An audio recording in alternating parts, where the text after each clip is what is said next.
everyone, this is Shruti from Simplilearn. Welcome to this video on the Digital Marketing Full Course for 2021. In this full course, we'll be covering topics like what is digital marketing, the tools used in digital marketing, the basic concepts on SEO, Google Tag Manager, Google Ads, social media marketing, Facebook ads, YouTube, Instagram and Twitter marketing, content marketing, email marketing, affiliate marketing, marketing hacks, digital marketing skills, careers, and much more. For this video, we have our experts Rob and Rahul taking us through all the topics. So without further ado, let's start by talking about digital marketing. Before we begin, make sure to subscribe to our YouTube channel and hit the bell icon to never miss an update from Simplilearn. Meet Joey, a digital marketer. He works as the head of digital marketing for Amazon. But how did Joey get here? A few years ago, Joey began to see a large number of opportunities popping up in the field of digital marketing. To begin his entry into the field, he needed to understand what exactly digital marketing was and what was so great about it. First, Joey learned that digital marketing was a form of marketing through which you could advertise to people digitally. Digital marketing leveraged different channels like search engines, websites, social media platforms, emails, and mobile applications. It would give marketers the opportunity to interact with and understand their audience better, and to increase the trust in their brand. Digital marketing would also show marketers advertisements to people based on their actions and preferences on the internet, while being less expensive than traditional forms of advertising. After understanding the main concepts of digital marketing, Joey realized there was more to digital marketing than he initially thought. There were also many types of digital marketing. Types like content marketing, search engine optimization, pay-per-click, social media marketing, email marketing, and affiliate marketing. And once he understood those types, he set up a digital marketing campaign for his uncle's e-commerce website. Let's have a look at what he came up with. First, Joey created content like blogs, videos, infographics, and case studies so that he could generate audience interest in the brand's products or services. This was content marketing.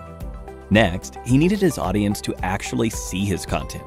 The first step was to create content on specific search keywords that were relevant to the target audience. Joey would make optimizations on the website and have credible websites linking back to the content. And lo and behold, the website began ranking on the first page of the search results. By continuous optimizations, Joey would continue to improve the ranking and ultimately make the website rank at the first position. This was SEO, or search engine optimization, and Joey could do all of this without spending a single penny. He could also drive traffic to the website with advertisements. But for this, he would have to pay a certain fee each time the ads were clicked. He could have text ads that show up in search engine results, image ads and video ads that show up in websites, and much more. This was possible with the help of PPC, or pay-per-click. However, Joey wasn't done yet. To reach a larger audience, he needed to tap into social media platforms. He would use social media platforms like LinkedIn, YouTube, Facebook, and Instagram to advertise the brand's content. He would use these platforms to advertise the brand's products or services with posts, images, videos, and more to bring out the brand's story and engage with the brand's audience, who spend a lot of time on social media.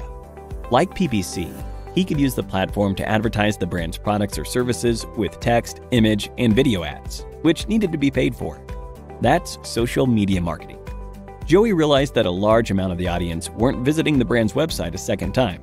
He needed to keep them engaged, nurture them, to make sure they purchased the product. For this, he would send them emails that helped them better understand the products they visited on the website and assist them in the buying process. He would also send emails to advertise his products or services to potential customers, that is, with email marketing. And finally, although Joey was able to grow the brand's funnel, he wanted more traffic from third-party websites. This could be achieved with affiliate marketing. Affiliates would promote the brand or product to their audiences for a fee with the help of email signups, registrations, conversions, subscriptions, etc. After setting all of this up, Joey had the hardest part of the process to get through: the wait. Although Joey had worked really hard on each of these forms of digital marketing, he only had moderate success. That's when Joey realized he had to gain more knowledge and experience. So he decided to get certified and get ahead in his career with the help of Simplilearn. He took up Simplilearn's digital marketing certification and got the skills and training he needed to become an expert digital marketer. And now, you know where he is. You too can do the same and grow in your career by clicking on the top right corner. And with that, we've given you an introduction to all the major concepts of digital marketing. Greetings everyone, this is Rob Sanders, and today we're going to talk about what is digital marketing. So thanks for joining us here at Simplilearn, and let's get started. Let's start talking about why digital marketing is important. So let's start there on the why. So if we're just a fly on the wall and we're in an office environment, we're looking at two friends having a conversation about digital marketing. So really, if we're listening in, every marketer is using digital marketing for his or her business. Now, digital marketing's become more popular than traditional marketing. That's not a surprise. So, in response, hey, over the past few decades, digital marketing has evolved at a rapid pace. These days, a lot of people spend most of their time on the internet. So, what happens in the internet every 60 seconds? Well, a lot happens every 60 seconds. So according to social media today, there's a lot of snaps, there's a lot of clicks, there's a lot of text, there's a lot of videos watched, there's a lot of pictures being taken, there's a lot of voice activated activity going on, a lot of tweets, emails, swipes. There's a lot going on here in 60 seconds. So there's a lot of activity on the internet, a lot. And so the one gentleman says, hey, can you also mention a few differences between digital and traditional marketing systems? And then the expert responds, of course, I can certainly clarify a few differences between digital and traditional. And so he goes on to say what the differences are between traditional and digital. And let's look at that. Okay, so on traditional marketing, we're talking about print, radio, billboard, newspaper, TV, anything that's not on your mobile or laptop. So we know with traditional marketing, reach is limited. With digital marketing, reach is maximum. And what we mean by that is, hey, when you print something, you're printing it for X amount of people. If you're trying to promote an event and you basically create 1,000 flyers, okay. You figure it's going to 1,000 people, maybe they'll share it. So you're looking at about 2,000 people maybe, just to be generous. Well, digital marketing, we're promoting an event. We can promote it to a whole lot of people depending on the platform. So 2,000 is nothing when you're targeting an audience on Facebook or Google search. Traditional marketing, non-versatile. And with digital marketing, very versatile. So again, going back to our flyer, print an 8.5 by 11. Okay, that's it. With digital marketing, you're running display banners. You have 468 by 60, 200 by 200, 250 by 250, 300 by 300. The list goes on the types of different display sizes, not to mention text ads, not to mention video or multimedia. So there's a lot you can do to get your message out there. Okay, with traditional, it's always delayed communication. Okay, so meaning if you're trying to get that TV spot, there might not be a spot open until 1 in the morning. Okay, well, with digital marketing, there is no hours. Okay, you can certainly get your point out there and have people see it instantaneously. So with traditional marketing, there's a lack of real-time results. This seems like it's obvious, but digital marketing, that's one of the biggest benefits. Instant real-time results, instant. Okay, nowadays, going to analytics, you can look at real-time reporting. Okay, so we could see real-time results. Okay, traditional marketing can be very costly. If you're not only doing postcards and printing postcards, but you have to mail those postcards. So there's postage fees. Where with digital marketing, it's very, very, very cost efficient. Meaning you could pick and choose who you want to target, when you want to target, where you want to target, what you want to target. And if you're doing search, you can put your bidding in place. You can put your hours in place. You can really control how much you actually spend. So that to me is one of the biggest advantages to digital marketing. Not only do you get real-time results, but you can control costs and then obviously optimize based on the amount of cost you're spending based on those real-time results. And with traditional marketing, it's difficult to reach a target audience. With digital marketing, it's easy to reach a target audience. I don't want to bash traditional marketing too much. I mean, if you're going to put a TV ad in place, you're going to do it on a TV show that tends to gear more towards your target audience, but that doesn't guarantee anything. Here we can simply go to Facebook or Twitter or LinkedIn and just pick and choose specifically who we want to target, when we want to target them. So it just becomes a lot easier to reach a targeted audience on a digital marketing platform. And then with traditional marketing, poor campaign measurement. With digital, you have easy to measure and optimize campaigns. And what we really mean by that is because you get instant time results, because you can control costs, because you can reach your target audience more easily, all those are a result of, you can measure and optimize. Based on what our audience is seeing and how much they're spending to see it, we can quickly make adjustments in order to optimize the campaign for better performance. So that's generally what that means. That's a culmination of pretty much everything that we've listed as a benefit for digital marketing. Okay, so now why digital marketing has been answered with all the benefits that it carries. Let's talk about the what is digital marketing. So that, you want to do digital marketing. So how do we go about that? What is it exactly? Well, let's just define it. Digital marketing is just the act of promoting a company's product or an individual's product or service with the help of a device or technology. And so obviously when we talk about device, we're talking about maybe a laptop, we're talking about a mobile device. And when we talk about technology, it could be an app, it could be, a cloud-based platform. Okay, it could be a piece of software. Okay, so a lot going on the digital side in terms of variations and what you can do. But that's in a nutshell what digital marketing is. You're really just using technology to promote your product or service. So we know because of the benefits in digital marketing, you can promote your campaign on different platforms. Okay, so all those benefits we mentioned about instant real-time results, cost efficiency, optimizing campaigns, you could do that on search, you could do it on social, via email, on mobile apps, etc. So that's what we mean by with the help of digital devices and technology. Well, these digital devices and technology come in the form of search engines and emails and mobile apps, etc. So when we want to go and promote our product or service using a campaign, we have different options. So there are different types of digital marketing channels that we could choose from. And let's just go through that list of digital marketing channels. And the first one is what I consider the king of them all, and that's SEO.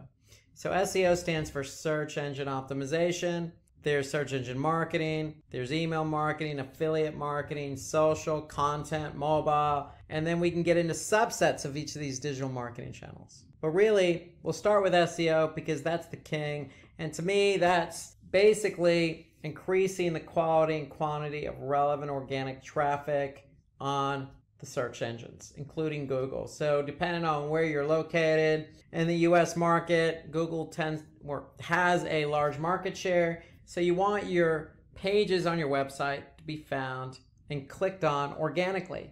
And so that means if somebody types in a keyword, you want that relevant page to show up first on Google so somebody can click on that link. Okay, and we know that millions of people, specifically in the US, but worldwide, use search on a daily basis. So if you're ranking for those relevant keywords, you can imagine how much traffic you can get. Okay, so that's SEO. Okay, and here's an example. So you type in online shopping. Well, you can see the first listing here is a paid search ad. And we're going to get to that in a minute. The second, organically, is Amazon. Okay, so online shopping, you think maybe Walmart, you think maybe Alibaba, or you're thinking probably Amazon. Okay, so no surprise, Amazon's ranking for the keyword online shopping. And so if somebody clicked on their listing, that's traffic for Amazon. Let's move on to search engine marketing, known as SEM or pay per click or cost per click or PPC or CPC or sponsored search or Google ads. I mean, there's a lot of different names synonymous with SEM.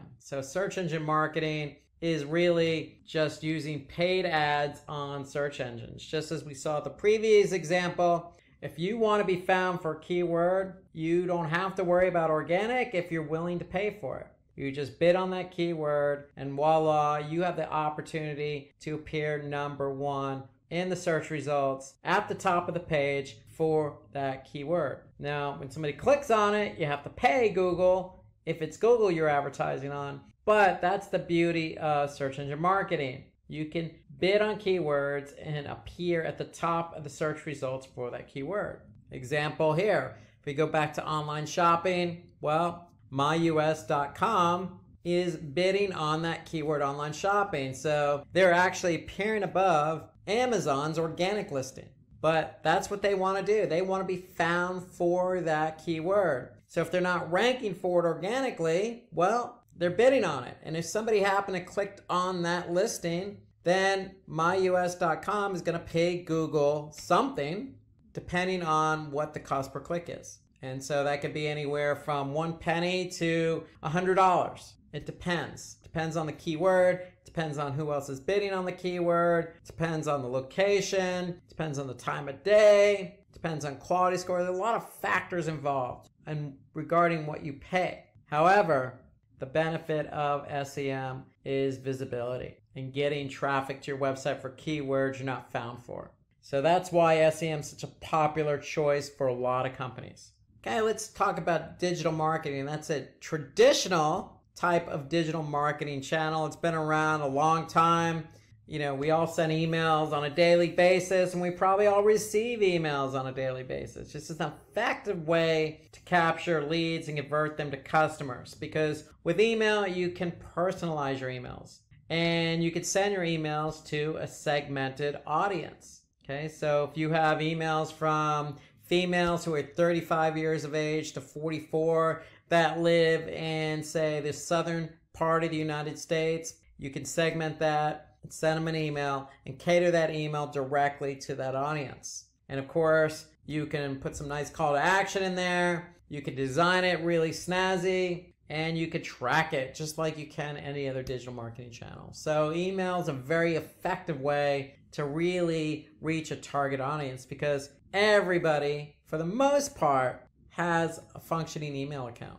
So basically, here's an example of an email that could go out. If you're selling a product and the product's promotion is about to end, well, get that email out to your target audience. Let them know that, hey, you have until tonight to purchase the product. And if you purchase it, you're going to get 30% off. And you can put the coupon code right in there with a nice call to action, and you can measure how many people click on that email, go to that web page, and purchase the product using that coupon code. So that's an example of email marketing. Okay, we have affiliate marketing. So affiliate marketing is an effective way for digital marketers to basically create a sales force of people. So basically what you're doing is you're getting merchants to promote your products and services. And you're using usually a third-party broker like Commission Junction or CJ.com as an example to introduce you, the person selling the product, the merchant, with the affiliate. So that affiliate could likely be a merchant, him or himself. And they can basically be a good partner of yours by publishing your product or service on their website so that they can sell in order to get commissions. So it's all based on a commission. So you basically are going to use a third-party affiliate like CJ, get all these affiliates to work for you. They're going to promote your product or service. If they do sell your product or service, you're going to pay them a commission. That's more or less how it works with affiliate marketing. And, with affiliate marketing, to me, it's a good way to, really promote your product or service. And you can pick and choose the affiliates or the publishers of whom you want to work with. So here's an example of affiliate marketing at work.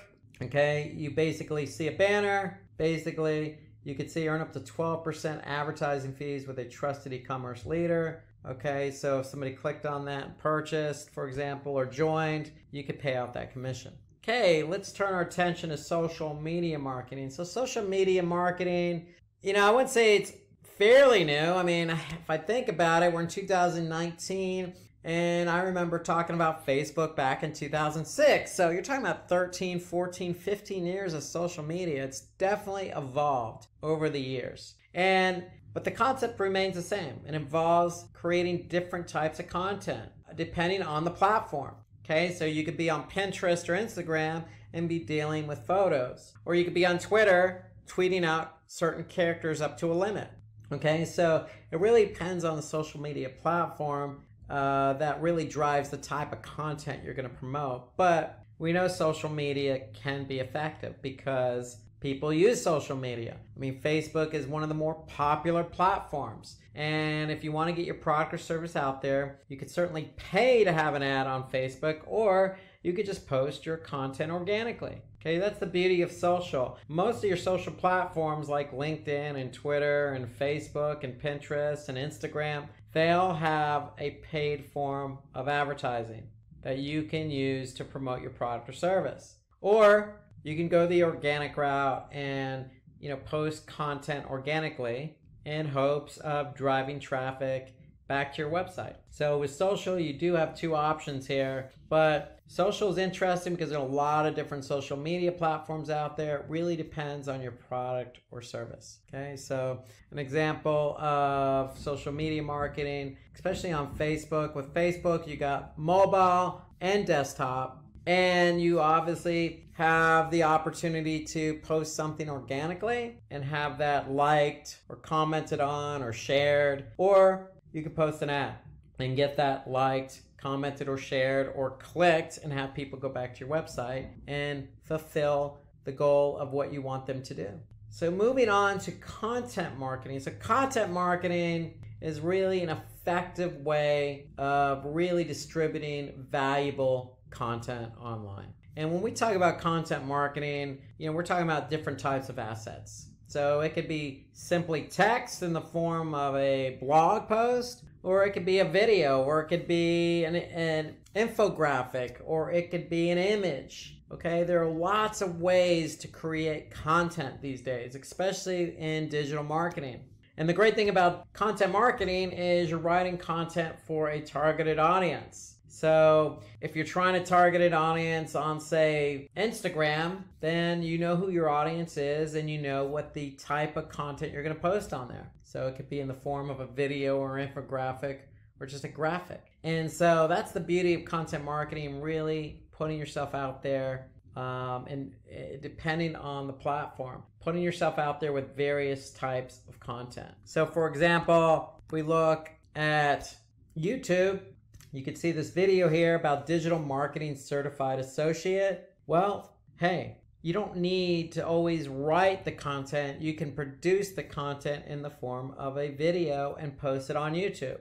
This is a form of content marketing. So that's content marketing. And then let's talk about mobile marketing. So content marketing, again, different types. But if we go now to mobile marketing, you can kind of segue from content to mobile, because the only difference here is with mobile, it's strictly on mobile phone. It's not desktop. So mobile marketing is really a strategy on its own that helps you, the company, promoting your product or service to reach your target audience through a mobile device. And that includes tablets. And how you could do that is via messaging. You could do it via email, or you could do it via an app. Okay, so you have different ways of getting your content out there to people. Okay, so as an example, you can use basically SMS or instant messaging via mobile devices to promote your product or service. Here's another example of a mobile marketing via app install. And so you can even compound that by running a, say, Google ad as an example, and running your Google ad on, say, just mobile. You could do a bit adjustment just for mobile, and the goal could be app installs. Okay, so, and you can even do a mobile or app extension. So there's lots of ways to really promote your app or your product or your service via mobile marketing. Okay, let's talk about the customer life cycle. So we know why we want to do digital marketing. We know what the digital marketing channels are, because we just talked about them, from SEO to social to affiliate to mobile to content to SEM. Okay, you have a lot of different digital marketing channels at your disposal. So now how do we go ahead and approach our customers? So that's what we're going to talk about first. So we're going to talk about different stages of the customer life cycle. Okay, and the first one is the awareness stage. So we need to get our customers aware of what we're selling or what we're promoting.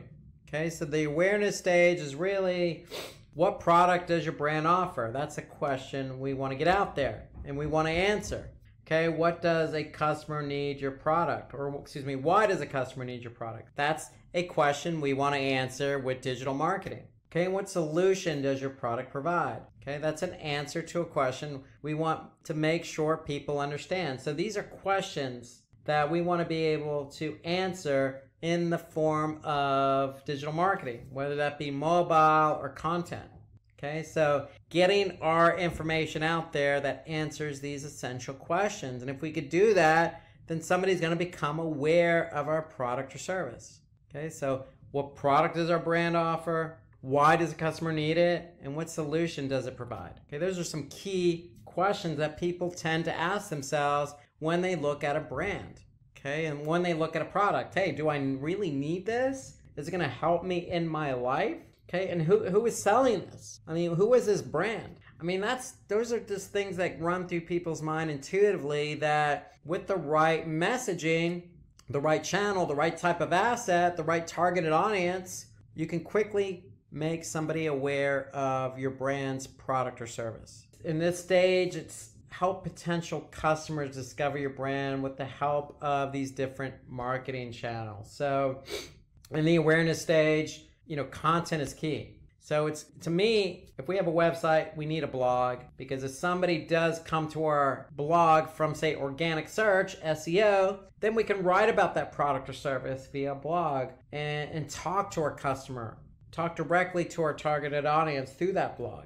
And if we're not ranking organically, we can use paid search to promote it, because paid search on Google, for example, basically we can be right at the top of the search results. And so somebody can actually see it when they do a search, because we know millions of people use search on a daily basis. You could do social media marketing. Okay, so you can publish that product or service on Facebook while you're building your community. And you can use affiliate marketing to help get the word out by using CJ.com as an example. Build up a sales force of people, these publishers that are going to put your product or service out there. So to me, in the awareness stage, these are the digital marketing channels you could focus on. Now, I will say one thing about display ads. Display is part of search engine marketing. You could use display because you can reach a large number of people. So even though it's listed here low priority, in the awareness stage, display ads mean that if you're on Google's display network, you could pick and choose your sites, your demographics, keywords, topics, an audience. You could focus on all those different demographics to really attract a large number of people. So low priority, but it's probably also good to focus on in the awareness stage. Okay, so content marketing, you must create a high quality content that people are searching for. Without content, it's hard to get found. And so to me, this is where the blog comes in. SEO, take that content, get it optimized. Okay, SEM, if we're not ranking organically, we can make sure we're at the top of the paid search results, or the search results for a particular keyword we want to be found for. And then social media marketing, using different channels depending on the channel. If we're selling, training like Simplilearn does, LinkedIn is a good platform for us. Okay, and then affiliate, basically building up a nice network of publishers to get the word out. So these are all good channels that we can focus in on. So traffic sources may include paid, unpaid, social, referral, display, email, or direct. So they could come in the awareness stage from all different types of channels. Even though you're focused on content, you could still get traffic from mobile or email. So now that we got the word out via all these different marketing channels, there's that consideration stage. So, people are aware of us, now they're considering us. And that's kind of the next stage in the process. Okay, so a few essential questions to address on the consideration stage. Hey, what features make your product valuable to others? And how will I increase customer engagement towards my product? So those are answers to questions you want to ask, okay? What features make your product valuable? You want to basically separate yourself from the competition. Basically, that's what you're trying to answer, okay? So if you're promoting your product or service on paid search and other people are bidding on the same keyword, how are you going to stand out? And then how will I increase customer engagement towards my product? So for example, if you're on Facebook, okay, and you're trying to get people over to your site to purchase your product, then how are you going to improve that engagement? You got to create something really snazzy, or really it's going to be attention grabbing, or something that's going to get them to become aware of it, that's going to separate your post from all the other posts that are in somebody's Facebook newsfeed. Okay, so you really have to work hard to really convince somebody to get their consideration towards your product or service. So in this stage, your customer considers your product, so help them understand how your product is valuable. Okay, to me, email works really good here, because if you have a targeted audience, this gives you the opportunity to really answer these questions in that particular channel, email. You could support that with a promotion. And display, I think display is a good option here too, because even though, people are trying to become aware, you can really hone in and really get them to take that next step. Okay, with display, you can even do remarketing. So if somebody's been to your site because they're aware of your product, they're curious, you can cookie them and remarket to them via display. So display to me is a good channel to use here. Okay, so you have email, mobile display, SEM. These are all good channels to use on the consideration stage, especially on search, because if somebody's looking for something and they're aware of your brand, then you have the good opportunity to get them to click on your ad, especially if you're offering a promotion, and get them to convert. The goal here is to increase our engagement. So people are aware, we're moving them further along the funnel. With email marketing, we have the opportunity to promote the product by sending an email directly to our audience. So with this stage, plan your campaigns around welcoming emails, newsletters. We can talk about product descriptions, add ratings and reviews in the email. We really just want to encourage people to purchase the product. We're trying to sway them over. So email is a good source to allow us to do that. So with mobile marketing, we can promote the products by sending relevant messages to our target audience. Display, again, retargeting, because we can retarget an audience that has been to our website, already did some research about our brand, our product or service, and now we're going to reach back out to them to sway them. So remember, we want to encourage customers to buy a product by creating detailed articles about the product. That always helps, and that's content. Okay, we want to opt for a customer testimonial. Okay, that helps sway people, and add some guest blogging. Okay, we can have ambassadors blog on our behalf, or we can go out and blog on somebody else's site. Okay, so blogging works both ways. It's ways of showing yourself and telling people, hey, we know you're looking for this product. Here's why you want to choose us. Okay, moving on from the consideration to the purchase stage. So they're aware of you, they're considering you, and now we're on to the purchase stage. So the questions we want to really make sure we address here are, how are my prices compared to my competitors? And is my brand more credible than others? Okay, so they're considering you, but that price point, and it may not even be the price, it could be the shipping. For example, the price could be good, but the shipping cost could be high. So you really want to do some due diligence and research on what your competitors are doing. Credibility, that goes back to the consideration stage, and testimonials. You want to make sure you have reviews and testimonials to really elevate what you're trying to tell customers, and that is, hey, I have a good brand, I have a good product, I have a good service. Come buy my stuff, come buy my product and service. But you really need to support that claim. You just can't go out and say it. And so supporting that comes in the form of what other people say.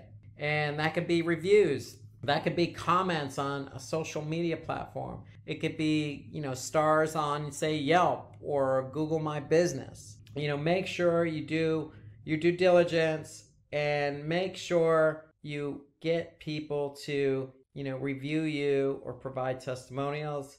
because people are going to do their due diligence before they purchase, especially if it's on Google My Business or Yelp or TripAdvisor or whatever it is you're trying to sell. They're going to be able to see those reviews. And so do your due diligence to get the reviews. And if it is a negative review, hey, that's okay. You can't please everyone. You're going to get them. That's the world we live in. Just make sure you show your upper hand and respond even to the negative as well as the positive reviews that you get. That actually bodes well to some people because, hey, it shows that I made a mistake and you're willing to correct it. And so people actually see that. That could be the tipping point to getting them to purchase. Say, look, hey, this brand really cares because they're really responding to people. They're not ignoring negativity. Okay, just those small things that can get people to change their mind.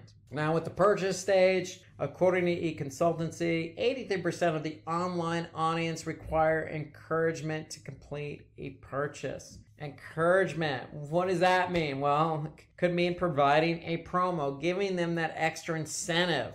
If you don't offer promo, consider it, especially on the email. And the example we looked at earlier, sending out an email means that if the promo is going to end at midnight, send that email out and tell people they have until midnight. And if they purchase today, you'll even increase it to 20%. And email is a good channel for that. Mobile can reach a lot of people through SMS. Okay, social media, reaching people instantaneously. And then, really with the purchase stage, it gives prospects an offer to help them make that purchase. So you have plenty of channels to choose from. In fact, most of these channels, the only one really that doesn't fit the instantaneous mode is SEO. But you can really focus on affiliate, even though that's a low priority here. You can really, coordinate with your publishers, who, especially those publishers that have proven their worth and have sold your products in the past. Get them to help promote it and incentivize their audience. So let's move on from the purchase to the post-purchase stage. So this is after somebody purchases. Okay, so some essential questions we want to be able to address here. So what additional product could my customer buy? Now that they're my customer, what else could I sell them? Without being too pushy, if they buy a coat, a hat work or a pair of gloves or, a blouse. You want to be able to not push a product on a customer, but think about how you can complement that purchaser's or customer's product. And then how to improve the customer buying experience. So again, this goes back to, what we just said about reviews. Get somebody to offer a review. And if they don't give you a full compliment of 5 stars, they only give you 3.5 stars, then you know what? That's great feedback because then you can learn from that. And then the other question is, will the customer refer us to others? And if so, why? So that's definitely something you want to be able to address in the post-purchase stage. So let's take a look here. So with post-purchasing stage, to me, email's at the top of this list because if somebody purchases something, you could send a nice thank you email because if they purchase, they're giving you their email in return because you're likely going to be sending them the receipt via email. So email to me is a nice channel. You can send in a nice message. Even, social media. You can thank your community for supporting you on this recent campaign that you ran. Even throw in an extra 5 or 10% on a future purchase as a thank you. And that's easily done on social media. You could even post a blog, promoting, the success of a product and then offering a promotion. Okay, so there's a lot of things you could be doing here on the post-purchasing stage. So to me, even looking at content again, you could even, put a survey together. You could even put a survey together for your affiliates. Okay, you could even post a poll on Facebook. So it's just working in with these different channels to get some feedback about your product and service. So with email, mobile, you can engage customers with follow-up emails or customer care content.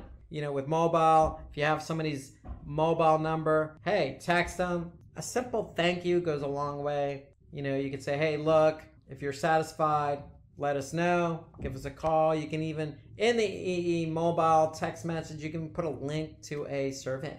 Send emails to active subscribers, give rewards for customer feedback. So if somebody does provide feedback, give them an extra 10% off. You know, you want to be able to reward loyalty. Loyalty comes in the form of a partnership. If you're giving somebody discounts and you have a good product or service, then they're going to recognize that. They're going to say, hey, look, I really like this product and they're giving me 10%. I'm going to go ahead and purchase from these guys again.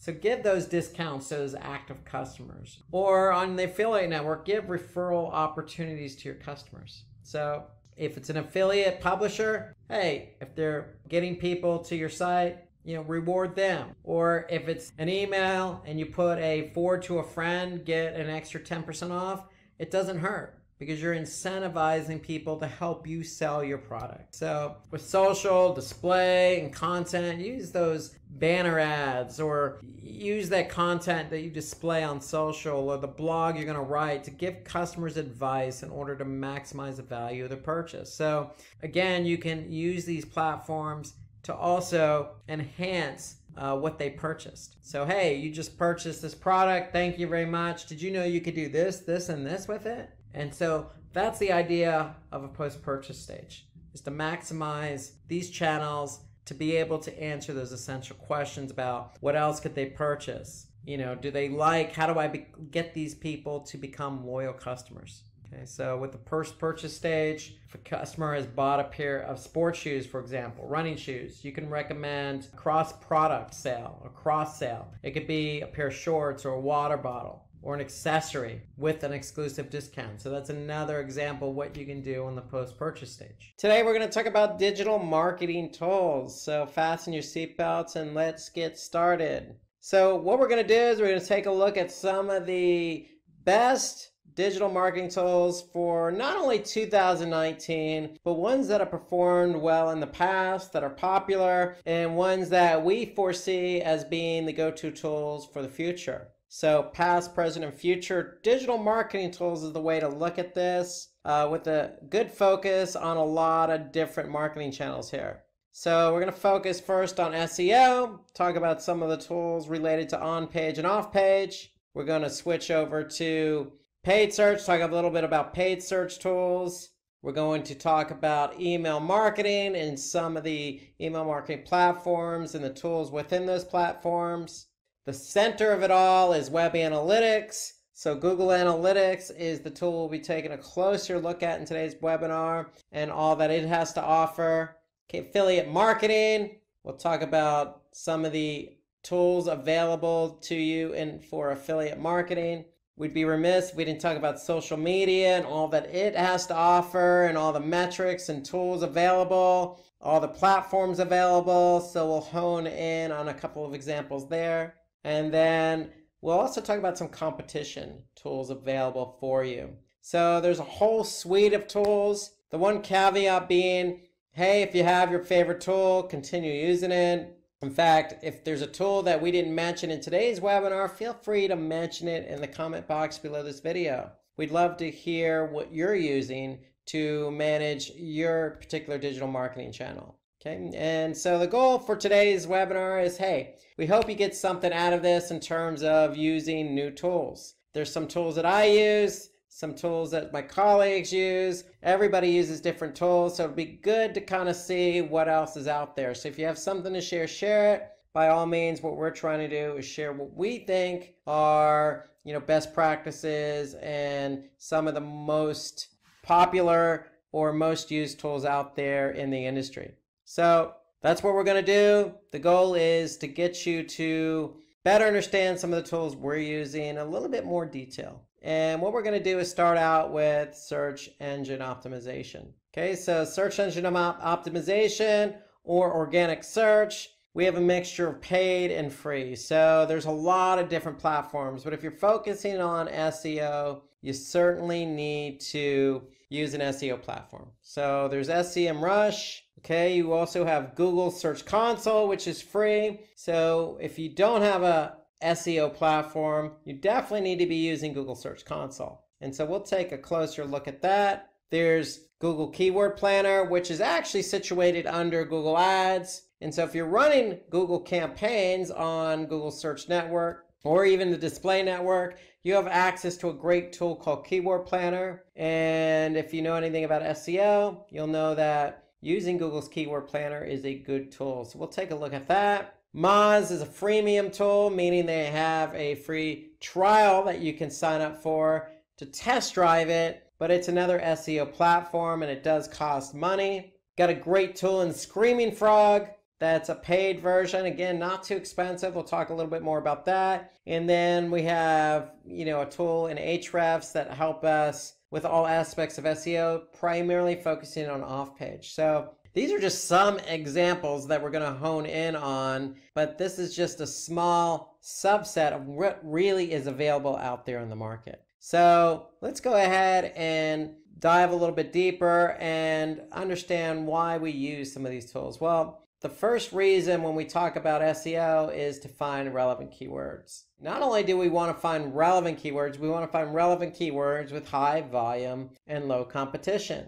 Okay, we wouldn't want to find non-relevant keywords with high competition, low volume. That wouldn't make sense. So we need a tool to kind of help us put it all together. And so the tool of choice for us is Google's Keyword Planner. And Google's Keyword Planner helps us hone in on keywords we may be interested in optimizing for, because not only one, are they relevant, but two, they're going to have high volume and low competition. So let's take a look at an example in Google's Keyword Planner. So here I am, I'm in Google's Keyword Planner, and as I mentioned before, Google's Keyword Planner is situated under Google Ads. Okay, so you have to have a Google Ads account to use Google's Keyword Planner. And so when you're in Google Ads, you simply go to Tools, and then under Tools, you're going to select Keyword Planner. So what we want to do is look for keywords. We're focusing on organic search, not necessarily paid search. So organic search, we want to hone in on some keywords. So let's just use one of the examples that Google's given us here, meal delivery. So we're going to just type in meal delivery and get some results. So notice I can enter a domain as a filter. And so in other words, hey, I could say, look, hone in on keywords related to this website if I wanted to. But I'm asking Google, hey, just give me something closely related to meal delivery because that's my business. So I'm going to click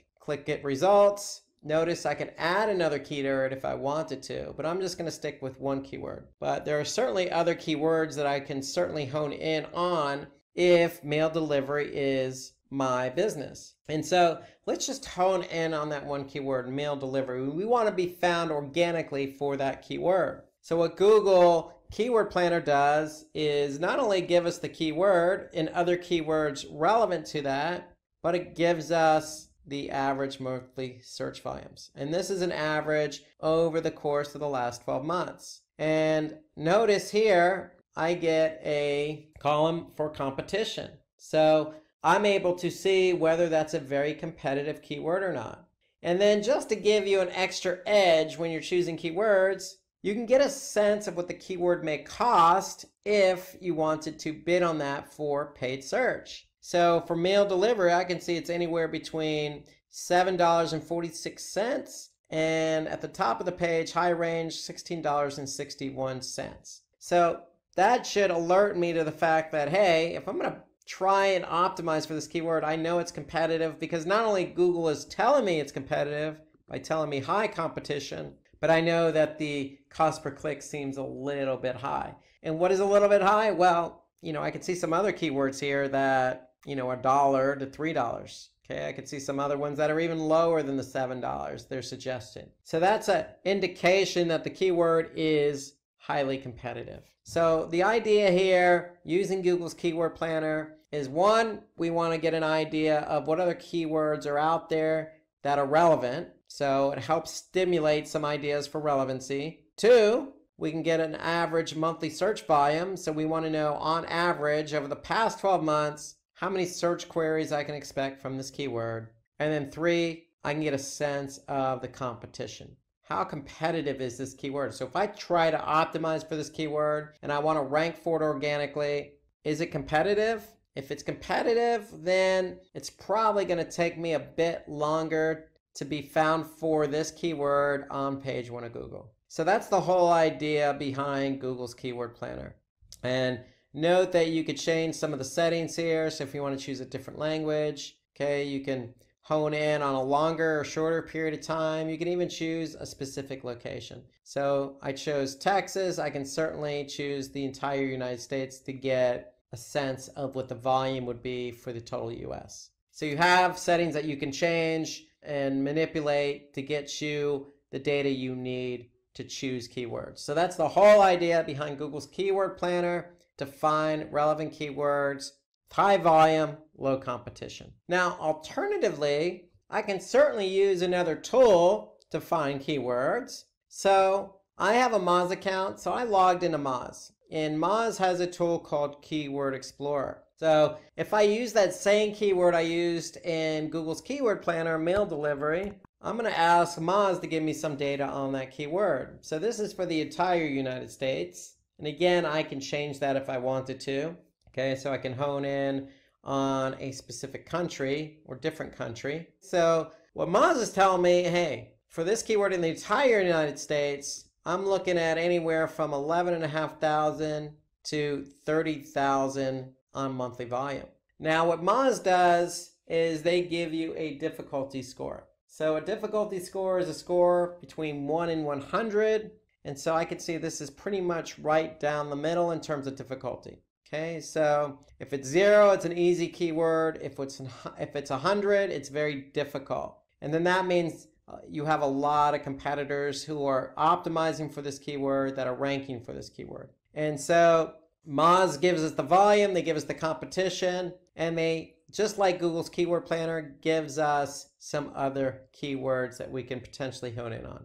So here I could see keyword delivery plans, delivery services, etc. So I can see a lot more suggestions than what's listed here. So Moz delivers a bunch of other analysis related to the keyword. You know, they also give you some good keyword suggestions. So Moz is a good alternative tool, and we'll be coming back to Moz related to SEO for some other of its features. But for now, if you don't want to necessarily use Google's Keyword Planner because maybe you're not running Google Ads, you can always use Moz. Now remember, Moz has basically a freemium version, meaning you can sign up for a free account.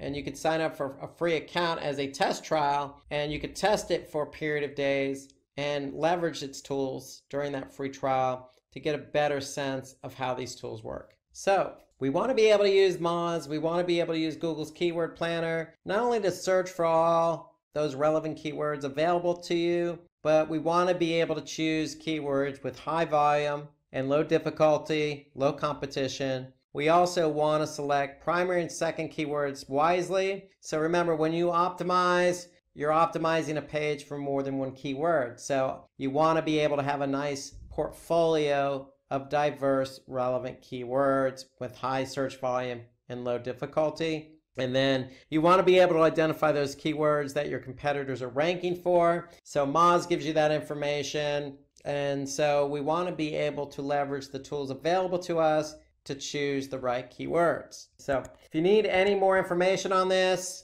we got a nice webinar on keyword research for SEO. So take a look at that video on YouTube to get more specific details about using SEO tools for keyword research and all about keyword research in general for SEO. So let's talk about some other reasons under SEO why we would use some of these tools available to us. Well, we want to be able to understand the search engines and how they crawl and index our site. Okay, we also want to check the correct format of the sitemap, and we want to monitor backlinks. Okay, we also want to analyze linking to our web page. Okay, which ones are good, which ones are not good. Okay, we also want to perform some competitor analysis. So these are some of the reasons why, other than keyword research, why would we use some of these SEO tools? So we have tools available to us, Majestic, Ahrefs, again, Moz. Let's take a look at Google Search Console. And I want to hone in on Google Search Console because it is free and it's a must. If you're going to work on SEO, you need to be working in Google Search Console. And so the whole key behind Google Search Console is you have a website and you need to get that site verified. Once it's verified, once Google can recognize that you are associated with this website, then you're going to be able to see some important information. So here I'm looking at a website, and what am I looking at? I'm looking at something called coverage under index. So what does coverage mean? Well, going back to what we just said, we want to be able to understand how Google's crawling and indexing our pages. And so what Google does is through this platform, Search Console, is they're letting us know once they go to our website and start crawling it, and they pull these pages back to their server, they're letting us know if we actually have any issues. So here I could see I have some issues with 112 pages. And some of those issues are listed down here. So there could be a crawl issue, a 404, redirect. Okay, so you could see there's some 5 unique issues across 112 pages. So here I could see submitted URL marked no index. There's 100 of those pages. We have some redirect errors. There's 7 pages that fall victim to this error. And so we can really hone in on what the error is and address the error. Okay, so if Google's telling us, hey, this is an issue, and you want that page indexed by Google, then we should probably address the error. And so that's the great thing here about going into Google Search Console is you can, under index, go to coverage and get a sense of what Google's indexing and what they're not indexing. So these are the errors. I could see they've certainly were able to crawl and index 9,115 pages. They were able to crawl, okay, and they excluded 54,000 plus pages. And then we also have some pages with some warnings. So this is kind of an overview of what Google sees when they crawl our site. So when they say crawl, they're coming to our site, they're following links on the site, and every link they follow, they're either going to index that page or they're going to report to you an error or an issue that they found. If we want these pages indexed, we need to address the issues, the errors. And so that's the beauty of this report here is Google is telling us firsthand what the issues are. So we also want to take a look at the sitemap. So you have an opportunity to submit a sitemap. And a sitemap is just a formatted file that includes all your website URLs. And so you're going to have this file sitting in your root directory. And you're probably going to call it, or should call it, sitemap.xml, XML being the format. So once you have this file, you're just going to let Google know that that file exists. So you're going to enter in the sitemap URL. So if it's in the root directory, all you're going to do is type in sitemap.xml and click submit.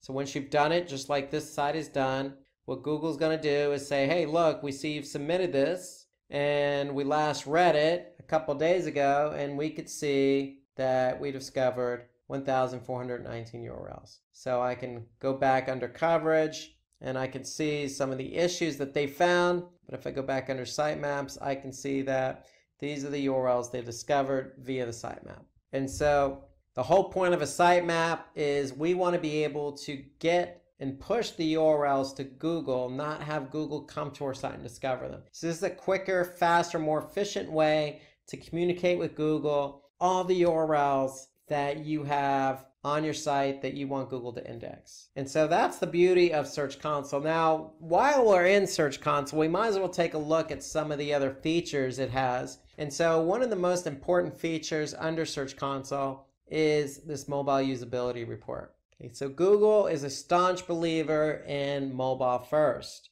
So nowadays, most people start and finish a lot of their searches, a lot of their behavior on mobile. So they begin it on mobile and they may end it on mobile. So if they don't end it on mobile, then perhaps they'll go into a store or perhaps they'll go via desktop. But Google is a staunch believer, and definitely a lot of what's going on today starts with mobile. So they want you to understand how your site fares via mobile. And when I say fares via mobile, is it mobile friendly? Is it responsive? Is it loading quick enough? Is it formatted to Google standards? And so if there are any issues, Google's going to let you know what those issues are. So here I could see Google's recognized 206 pages for 4 different issues. Okay, so here I can see what those issues are. Just like the coverage issues, we can see specifically what they are.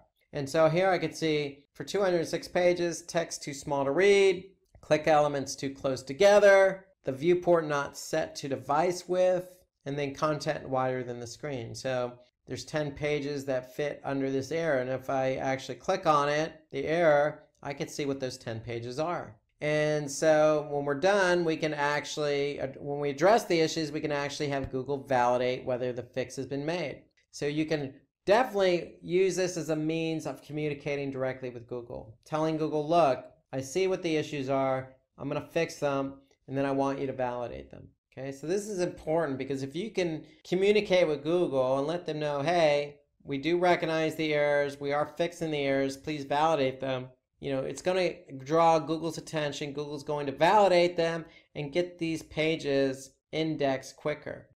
So if you ignore the issues and the errors, especially for mobile, then you stand the chance of your pages not getting indexed. So the mobile usability report to me is an important report because we want to better understand whether Google's picking up issues on mobile. And if they are, we want to address them, get Google to validate them so Google can index them quicker. Now, there's another report that is of interest to you or may be of interest to you in Google Search Console, and that's the links report. So the links report in Google Search Console tells us what pages have the most links. Okay, so here we can see the home page has 26,000 plus links. If we hone in on interior pages, we can see the links to those pages. Okay, so we can get a sense of what are the top link pages from external links, meaning links on other websites pointing to these pages. I can also see internal links. So Google is recognizing links from within my website from one page to another. So external links, internal links, both factors for SEO when ranking. So then I can see top linking sites, what sites are linking to my site. And then I can see top linking text. So Google Search Console is giving me kind of an overview of what my linking structure looks like. Okay, so externally, I want links from other websites pointing to various pages on my site. And I certainly want my pages linking to one another on my site. And so I'll be able to better understand what that structure looks like using Google Search Console's links report. Okay, there's one more report that I think is of interest in Google Search Console, and that's the performance report. So the performance report is a report that actually you can link up with Google Analytics. So you could see the same report in Analytics if you're able to link up Google Search Console with Analytics. And you should be able to do that. All you need to do is make sure you use the same email address that you use for Analytics and Search Console. So it needs to be the same email address. You could certainly link up the two and have this data imported into Google Analytics. So what is this data that we're talking about? Well, it's called performance. So what we can actually see is the queries, the actual queries people are typing in to Google. So when they're typing them into Google, we can actually see how many impressions the keyword queries received and how many clicks the keyword queries received. And then I can see click-through rate and average position. Okay, so here I can see for this particular keyword on the first line, I could see over the course of the last 3 months, it received 209,297 impressions. So what does that mean? That means this keyword was used at least or typed in as a query at least that many times. And that's how many times my listing appeared in the Google search results pages based on this particular query. And so as a result of somebody typing in this query 209,000 plus times, this site received 120,000 plus clicks. So to get a sense of the click-through rate, all you would need to do, and Google can obviously do this for you, is you would simply just divide the 209,297 into the 120,397. Okay, so that's really going to give you, your click-through rate, and the click-through rate in this case is 57%. So over half of the clicks occur when this listing appears for this keyword. Okay, so we can get a sense of the click-through rate for each one. Okay, and you could simply just use the filtering here. Now, we can also see average position. Okay, so we could see a little bit more than that too. We can go from queries to pages. We can go from pages to countries. So we can get a sense of how many impressions and clicks I'm receiving by country. And importantly, we can see by device. So here I can see a majority of the people who conduct a search related to my website primarily do it on desktop. Now, I mentioned the beauty of the Google Search Console Performance Report is that you can link it up to Google Analytics. And when you do that, all you need to do then is go to Acquisition, Google Search Console, and then from there you could choose landing pages, countries, devices, or queries. So I can see the same data that I see in Search Console, but this time I'm looking at it in Google Analytics. And so here I can see what my search queries are, my clicks, my impressions, my click-through rate by search query, and then the average position. So that's the great thing about that performance report, is that when I link up Google Search Console with Analytics, I'm able to see that data in Analytics. So that's an added bonus, so to speak. Now, let's talk about some other reasons why we're going to use these SEO tools available to us. And so we already listed a number of different reasons, ranging from sitemaps to keyword research. But we also want to hone in on, what domains are driving links to our site. So I showed you an example in Search Console. We also want to, maybe identify and disavow poor backlinks. So Search Console is a great tool for that, because if we don't want to be associated with a particular website, we can certainly disavow that link. We could track a number of follow and no follow links. Okay, we could track our website's rankings. We can measure click-through rates and impressions, just as we did with Search Console. We could track keyword ranking for desktop, mobile, cross locations, just as we just did with the Search Console Performance Report. We can identify top performing, gaining, and losing keywords. Again, the performance report. So we could certainly look at the Google Search Console report, but if you have a platform like Moz, you can certainly also look at a lot of that data available. So for example, rankings. So if you have a Moz account, we can certainly go into rankings. Okay, and we can see for the keywords that we've chosen that we want to optimize for, we could certainly see where they rank. The great thing about Moz is it's a great tool, not only for rankings and on-page optimization, but for off-page optimization as well. So if I go ahead and take a look at a domain, for example, I'm just going to type in this domain.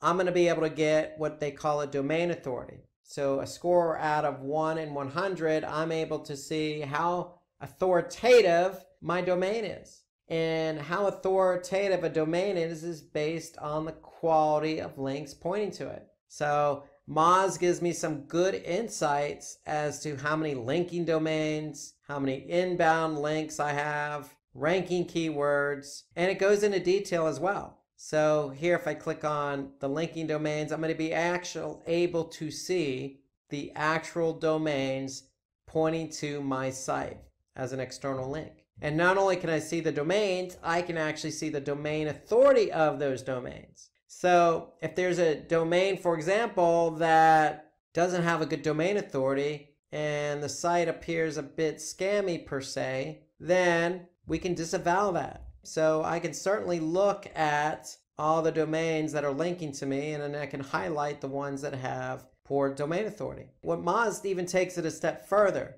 They also give me a spam score. So Moz is able to measure how spammy a website is. So if I have a combination of, say, a low domain authority and a high spam score, then I probably want to disavow myself from that site. And so I can use this report here. You can see here as I keep going down. For example, I could see this particular website has a domain authority of 26 and it has a spam score of 16%. So not a good combination. This should alert me to the fact that, hey, this particular site, because it has so many links pointing to me, or it has at least one link pointing to me, that I probably want to disavow myself because it's probably hurting my own domain authority. So that's the great thing about this linking domains report, is I'm able to hone in on not only who's linking to me, meaning domain, but how many linking domains does that domain have? What's the spam score of that domain? What's the domain authority of that domain?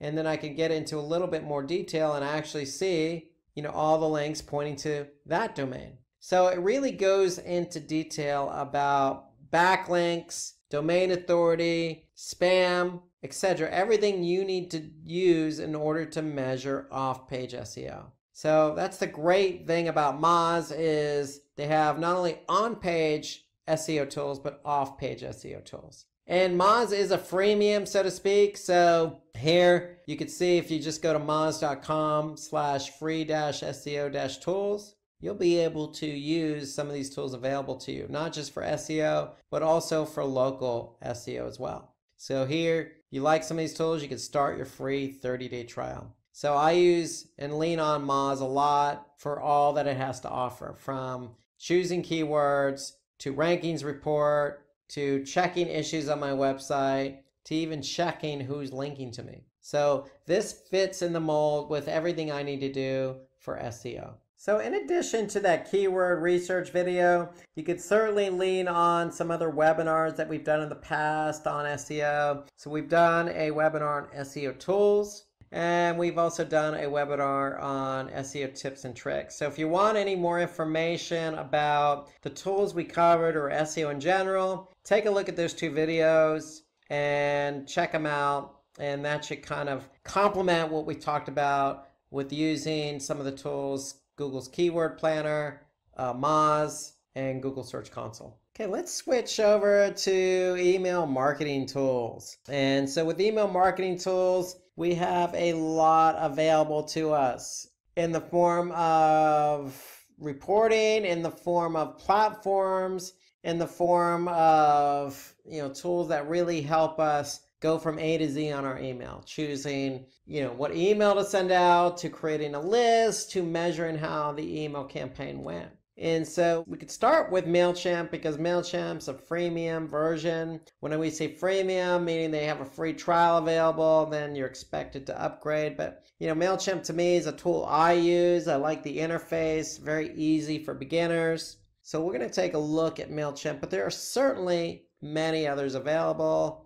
Marketo is a good tool. Marketo is a good tool because if you have a business and you're trying to funnel people through your pipeline, so to speak, meaning they sign up as a lead and you want to nurture that lead from the beginning to the end, meaning at the end they're actually going to turn around and purchase. Well, Marketo is a good tool for you to use because you can then set up drip campaigns, or also known as email campaigns, so that you're talking and communicating with that particular prospect through every point in the funnel. So that's the great thing about Marketo. It has drip campaigns available along with some other features.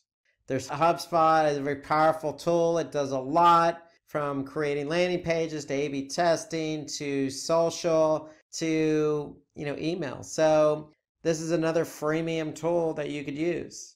You have another freemium and Sendinblue email platform, and then you also have ConvertKit, another email platform. There's more dimension that we can't even fit on this screen. Now, if you have a favorite email marketing tool that you use, Constant Contact, Vertical Response, there are plenty out there. Emma, feel free to note that in the comment section below this video. I'm curious as to how many people actually use different tools, because there are literally so many email marketing tools out there. Why? Because email marketing has been around probably the longest amongst all the other digital marketing channels. And a lot of people use email on a daily basis. So it's no wonder why there's just so many tools available. And so with these tools, you could certainly send bulk emails. Now, in the case of Marketo, you could send emails to a segmented audience. And so that's actually what you want to do as a strategy, is always send emails to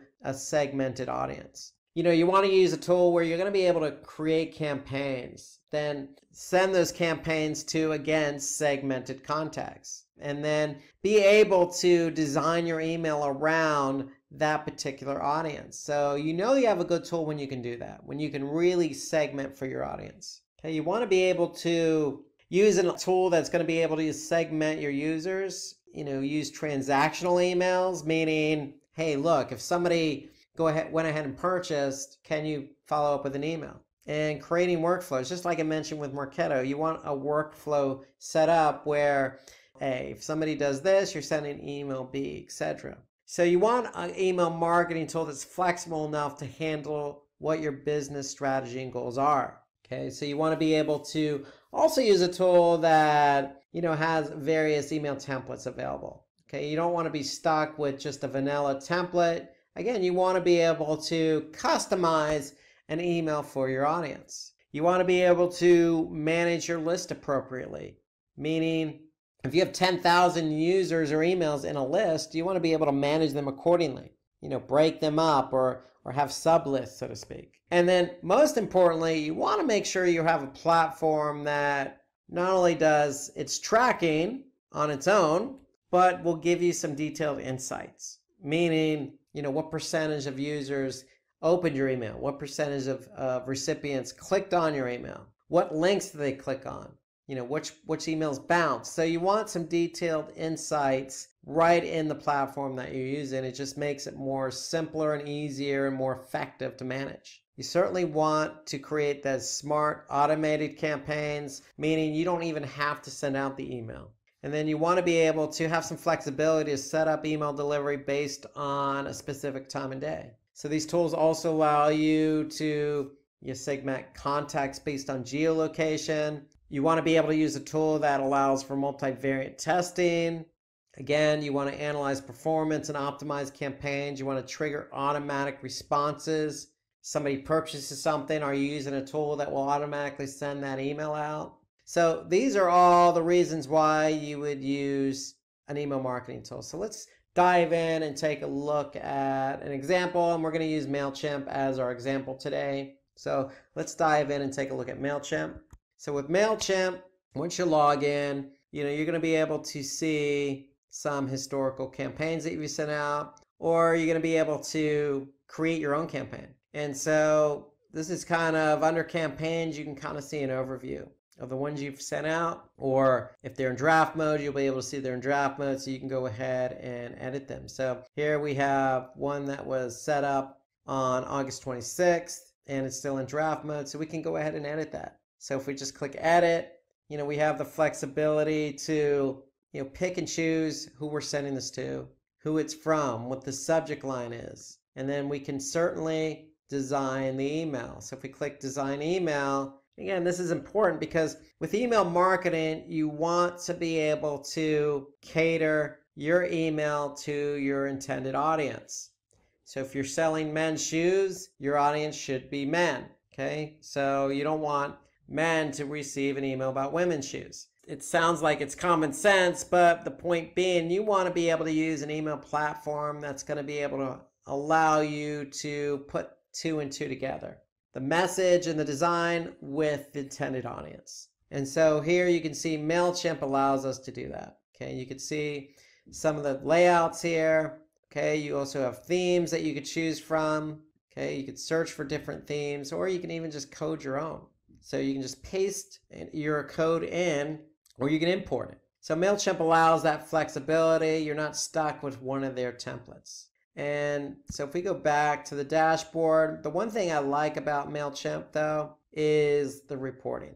Okay, so yes, it is easy to choose a template and map that template to your audience, but I really like the reports that they have to offer. So, here you can see there's some lists that we've sent to, and if we choose one of our audience lists, then we can see some really detailed reporting here. And so here I could see this email that was sent out in June. I could see it was sent to 95,000 plus subscribers. Okay, of the subscribers, I saw 2,000 plus open it and 157 clicks. So I can view this report in more detail just by clicking on View Report. So again, we want an email platform that's going to be able to give us some detailed information about how that email campaign performed. And so I can get down really to the nitty gritty. I can actually see, on the content, what was clicked and what wasn't clicked. So here I sent two different subject lines, so I'm able to compare the two against one another. Okay, so I can really go into detail about one of them here. So if I click View Report, I can specifically see what the average for this list is. So here I'm able to compare against the list average, and it's 16%. I only had an open rate of 2.5%. So the industry average is 18%.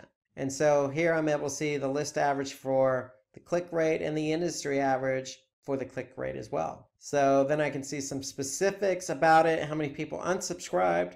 Then I can see a graph. I could see the top links that were clicked, okay, the top subscribers with the most opens. I can link social to it if I want to, and then I can see geographic information.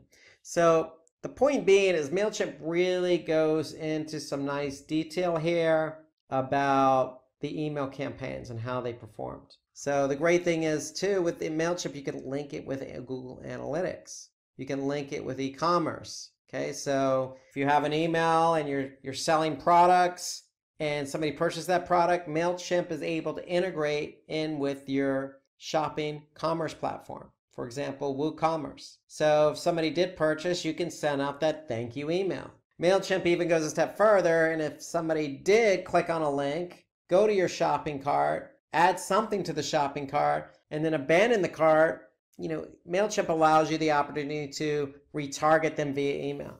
So MailChimp is flexible, and that's what you want in an email marketing platform. You want something that's flexible, that you can cater to your audience, you can manage your audience list, and you can get detailed reporting on your different campaigns for that audience. So that's MailChimp in summary. And so most email platforms do a lot of the similar features or have some of the similar features, but that's what you ideally want to look for in an email marketing platform. So here's a tool that doesn't get talked about enough when it comes to email marketing, and that's Google's URL Builder. And the reason why we're going to talk about this tool today is because most people in the US use Google Analytics as their web analytics tool. And the one thing about Google Analytics is it allows you to track different campaigns. So if you're doing pay-per-click campaigns outside of Google, you can certainly track the performance right in Google Analytics.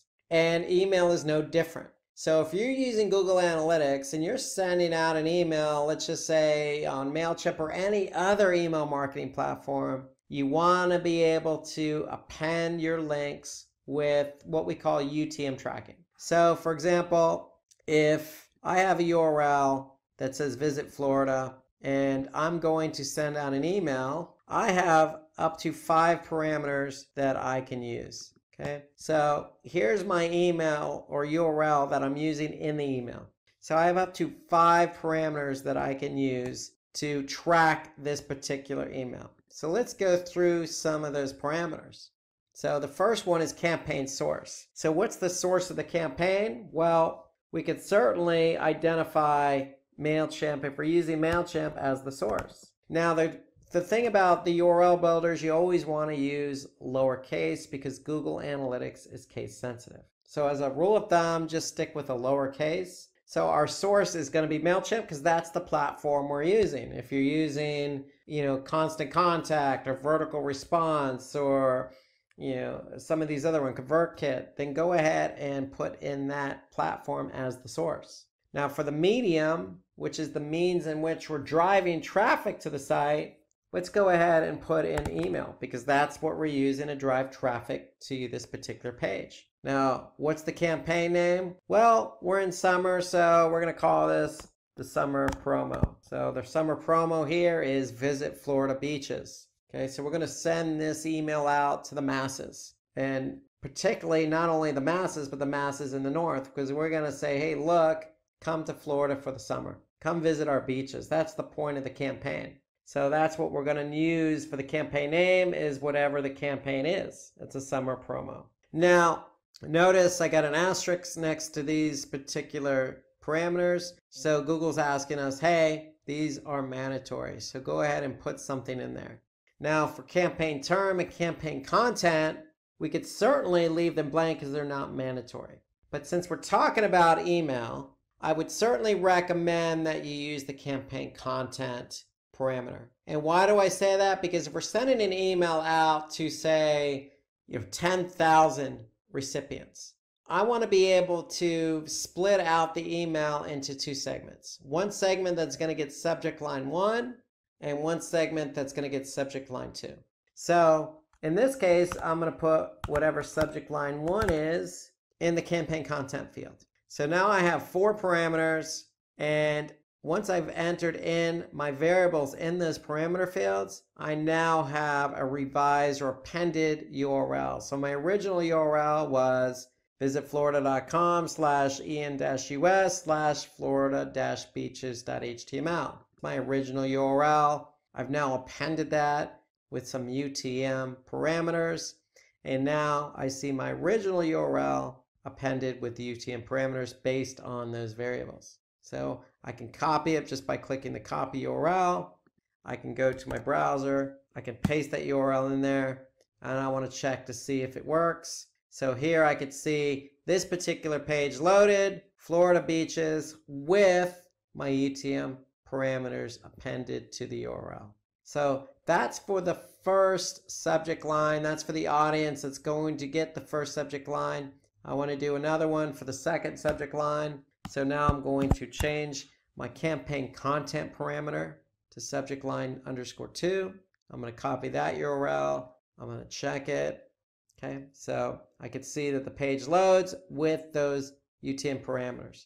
And so now what am I going to do? I'm going to use the first URL and the second URL in my email. Okay, so any link that I have, in this case, I'm using subject line 2. So for the email with the second subject line going to that segmented audience, this is the link I'm going to use in the email. So if you have 1 or 2 or 3 links in the email, this is the URL you're going to use. Because when somebody clicks on that link, you're going to be able to see that click in Google Analytics. So if I jump over to Google Analytics after I sent out my email, I'm going to go to acquisition, I'm going to go to campaigns, I'm going to go to all campaigns. Now based on the variables I put into my parameters, meaning source, medium, campaign name, content, or term, that's what I'm going to look for in Google Analytics. So we could start with source and medium.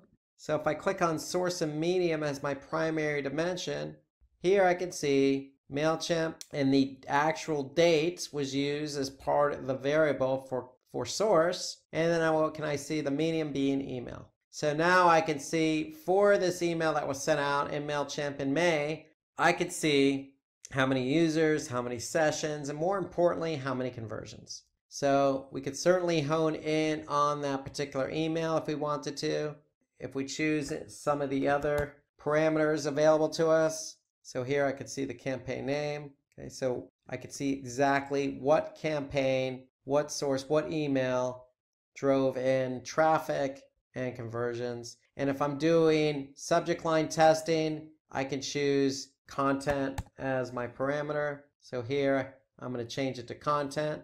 And now I can see the subject lines. In this case, if I go back to my source medium, I'm going to be able to see what subject lines from my emails generated the most traffic. And not only the most traffic, but also conversions. So that's the whole point behind using the URL builder.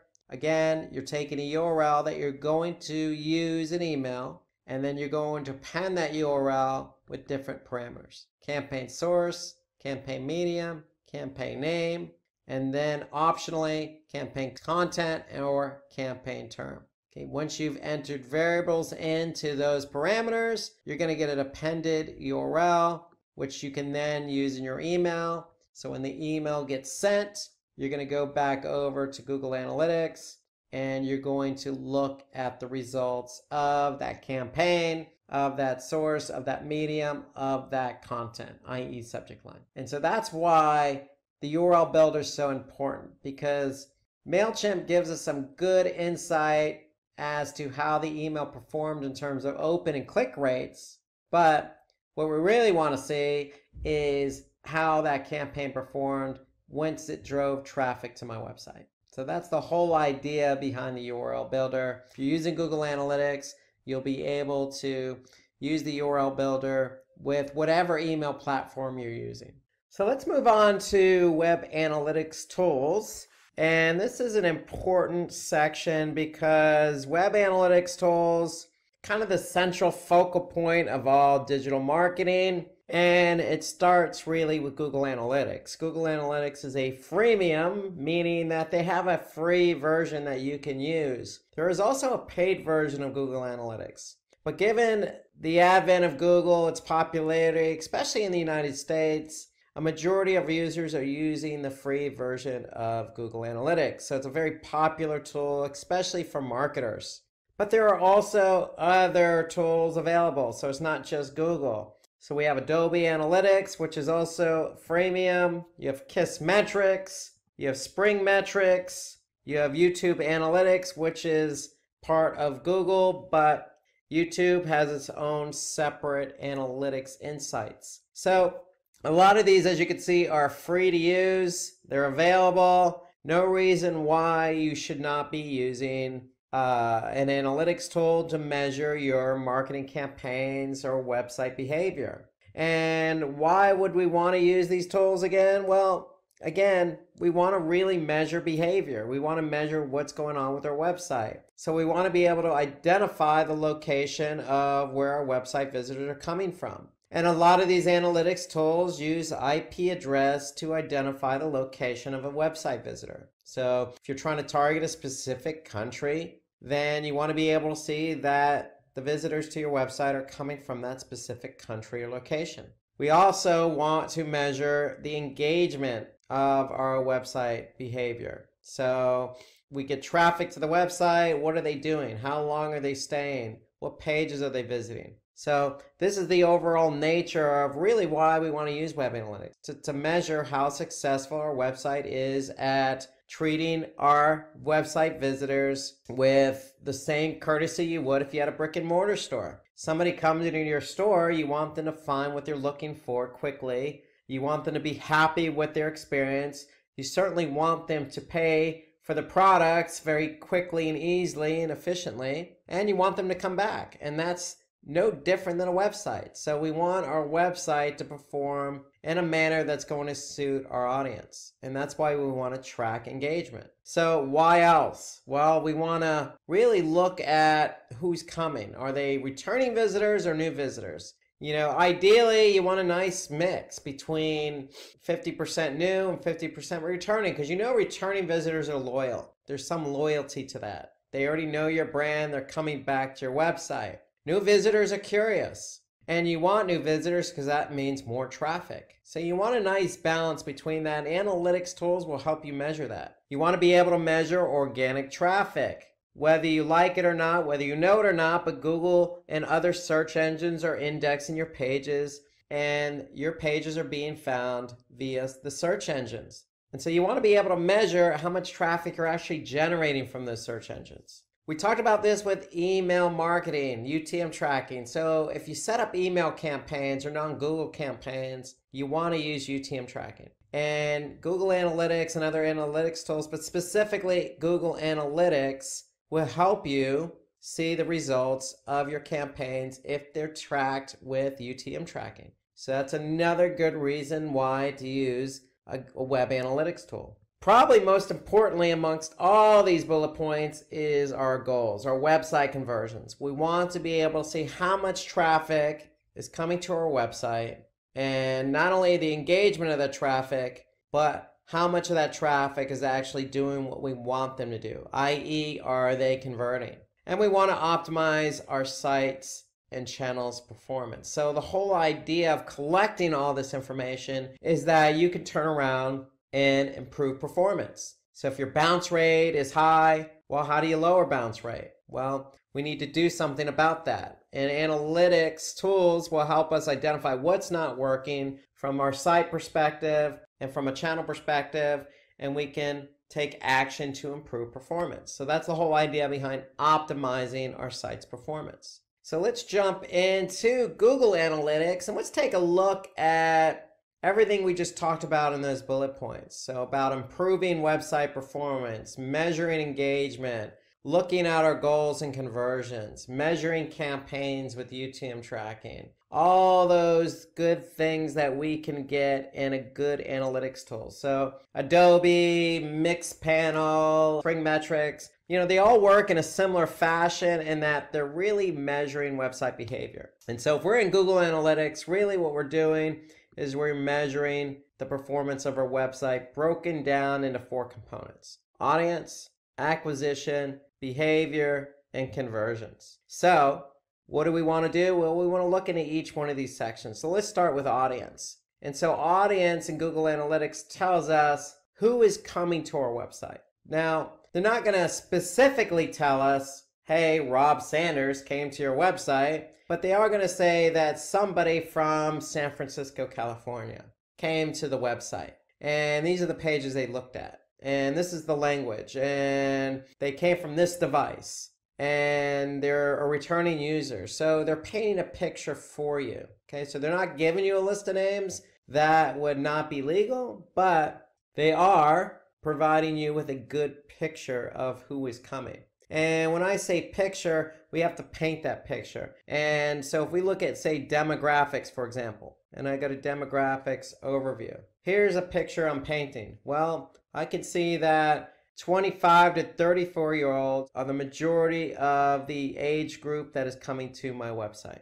Okay, I can see on the gender side of it, I can see that 63% of my traffic, and again, this is year to date that I'm looking at, is coming to my website. So 2/3 of my traffic is female, 1/3 male. And they're between the ages of 25 and 34. So I'm painting a picture about, gender and age coming to my website. Well, I can also look at geo. So where specifically might these people be coming from? So if I go to location under geo, I'm going to be able to see a breakdown of country, or I can even hone it down to city or specific location.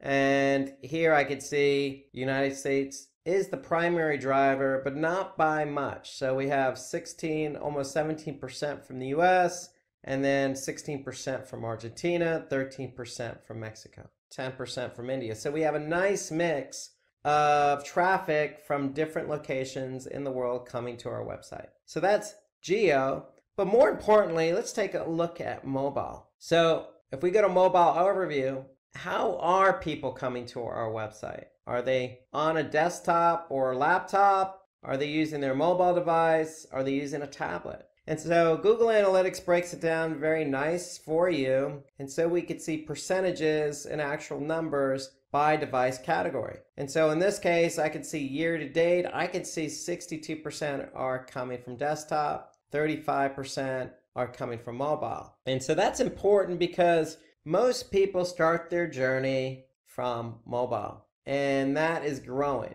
and that's going to continue to grow. So you want to keep an eye on mobile. So to me, this is one of the more important reports under audience because people who come from mobile have a different, not only experience, because the website should be responsive to the mobile device, but their mindset is going to be different. They're actively looking for something. They're probably going to either then follow up on their desktop or follow up in person at your store. Or they're probably looking for directions, or they may just call you. So the experience is a lot different on mobile. So we want to hone in on the growth of mobile. Okay, so to me, this is one of the more important reports in Google Analytics, especially under audience. So let's move on to acquisition. So acquisition reporting tells us how the traffic was driven to the website. So if audience tells us who is coming to the website, acquisition tells us how that traffic got to the website. And so really what you want to do is get a sense of what channels, what marketing channels are driving traffic. So remember we talked about organic search. Well, those search engines are indexing your pages. Well, how much of that traffic from the search engines is actually coming to your site? And I'm a believer in if organic search is the primary driver of traffic, then you have a pretty healthy website, because that means the search engines are indexing your pages. People are searching for something related to your business, you're being found, you're getting clicked, and that represents a majority of the traffic. So that's always a good thing. So here we could see it broken down by channel. If I go to all traffic channels report, I can see in my dimension that organic search represents 72% of my traffic. And this is year to date. Then I can see paid search. Then I can see direct, which means somebody went directly to the site.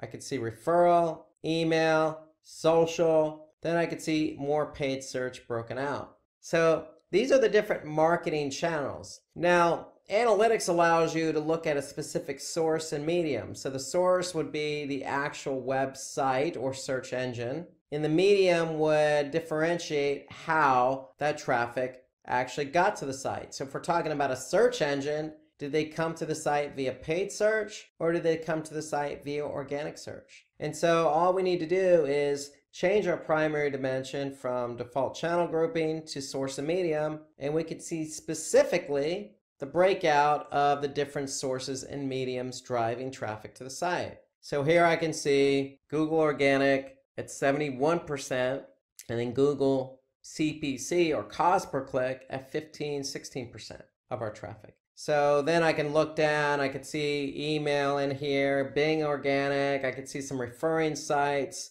I could see some social in terms of mobile Facebook.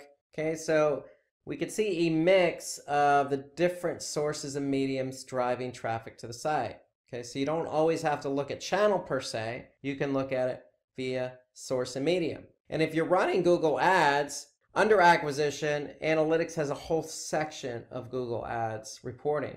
So if you're running campaigns on Google Ads, remember we looked at the keyword planner in Google Ads. So if you're running campaigns on Google Ads, you can certainly see the performance of those campaigns just by clicking on campaigns. We can also see campaigns, other campaigns that we're running. So remember that UTM tracking that we set up for email? Well, we want to be able to track the performance of email and any other non-Google campaign with UTM tracking.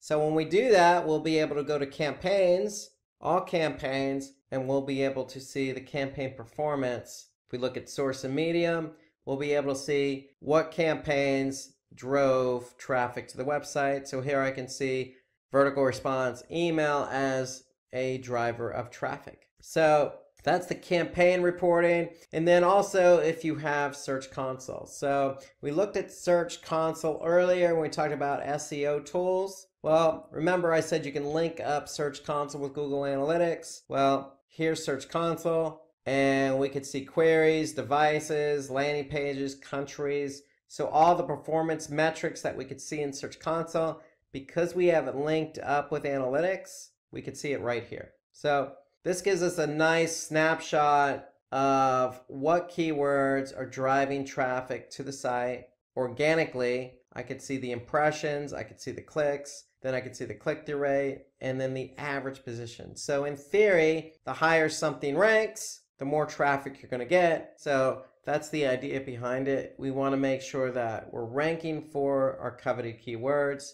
And if we are, we want to be able to measure how many times our listing was seen and how many times it was clicked. So that's the great thing about, Google. They have a family of products, and those products tend to talk to one another. In the form of Google Search Console and Google Ads, you can connect them directly to Google Analytics. So let's move from acquisition to behavior. So here in behavior, we have a number of different reports. So behavior tells us, once the traffic actually arrived at the website, how are they behaving? And so really what I would do is from there go to site content all pages. And so this gives us an idea of how many pages were actually viewed. So site content all pages tells us what page and how many times it was viewed during a period of time. And again, we're looking at year to date. So I can see engagement related metrics associated with the page. So this particular page here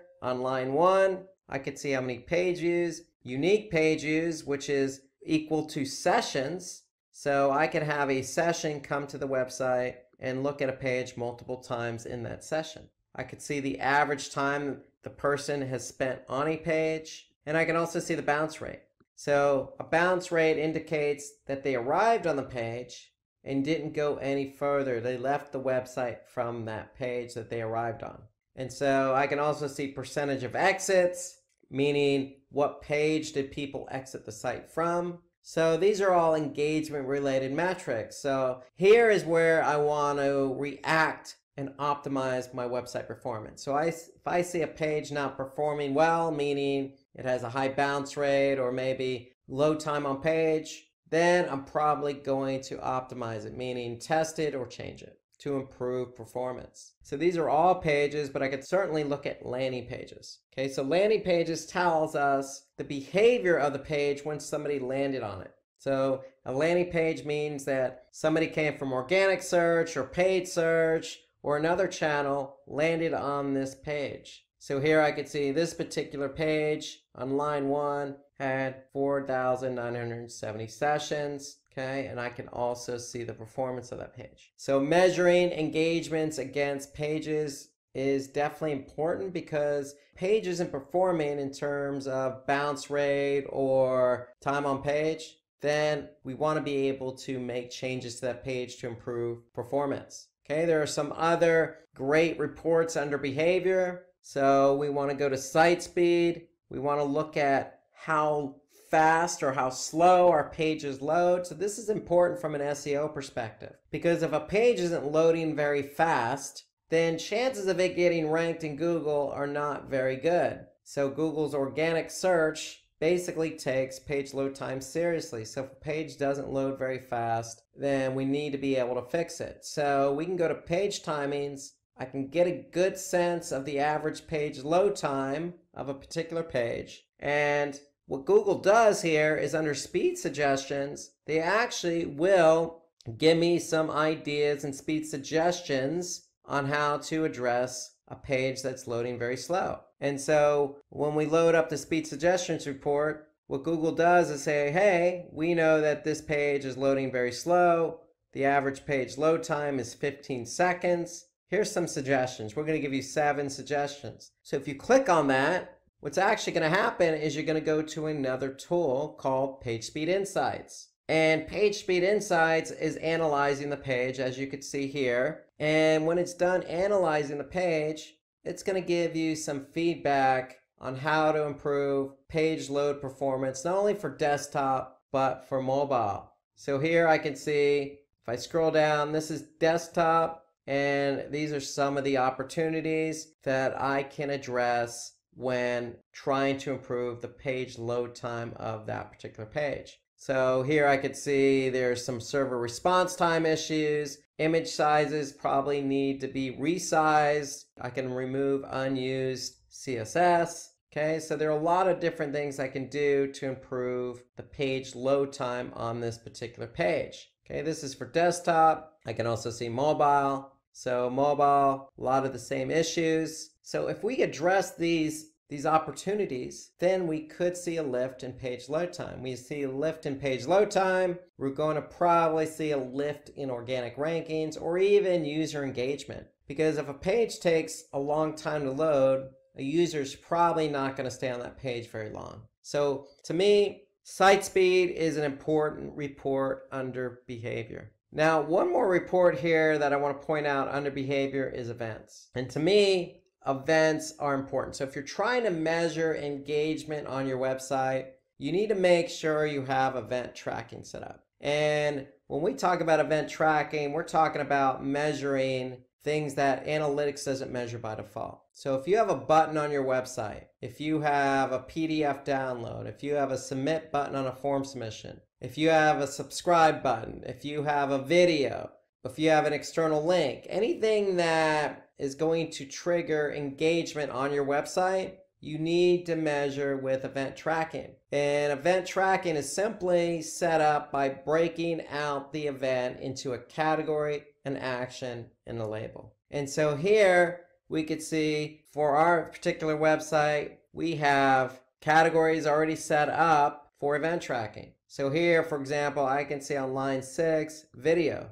I can see how many people actually watched our video. Okay, so here's the action, video start. Okay, so over this period of time, I could see I had 49 unique events, 50 total. So that's how many people actually watched the video.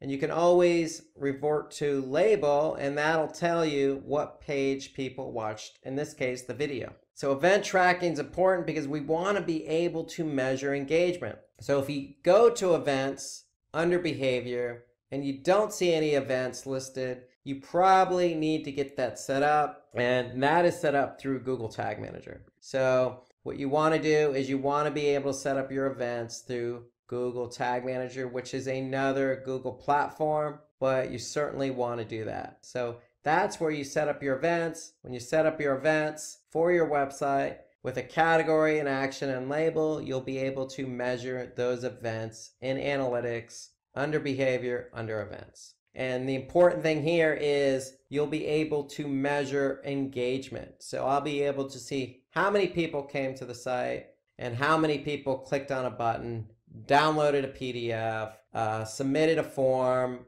played a video, did whatever we wanted them to do. So events are important. So let's move from behavior to conversions. And this is important because we want to be able to measure conversions on a website. So analytics has 4 types of conversions. So if I go to admin, down at the bottom, and then I go to goals, I could see that I have 4 different types of goals that I can use. Now, right now, I have event-related goals set up for the website, for this particular website.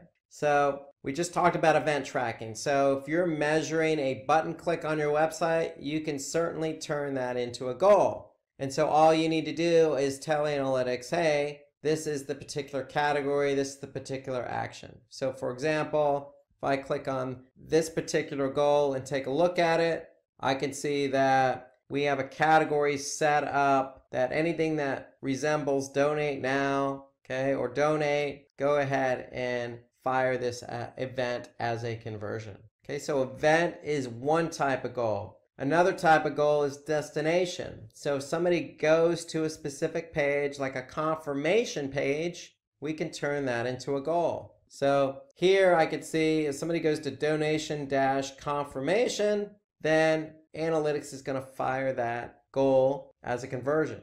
And we're going to see a conversion against a different metric or different dimension, like channel or audience. Okay, so destination is the second type of goal. The third type of goal is duration. So how long did somebody stay on my website? So in this example, if they stayed at least 1 minute and 30 seconds or more, then analytics is going to count that as a goal conversion. Okay, so duration is the third type, and then the fourth type is pages per session.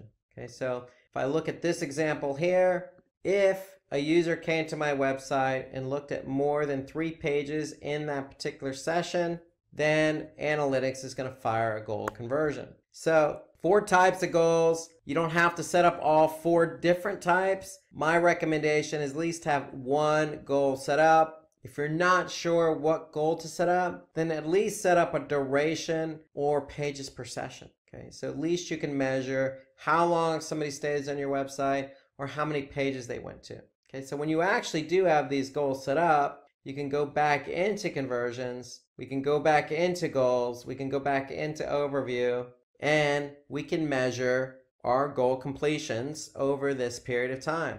So here I can see 313 goal completions total with a goal conversion rate of 1.88%. And then I could see it broken down by goal type. So remember, the only goals I have available and set up are event-related goals. So 69 newsletter signups, 156 donate click buttons, I have 32 contact form submissions, 37 email click completions, and then 11 phone number click completions. So I can measure engagement as a goal. And so goals generally are important to the business. So you want to make sure that if you have a goal for your website, then you want to be able to set that up as a goal in Google Analytics. So that way, when you're looking at example channels, if I go back to my channels report, I can then measure channel by goal conversion. So these are all goals, but if I want to look at, for example, how many people from organic search clicked on the Donate Now button, I could see that. I could see year to date 10,887 users, which meant 11,000 sessions. 76 clicked on that Donate Now button. And that comes out to 0.65% conversion rate. Okay, so that's important. So you want to be able to measure any dimension, whether that be channel, source medium, keyword, campaign, mobile device, could be demographic, gender, or age. You want to be able to measure any dimension against the goals you have set up so you can measure performance. And that also includes pages or landing pages as well. So that's a quick overview of what you can expect to see in Google Analytics. Again, audience, acquisition, behavior, and conversions. So a lot of data in Google Analytics, but you want to be able to take advantage of the data in order to improve website performance. Now let's jump over to YouTube Analytics, because if you have videos on YouTube, if you have a channel set up, some playlist, you'll be able to get some really good insights as to how your video is performing. And so here I could see I'm in YouTube. All I did was I went to my account, then I went to the studio version of YouTube, and then from there I went to Analytics. So my account, YouTube Studio, Analytics. And Analytics here is going to give me all sorts of information about my videos. Okay, so here I could see over the last 28 days, my videos produced over 8,600 views. My watch time in minutes totaled over 17,000. And I've netted 48 subscribers. And this is an overall, okay, so I can actually see when I publish videos, and I can see the date they were published. And here I'm looking at, total views over this particular date range. I can also see specifics on a particular video. So I could see the top video in terms of minutes. Here I could see this particular video had 602 minutes over the last 28 days. So here I could see views on a particular video. So this is just an overview. I could certainly look at some other information. If I click on reach viewers, I could see the total impressions. So how many times my video was viewed or how many people looked at it. Okay, and then the click-through rate. So here I could see the different traffic sources. So 29% came externally. Okay, here I could see 25% came within YouTube itself. I could see how many times a video was viewed and played via playlist, via suggested videos. So I could see different ways in which the traffic found my video and actually watched it. Here I could see externally how people were able to find my videos. And I could see 46% found it via Google search. I see lots of information here about sources of traffic, how the traffic got to these videos. So I could see then once the traffic found my videos, how many times they actually saw it and viewed it and then watched it. So that's how many times I was able to reach viewers via different sources and then their reaction to that, how many times they saw it and watched it. Here I can click on interest viewers. So again, I could see the top videos in terms of watch time. I could see the top playlist. So here I could see my partners playlist was the top playlist. So I can see some interest here in terms of average view duration. And then here we have build an audience. So we can look at specific audiences if we have them built in YouTube to see how many people actually watch my videos. So here I can see 88% of the people who watched my videos over the last 28 days were not even subscribed. So that tells me a lot of people are finding my videos, spending some time watching them, but they're not subscribed. So we're trying to get them to subscribe to our channel so they can watch more. So a lot of information here in YouTube itself about how our videos performed. Again, this is good insight because ideally what you want to do is you really want to take a look at a specific video, see how it's performing. So if I just click on one particular video, I can actually see the audience retention over the course of the video itself. I could see the ways in which people found the video. Okay, again, externally or via YouTube search. I could see how many people liked it or disliked it. I could see all sorts of information on a particular video itself or an overview of my channel. So that's all available to you in YouTube Analytics under YouTube Studio. So take advantage of that. So if you're publishing videos on a regular basis, you want to hone in on how your videos are performing. So if you have any additional questions about YouTube Analytics or YouTube in general, take a look at our video that we created earlier this year about how to create a YouTube channel. We go into some in-depth insights into YouTube itself, especially YouTube Analytics. So take a look at that video. And if you have any other insights about YouTube Analytics or analytics in general, go ahead and put a comment below this video. So let's turn our attention to competitor spying tools. Very important to keep tabs on what the competition's doing, and there are a lot of tools out there. So when it comes to social, we can use a freemium tool like Sprout Social to listen in on our competitors. We can use another freemium tool, Social Blade.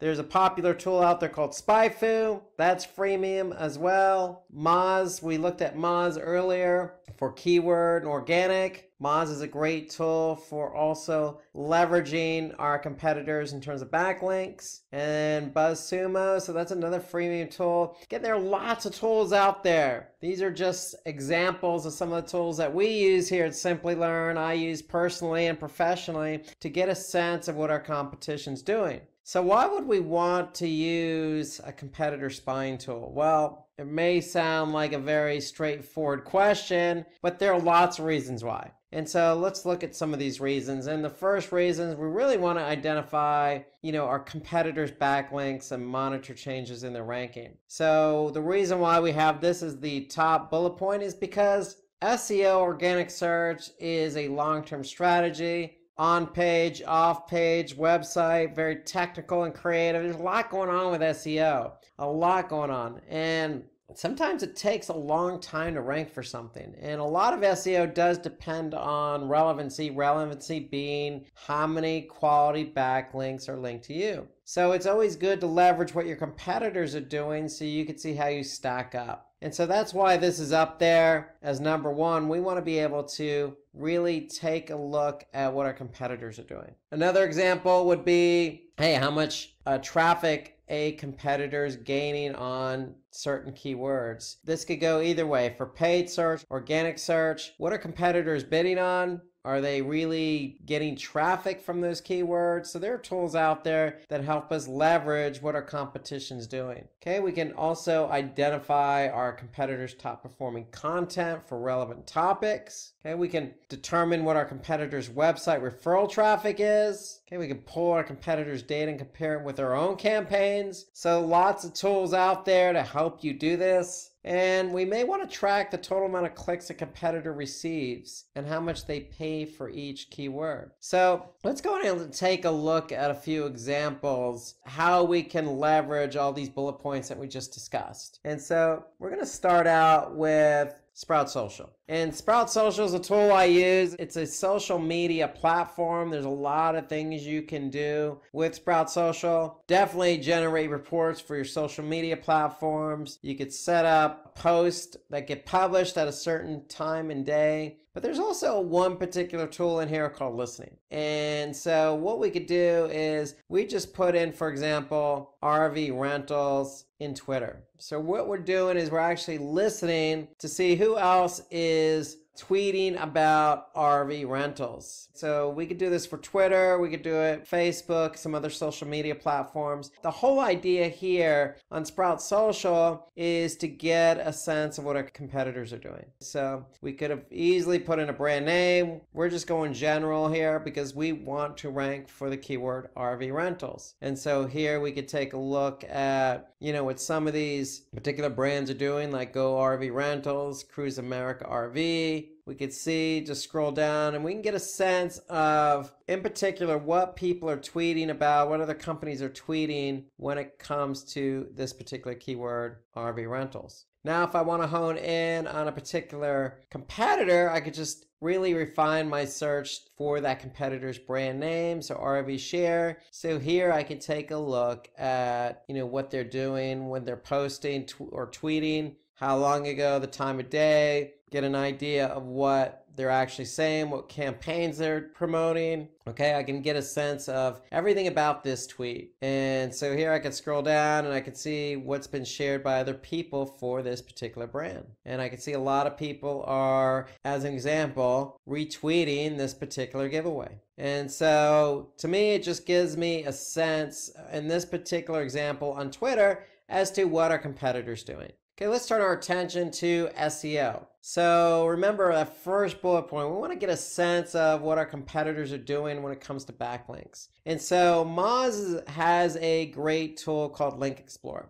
And Link Explorer there allows us to actually compare link profiles. So for my domain, I can go ahead and put my competitors' domains in there and definitely get a sense of how many links my competitors have, external, internal. I can get a sense of the domain authority. I can get a sense of page authority, linking domains. So I can really do a comparison across my domain and my competitors' domains to get a snapshot of how I compare against my competitors. So this gives me an overview of everything I need to know organically. Now, Moz also has another great tool under Link Explorer called Link Intersect. And I like Link Intersect. I use it a lot because if our competitors really have a number of external links and domains pointing to their site, and they have a better domain authority and page authority, then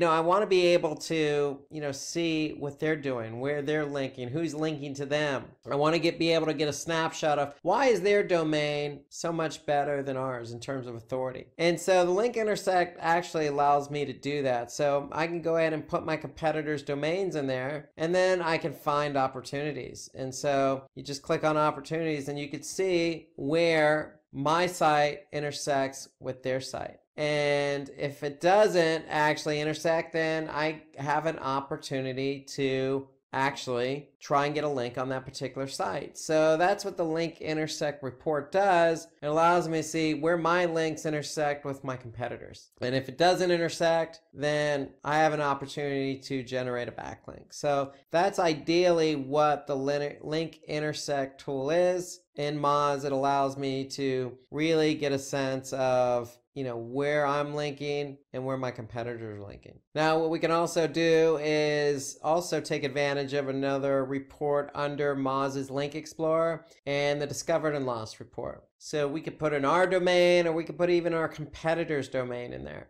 And we can get a sense of what domains were found and linked to them. So really within Moz, we can get a good snapshot of what websites are linking to our competitors. We get a good snapshot of the overall links to our competitor sites, and specifically what sites. So the whole idea is if it's good for our competitors, meaning they're linking from a site that has a good domain authority and low spam score, then it's probably a site I want to be able to tackle as well. Okay, so you have Discovered and Lost. Okay, you have comparing link profiles, and you have Link Intersect. So those are three good reports you can leverage right in Moz's Link Explorer tool. Now there's one more report we can leverage in Moz, and that's the inbound links report. And so we can go ahead and type in our competitor's domain here. And again, we can get a snapshot of what their domain authority is, page authority for the home page. But really, this is what we're after, linking domains. So this particular domain has over 9,000 linking domains. So what we can do is actually go through and see, based on domain authority, I could sort by domain authority where these pages are being linked from. And so here I can see Reddit. So a lot of Reddit here, which is a good site for backlinking. New York Times. So, there's a lot of different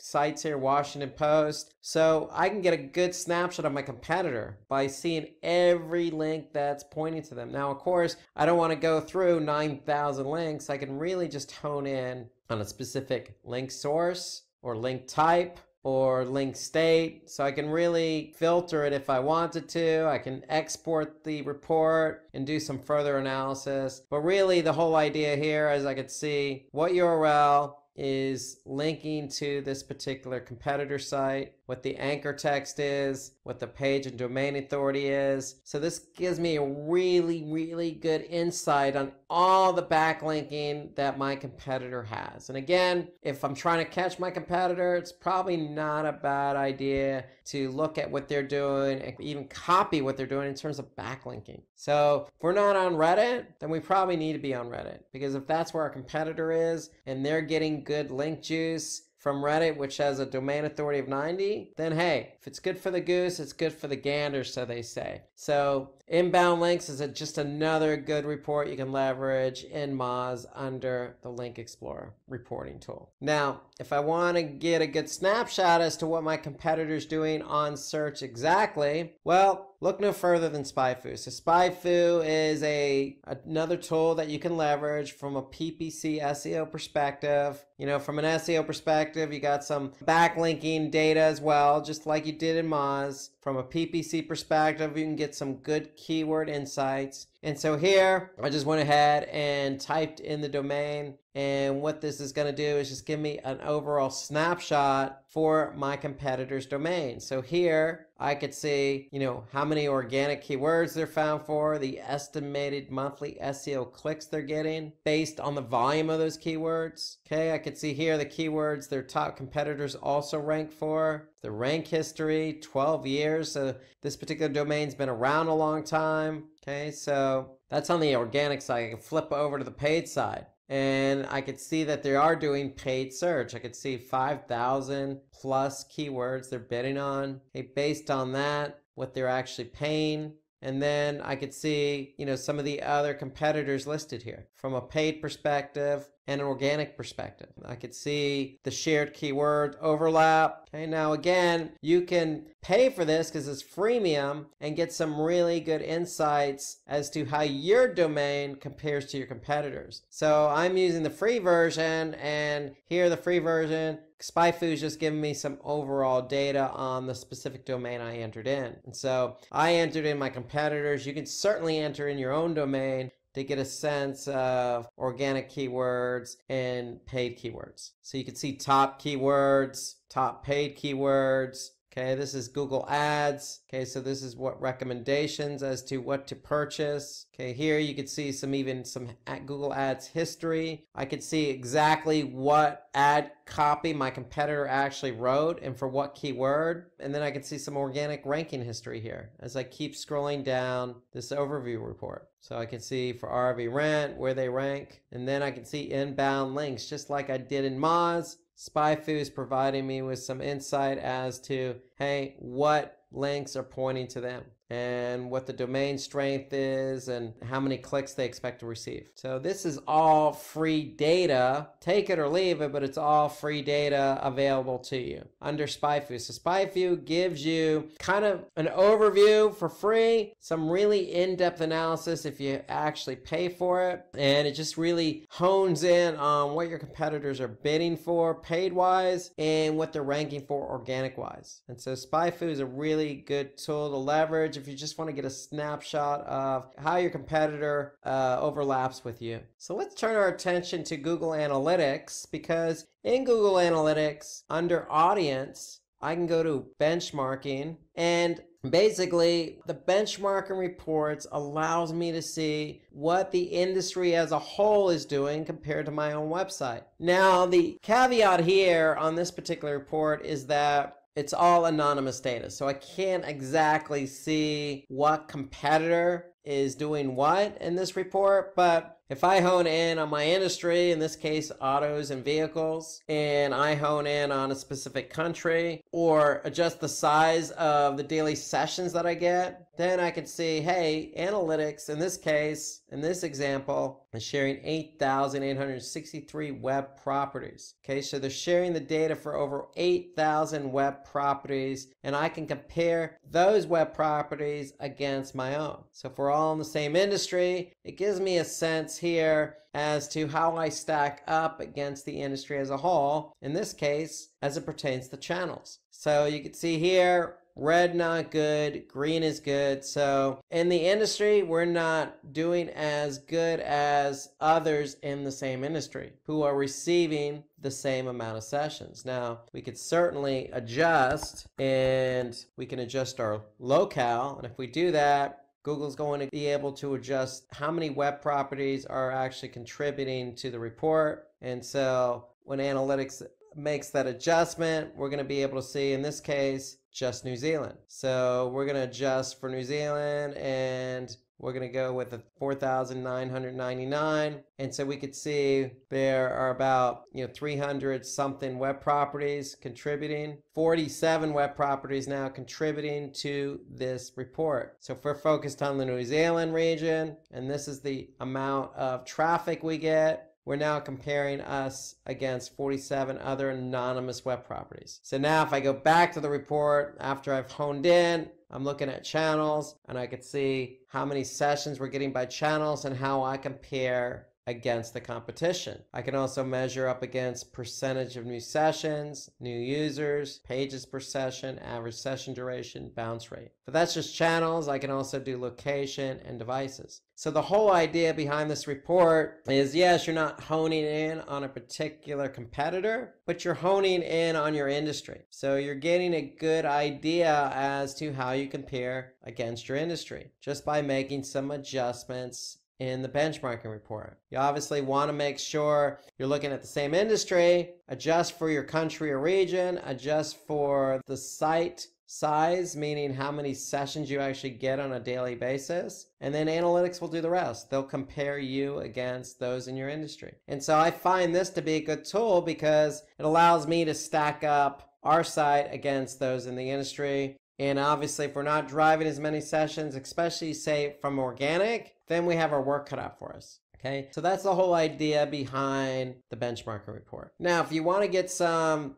good insight as to what the competitors are doing and you don't want to use a tool, well, look no farther. You can always go to google.com. Okay, so this is how we used to do it back in the day before all these tools became available. You just typed in a keyword, and we're going to type in RV rentals, and now we're going to be able to see who's bidding on that keyword. So we could see we have a number of different companies bidding on the keyword we're interested in. Okay, here I can see some featured snippets. Okay, and then I could see some organic search results. Okay, if I scroll down, I'll be able to see some other companies bidding on that same keyword, meaning they're paying for RV rentals. So if I clicked on somebody's link here, they're actually going to pay Google for the click. And so this just gives me a good sense of how many people are actually trying to rank for this keyword or trying to be found for this keyword. So that's all I did. I just did a search. Now, from an organic perspective, if you really want to hone in on your competition,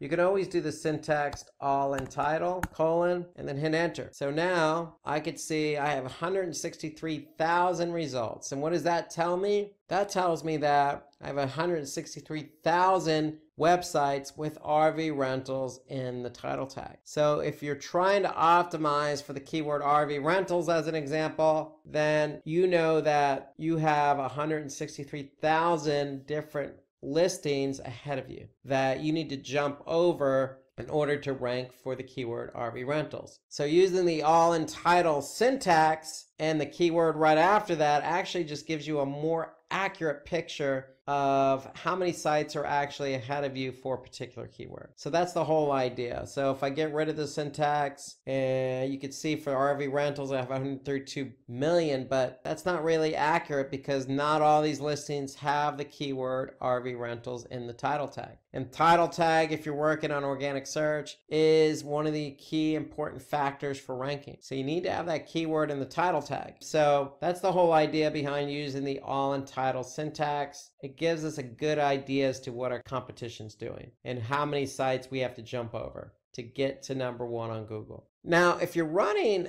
Google Ads, just as we did with RV rentals, we went up there and we typed that in as a query and we saw how many advertisers there were for RV rentals. Now, if we are running our own campaigns, Google Ads actually has a good report that I really like. It's called Auction Insights. And so you can get to Auction Insights just by clicking on Campaigns, and then from Campaigns, click on Auction Insights. And what Auction Insights allows us to see is what competitors or domains are bidding on the same keywords we are. And so what Google does here is it allows us to actually see where we stack up against our competition for all the keywords we're bidding on. And so here I'm looking at year to date, and here we can see us and I can see our competitors. Okay, so I can see impression share. So if we're talking about one keyword, every keyword has 100% impression share. How much of that impression share are you getting? And when we say impression share, meaning eyeballs. When we talk about eyeballs, are we getting a majority of the eyeballs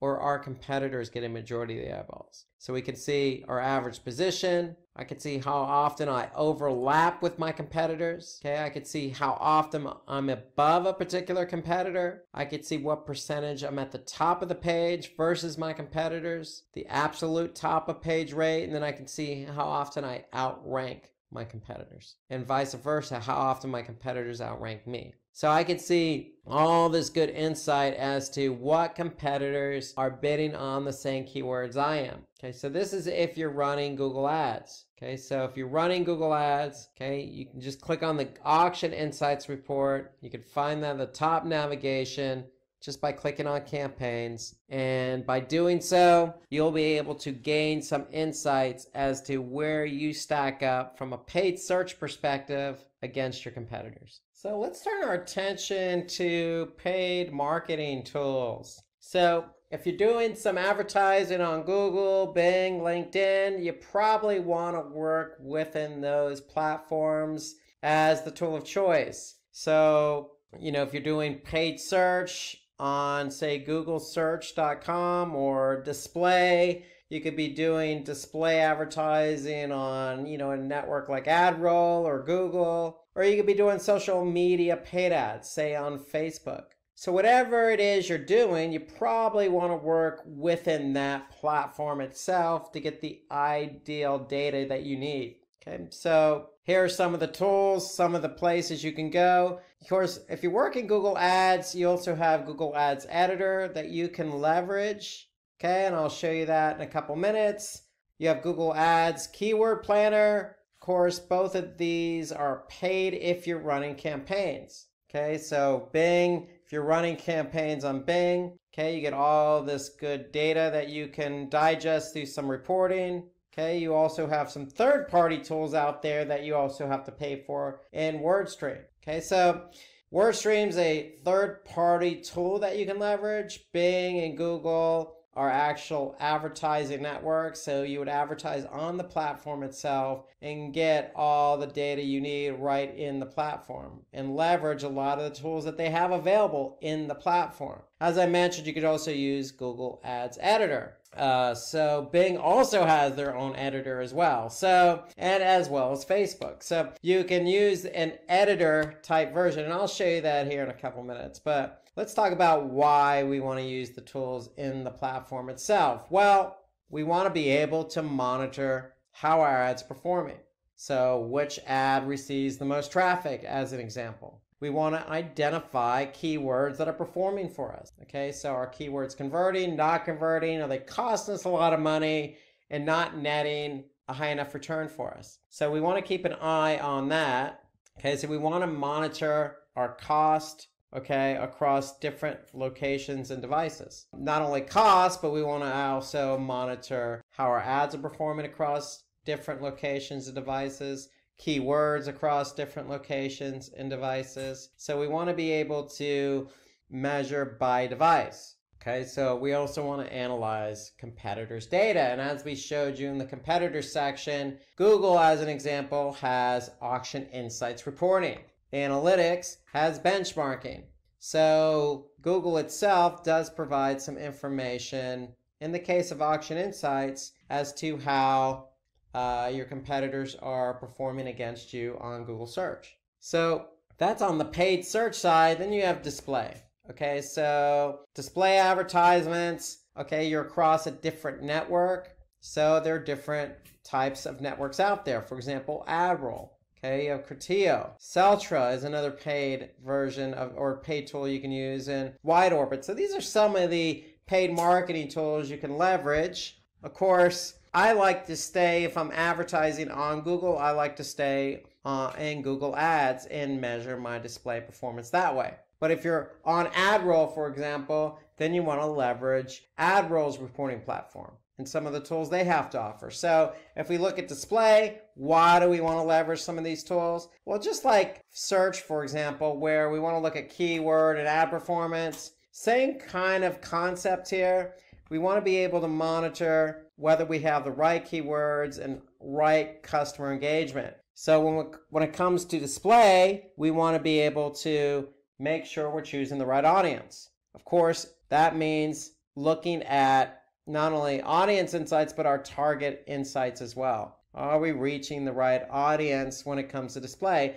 And Google has a good breakdown that I'm going to be able to show you here in a couple of minutes. Okay, so we want to improve our campaigns by monitoring our competitors' display ads as well. So there are tools available that'll help you do that. And that's on the display side. And if we look at social, okay, what tools can we use on social? Well, you got Facebook Ads Manager, okay, you got Ad Espresso, Quaya, Tweepy, you got all these cool paid search tools. Again, I usually stick with where I'm advertising. So if I'm advertising on LinkedIn or Twitter, I'm going to leverage that platform, but just know that there are other tools available for you.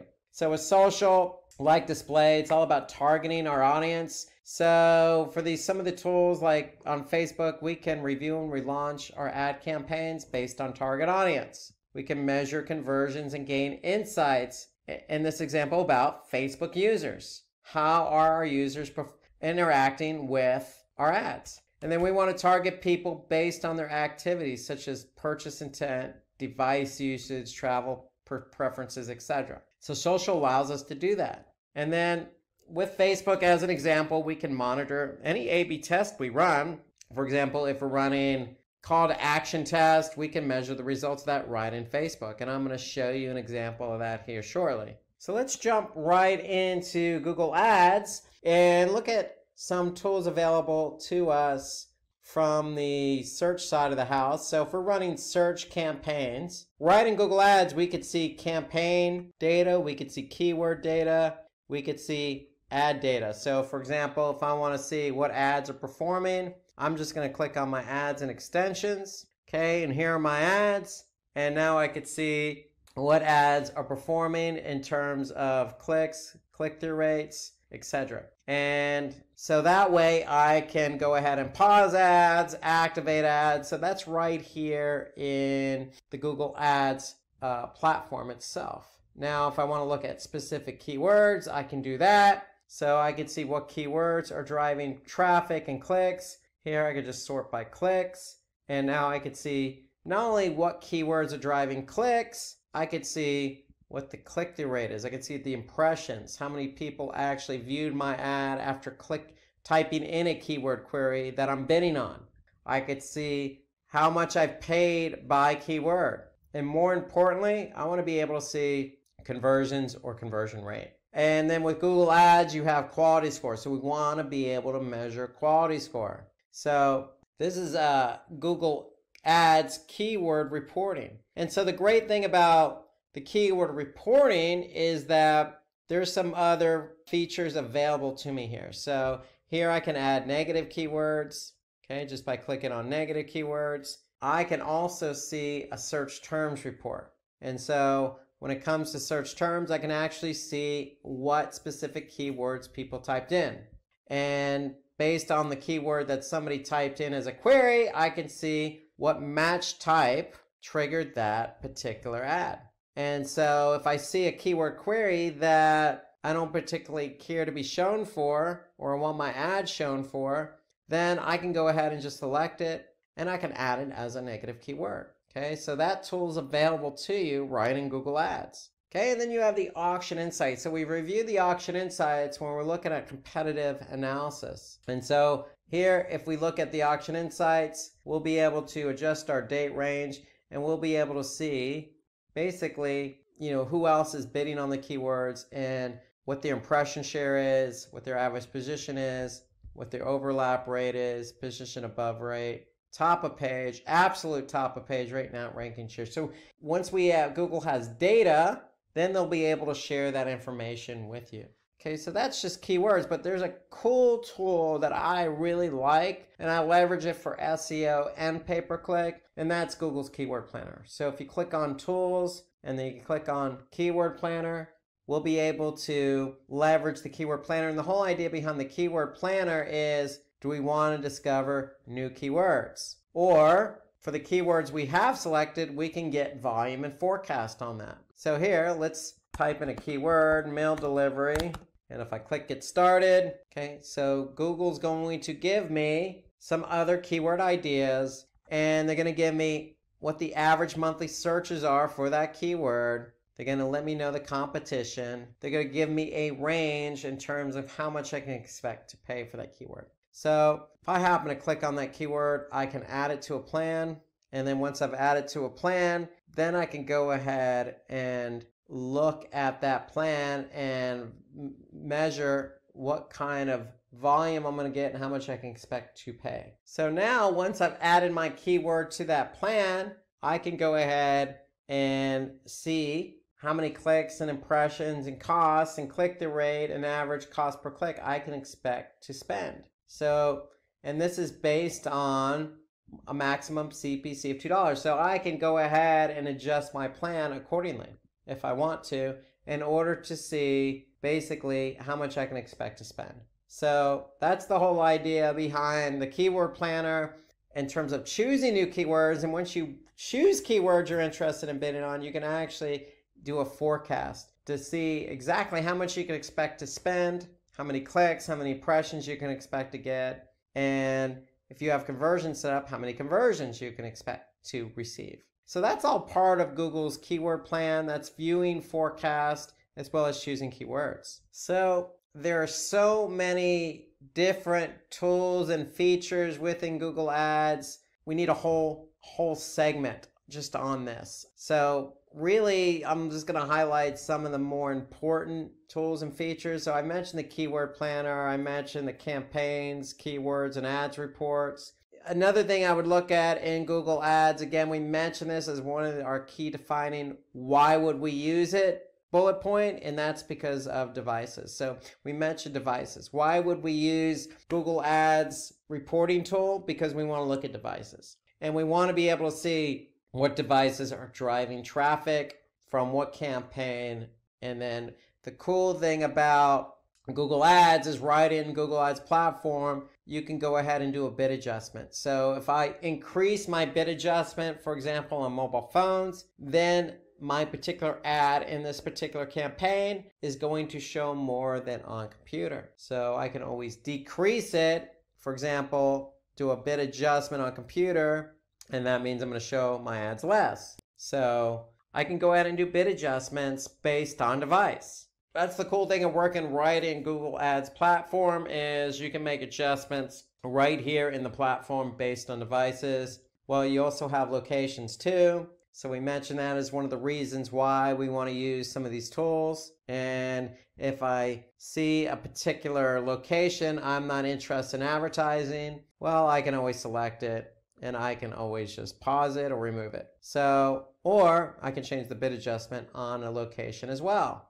So I can make a lot of different changes right in the Google Ads platform. For those seasoned in search advertising, paid search advertising, especially on Google Ads, you can always use Google Ads Editor. All you need to do is just do a search for Google Ads Editor. You can download it. So basically what Google Ads Editor is. It's a tool. It's a software that you work with your campaigns on locally. So you're making changes to your campaigns on your computer.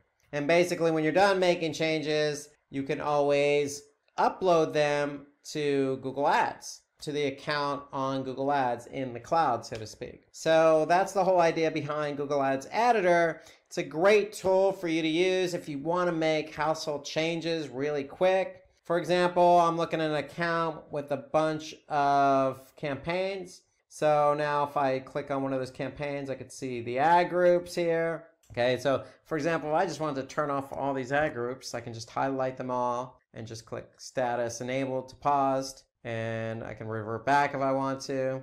Okay, so you can make household changes. So here I could see the campaign, the ad group level. If I choose an ad group, then I can see some keywords. And again, I can make changes ad nauseum. Here I can copy, I can paste, I can delete. Okay, so I can make a lot of changes really quick right in Google Ads Editor. And that's the whole point of Editor, is to go ahead and work locally while somebody else is working locally on the same account. You could both be working simultaneously and being more efficient on getting things done in the campaign. Now, if you are working with somebody else on the campaign, you want to make sure that you get recent changes. So if I say get recent changes to all campaigns, what Google Editor is going to do is contact Google Ads in the cloud and download all those changes. So here I can see the changes being downloaded in Editor from Google Ads. And when it's done, it's going to highlight all the changes that have been made. And so once I'm done reviewing those changes, I can go ahead and click done. And now I know I have the recent latest changes in Editor. So now I can go ahead and continue to make some changes. And when I'm done making changes, I can go ahead and post them. So that's the beauty of Google Ads Editor. Bing has a version, Facebook has a version. It allows you to, again, go at the keyword level, the ad group level. Okay, you can look at ads itself and make changes to the ads. Okay, you could do a lot of different things right in Editor. In fact, you could do pretty much most of what you could do in Google Ads, you can do in Google Ads Editor. And so that's Google Ads Editor. To me, I would recommend it if you're experienced with Google Ads. Again, it's software. You have to download it. You're going to use it on your computer as software. But when you make changes, all you need to do is post those changes or get recent changes that have been made on Google Ads. And so that's Google Editor, Ads Editor in summary. Now let's go back into Google Ads and talk about display advertising, because display is a different network, but the platform's still the same. And some of the same tools are available from the search network as well as for the display network right in Google Ads. So if I want to take a look at a campaign and ad group on the display network, I could just click on that ad group and I can look at the ads that are running for that particular ad group on the display network. So here, the difference being on the display network is you can use image ads. On the search network, you can only use text ads. So here I can look at image ads and I can see how they're performing. In fact, you could even go a step further and use responsive display ads. So Google has responsive display ads, meaning it's going to respond to what's performing best. Okay, and so now I can see clicks, impressions, click-through rate, etc. right on my ads and extensions report in Google Ads platform. Now, this happens to be a retargeting campaign. So if we click on audiences, we'll be able to see what audiences we're targeting here. Okay, so when this report loads, when you run retargeting campaigns, you're targeting a specific audience. And so we want to be able to see, okay, of the audiences we have set up, what audience is performing best. Okay, so here I can see a breakout by audience. Again, I can see the same metrics I could see on the search side. I could see clicks, impressions, click-through rate. More importantly, I want to be able to measure conversions. Okay, so that's the whole idea when you're in these platforms and you're paying for ads, is you want to be able to measure against conversions, and you can also measure against cost per conversion, conversion rate. Okay, so those are some key metrics to measure up against, whether it's audience, keyword, ad, whatever the dimension is. So here on the display network, we can get a sense of demographics. Okay, so unlike the search network, the display network allows us to see demographic data. And so now I could see an age breakout or an age range breakout that Google provides us. And I could see again, based on the age range breakout, which age range has the most clicks, impressions, etc., including conversions. So you also have the opportunity on the display network to add keywords. You have the opportunity to add topics, and you have the opportunity to see placements or run placements. So here, if I click on where ads have shown, I can actually see where my ads have shown up for this display campaign. And Google Ads allows you the ability to go ahead and you can exclude it from the ad group or exclude a specific placement from a campaign. So you could take action on a specific placement. And I could see the type of placement, whether it's a mobile app, whether it's a site. I can go ahead and see exactly where that placement was. So that's the placements report. You have demographics, you have audiences, you have keywords, you have all these different reports available to you on the Google Ads platform.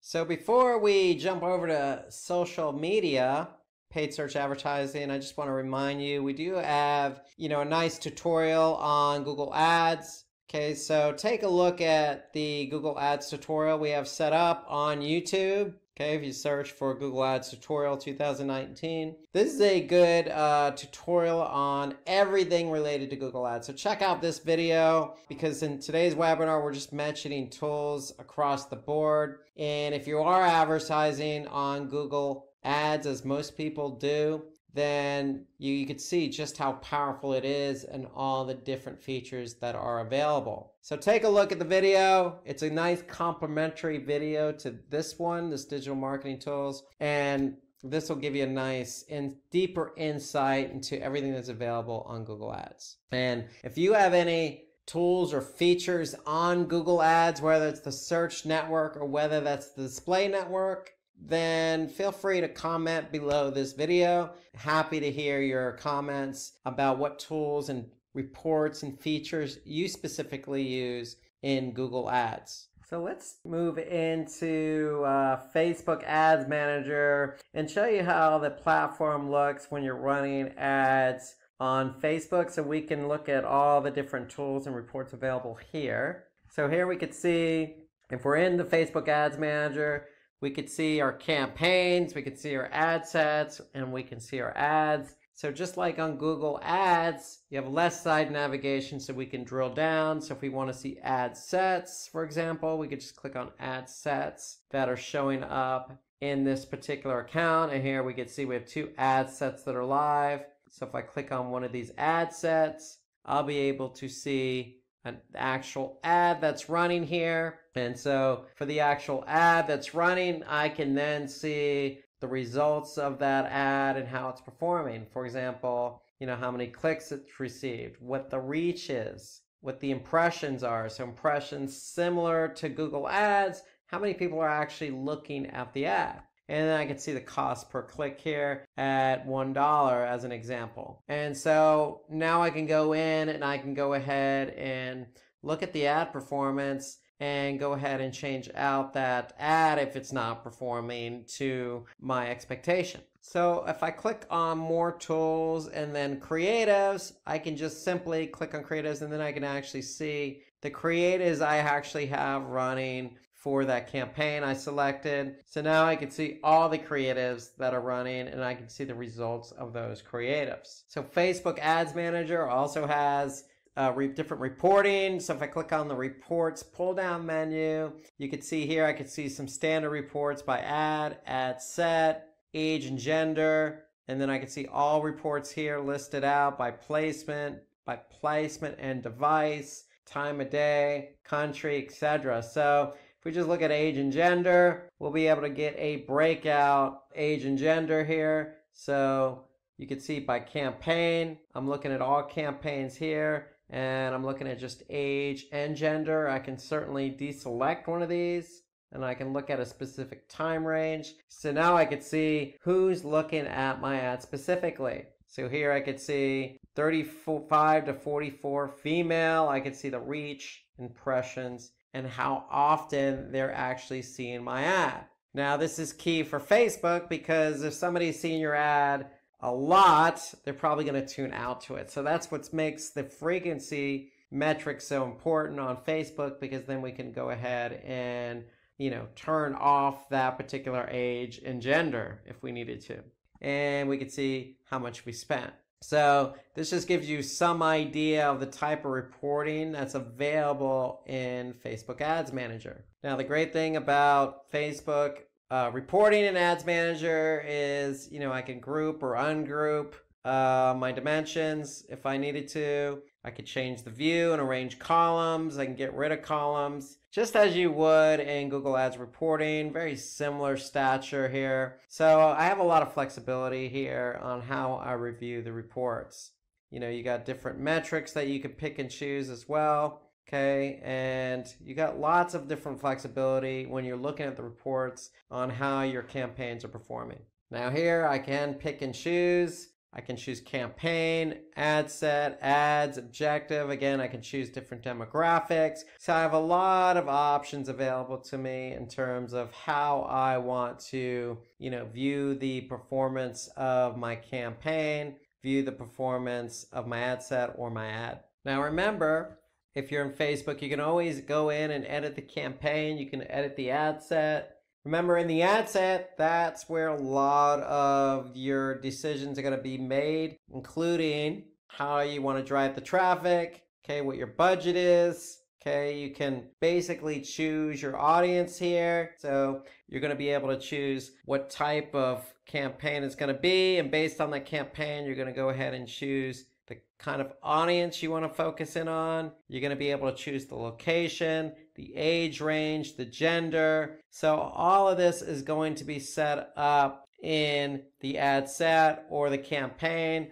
or the ad. If you go ahead and edit an ad, remember you can do A/B testing as well. So you have a lot of different options and features available to you right in Ads Manager when you're managing your paid search campaigns on Facebook. So if you want some more information about all the different features and tools in Facebook Ads Manager, check out the Facebook Ads Tutorial 2019 webinar that we did earlier this year. In addition, you can also look at another one that we did on Facebook called Facebook Advertising Tips and Strategies. So that should give you some sense of everything related to Facebook ads and how to take advantage of the Facebook Ads Manager platform. So if there's anything on social that we may have missed or that you use, feel free to add a comment below the video. We'd love to hear your feedback. Okay, let's talk about some affiliate marketing tools. Let's turn our attention to affiliate marketing.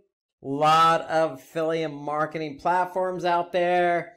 The number one probably is Commission Junction, also known as CJ. They're an affiliate platform. They have a freemium model, meaning you can have a free trial, but basically you're going to have to move on and pay for the platform. Likewise for Has Offers, you have volume. You really, when it comes to affiliate marketing, a lot of platforms out there. Click Inc., AWIN. So a lot of these are brokers per se. And when I say brokers, like for example with CJ, you as a merchant or you as a publisher can get in touch with a merchant. You as a merchant can get in touch with a publisher, meaning CJ helps bridge the gap between you finding somebody to build your network with. Okay, so that's what really affiliate marketing is, and you really need a platform to kind of put it all together. And so a lot of affiliate marketing platforms. We're actually going to take a look at CJ and go through some of the features in the platform here shortly. But let's just take a look at why we need these affiliate marketing tools. Well, these affiliate marketing tools identify affiliates, influencers, employees, other advocates you want to partner with. So again, you could be on the merchant side. You could be actually selling a product, and you're going to want somebody to help you sell that product. Somebody with a website who's an influencer who drives a lot of traffic to their own site, who, does sell, reputable brand, etc. So you need somebody to help you introduce you to these sites. Okay, so CJ and some of these other marketing platforms, affiliate marketing platforms do that. Okay, so these tools are there to do the introductions, the brokering, the relationship. So the other benefit here is you can contract with affiliates and track the traffic and conversions. Well, what do I mean by that? Well, if you do use CJ.com, by no means am I only endorsing that platform. There are plenty others out there. But whatever platform you use, you're going to want to be able to set up terms and conditions with that particular affiliate. So you could set up a terms and conditions for, say, 10% off all sales, as an example. Okay, well, you're going to need a platform that will help you broker that contract. Okay, contract terms or program terms. Furthermore, you're going to need a platform to help you track, hey, is this affiliate helping me drive traffic, or is this affiliate driving traffic to my products, and is this affiliate helping me sell? So these platforms help you do just that. Okay, so you can gain high website rankings with the help of your affiliate, meaning that, hey, your affiliate can be promoting your product, and if they're promoting your product, you have a chance to show up via paid search, organic search, off other websites, so social. So you have a lot of benefits to working with affiliate marketing in itself, and the tools available will help you gain website rankings as one example. We want to be able to track certain metrics. Okay, so in affiliate marketing, you have earnings per click, EPC. As an example, most platforms measure EPC from a 7-day period to a 3-month period. Okay, you can also figure out what the actual cost per click is, just like you do on, say, Google search. You can actually measure that in affiliate. Okay, you want to eliminate fraudulent clicks, impressions, and conversions. So any affiliate platform worth its weight is going to help you understand, how many impressions and clicks and conversions you're getting, and help you manage that in terms of fraudulent clicks, or, hey, if you're getting a lot of impressions and no clicks, that's a problem too. So these platforms are really built on helping you manage your relationship with the affiliate by offering up all sorts of reports and tools. The other big benefit here to affiliate marketing tool is, hey, we can influence our customers throughout their buying journey. So we could set up different promotions based on, hey, did somebody go to the website? Did somebody see our product? Did somebody click on our product? Did somebody go into the shopping cart with our product? Did somebody purchase our product? So there's all sorts of steps in the funnel, so to speak. And hey, you can work with an affiliate, a publisher, to influence your customers throughout that purchasing funnel, throughout that journey. So let's go ahead and log in here. So when you log in, like any other digital marketing tool, any other platform, you're going to have your own settings and whatnot. So really the whole idea behind any affiliate marketing tool is really there to manage your publishers. Who do you want as a publisher? Who do you want selling your product? You obviously want somebody who's relevant, somebody who's going to be able to sell the product, somebody who has a targeted audience that's similar to yours. Okay, so we go into CJ.com, we're going to log in, and here you can see a publisher's link. So we're going to click on the publisher's link. And remember, when you sign up publishers, you have to have program terms. And so if we click on publishers, program terms, we're going to be able to see all the different program terms available. So here we could see the different program terms we have set up for certain publishers. So we just click on that. We'll be able to see that's the default program term. So remember, you could set up your own program term for any publisher. So as a best practice, if you have publishers who are actually performing well, who are selling your products, maybe you want to offer them a little bit more on the commission side. Maybe you want to sweeten the deal. Maybe, these publishers get better program terms versus, say, other publishers who don't. And so here we can see the program terms. Basically, you could see what the terms are, the action, and the different policies here. So everything you need to do to manage that publisher in terms of payment is done under the program terms. Now, if the program terms are met, the publisher actually sells your products. CJ is the broker. They're the ones who are going to initiate the payment based on the program terms. So be careful in the program terms. You want to be able to set them appropriately. CJ has templates. CJ has some default program terms that you could use and offer up to different publishers. So based on the program terms, that's how your publishers are going to get paid.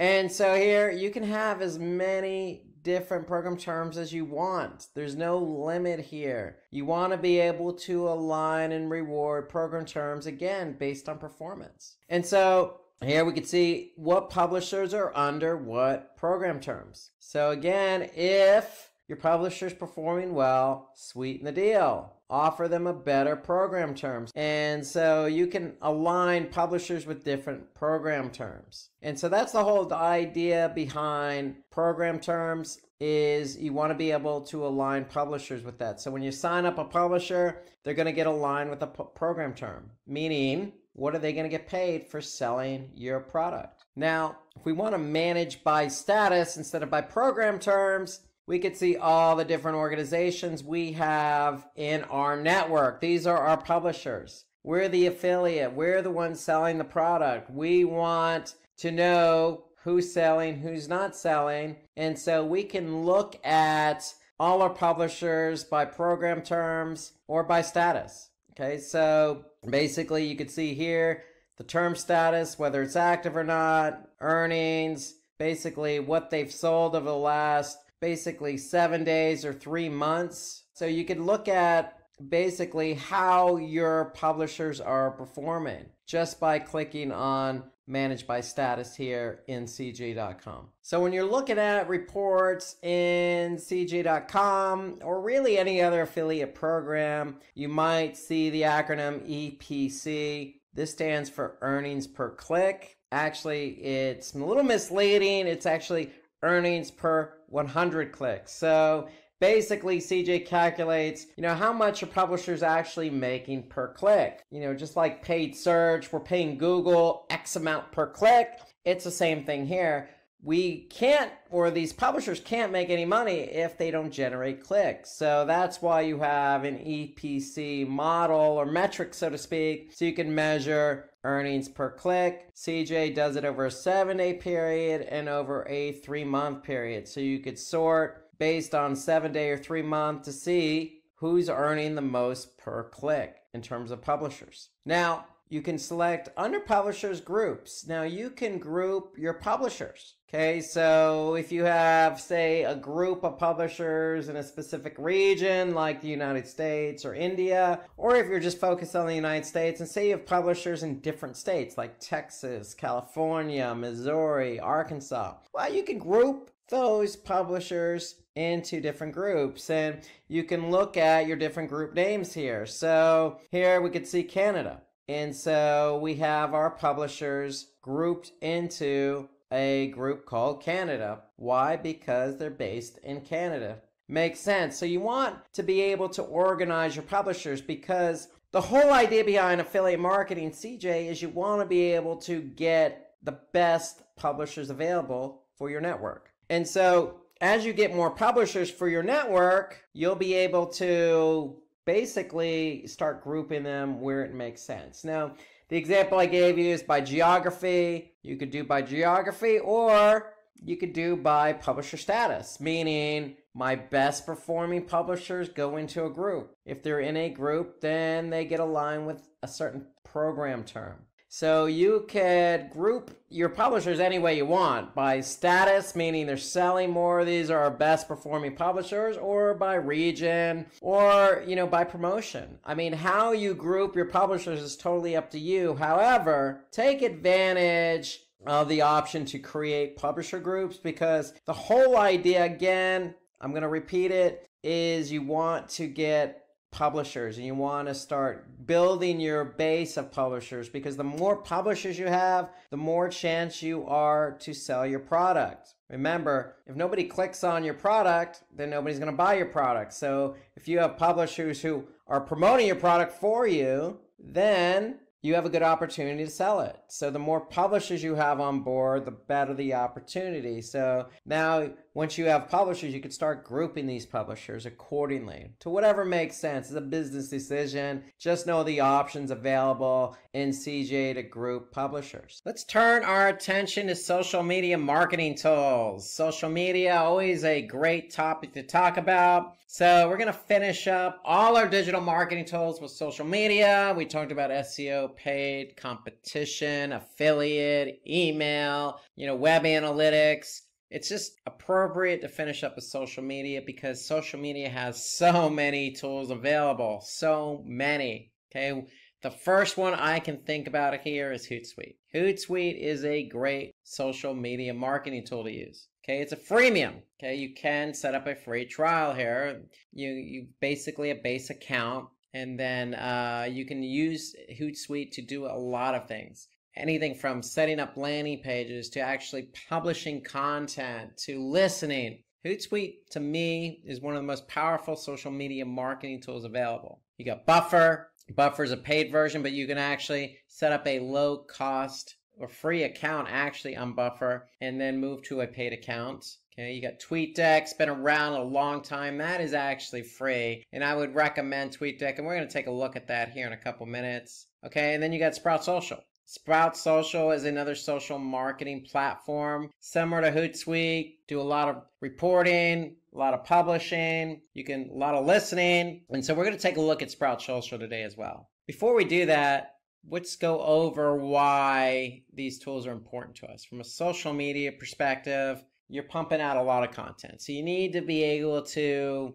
smartly, efficiently, schedule and manage your post. Okay, so you're not just working likely with just one platform like Facebook. You're probably on a number of different platforms. Depending on your business, depending on your bandwidth, depending on what you're selling, your products, etc. Your audience obviously has a lot to do with it. It could be Instagram, Pinterest. You want to be able to consolidate all that and manage it in one place. And that's what social media marketing tools do.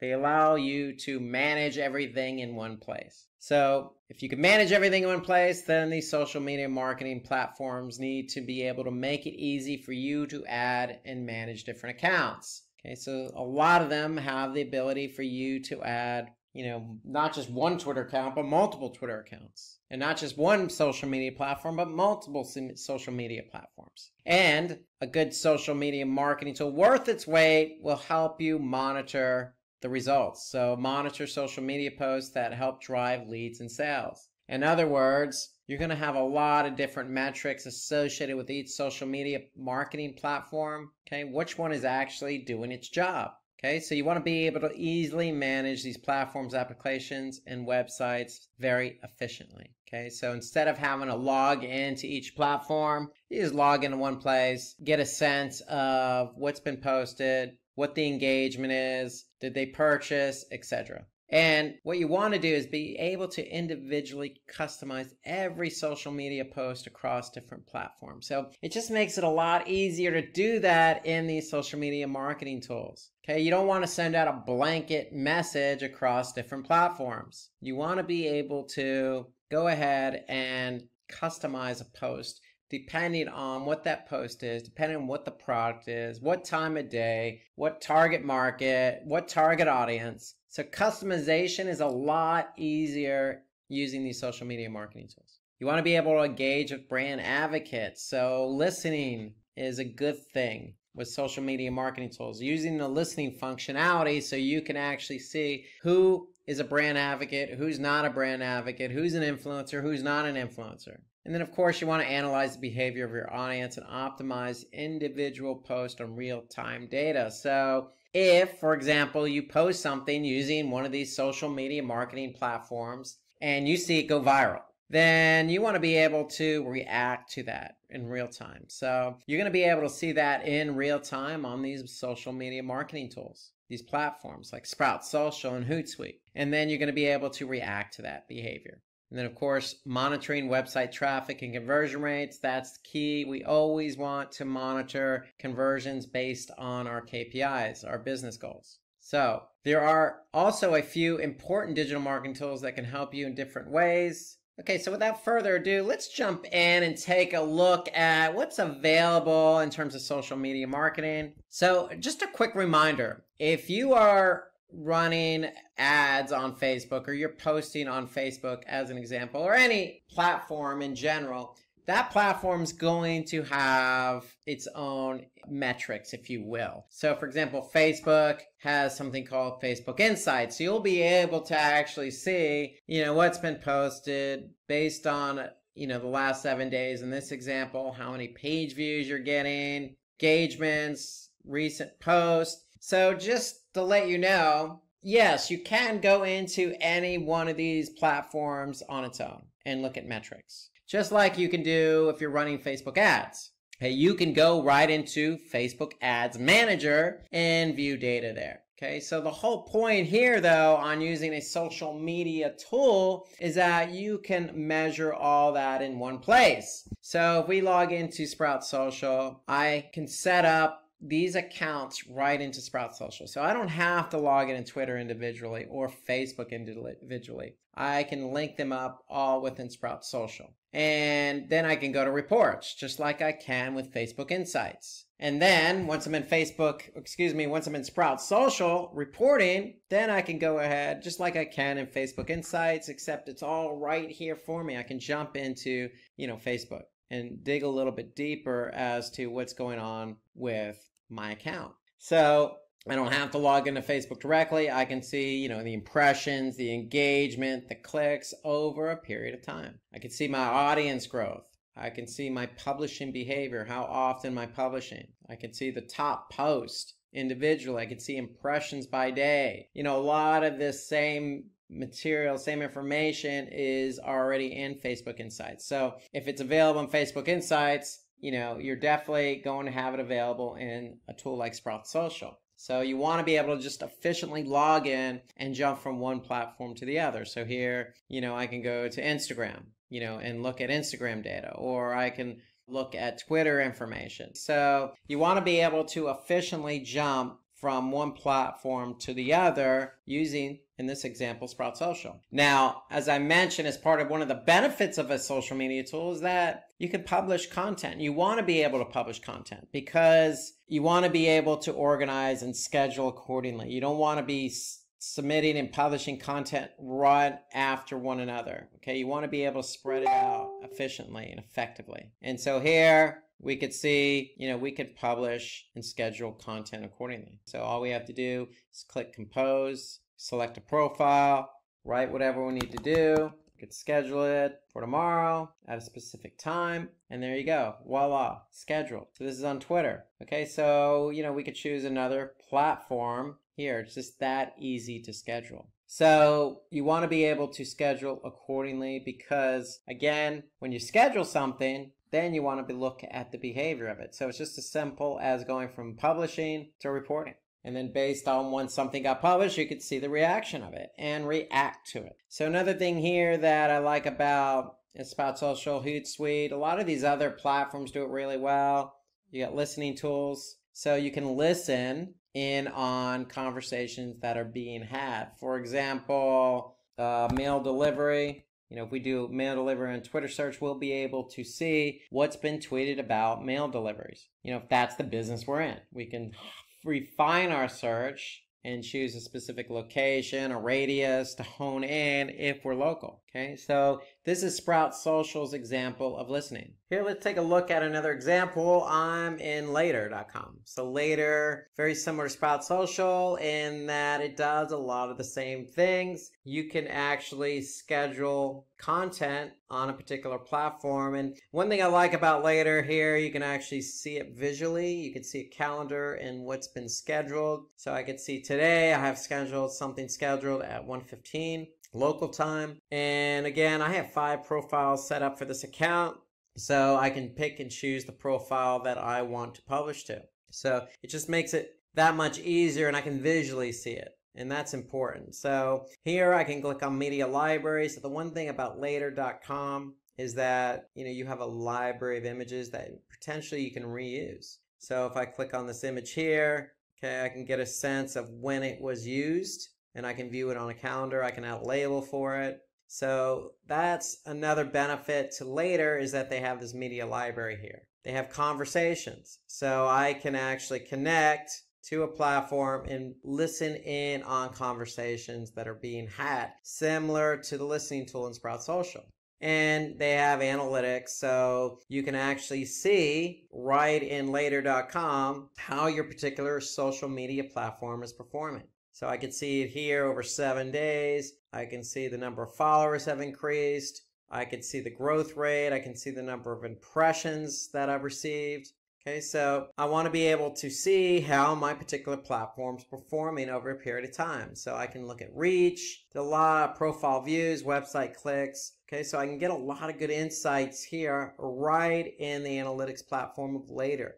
You can look at specific post performance. So if we posted something, I could see basically how many likes it received, how many comments, impressions, the reach. And then if I wanted to, I can click on details and get more specific information on it. Engagement rate, okay, discovery, actions, comments, saves, etc. So later.com goes into some nice detail about post performance. They even have data on hashtags. So if you use a hashtag, you can actually see how many times the hashtag's been used or saved, how many impressions it's received. Okay, so they really go into some nice detail here about how your post and how your accounts are performing.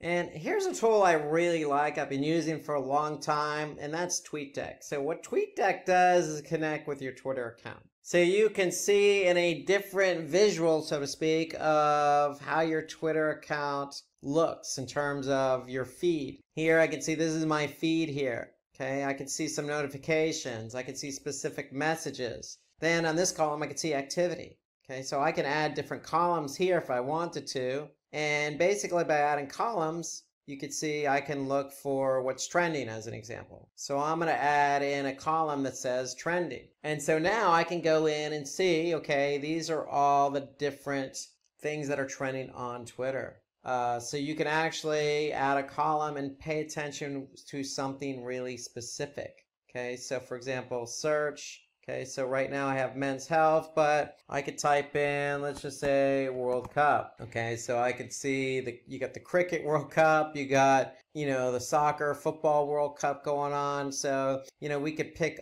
a particular topic to follow if we wanted to. So again, here I'm following men's health, so I can now see, everything that's been posted on men's health. Now, if I click on, for example, one of these hashtags here that's trending, I can actually see who's tagging or using that hashtag Friday Feeling in their tweets. And so the whole idea behind, TweetDeck, it serves up a interesting overview, so to speak, of not only your account, but, a specific topic or what's trending or, other things that are being said. So if you really want to pay attention to your brand or something really specific like, your competitors or a specific product, then you can just do a search on that. And so that's the great thing about TweetDeck. It allows you to kind of just look and listen in on everything going on in Twitter. Now, we do have a good video out here on YouTube, how to start social media marketing. So if you haven't had a chance to look at it, take a look. It goes over some of these tools that we covered today, like Sprout Social, later.com, Facebook Insights. So it does cover in more detail some of what we covered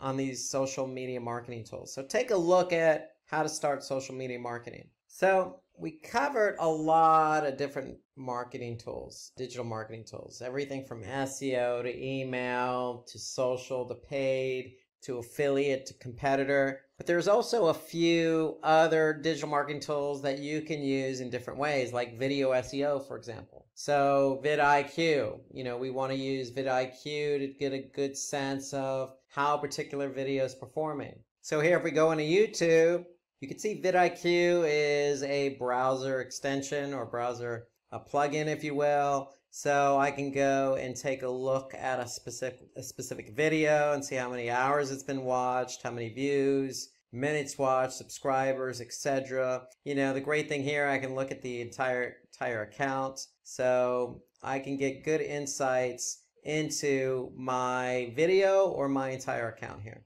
just by adding in the vidIQ extension into my Chrome browser. So vidIQ actually does give you some really, really good insights into not only your account, but the video. And so recommend vidIQ because it's good for video SEO.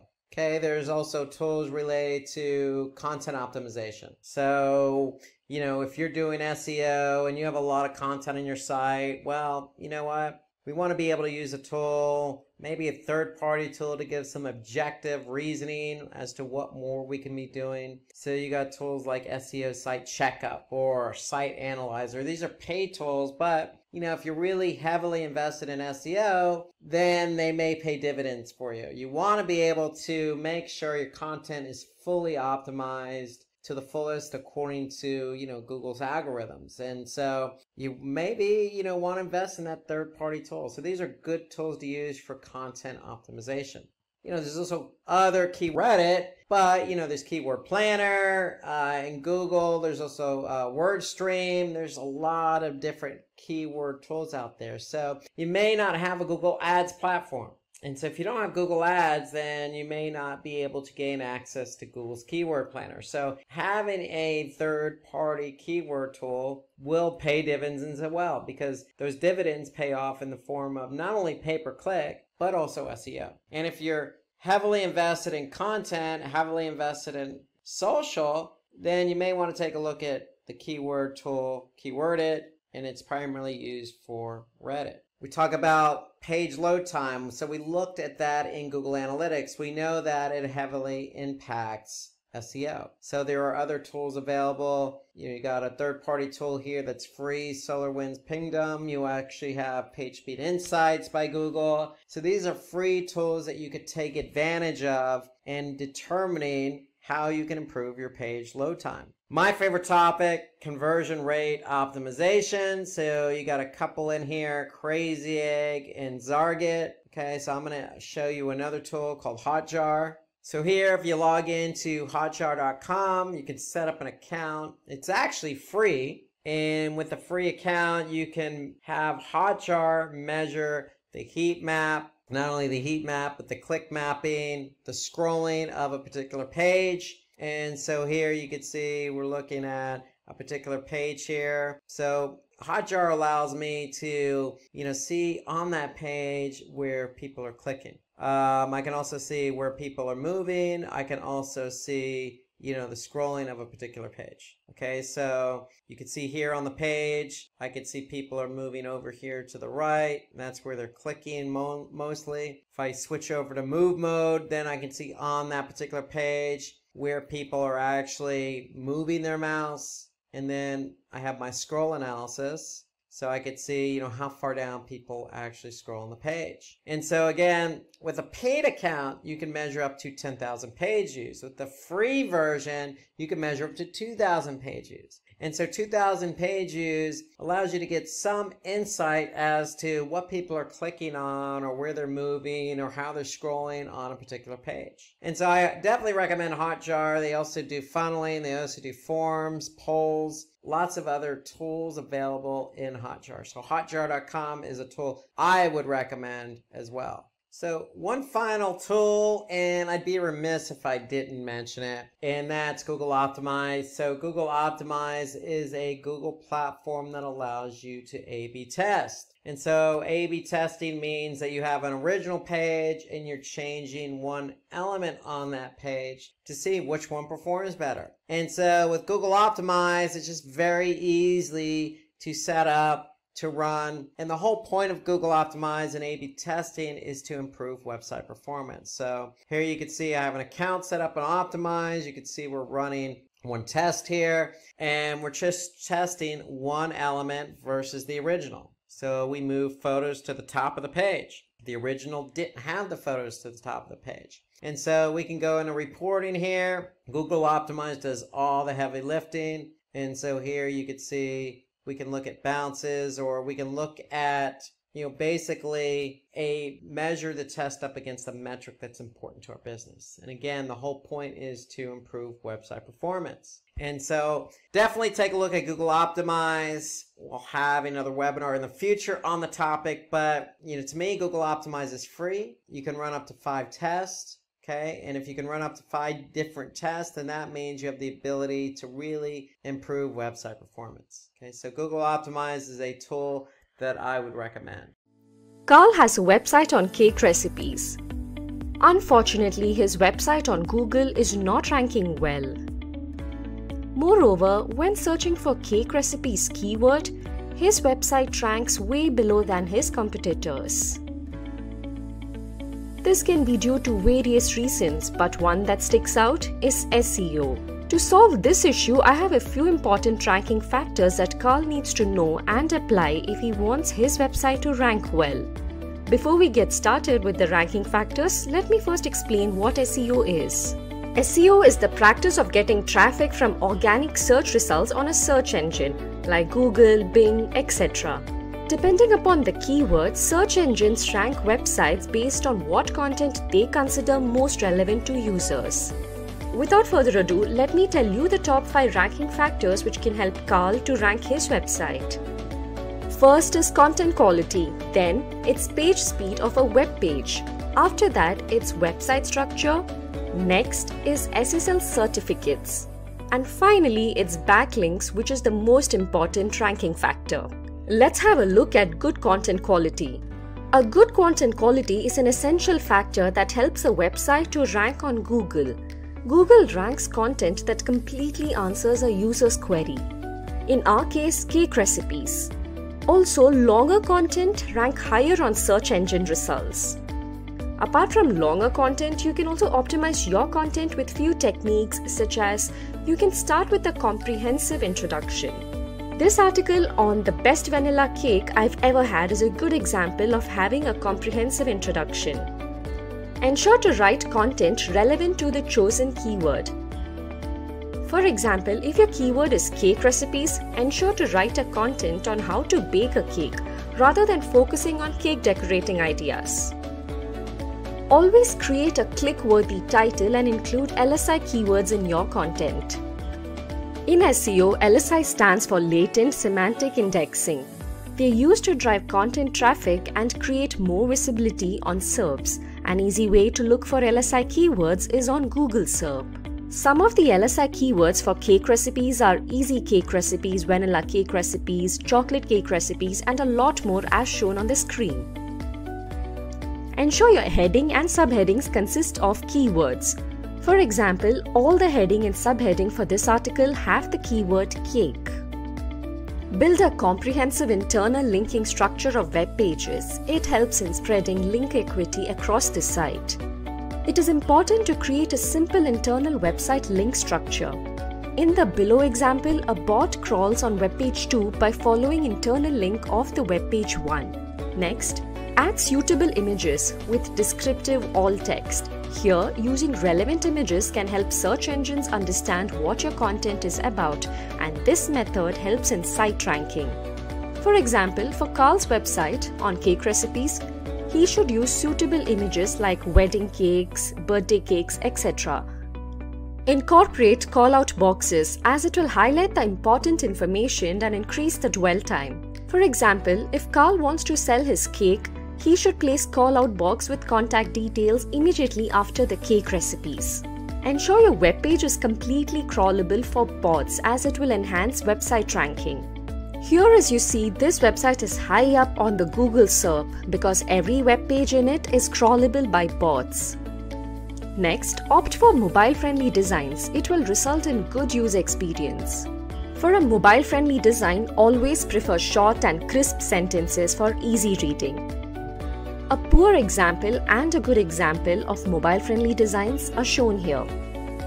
And most importantly, update the content regularly. By doing this, search engine rearranges your site's ranking. For example, the Sally's Baking Addiction cake recipe blog ranks at number 1 on Google. The reason?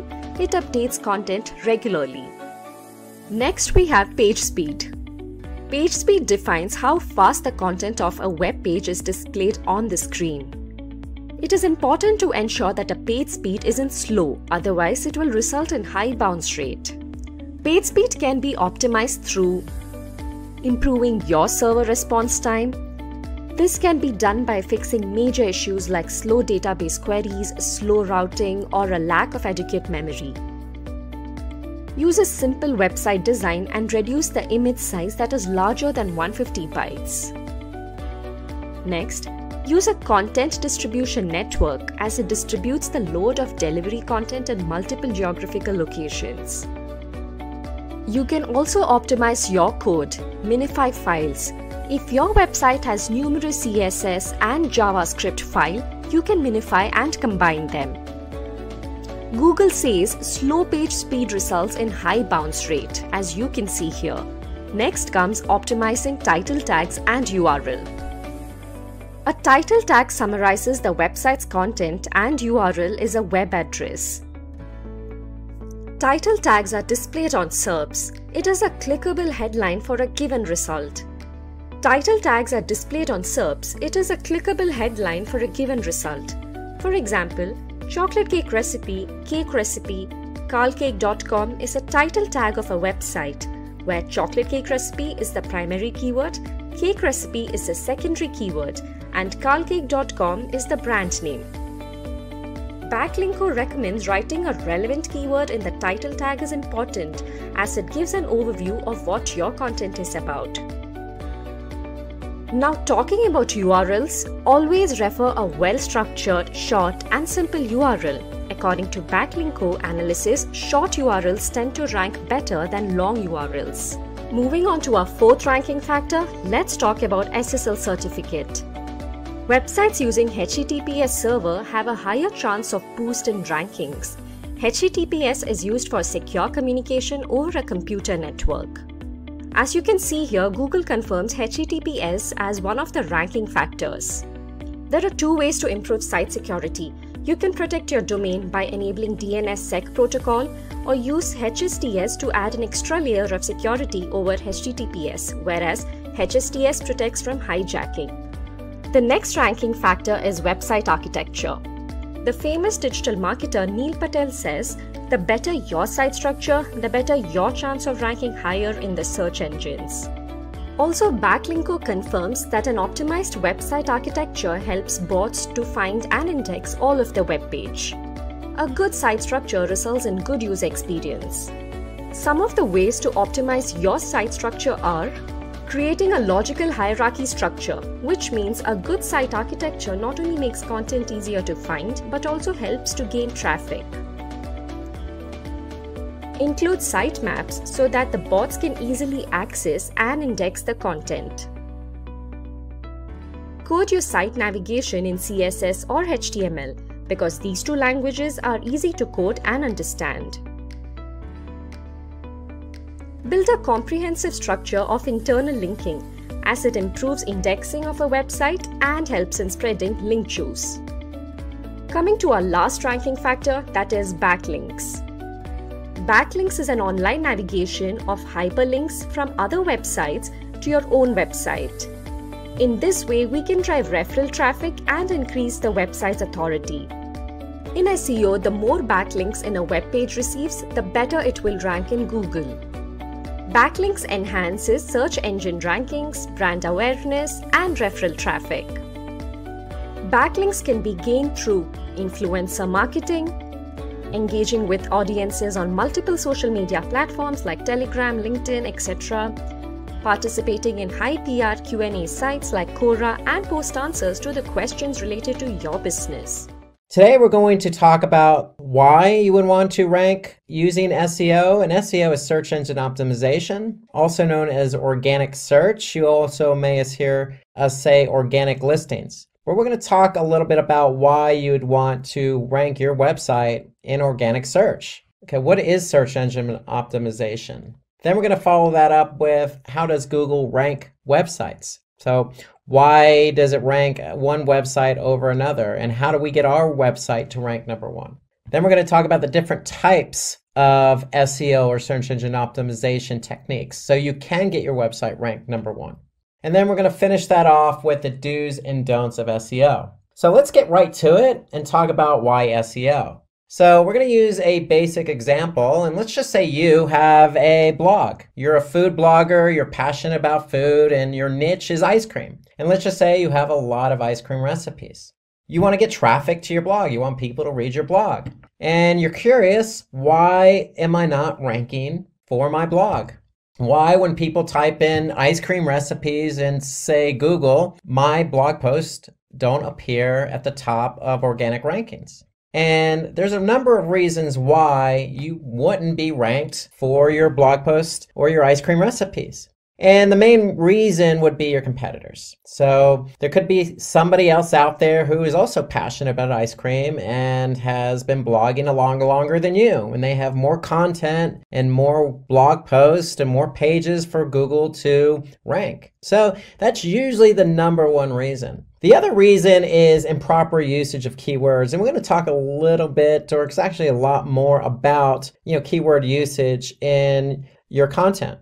So what kind of keywords do you want to rank for? That's really what we're talking about when we talk about usage of keywords. What keywords do you want to rank for, and how do we work those keywords into the content? Another reason is poor link building practices. And really that means, are other blog posts or other websites linking to you? Also, are you linking to other pages on your website? And so it's all about link building. And with link building, it's internal linking. So are we linking from one blog post to another? And it's external linking. Are other websites of high quality linking to us? And so that's what we talk about when we talk about link building.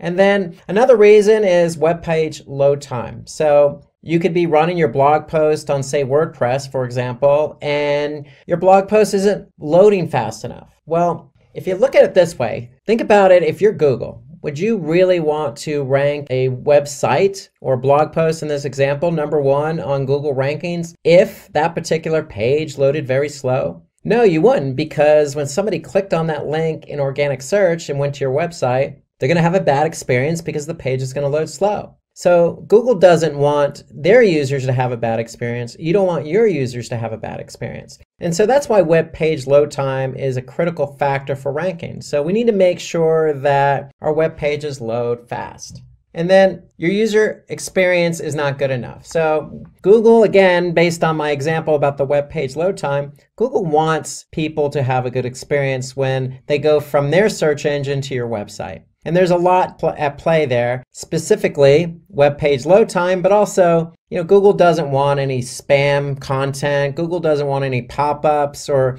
overbearing ads on the web page. They want people who are searching for something in particular, let's just say ice cream recipes, and they want to find a relevant website that has ice cream recipes. They want to be able to click on that link and read some good content about ice cream recipes. It's that simple. And that's really what Google's trying to create in their environment. And that's you as an end user, as a website owner, you want your users to have a good experience. And then last but not least, your website is de-indexed by mistake. And really what we mean is de-indexed is Google needs to be able to index all the pages on your website. So if you have a blog with 100 recipes, you want Google to have access to all 100 recipes. So we're going to talk a little bit later about how to get your pages ranked or indexed on Google organic search. So let's move on to what is SEO. So sticking with our ice cream blog theme, really SEO, search engine optimization, really is the practice of increasing your pages that Google has indexed up the rankings. So the end result is we want all our pages to be ranked number one for particular keywords. So if you want to be ranked for ice cream recipes, well, there's certain things you need to do. So that's generally how it works. We need to apply search engine optimization to increase a page for a keyword we want to be found for. So let me give you an example. So let's just say there's 100 students that participated in an essay competition. And so the competition in this particular case is evaluated on the basis of, is the content relevant? Are they using suitable titles for their essay? Do they have structure when they're participating in this essay or talking about the essay? And do they have a suitable synopsis? And is the content neat and readable? These seem all logical for an essay competition. Well, guess what? They seem logical for SEO because that's exactly how SEO works. It's exactly all those points I just mentioned about structure, logic, readability, organization, title. All those things are what's important in SEO. And so we need relevant content. We need titles for our pages. Google needs to be able to see structure. We need to have synopsis of what the page is about, and that's called a meta description. And then again, the content needs to be readable, and that's important. And so in order to be readable, again, we're going to talk more about site speed because site speed is important. Okay. And when we talk about responsive design, when I say responsive design, that means your site, your page needs to load both on desktop and also on mobile. And so all these things are important. Just like an essay competition, Google is the judge and they need to be able to determine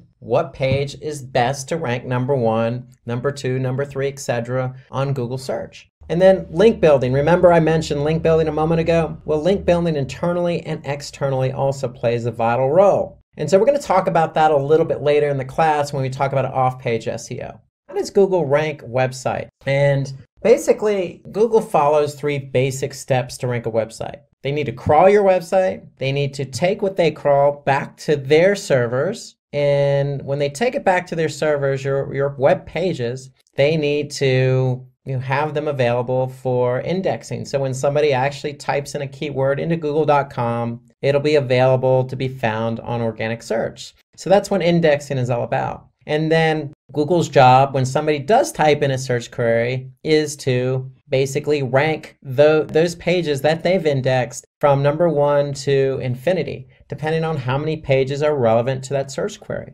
So really it's about crawling, indexing, and ranking. So crawling is simply a process done by which Google has bots. And what these bots do is they go to your web server and they're going to crawl every page that they can find. And how do they find these pages? Well, they basically follow links. You might have heard the term spidering, but that's what they call search engine spidering. So basically what Google's doing is they're building a web, so to speak, all the links that they're following. And so when they can follow all these links on your website, they're going to be able to crawl them. And when they crawl them, basically they're going to take that content and store it on their servers so it's available in their index. So based on this method, Google finds out which websites have relevant content and which ones don't based on certain keywords that are typed into Google. Because if they can't crawl your website, you're not going to be found. And if you can't be found, then you're not going to show up for relevant keywords. So we need to make sure your site's available to be crawled. And we'll talk about that a little bit later.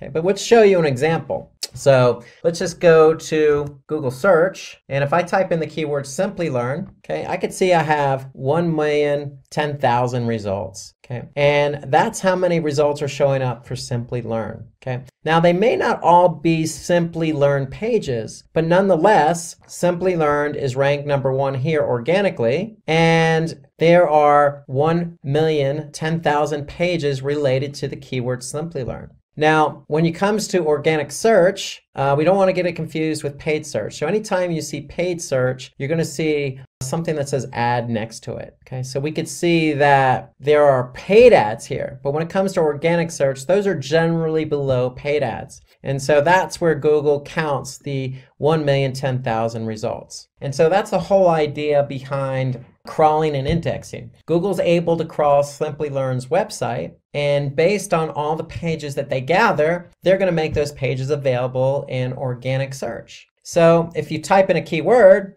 and your web page is not available for indexing, then you're never going to show up for that keyword. So that's why it's important to make sure your website is available for crawling and indexing. And so when a user types a query on Google search, the most relevant websites that are in Google's index are going to appear in the search results.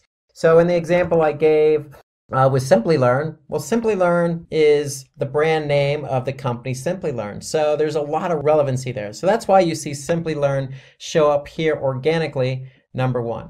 Like we mentioned about what is SEO, and why SEO, we talked about that user experience. So there's a lot of factors that go into ranking, relevancy being one of them. So in the Simplilearn example, Simplilearn is relevant to a lot of the Simplilearn pages because that's who they are, Simplilearn. However, Simplilearn also needs to make sure that, for their pages, the page load time is fast, meaning these pages load very fast for the end user. And Google also takes into account other factors, like how long someone is staying on a website. Or are they bouncing, meaning are they going to one page that they land on and then leaving the website? Okay, and so the user experience is very, very important. There are other factors also like language and location. And so, for example, location, if you do a search, say in India, the results are going to be a little bit different than, say, the results in the United States. Why? Because Google is indexing as many web pages as they can find.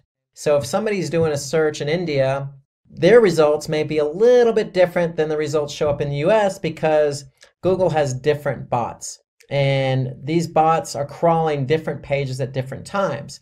And so Google's index is updating continuously, but it's not real-time syncing. So if you do a search in India, you may not see exactly the same thing because both search engines, the Google in India and the Google in the US, may not be exactly synced up. So an example would be, if you're looking for cafe. So if you search a cafe in, say, San Francisco, you're going to see different results.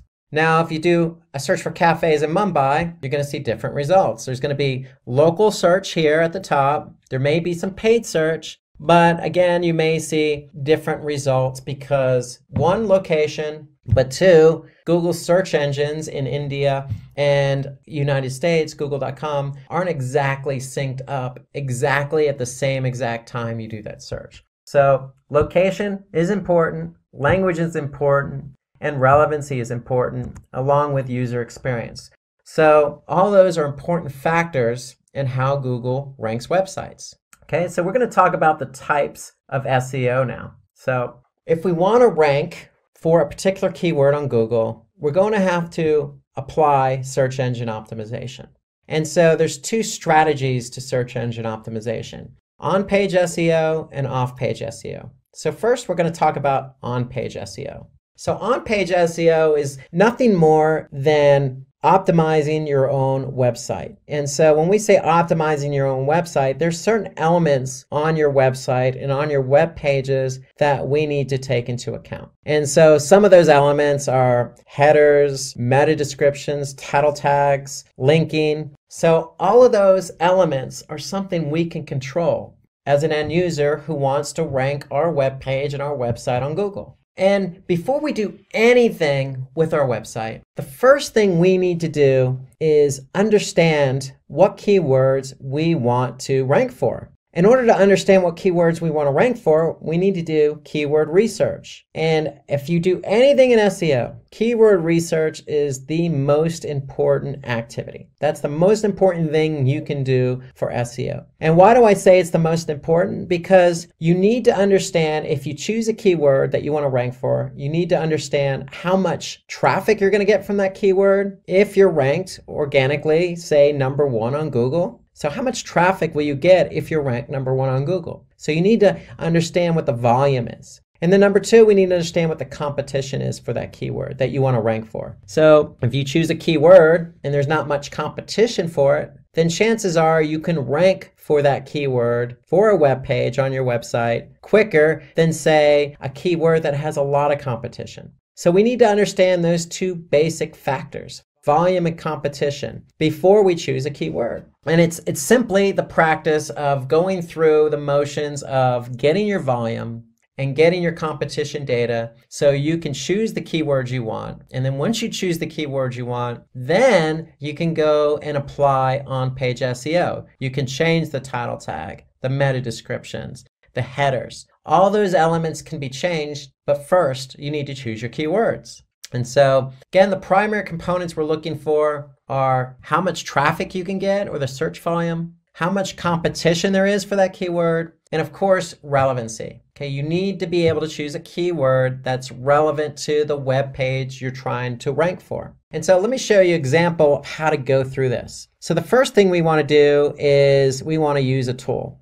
And the tool I would recommend is Google Keyword Planner. And why do I choose Google Keyword Planner? Because if we're trying to rank on Google.com or Google search engine, we want to be able to get the data right from the source. So Google's going to be able to give us information about how much volume a keyword has and how much competition it has. So let me show you an example. So if I want to use Google's Keyword Planner and I want to rank for the keyword how to become a digital marketing specialist, then I'm going to type that keyword into Google's Keyword Planner. And what Google's going to do is they're going to give me some trends about how much volume this particular keyword gets over the course of a year.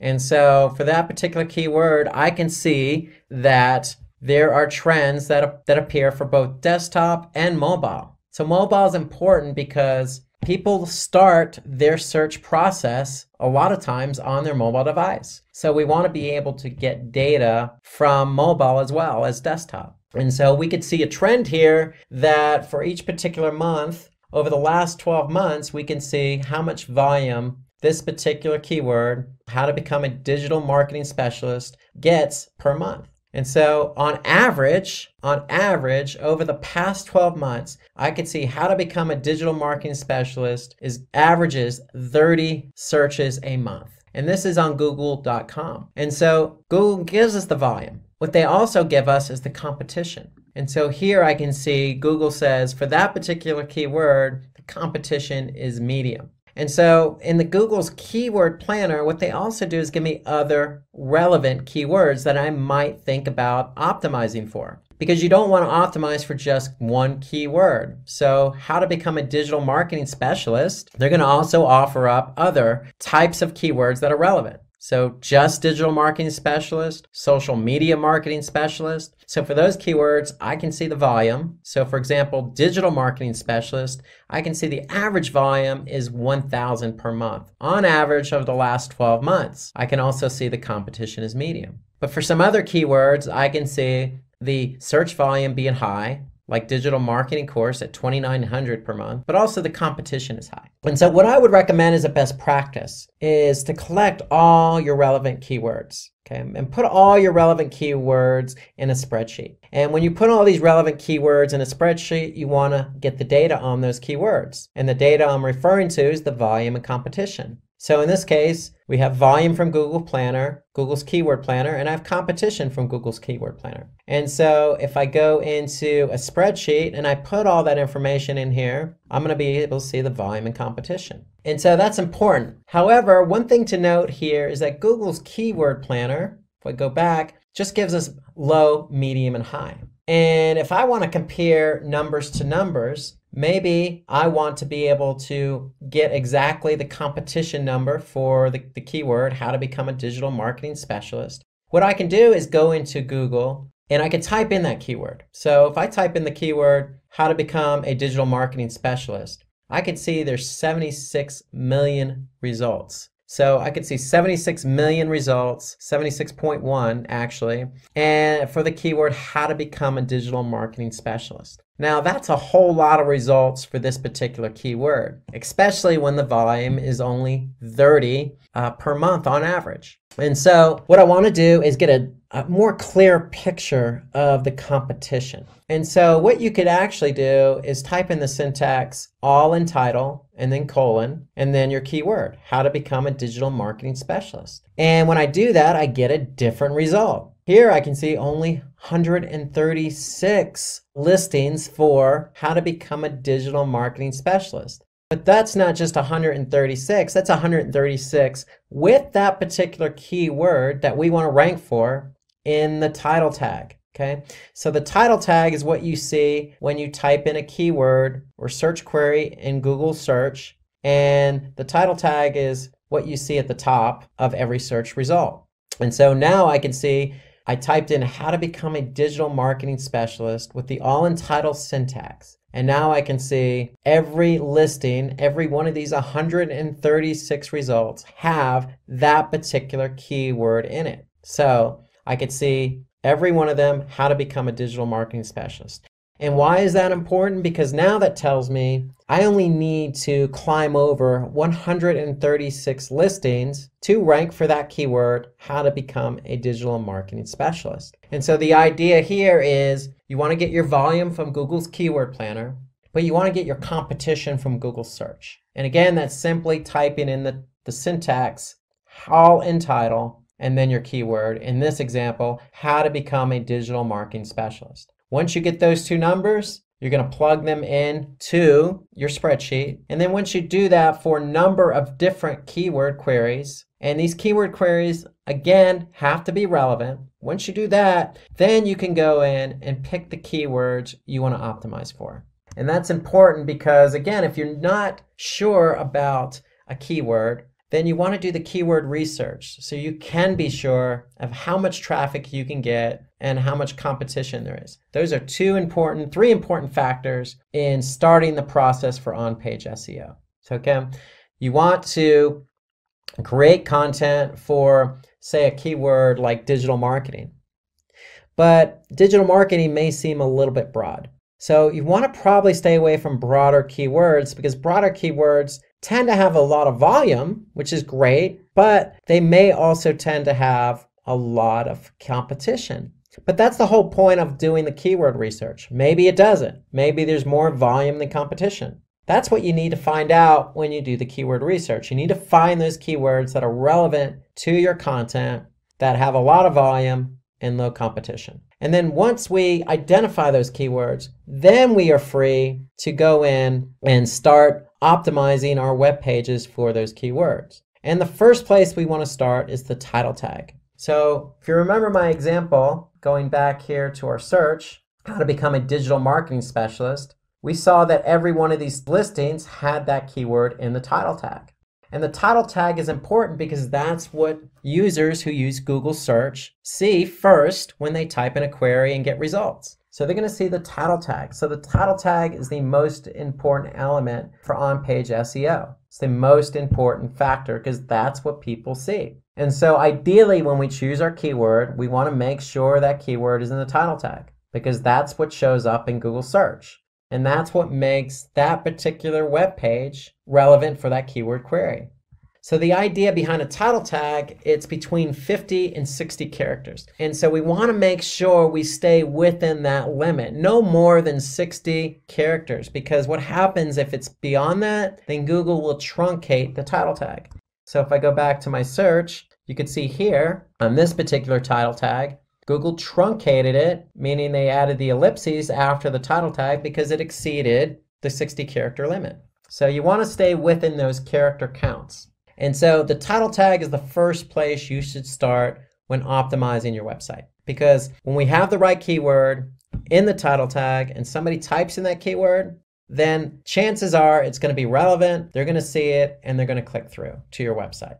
And that's the whole idea behind ranking. We want to get clicks. So that's how the title tag appears. So when you optimize it, you're going to update the title tag, and this is how it shows up. It's going to show up at the top of your listing, okay, and it's going to be bigger and bolder than anything else Google displays. So the second thing you want to optimize is the meta description. And the meta description is simply just a brief description up to 155. I would say about 155 to 160 characters, but probably no more than that. And so the meta description is nothing more than a summary of the web page itself. So if I go back to my Google search results, I see my title tag and I see the page that this particular listing belongs to. And underneath that is where I can see my meta description. So in this particular keyword query, how to become a digital marketing specialist, I see the meta description, an ultimate guide on how to build a career in digital marketing and the skills required to become a digital marketing specialist. Note that it's a well-written meta description with 155 characters, and it includes the keyword digital marketing specialist. So we're trying to rank for how to become a digital marketing specialist, and here you can see become a digital marketing specialist. So there's a lot of relevancy between not only the title tag and the keyword, but the meta description in the keyword. So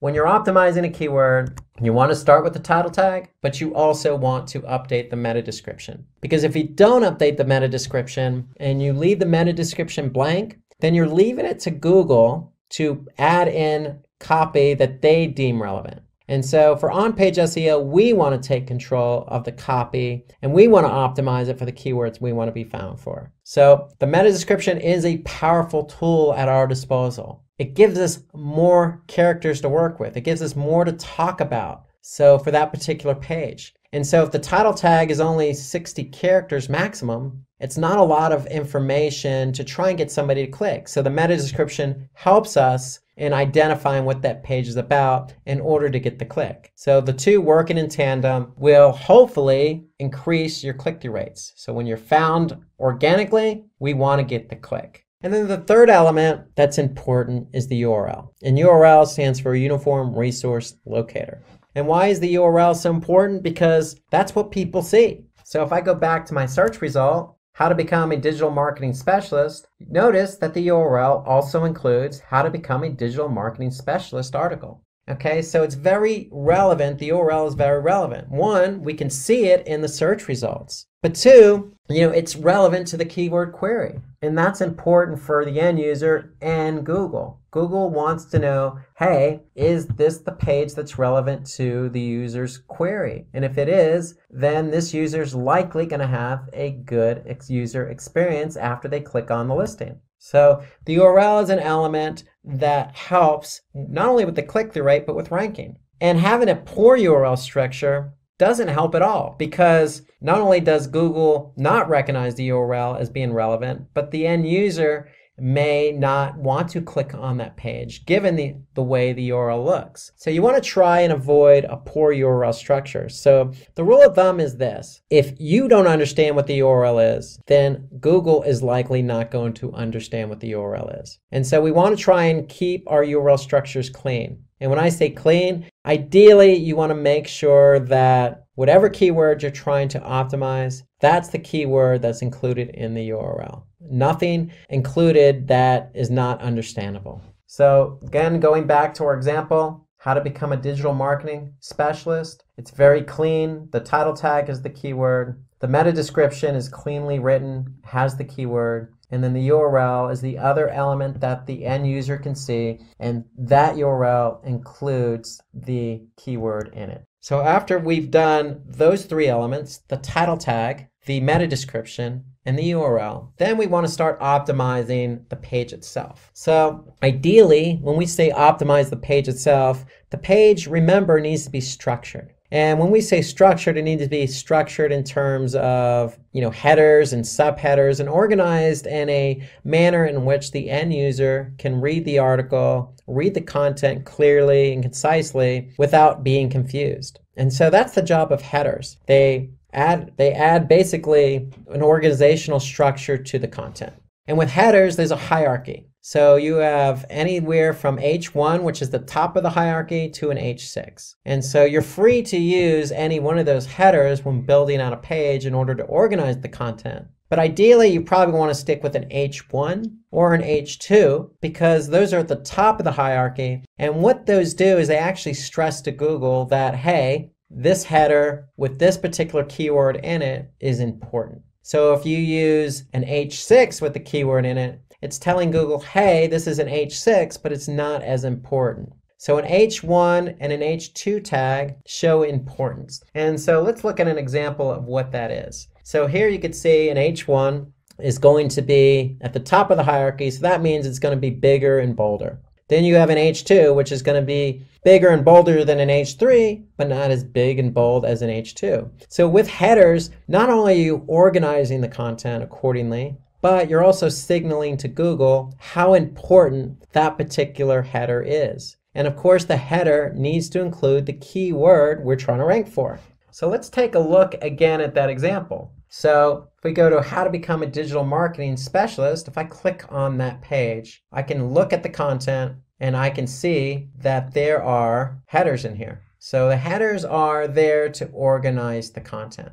And that's what we want. We want to be able to organize the content. And if you look at the other example I'm showing here, how to become a digital marketing specialist, learning paths explored, you can see that's an H1, but below it's a subheader, the growing digital marketing job market. So that's an H2. And so we're not stressing to Google that that's more important than an H1, but nonetheless, we're stressing to Google that it's important nonetheless. So we want to be able to use headers. We want to be able to use keywords in our headers in order to stress to Google what's important and also to organize the content, because Google likes content organized.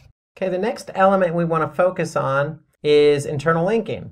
And so internal linking, if you remember earlier in the presentation, is basically links from one page on your website to another. And so here we can see on this particular article, how to become a digital marketing specialist. There's also links to other pages on Simplilearn's website. And so for this particular content, it also links to SEO specialist, PPC specialist, social media marketing specialist, and digital marketing specialist. So the whole idea behind internal linking is to link from one page to another where it's relevant. And in this case, it's relevant because we're talking about how to become a digital marketing specialist. That's what the whole content is about. And so what Simplilearn's doing here is offering up other pages on their website that are relevant to becoming a digital marketing specialist. And so this is a best practice when you're optimizing a web page. So you want to be able to have internal linking on your site. And the whole idea behind internal linking is it also allows users to navigate through the site naturally. So when I say naturally, they don't always have to refer back to the top navigation. They can naturally and seamlessly go from one relevant article or page to another. And so that's the whole idea behind link building and internal link building. It allows Google to identify, pages that they want to crawl and index because they're linked to one another. But it also helps the end user because it allows the end user to go from one page to another. And it's signaling to Google, hey, this particular page is linked to this page, so we're going to also index that page. And so that's the whole important part of internal linking. It's about the end user experience, and it's about allowing Google to find the pages on your website so they can crawl them and index them so you can be ranked for them.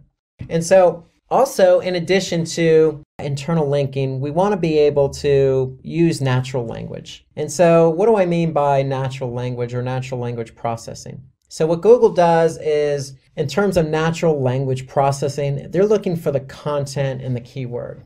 It needs to be relevant. So when your website is about digital marketing, you don't necessarily want to rank or try to rank for the keyword digital marketing. One, it's too broad. Two, there might be some competition. But three, you're probably not going to write something as broad like digital marketing. So ideally, what you want to do is you want to choose other relevant, related keywords that's going to be more natural. And so that's what we mean by natural language processing. We want to choose keywords that are more natural to the content you're writing. So instead of the keyword digital marketing, maybe we want to talk about the types of digital marketing, or digital marketing examples, or what is a digital marketing strategy, or how to become a digital marketing specialist. So those are all relevant keywords to digital marketing and more relevant to the content. Because if you try to rank for the keyword digital marketing, again, it's probably going to be a little bit broad, probably more competition, and not as relevant to your content. And as a result, probably not a good user experience. So think about some other keywords that you could optimize and rank for. And that goes back to the keyword research. That's why the keyword research is so important, because it allows us to identify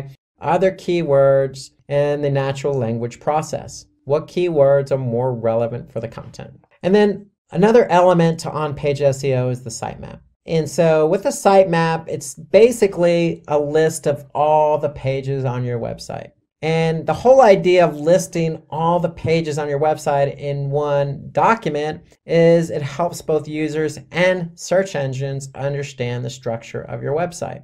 So there are two types of sitemaps. One's an HTML sitemap, and that's designed for humans. So if you have a website with a lot of content, at the footer or the bottom of your web page, you probably want to have a link to sitemap. So if somebody clicks on that sitemap, they're going to be able to see all the pages on your website, structured in an organized manner. Well, an XML sitemap, and XML is just a different format.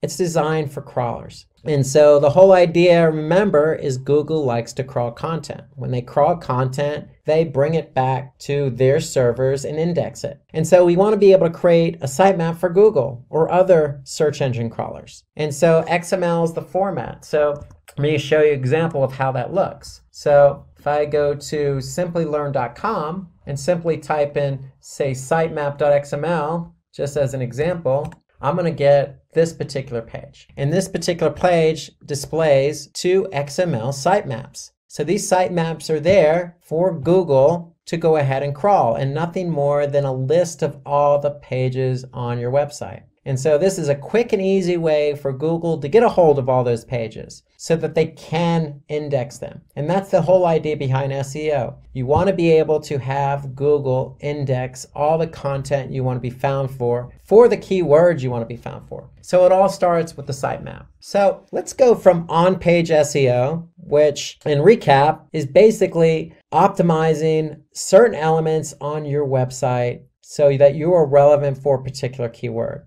And that meant updating the title tag, the meta description, the URL, the headers, choosing the right keywords to put into the content, having internal linking, and also updating the sitemap. Well, those are elements that you can do on your website. So we're going to switch gears and talk about a different strategy, off-page SEO, because without on-page or off-page, you can't have a page ranking. So the two work together. So you can do as much as you want on-page, but you still need off-page SEO. And you could do all the off-page SEO you want, but you still need on-page. So both of these strategies have to be in full effect in order for you to rank. So let's now switch gears to off-page SEO. And so off-page SEO is simply the process of linking or promoting your website using link building. And so if you remember, I talked about this earlier on. There's 2 types of links, internal and external linking. And so for on-page SEO, we used internal linking. For off-page SEO,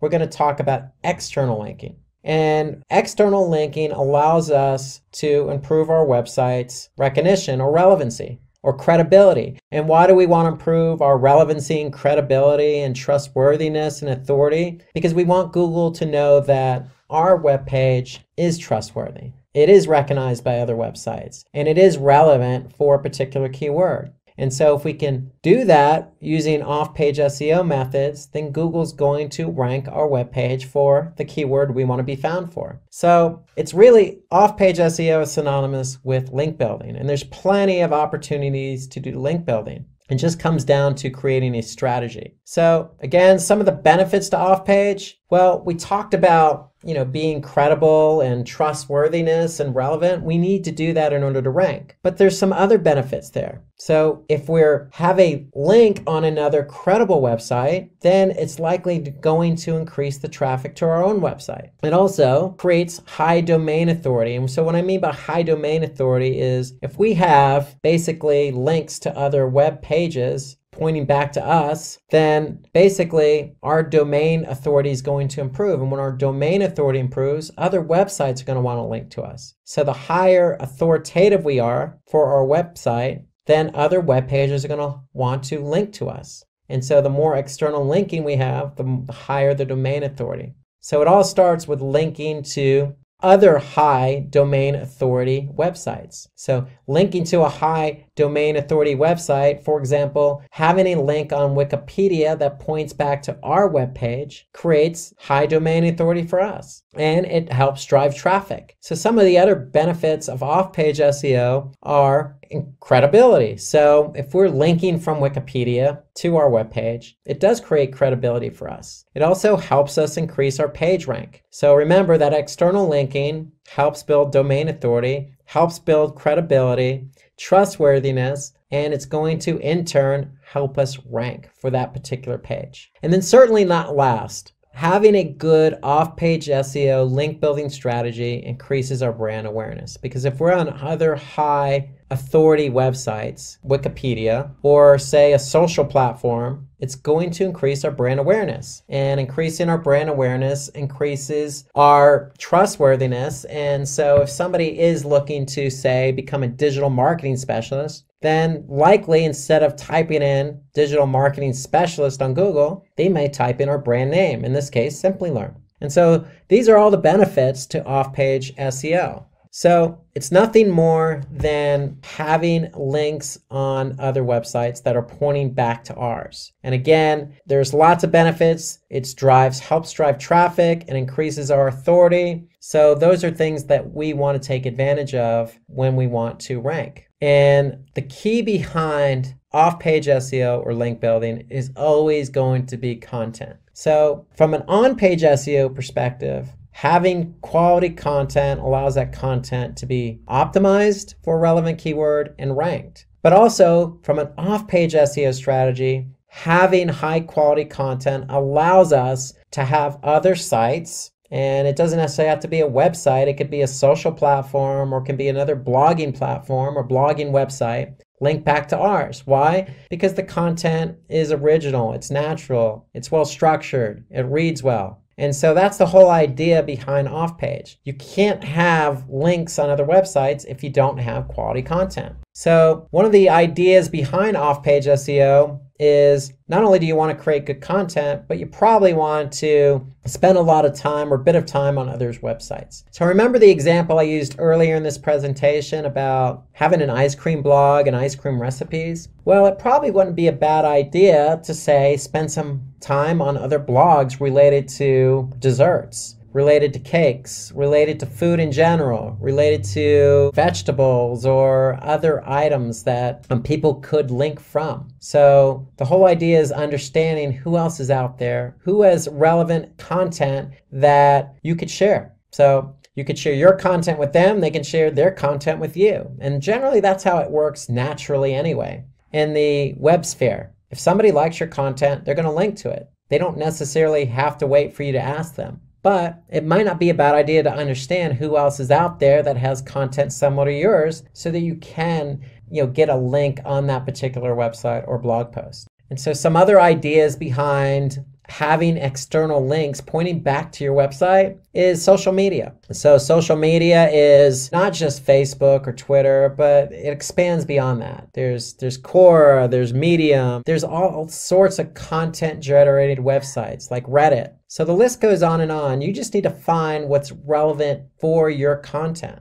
If it's relevant for your content, then it's worth putting or trying to get the external link on that social media platform. And then again, going back to my ice cream blog recipes blog post, if you find a particular blog that you want to have an external link on, there's nothing wrong with reaching out to that particular blogger. In some cases, very flattering, but in other cases, if the content is relevant, then why not? It's only going to help your end user experience. If you add somebody who has, say, a blog about cakes, having their link on your blog post. So there's nothing wrong with it because it also adds to the user experience. And if you're going to ask somebody to put an external link on theirs, you might want to be open-minded and make sure that you are able and willing to put an external link on your blog post or website pointing to their content. That's how the web works, especially if the content's of quality, relevant, and of good nature. Okay, so let's move on and finish up with the do's and don'ts of SEO.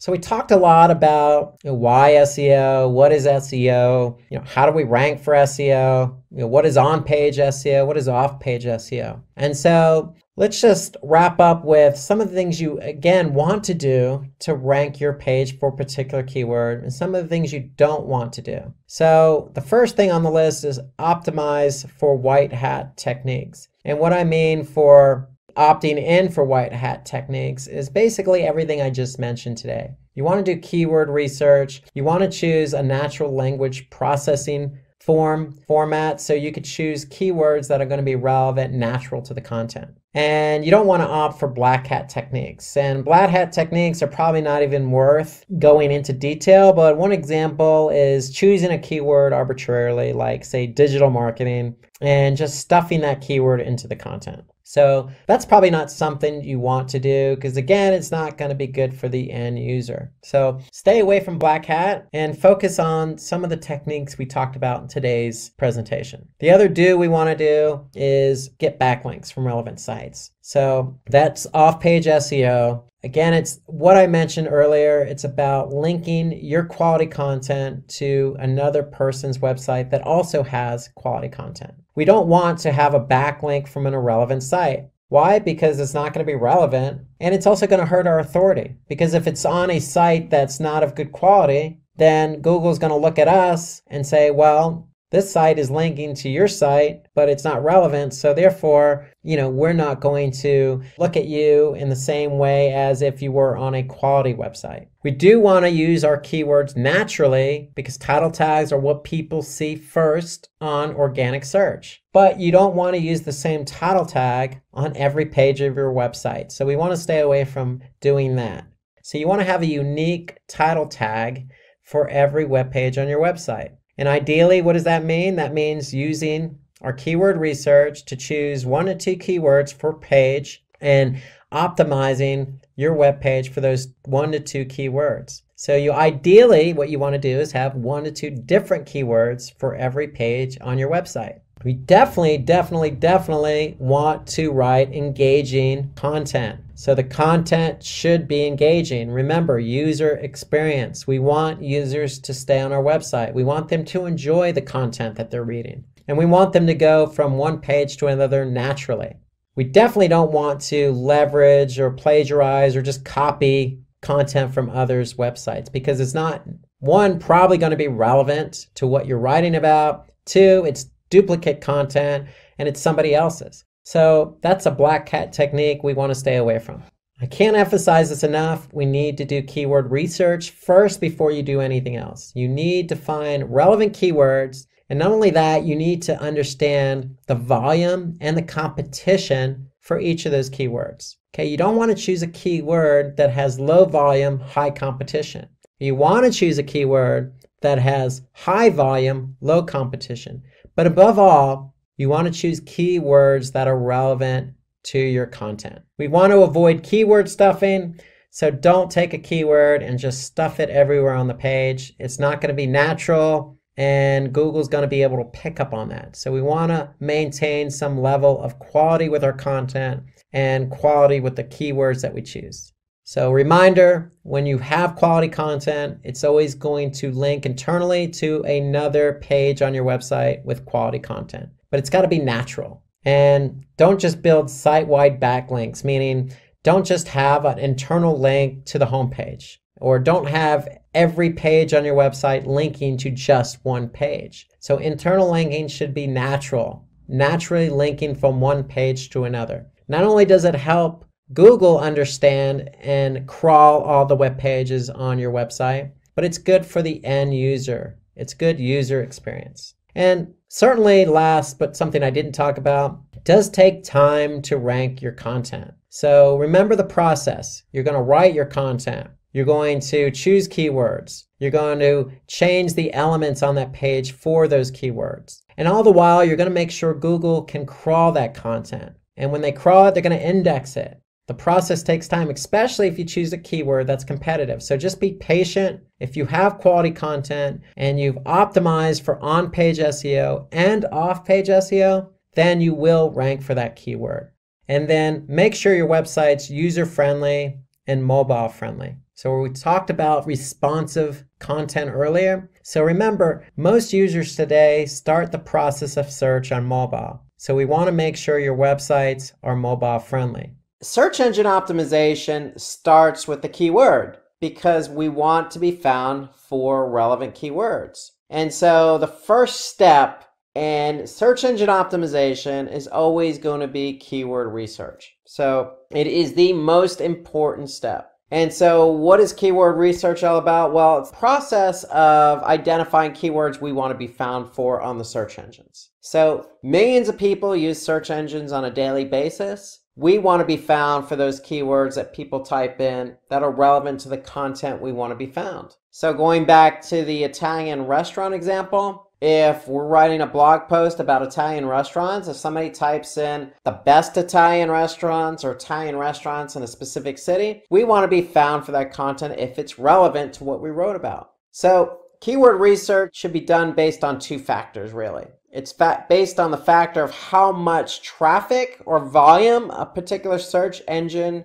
query has, and it's based on competition. And really, the underlying factor here is that all keywords in your keyword research should be relevant. So you need to understand what those keywords are. So are they relevant to the content that you want to be found for? If they are, then really the two factors you want to look for is the volume, how much volume or traffic each keyword has associated with it, and then the competition. How many other websites are trying to be found for the same keyword? So those are the factors involved with keyword research. You always want to choose relevant keywords, and then once you find or choose those relevant keywords, you want to be able to find out exactly how much volume and how much competition is associated with each of those keywords. And so when you look at keywords, you're always going to choose relevant keywords. But there are two types of keywords. There are short-tail keywords and there are long-tail keywords. And we're going to talk about both of these here. So let's start with short-tail keywords. So short-tail keywords are generic keywords. Generally, they're less than 3 words in a keyword phrase. For example, Italian restaurants. So short-tail keywords generally have very high search volume. That means that if somebody types in Italian restaurants, then there's going to be a large amount of volume with that, meaning that generally a lot of people type in the keyword Italian restaurants. However, with high volume always comes high competition. So if you want to be found for Italian restaurants, know that if you are ranked number 1 or number 2 or even on page 1 of Google, you're going to get a lot of traffic. However, to get to page 1 of Google or even position 1 or 2, it's going to take you a while because there are probably a lot of websites who are in front of you who want to be ranked and found for the same keyword. So the whole idea with short tail keywords is it's a lot of visibility, it's a lot of traffic, a lot of volume, but also a lot of competition. And generally the underlying factor here is that if you are ranked for a very broad or short tail keyword like Italian restaurants, then chances are it's not going to be as relevant. So if you get the traffic to your website, then chances are the conversion's not necessarily going to happen because we don't necessarily know the mindset of somebody typing in a very short tail generic keyword like Italian restaurants. They could be doing research on Italian restaurants. They could be a chef who's trying to get recipes for Italian food. It could be a tourist looking for Italian restaurants in a different city. Or it could be a person just looking for Italian restaurants near their location or where they're living. And so there's a lot of different factors with short tail keywords. So you just don't know because it's so generic. And because it's so generic, if you do get the traffic for that generic keyword, then the chances of the conversion are going to be lower than, say, if it's a more specific relevant keyword. So let's take an example of a short tail keyword. Let's just stick with Italian restaurants. So I'm going to go to a tool called Moz. Well, Moz has a tool called the Keyword Explorer. And within Moz, so if you go to moz.com and then use the Keyword Explorer, you can get an idea of how much volume and competition are associated with a particular keyword. So in this example, we're using Italian restaurants. It's a very broad keyword. We could see that the monthly volume is between 70,000 and 118,000 per month. Okay, so that means for a particular keyword in the United States on a search engine, you're going to get about 70,000 to 118,000 people who type in that keyword. And so if we were to look at the difficulty of that keyword, you could see that it's fairly difficult because out of 1 to 100, it's got a score of 43. So it's fairly difficult. However, if you notice, the click-through rate's very high. So Moz estimates that we'll have a 40% organic click-through rate for that keyword if we're ranked for it. So if it's relevant to us and we want to get some visibility to our site, then yeah, we want to use that generic short tail keyword. However, if we're interested in conversions, then we really want to turn our attention to longer tail keywords. However, if you want the visibility, then you want to use short tail keywords. If you want the conversion, then you want to switch over to longer tail keywords. So longer tail keywords are more specific. They usually consist of more than 3 keywords. So Italian restaurants, very generic. If we add a few more keywords to that keyword phrase, it then becomes longer tail. So compared to short tail keywords, longer tail keywords are generally less competitive and the search volume is not as high. Case in point, so if we go back to Moz and then we look at the Keyword Explorer and we'd actually type in Italian restaurants and let's just say Orlando, Florida. Moz is going to generate some monthly volume for us, and they're going to allow us to understand how difficult that keyword is. And so here you could see very, very little search volume. In fact, so little volume, there's 11 to 50. Okay, so that means on average that this keyword generates 11 to 50 queries a month. So very low compared to our short tail keyword, Italian restaurants. The difficulty here didn't necessarily lessen, but it is less competitive. So if you're interested in conversions and you have an Italian restaurant in, say, Orlando, Florida, then this is the keyword you may want to use. So there's a trade-off between longer tail and shorter tail. But when visitors land from longer tail keywords, they're usually ready to make a purchase. They're usually more specific intent. There's more intent involved with a longer tail keyword. So best restaurants in Florida, branded shoes in Florida, something very specific is going to generate probably a higher conversion rate than something more generic. So that's the trade-off. And so when to use long tail keywords? Well, we want to use long tail keywords if we're targeting pages with a product or specific article. So if we're interested in that particular conversion, then longer tail keywords are likely more the way we want to go versus something more generic, which means if you're using a generic shorter tail keyword, you're more interested in the visibility and the traffic, not necessarily the conversion. When you're setting up your brand and you need to make sure it reaches the right audience and provide the best results, there's really only one place to turn to. It's one of the largest online advertising platforms really in the world, and that's on Google. And so today we're going to talk about how to advertise on Google. And let's get right to it and talk about Google Ads and its effect with advertising. So we're going to start out with, what are Google Ads? Well, Google Ads used to be called Google AdWords, and it's been around a good while, almost 20 years now. So really, Google has grown at a really rapid pace. It's become one of Google's main sources of revenue. You could say probably in the 90th percentile of its revenue comes from Google Ads. And when we say Google Ads, we mean people who pay for advertising on Google.com. So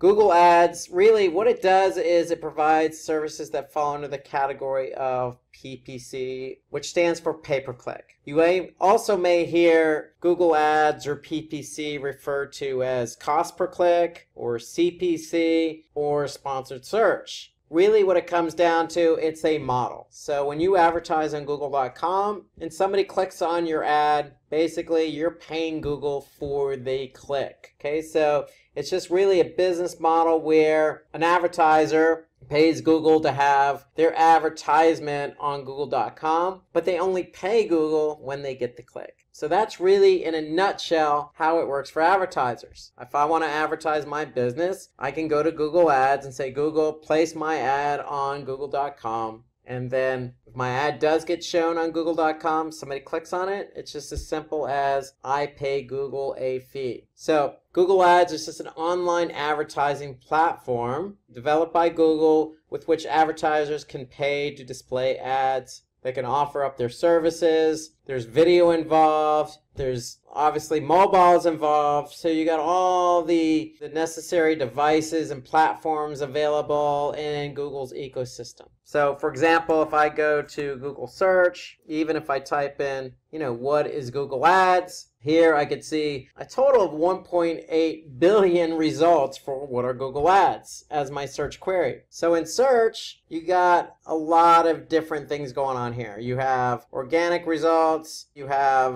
videos that are being pulled from YouTube, you got a knowledge graph here, you got featured snippets, you got an organic listing, but really at the top, this is what we're going to focus on today. We're going to talk about sponsored search. So you can see here for this particular keyword query that I typed in, what are Google Ads? Really 2 sponsored search or pay-per-click ads appeared. Now, if I happen to click on any one of these 2 and go to that particular advertisement's website, they're going to pay Google a specific cost per click. So that's how it looks on Google.com. It really depends on your query and what ads show up. But the great thing about Google Ads is they make it known for the user who's doing the search query what the ad is. So here I can easily pick out what's an ad, a sponsored search or pay-per-click ad, and what's not. Because if it's a pay-per-click ad or an advertiser advertising on Google.com, I'm going to be able to see this little box here that says ad next to the listing. And so by displaying that little logo, their ad, it's letting the end user know, the person who's searching, know that, hey, this is an advertiser who is advertising their product or service on Google.com.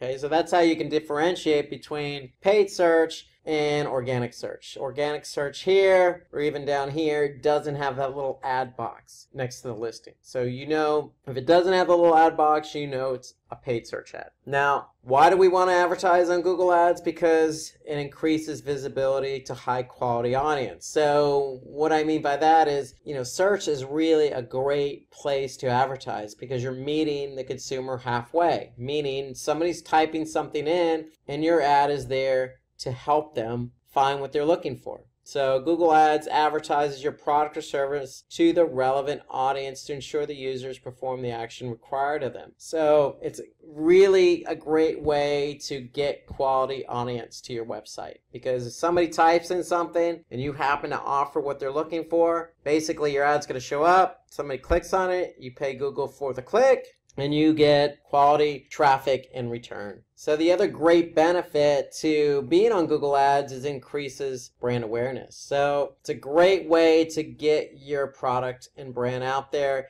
Google has a vast network, also known as the display network, but even on Google.com, the search network itself, the search engine itself, millions of people use it every day. In fact, here in the United States, it's been said or studied that people over the age of 18 use search at least once a day here in the United States. So you can figure that's millions and millions of people. So it's a great way to get your brand in front of a large captive audience. Okay, so top of mind awareness refers to a brand or product being the first one that comes to a customer's mind when thinking about a particular industry or category. So it really does provide top of mind awareness. Another benefit to being on Google Ads is retargeting. So when we say the word retargeting in marketing, that means showing our ad to somebody who's already been to our website. So we can use Google's display network, or we can run remarketing lists for search ads right on Google.com to ensure that we're targeting those folks who have already been to our website and have not performed a function that we want them to perform, such as converting or buying something or downloading something or subscribing to a newsletter or visiting a certain page. Okay, so if somebody doesn't do what we want them to do, it's okay. Maybe they aren't ready to commit to our product or service. And that's why Google offers up retargeting. So it allows us to reach that audience a second time. So they're going to be familiar with our product. They're going to be familiar with our website because they've been there. And so we can offer up a very unique, specific ad to that audience. So that's a really good benefit to being on Google Ads. So some other benefits here: increased intelligence. So we can certainly get data about who is coming to our audience. So we can look at what device, what browser, etc. So we can really gain some information about who's coming to the website. We could certainly measure our performance. So with Google, we're paying cost per click. And so based on that model, we can certainly measure what keywords, what ads are generating traffic to the website and how much we're paying for that. Okay, and if that traffic turns out to be a lead, we can measure that against that specific keyword or ad or campaign. So we can certainly measure our performance all the way down to the keyword level.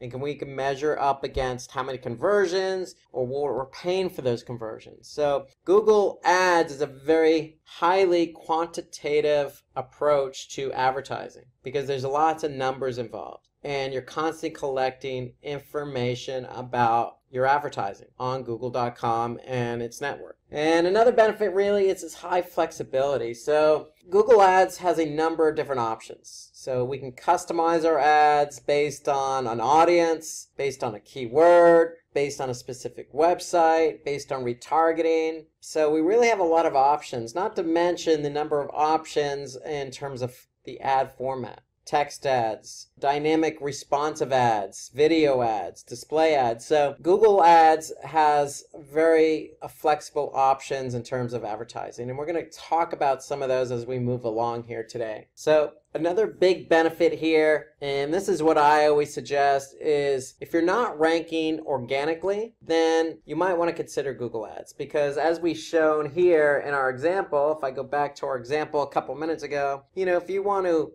bid on the keyword, what are Google Ads? Why would you bid on that? Well, it's relevant to your business. Maybe you're in the digital marketing industry and you want to help folks who need help in advertising on Google Ads. But what if you want to be found for that organically? Well, if you're not found for it organically, then you can bid on it. So it definitely is a good option if you're not ranking for a particular keyword organically. So it serves as almost an option. I always say that, search is like a fruit bowl. Okay, you have apples and oranges in that fruit bowl. Well, the orange is organic search and the apple is paid search. They're different approaches, but they share the same fruit bowl, the same real estate. So you can really help yourself by using Google Ads to complement what you're doing organically. So if you're not ranked organically for a keyword, you can certainly use Google Ads. If you are ranked for specific keywords and it's a highly competitive industry, then you can use Google Ads to help you leverage the amount of clicks you get from that ad. So it's okay to be organically listed and have a paid search listing at the same time. So if we go back to our example here, we could see wordstream.com has a paid ad. And here we could see just 2 spots below organically, they're showing up with an organic listing. So you could certainly be in both positions to try and maximize your clicks. So it's definitely a good strategy to run with Google Ads on top of everything we mentioned in terms of measurement, flexibility. Google Ads does offer up a really good incentive to advertise. And let's not lose focus that, again, search is really the only medium in which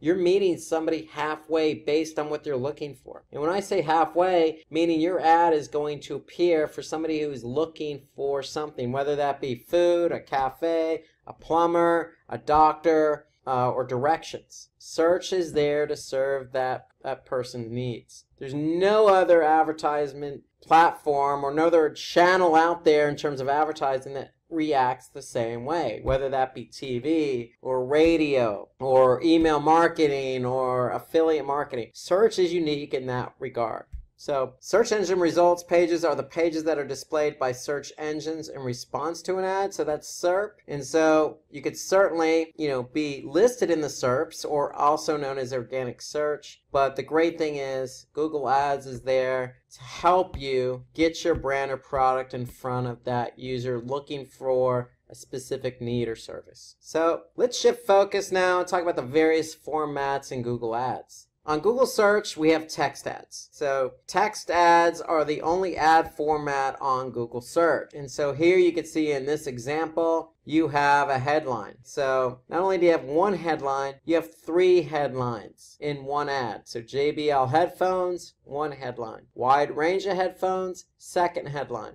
Amazon.in, 3rd headline. So you have 3 headlines. And the great thing about Google Ads with its text format is that you can have up to 2 descriptions of 90 characters. So the headlines are up to 30 characters, the descriptions are up to 90 characters. And so you can really write some specific information about your ad, about your product, about your service. Okay, and the ad is also going to contain what we call ad extensions. So here you can see shop by category, in-ear headphones, on-ear headphones. Those are all site link extensions, meaning they're going to link to something on your website. And so the purpose of the extension is to help get the click. So the reason why you're running Google Ads is to get the click. You want to generate the click. You want to get that traffic to your website. So by writing 3 headlines and writing 2 description lines and adding extensions to your ad, all help you get that click. Yes, you're going to pay Google for the click, but that's the whole purpose, is to generate the click from search.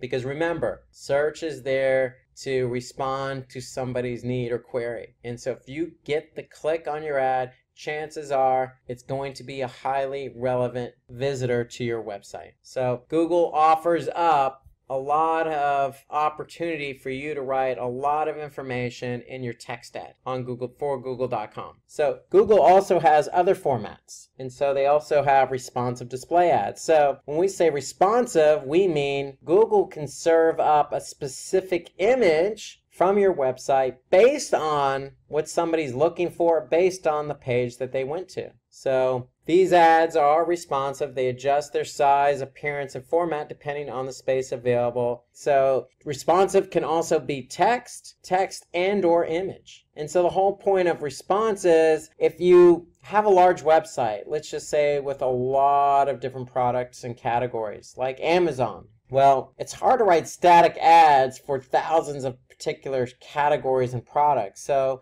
why not let Google do the heavy lifting? Why not let Google serve up the images and ads based on what somebody looked at on your website? And so that's the whole idea behind responsive ads, is it allows Google to, show the particular ad that's most relevant to that user. So it's really a great option when you're advertising on Google. You have image ads as well. So image ads are, as we mentioned, part of responsive, or they can just be static. And so here you can see an example from Slack. Okay, you can see just an image ad. But the great thing about image ads is you have a lot of different size options. So 468 by 60, 250 by 250, 160 by 600, all these are pixel sizes. So you have a lot of different size variations when you run image ads. Okay, so you don't have to run a small image ad, let's just say in comparison to Facebook, where you have a thumbnail, okay, and one size for a particular image ad on Facebook. Versus Google, you have multiple sizes that you can choose from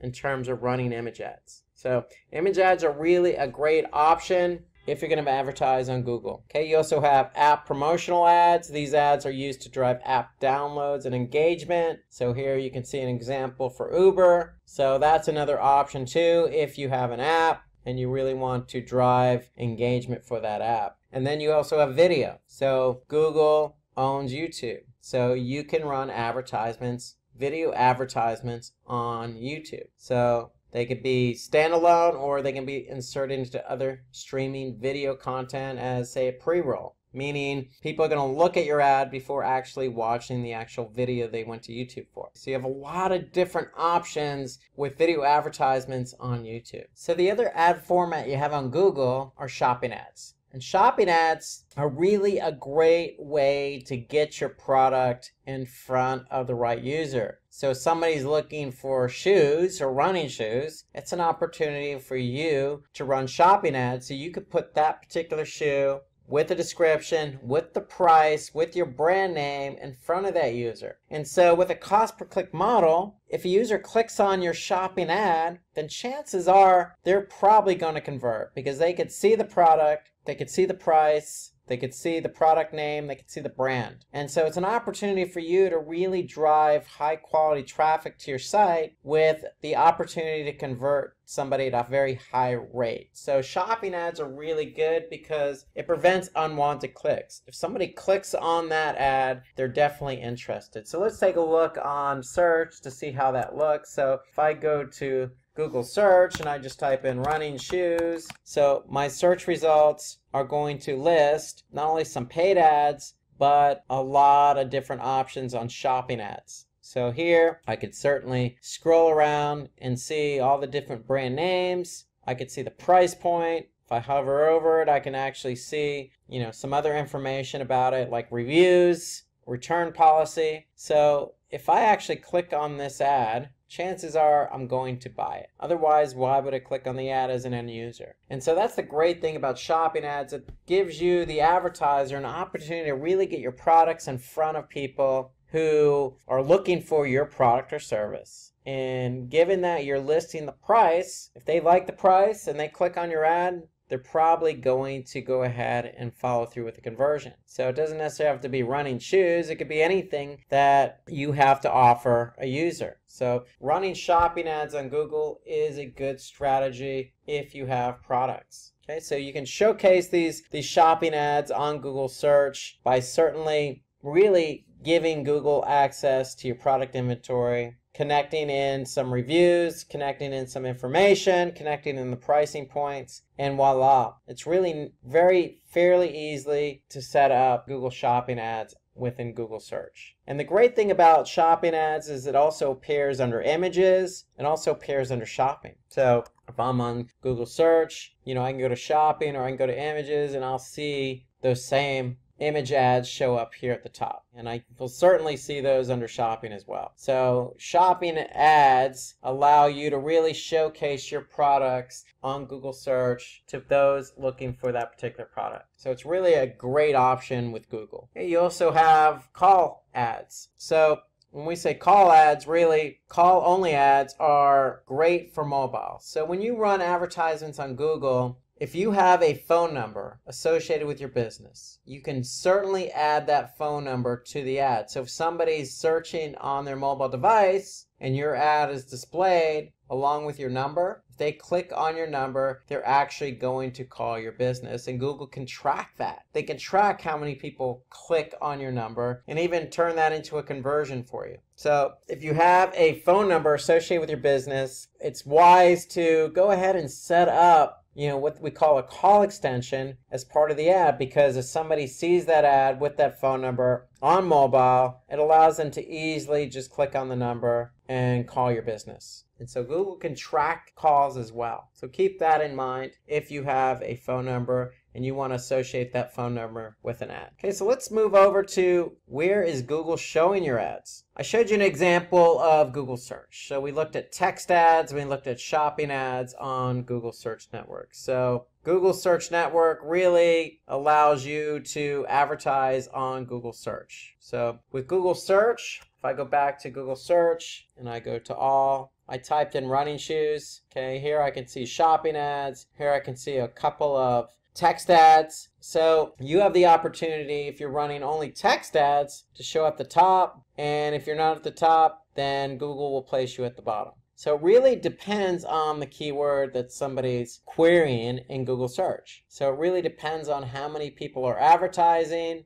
And so what Google does, if I didn't have any shopping ads here, Google will list a maximum of 4 text ads at the top. And at the bottom, any other ads that weren't shown at the top will get placed at the bottom. So ideally, if you're running text ads on Google, you want to make sure you're always at the top. And I would say between positions 1 and 3. You always want to make sure you're at the top. Okay, so you can certainly measure that. Remember, Google has measured performance. So you can measure everything about your ad. So if you're going to advertise on Google with a text ad, you want to make sure you're always at the top. So let's have a look at the different types of search networks that Google Ads is affiliated with. So the first is Google Search. Okay, so let's focus on Google Search. And so basically when we say Google Search or search sites, we really mean Google.com or all Google search engines for that matter.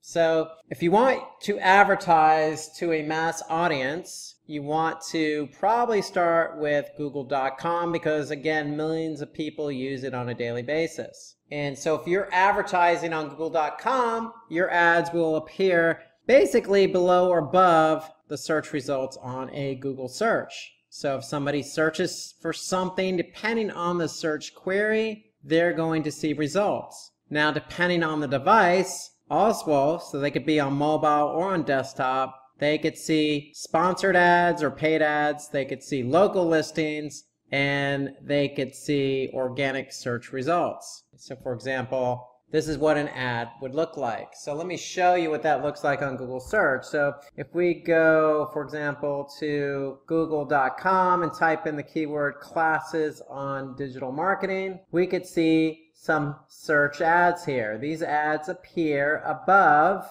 some featured snippets and the organic search results. Okay, so depending on a lot of different factors. Again, I've mentioned this throughout the webinar. There are a lot of factors in showing up in the top position, second position, third position, and so forth. Okay, if I scroll all the way to the bottom, you may even see ads down here, depending on how many people are actually bidding on the keyword phrase, classes on digital marketing. So we could see Simplilearn here in the second position. Why? Because again, I can see the logo ad here. Okay, so I can see Simplilearn using 3 headlines. I can see Simplilearn using their 2 description lines here. And I could see Simplilearn using some other extensions with the ad. Now, all of this is geared towards getting the click. So when you're on Google search, the whole idea is somebody's looking for something, you're offering that up.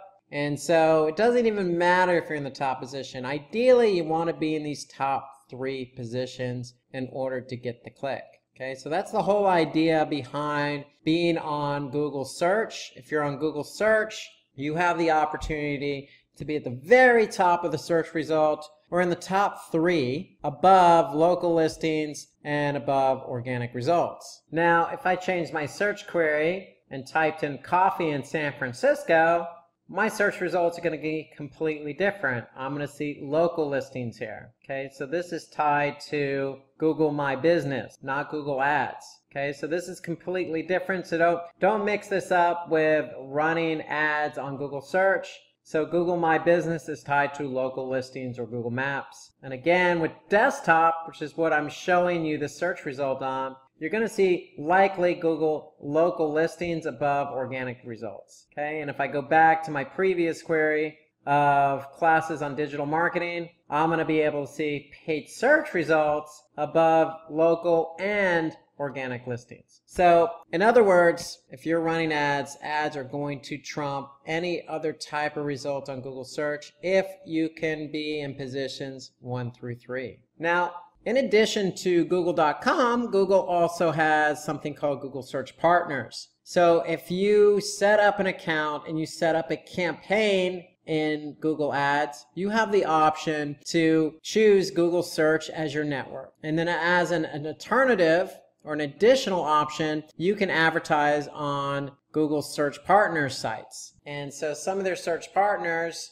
can range. So basically, these are sites that have partnered up with Google that's allowing Google to show ads on their site. So the sites can range anywhere between YouTube to Amazon to New York Times. Let's take a look at an example. It could even be another search engine. So if I go to, say, ask.com and type in classes on digital marketing, it's a completely different search engine, but I can see the same ad for Simplilearn. So I could see a different headline here actually, but I could see the description and I could see some site link extensions. And so notice the ad is still at the top. In this case, it's in position 1, and I can see multiple companies running advertisements. Why? Because I could see ad next to it, and I could see those over organic listings. So these are Google Search Partner listings. So you can opt in to be on other partner sites that Google or other sites that Google has partnered up with. So you have options outside of Google search, and that option is the display network. So the display network allows you to advertise elsewhere, which is outside of Google search. And if you're going to advertise on Google's display network, you have more ad formats available to you, including image and including video. For example, your ad can be found on a specific website. If you choose to advertise on the NewYorkTimes.com or WebMD or Marriott.com, you could certainly do that. Okay, you just need to tell Google, hey, this is the site I want to advertise on. So some of the advantages of being on the display network. So if you don't want to advertise on Google search, okay, google.com, you can certainly go to display, and on the display, if you're running display ads or even video ads, you're going to grab the attention of potential customers because of the format of the ad. Okay, so putting your ads in front of people early on in the buying cycle can have a very positive effect. So you're basically reaching out to a large number of people on Google's display network and giving them an opportunity to see who you are as a brand and giving them an opportunity to see what your product is all about. So for me, the display network is a good opportunity to get your product and service in front of a lot of people. Because the way the display network works is it's millions of websites who want to have advertising on their site. And so you can really pick and choose a specific site where your audience is going to be and get your ad in front of that audience. So you can really retarget to potential customers. So retargeting, as we said earlier, is really reaching out to people who have already been to your website and didn't perform a particular function that you wanted them to perform. Meaning, somebody came to your website from paid search on google.com and they went to page A and then they left. So you really wanted them to go to page B, add a product to a shopping cart, and check out and purchase that product. However, if they didn't do that, you could certainly run ads knowing that they've been to page A and page B. And you can offer up that specific ad to that person who's been to your website. And so that's what retargeting really is all about, and you can retarget on Google's display network. So remarketing your product to people who have previously visited your website or even your app allows you to really get your ad in front of a qualified audience. And so you could take advantage of analytics. So Google's ads has all the information you need. So let's actually take a look at some of these options in Google Ads for the display network. So if I actually go to Google Ads and I actually go to display campaigns, I can see I have a lot of different options available to me. So if I click on keywords, for example, okay, I can choose keywords for my display campaign. So what Google does, if you choose keywords, basically what they're doing is they're going to contextually place your ad based on the keyword. Okay, so that's an option for you. If you're not sure what websites to be on with the display network, you can certainly just add keywords, and based on those keywords, Google will place your ad on websites that they deem relevant to the keywords you choose. So you can also choose demographics. So on the display network, you can say, hey, Google, I only want to advertise to say 18 to 24-year-olds or 25 to 34-year-olds. And so based on that, Google is going to place your ads on websites related to that age demographic you're interested in. On the display network, you can also choose topics. So if there's a specific topic that you want your ad to be associated with, you can certainly do that. So Google has a number of different topics at their disposal. So here, if I just choose a particular ad group, now I have specific topics that I can choose, from arts and entertainment, food and drink, to news, to pets and animals. And so under each one of these topics, I can get really specific. So if I go under science, I can see subcategories under the topic science. I can see chemistry and physics and scientific institutions and equipment. So I can really pick and choose specific topics where I want my ads to be shown. As I mentioned already, you can pick and choose specific placements. Okay, so if you have a specific website that you want your ad to be shown on, you can certainly let Google know. Okay, you can also advertise on Gmail. You can also advertise on YouTube. So you can really pick and choose where you want your ads to be shown. So you have all these different options available to you. To me, one of the best options for advertising on the display network, because when you tell Google you have a specific audience you want to target, and that audience could be somebody who went to a specific page or somebody who went to your website and didn't convert. You can associate that audience with the campaign. And when you associate that audience with a campaign, you can retarget them with an ad. So the display campaign is very powerful with Google because you have all these different options available to you. So with Google Ads, you can also determine how well you're reaching your goals, which websites you're running your ads on, which ads are bringing in clicks, and which site gives you maximum value for the minimum cost. So you can see all that in Google Ads. So when I actually pick and choose how I want to target, I can certainly measure that. So for example, audiences or demographics. For example, if I go back to demographics, I have all this data that Google's collected on my advertising. So I can see, for example, by age range, based on my campaign, how many clicks, how many impressions. Impressions are how many times my ad's been seen. Click-through rate, meaning the rate at which people see my ad and are clicking on my ad. How much I'm paying per click. CPC is cost per click. Total cost. And conversions. How many conversions am I getting? So I could see all this data available to me in Google Ads. So it's a very powerful platform for measuring performance. Imagine it's the year 2004. This is Phil. Phil's looking to release a book and set up a blog. He's sure that it'd be successful, but he's only worried about one thing. He doesn't know how to ensure that his book reaches the right target audience who could enjoy his book. During that period of time, however, there were only a few forms of advertisement available, like print ads, billboards, radio, direct mail, direct sales, and the television. All of these options were pretty expensive. Their effectiveness couldn't be accurately determined, and they didn't let him advertise his content to the appropriate audience. Phil's book would never find the audience it deserved. Now, let's have a look at the same scenario in the present day. Alongside traditional forms of advertising, Phil would have access to digital marketing, a form of marketing that's a lot more lucrative, inexpensive, and configurable. Marketing that would enable marketers to advertise their audience digitally using channels like search engines, websites, social media platforms, emails, etc. Among these types, social media marketing caught Phil's eye. Social media marketing would give Phil the opportunity to take advantage of social media platforms to advertise his content to a highly targeted audience. It would help more people learn about his book, increase the interaction with his audience. It's relatively inexpensive, unless he goes into advertising, and will help him get marketplace insights that might help in understanding his audience preferences better. Phil started by taking up a certification to learn about social media marketing. Since he was already familiar with the concept of social media marketing, his next step was to learn about the different types of content he could post on social media. Some of the most common forms of content that Phil could post would be images, text posts, polls, and videos.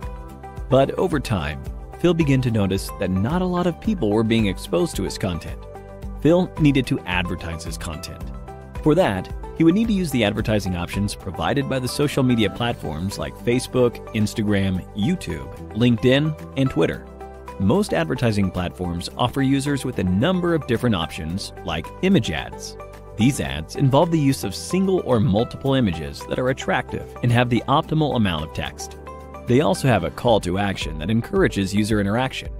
Phil could use images from his book, advertise websites that sell his book, and more. Then there are text and post ads. These ads could advertise posts or excerpts from Phil's blog or his book, further garnering interest from an interesting audience. He could also use video ads. Phil could use video ads that feature favorable reviews and customer testimonials to advertise his books. Phil could also use lead ads, through which he could collect information from users who are interested in a weekly newsletter or regular updates from his blog. But that wasn't the only thing Phil could do with social media platforms. He could create a brand for himself and drive audience interest to it. Engage with them, create an identity, engage with content, finding content that works for him. Social media platforms also allowed him the opportunity to target audiences based on demographics like their age, location, gender, and much more. And in time, Phil began to see an increase in the number of viewers coming to his social media page and, by extension, his blog. He also saw an increase in the number of people who bought his book, greatly increasing his audience. Here are some things he learned. 1. To set goals that were quantitative, smart, and follow a constant deadline. 2. To understand his audience by engaging and connecting with them. 3. To set up a social media calendar to plan competitions, polls, surveys, videos, and more. 4. using tools like BuzzSumo, IFTTT, Buffer, and more for lead generation, creating email lists, setting buyer personas, and more. 5. To perform visual storytelling with the help of images and videos. But how did Phil get so good at social media marketing? Phil had taken up Simplilearn's digital marketing course. It was thanks to this course that Phil had the skills and training to get good at social media marketing. And now, you can too, by clicking on the top right corner. And with that, we've given you an introduction to all the major concepts of social media marketing. The world we live in now, it's a highly digital place, but that wasn't always the case until a few years ago. So if we rewind, letting people know about your products was a little harder then. So even if you go back, say 5 or 10 years, promoting your products wasn't as easy as it is today. I mean, people had to resort to, good old-fashioned newspapers, putting in an ad, or those big thick books called the Yellow Pages that usually sat in your closet and weighed a ton. I mean, those were the ways to get your product and message out there. A lot of advertising in those Yellow Pages. Then you have billboards, driving down the highway, you see that billboard on the side of the road, you wonder, who are those people that are actually advertising this stuff? Of course, you have television that's been around for decades. A good source of advertising, but costly. And then fax ads. Uncommonly known way to advertise. By the way, who has faxes now? But people did advertise via fax just a few decades ago. So these were all the ways in which people had to get their product and service out there. It seems like so archaic looking at it now, but back then, that was legitimate. That was the way to do it. And then one thing made our lives a lot easier. So if you're a marketer, you're thinking to yourself, man, I'm glad I'm a marketer in today's day and age because it's social media marketing. Social media marketing has made everyone's lives better, from the company that's selling the product or service to the marketer promoting the product and service to the end user who wants to see that product or service and engage with that product or service. So social media is a good source of getting your product and service out there, and it just makes everybody's lives a heck of a lot easier. So we're going to answer that $1 million question. And what's that $1 million question? It's how can you rise above the rest? And so today's session is going to be how to start with social media marketing, so you can rise above the rest, leveraging this great platform that we all take advantage of today. So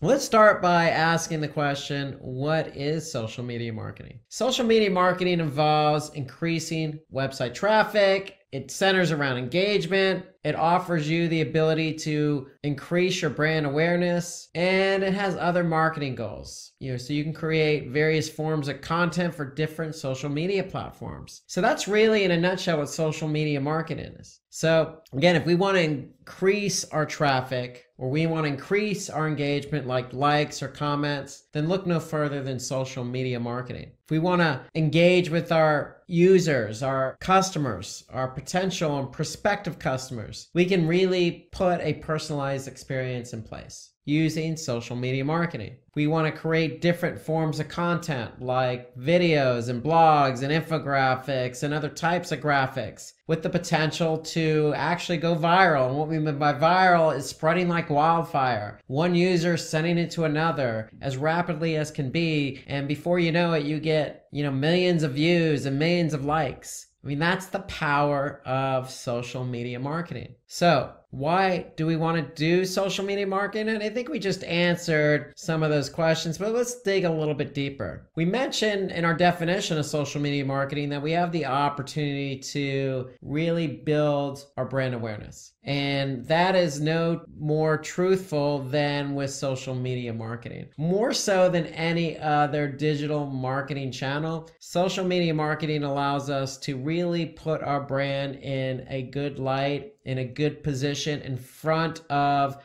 the right eyeballs. So it allows us to really improve our brand by pushing out the appropriate content in front of the appropriate people. Social media is a great channel for that. We can look to conversion rates. So if we are pushing a product and service in front of the right eyeballs, and we are building up a funnel of prospective customers who then turn into customers, who then turn into loyal customers, who then turn into lifetime customers. We can see at every step in the process that our conversion rates may increase. We can certainly leverage social media marketing for SEO, for search engine rankings. It's about off-page SEO. It's about posting content on social media platforms to build up some link juice. Okay, so there is some inherent benefits to working SEO and social media side by side. It's cost effective. Well, if you're posting content on Twitter or Facebook, it doesn't cost you anything. It just takes a little bit of time and creativity. Now, if you want to go ahead and do some advertising on these platforms, yes, it's going to cost you, but you'd be surprised. It's not going to be as costly as, say, other search platforms like, say, Google or Bing, where you're actually paying for keywords and paying per click for those keywords. So social media marketing can be very cost effective.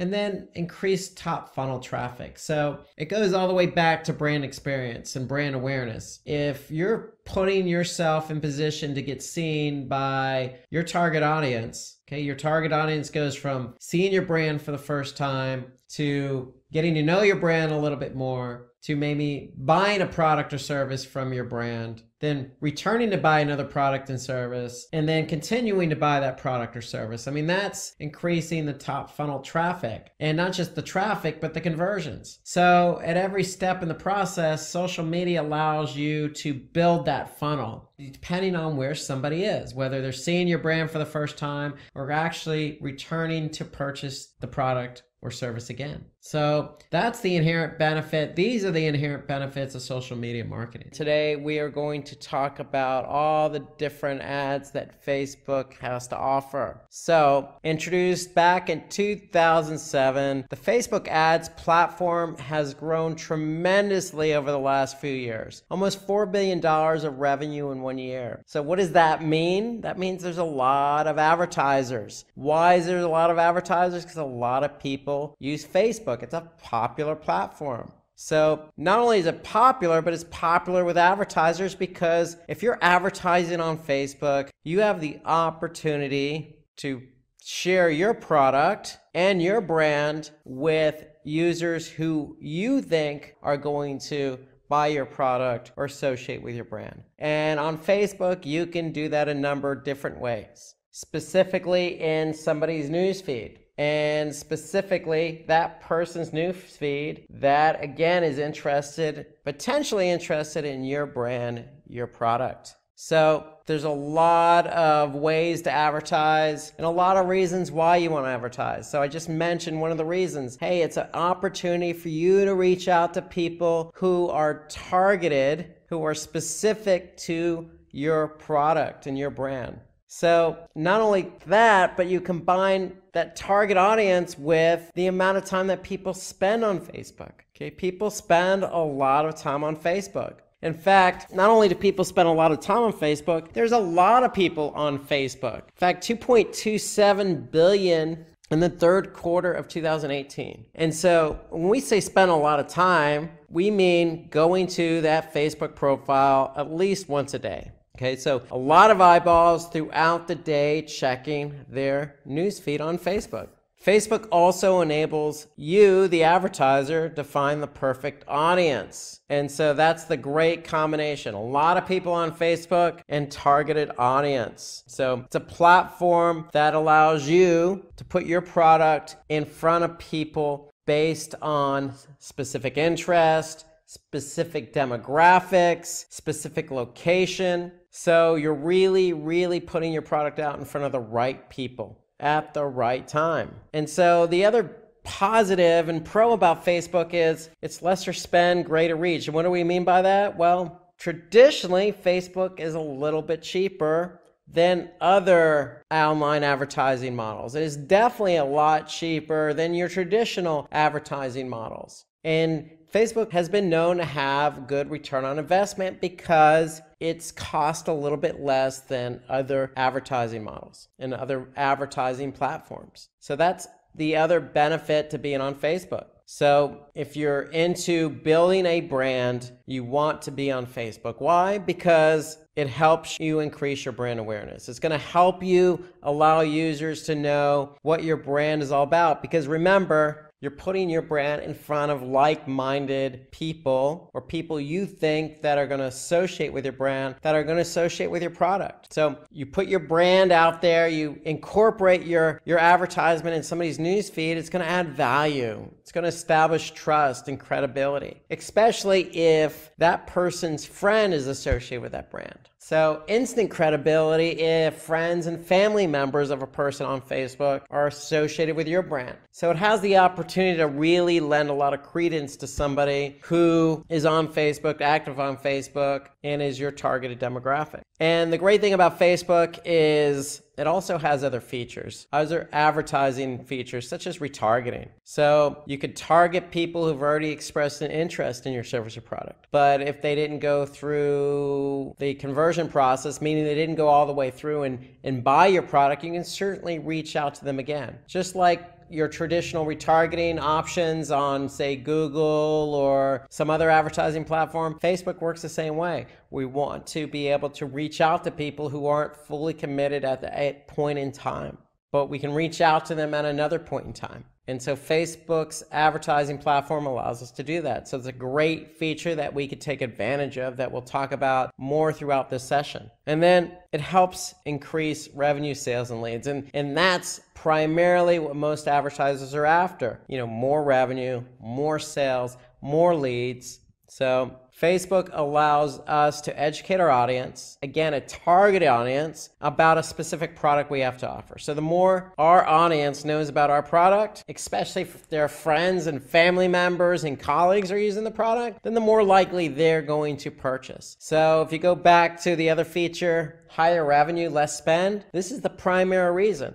Because you have a chance to influence somebody who's very targeted, who's very active on the platform, and who may have like-minded people in their life associating with your brand and product. So it's a perfect combination for advertising. Perfect combination. And so today we're going to talk about all the different types of Facebook ads. And we're going to start out with the single image ad. And the single image ad are just single image advertisements that have an optional text on top and a link description that links to the website. So single image ads are probably the most popular. You can see them on probably your own Facebook feed if you look. So in fact, I'll just jump over to my Facebook feed right now. And if I go there, what do I see? I see a single image ad here, and it's from Shopify Partners. So become a Shopify partner to add e-commerce to your list of qualifications. So Shopify must be, a brand that is trying to woo my business. Okay, so they know that somebody that I'm associated with, or maybe I fit their demographic, so they're targeting my newsfeed with a single image ad.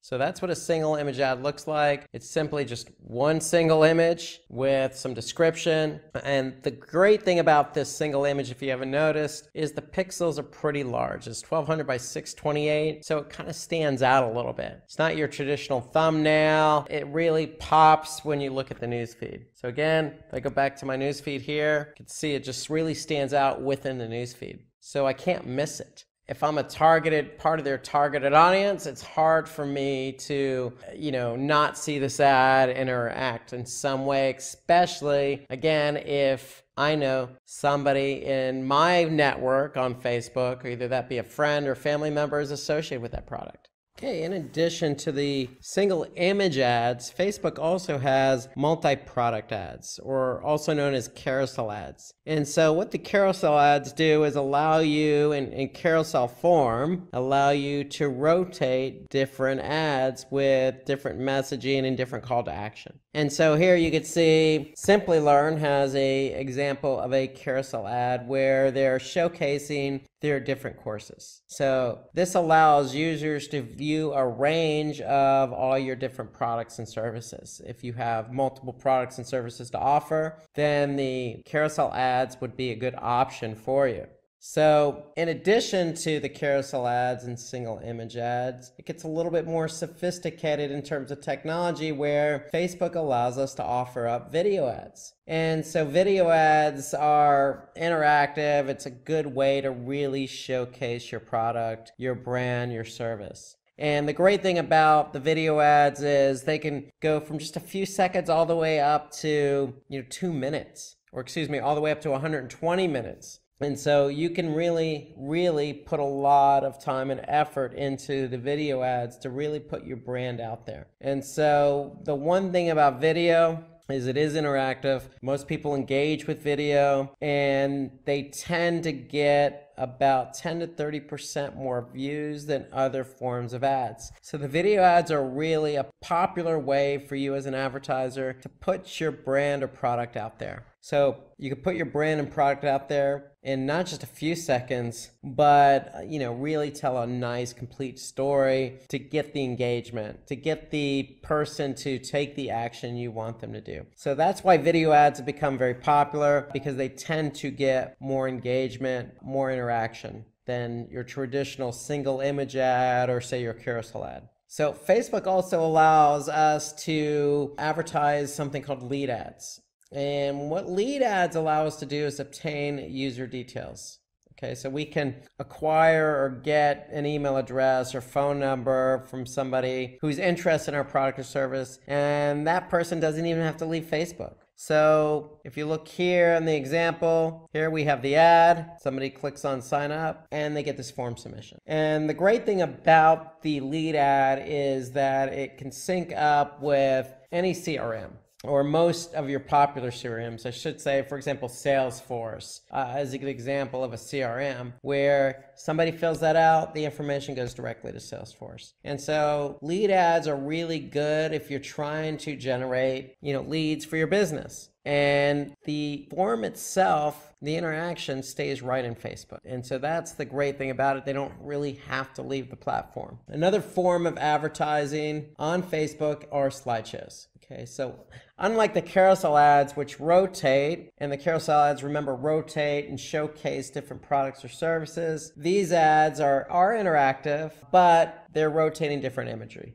So it allows you to really put your best images out there with a really strong call to action, just like you see here with the Simplilearn example. Okay, so they're showcasing, their different classes, and then they have the Get Started Today call to action to really punctuate the slideshow ad. So what's interesting is you can really gauge a person's interest by throwing different products or images out there. You can really immerse a user's experience here by showing different images. And then the last type of ad on Facebook is called a collection ad. And so these ads combine basically your video, your slideshow, or your product images taken from your product catalog. Okay, so if you're an advertiser who wants to advertise several products at once, then this could be a great option for you, the collection ad. So here you could see the Simplilearn example. Here they're showing, not only, some good slideshows and imagery with some good messaging below that. Instagram is a social media platform that needs no introduction. With nearly 1 billion monthly active users and 500 million daily active users, Instagram is a platform rife with marketing potential. More than $7 billion revenue has been generated from Instagram Mobile, and it's home to more than 2 million advertisers. Not only that, marketing on Instagram has the following advantages too. You have increased conversions. According to research, more than 1/3 of the people using the app have used it to purchase products, which means by marketing your products on the app, there's a higher chance of conversion. You also have advanced targeting options. This is in part thanks to Instagram's parent company, Facebook. Instagram has access to just about all advertising features offered by Facebook ads. With this, you can advertise to people based on their age, location, gender, interests, and much more. You can also build better brand-follower relationships. You can stimulate conversion with your followers and build a connection with them. You'll also get a greater understanding of what your followers like and dislike based on their engagement. This enables you to make content they enjoy more and increase the chance of converting a user to a consumer. So let's have a look at how marketing is done on Instagram. Let's start with number 1, optimize your bio. Your bio is the first thing people notice when they get to your page. That's where they make the first impression of your brand, and that's why it's important for your bio to be informative, captivating, and engaging. Use your bio to provide a brief description of your brand or product, the type of content you'll be posting, brand hashtags, links to other social media platforms, and more. Your bio should also include a URL to where you want to drive traffic to, be it your brand's website or a page for a particular product. Make sure to track this link as well to see how much traffic it brings. Here's an example of how Samsung uses its bio effectively. You can see it's a very straightforward. It's got a branded hashtag. It talks about all the services Samsung offers. There are links to other pages and a link to the website as well. It's to the point and covers everything you need to know about it. Next up at number 2, we have create a content calendar. Now, if you ask anyone who works with social media, one of the most important things they'll tell you is to have a content calendar. A content calendar enables you to keep track of your posts. It'll help you plan ahead and automate the process of publishing your posts when your audience is most active. A calendar helps you decide what content, caption, hashtags, videos goes live on what day, date, or time. A consistent post schedule will enable you to make the most out of Instagram. It'll also keep your audience engaged and also give you access to historical posts if you want to repost your older content. Next up, we have number 3, get greater reach with ads. Paid ads can enable you to get more followers, engagement, leads, and conversions. The caveat here being that you'll need to pay for it too.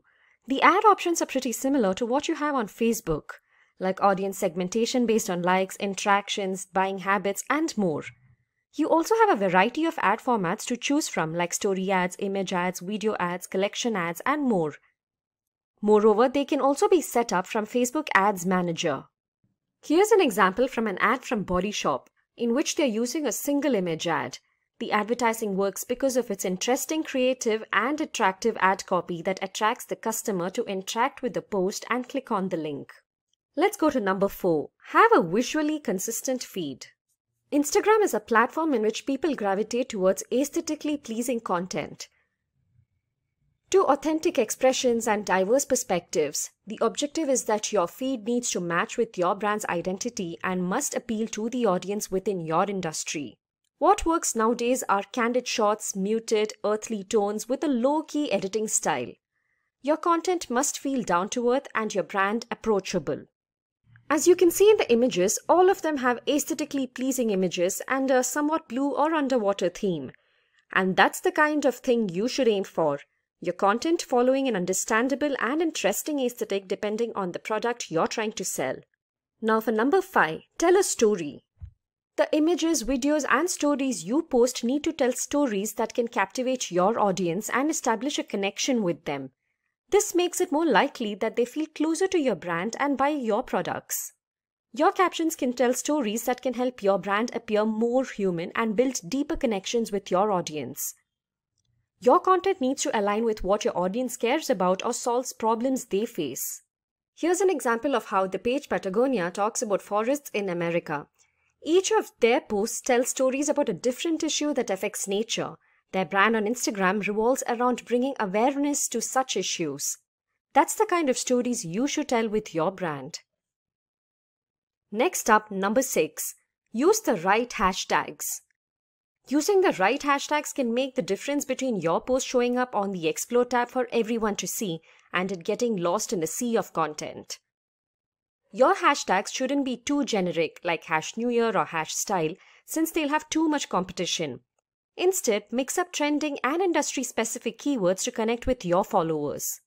Research on successful hashtags and limit yourself to less than 7 in each post. The more the hashtags in your post, the more likely it seems spammy, untargeted, and unprofessional. Find out what and how many hashtags your competitors use and how you can do something similar. You could also create a hashtag for your brand. These need to be short, easily memorable, and involve your brand name in some way. Let's now go to number 7. Take advantage of UGC. UGC or user-generated content gives your followers to further involve themselves with your brand. UGC also by them as well. Regardless of the field your brand belongs to, UGC can be used to convert followers into advocates of your brand. Here's an example of how Starbucks uses user-generated content and takes advantages of their audience to advertise their products. In this post here, they are attracting customers with an image of happy children dressed in products sold at Starbucks.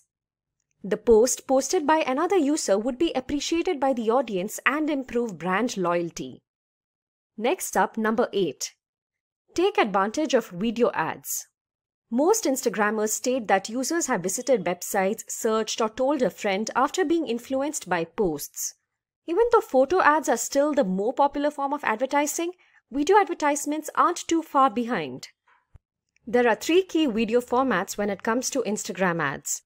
Single video ads that can create 60-second ads, carousels are a combination of images and videos, and Instagram stories that enable you to combine images and videos to create visually attractive ads. Here's an example of the brand Pizza 73 using story ads to advertise their pizzas. It's successful because they're showing off the product they are advertising with well-shot videos and captions. Now for number 9, partner up with influencers. Connecting with influencers will enable you to connect with thought leaders within the industry and enable you to show off your brand to a larger audience. By connecting with them, your brand will have greater authenticity and authority. Influencers need to be given new tools, resources, and guidance to carry out their role effectively and to work together as partners. Micro-influencers are also considered to be more affordable and they have a closer connection with their audience. Here we can see how Ralph Lauren have collaborated with an influencer to advertise their products. The influencer is showing off the latest Ralph Lauren has to offer. This encourages his interested followers to check out the page and buy something for themselves. Next, for number 10, host contests and giveaways. Contests enable your audience to engage with your brand with 3.5 times more likes and 64 times the comments. You can give away a product or a service which enables you to boost engagement and brand awareness. Contests and giveaways need to be planned, brands need to be partnered with, contest rules need to be identified, posts need to be created, and much more. Monitoring the contest and then running it is also really important. You would need to track your contest performance and promote the results on other social media platforms as well. Here's an example of a contest run by Domino's Pizza which encourages people to contribute their own short stories and connect better with the brand. Number 11. Take advantage of stories and IGTV. Stories enable you to create a combination of photos and videos that disappear after 24 hours. Stories can greatly influence your reach and engagement rates, even giving your story the chance to show up in the Explore section. It can also help make your brand seem more approachable and authentic. Adding links to the Instagram stories can also help with driving traffic to your website. IGTV, on the other hand, although now seemingly on the decline, still has a few advantages to offer to the savvy marketer. IGTV provides you a unique, mobile-friendly layout that serves as an evergreen content very well, like featurettes and interviews. Another new tool they have introduced is Instagram Reels, Instagram's answer to TikTok. Instagram released Reels through which users would be able to upload 15-second clips, and since it released very recently, it's rife with marketing potential. Finally, we have number 12, Track and Learn. Identify effective hashtags, visual styles, and the best times to post. Doing this, you can develop the best practices for your brand. Social listening and analytics will help you fine-tune your marketing strategy and increase Instagram engagement. Instagram How-To section. Instagram is one of the fastest growing social media networks. Its appealing format and functionality have driven people and businesses away from traditional networks like Facebook. Video content is the most popular content type on Instagram, so it's obvious that we need to dedicate one lesson to how to create, optimize and promote your video posts on Instagram. We will start this lesson with showing you how to make great Instagram videos and talk about the different types of videos for Instagram. And we will then demo you how to use the various video capturing and editing tools you will find in the Instagram app. We will close this lesson with how businesses can use Instagram and how you can make money with it. Instagram has extensive features to create and promote videos, particularly with the growing appetite in using Instagram stories. Video is the most important content form on Instagram. It is important, though, to make sure that before you start creating your video, you have a good idea of what you want to achieve with it. Is it to create awareness, to generate leads, or are you answering questions that clients may have? Utilize the video editing features that Instagram has, or use some external apps if you want to go beyond what Instagram has to offer. There are enough tools for you to make your Instagram video a visual feast, as you can only create that on Instagram. Shooting and editing a great video. Video is now the most shared content type on Instagram. Where in the early days Instagram video was only 15 seconds long, nowadays you can upload 60-second videos and turn multiple videos from your camera roll into one video clip. And today Instagram has lots of different options within the app to create videos and optimize them for the newsfeed or for stories. Recently Instagram announced IGTV. They're trying to take on YouTube with a dedicated video sharing app for vertical and landscape videos with a maximum length of 60 minutes for verified accounts or accounts with a large audience. However, anyone using the app will be able to upload up to 10 minutes of content to the platform. All in all, Instagram today is a fantastic network for brands to build brand awareness and to showcase their products or services. To shoot great videos for Instagram, you need to be aware of a few things. First of all, you need to shoot the video for Instagram. And Instagram has its own video formats. Video for the newsfeed tend to be square, whereas video for the stories must be vertical. The aspect ratio for vertical videos is 9:16, which gives you a perfect 90 degrees flip for normal widescreen video. It's also better to use your phone's native camera. This will give you better control over exposure and focus. Instagram will allow you to upload multiple clips and then edit them within the Instagram app. Also think about short form versus long form videos. Stories are good for short clips, whereas IGTV lends itself for longer videos. Short videos are great for explaining things that can be chopped up in steps like recipes or how-to videos. Long videos are good for brand experiences and interviews. Additionally, it goes without saying, you always need to think about what you want to achieve with your video. What's your end goal? Do you want new followers? Do you want to get into engagement with your followers? Or do you want to drive traffic to your website? All questions you need to think about before you start shooting your video. Video editing in external apps. Once you have shot your video, you can do some basic editing within the Instagram app. You can also edit your video outside Instagram. The best environment for editing your video is on your desktop computer. Apps like Adobe Premiere from Microsoft or iMovie from Apple will give you an extensive range of video and audio editing options. You can then save the edited file and move it to your phone via Google Drive, for instance, after which you can import the video file into Instagram. There are also many video editing apps for your mobile. They won't give you as many features as the desktop video editing, but they come a long way. One of my favorite apps is VideoShow. What I like about VideoShow is that it has a wide range of templates you can use as a format for your edited video. It also comes with an extensive song and music library. Video categories. So what type of video would work best on Instagram? Instagram lends itself for what we call snackable videos. A snackable video is short, compelling and entertaining. And they are designed to drive the viewer to some sort of action, like driving them to a landing page or to a fill-in form. Here are some examples of topics for your next Instagram video. It can feature your product features to show your followers what products you carry and why those products are unique. You can show your product in action. This is great for breaking up the monotony of staged product features. You can also give a sneak preview. In these type of videos, you announce news with a teaser, which gives your followers a sneak peek of what is to come. Behind-the-scene videos work very well on Instagram. They are great for building a more personal relationship with your audience. Think of office tours, staff introductions, a day in the life of.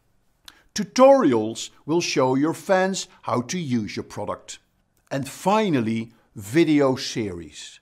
They are great for building a community and for engaging with them. Once your community has seen an episode and they like it, they may want to come back for more. Video types. Besides different topics for your videos, you can also think about different formats for your videos. Looping videos can be created within the Instagram app. Looping videos start automatically from the beginning after the clip finishes. They can be very creative and work well to showcase movable product features. Stop motion video is an animation that is captured one frame at a time, with physical objects that are moved between frames. When you play back the sequence of images rapidly, it creates the illusion of movement. Both iOS and Android have lots of apps to create stop motion video. In a time-lapse video, you capture lots of photos of a scene over a period of time. These images are then put together to create a seamless sped-up video. Time-lapse videos work very well to show how something is built or made. And finally, hyperlapse videos. These are videos that allow you to squeeze several minutes of film into the 1 minute maximum set by Instagram. They are a bit like time-lapse videos, but the camera is moving. These videos are great to show behind-the-scene footage. How to use Instagram video options. There are various ways that you can make a video on Instagram, so let me show you how to do that. If you go to the Instagram app, it takes you to the news feed where you can browse. To make a quick video, you just click on the plus button, and that takes you to this shot of my phone, for instance. You need to make sure you activate video. If you click on the button, you can then make your video. You click again to stop recording and your video is ready. You can now play the video, and if you are happy with it, you click next, and then you can add a filter if you want to.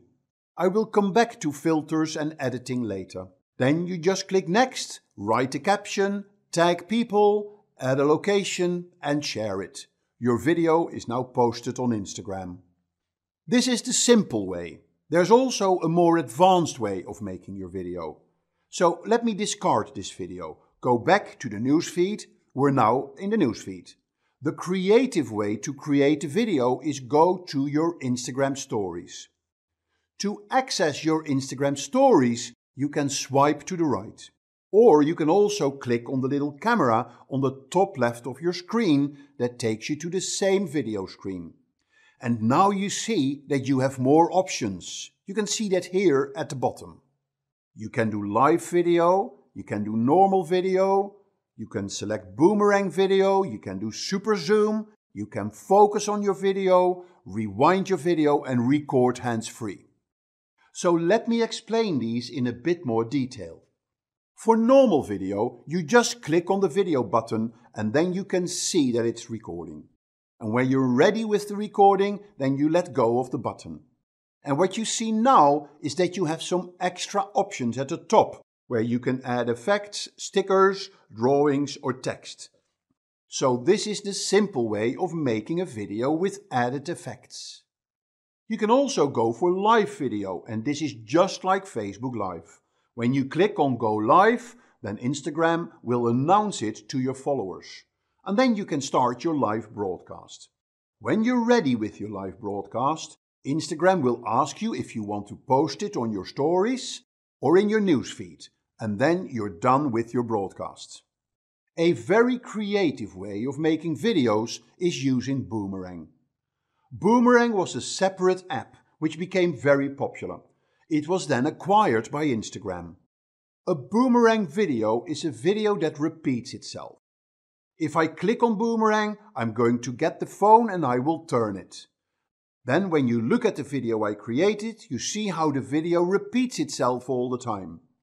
You can do a lot of creative things with the Boomerang effect. You can make people move back and forwards, you can make objects move up and down, and then post them as short repeating videos. You also see that you can change the camera into selfie mode and you can add some special overlay effects as well. So there's different filters. I quickly scan through those. When you're in selfie mode, you can have funny face alterations as well. So lots of different effects that you can create here. So now let's look at the super zoom video. The super zoom is a bit like paparazzi video, also with different effects that you can add to it. So for instance, I want hearts on this video. Click on it and then it will zoom in and you will see hearts popping down. And here is the stamp effect. Click on it and there you go. When I do a focus video, it makes the background blurred. With rewind video, you can make the video playback by itself. And then finally, there's the hands-free video. If you click on hands-free, you don't have to keep on pressing the record button. So you have more freedom in camera movement when you choose this option. So these are the different types of video that you can make on Instagram. How to use Instagram video options and filters. To show you how the effects work on Instagram, I can go to Instagram and then into the story creation mode. And here I can just make a normal video. I can pan and move the video around a bit, so the video is ready now. And here I am in the screen where I have the different options to add creative effects to my video. So this is what I can do. First, I can download the video on my phone by clicking the downward arrow. I can then get different effects. I can add stickers.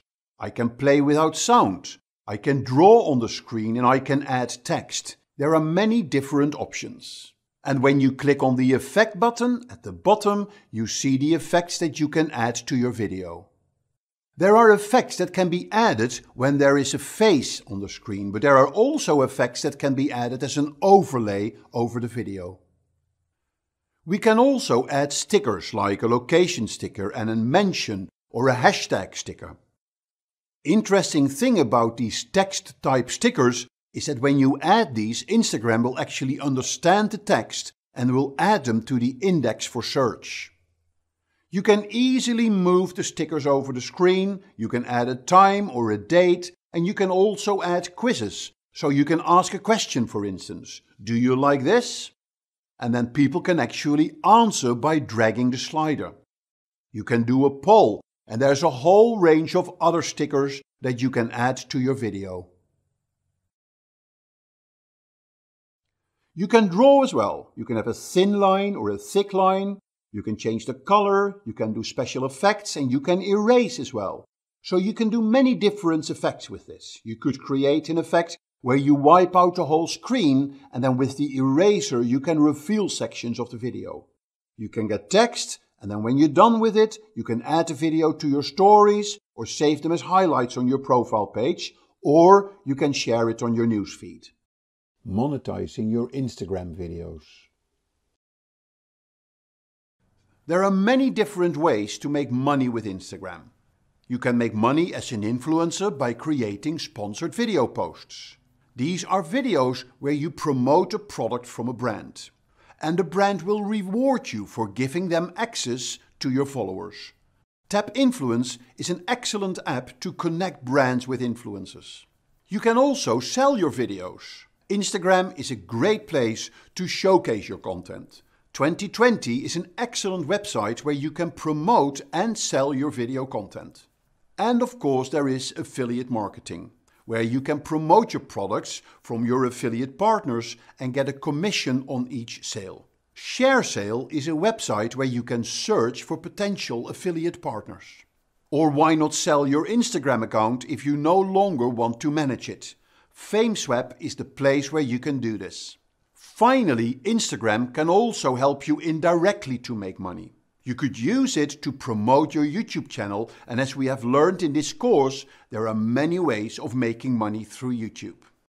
Takumi is one of the leading online platforms where small influencers can get connected with big global brands. When you have more than 1,000 followers and you have good content, you will be able to use this network to identify brands to work with. Here are the takeaways of this lesson. Video has become the top content type shared on Instagram. And today Instagram has a whole range of options to create and optimize your videos for the newsfeed and for the stories. Short videos of maximum 60 seconds are best for Instagram. Instagram uses looping videos. They start automatically from the beginning after the clip finishes. Use looping videos to showcase a fun or versatile product feature. Instagram has many different video styles in the Stories camera, and once you've shot your story video, you have plenty of options to customize them. Takumi is an online platform where micro-influencers can connect with big global brands to sell their original content. Now let's get started. First off, let's have a look at an introduction to Facebook. Facebook was first launched in February 2004 and was initially known as the Facebook. In 2005, it removed the from its name and it has now become the Facebook we all know today. It is now the world's most popular social media and social networking service. Next, let's have a look at Instagram. It was launched in 2010 for iOS and then in 2012 for Android by Kevin Systrom and Mike Krieger. Instagram has now evolved to become one of the fastest growing social media platforms in the world. In April 2012, thanks to its popularity, it was acquired by Facebook for approximately $1 billion in cash and stock. Now let's compare some stats between Facebook and Instagram. First, let's have a look at the worldwide stats. First off, Facebook. Like I mentioned earlier, Facebook is the largest social media platform in the world. Reaching almost 60.6% of the internet, it has 2.5 billion monthly active users and approximately 1.6 billion active users. In fact, as of Jan 2020, the US has approximately 190 million and India has approximately 280 million Facebook users, an indication of a market that's still ripe for the picking. Now, let's have a look at Instagram. Instagram, although having released significantly later, earns its title of the fastest growing social media platform with 1 billion monthly active users and 500 million daily users. In the United States, there are approximately 120 million and India has close to 88 million Instagram users. Next up, let's have a look at the next statistic, age group of the user base. First off, Facebook. Although there's a general opinion among the younger population that Facebook isn't hip or isn't used all that much anymore, this statistic has something different to say. Turns out more than 65% of Facebook users are between the ages of 25 and 34. For Instagram, it's no surprise that 71% of the user base are under the age of 35. Next, let's compare the usage time of both these platforms. Let's take Facebook first. In the United States, users spend approximately 1 hour on Facebook every day. In India, users spend an average of 3 hours a day on Facebook. Shockingly high numbers for a platform that's assumed to be dead, isn't it? On the other hand, in the United States, users spend 23 minutes on average on Instagram. In India, users spend approximately 45 minutes. Now for the most important stat, marketing. For Facebook, 86% of marketers use it for advertising. Instagram is used by 71% of businesses for their marketing requirements. Now let's have a look at some industries that can work well on both these platforms. If you do belong to any of these industries, if you're not taking advantage of these platforms, you're missing out. So let's have a look at some industries that can capitalize on Facebook. Food and beverage companies, news and media, e-commerce, automobile, and packaged goods. Next time you're on Facebook, take a closer look at your feed. There's a good chance you'll see most of these industries' posts on it. Next up, Instagram. We have industries like fashion, athleisure, cosmetics, automobiles, and food and beverages. I can guarantee that if you take a closer look, you can find all these industries advertising on Instagram. Now let's take a closer look at how Facebook can help with marketing. First off, let's have a look at Facebook business pages. Now these are basically platforms where you can create an online presence for your organization for free. Moreover, they've got some great advantages to offer you as well. First off, your business page can keep your customers or potential customers informed. It can be about a new product launch, a webinar, a live broadcast, a new store opening, anything. Whatever it is, it can go on your Facebook business page. It connects people with your products and services. With your page, you get greater visibility, letting people know about the products and services that you offer. You can offer customer service as well. In fact, according to American Express, 90% of users use customer service as a deciding factor for whether or not they continue to do business with an organization. So, customer service is pretty important. Like I mentioned earlier, your business page provides a place where you can offer your followers offers and other advantages. And finally, the page lets you build a community, a highly targeted community that has a higher possibility of buying your products and services. Next, we have Facebook groups. With Facebook groups, you can build a community of like individuals. Some of the advantages that come with this are it provides a highly targeted audience. I mentioned earlier that business pages provide you with a highly targeted audience.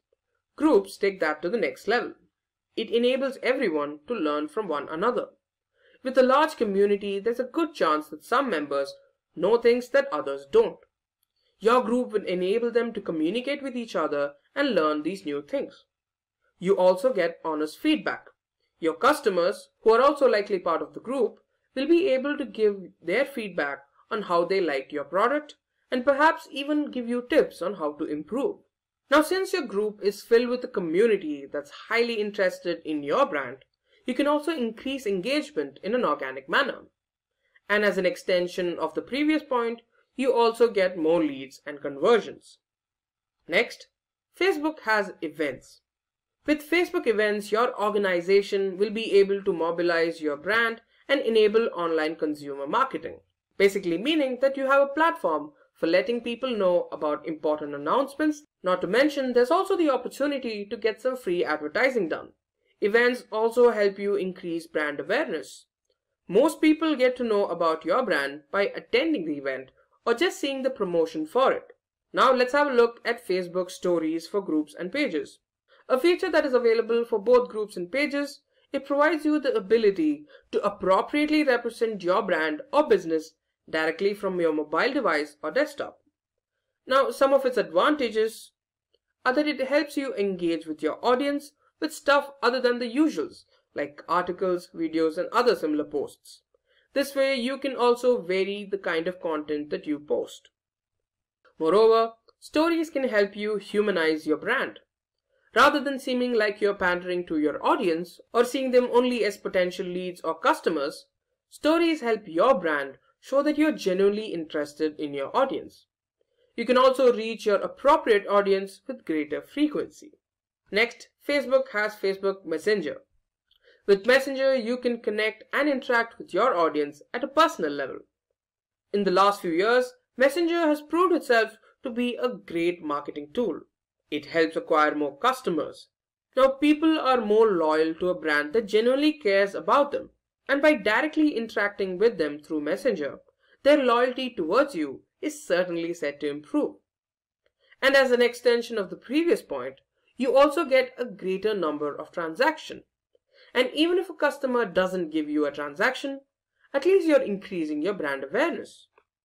Then we have Facebook Live.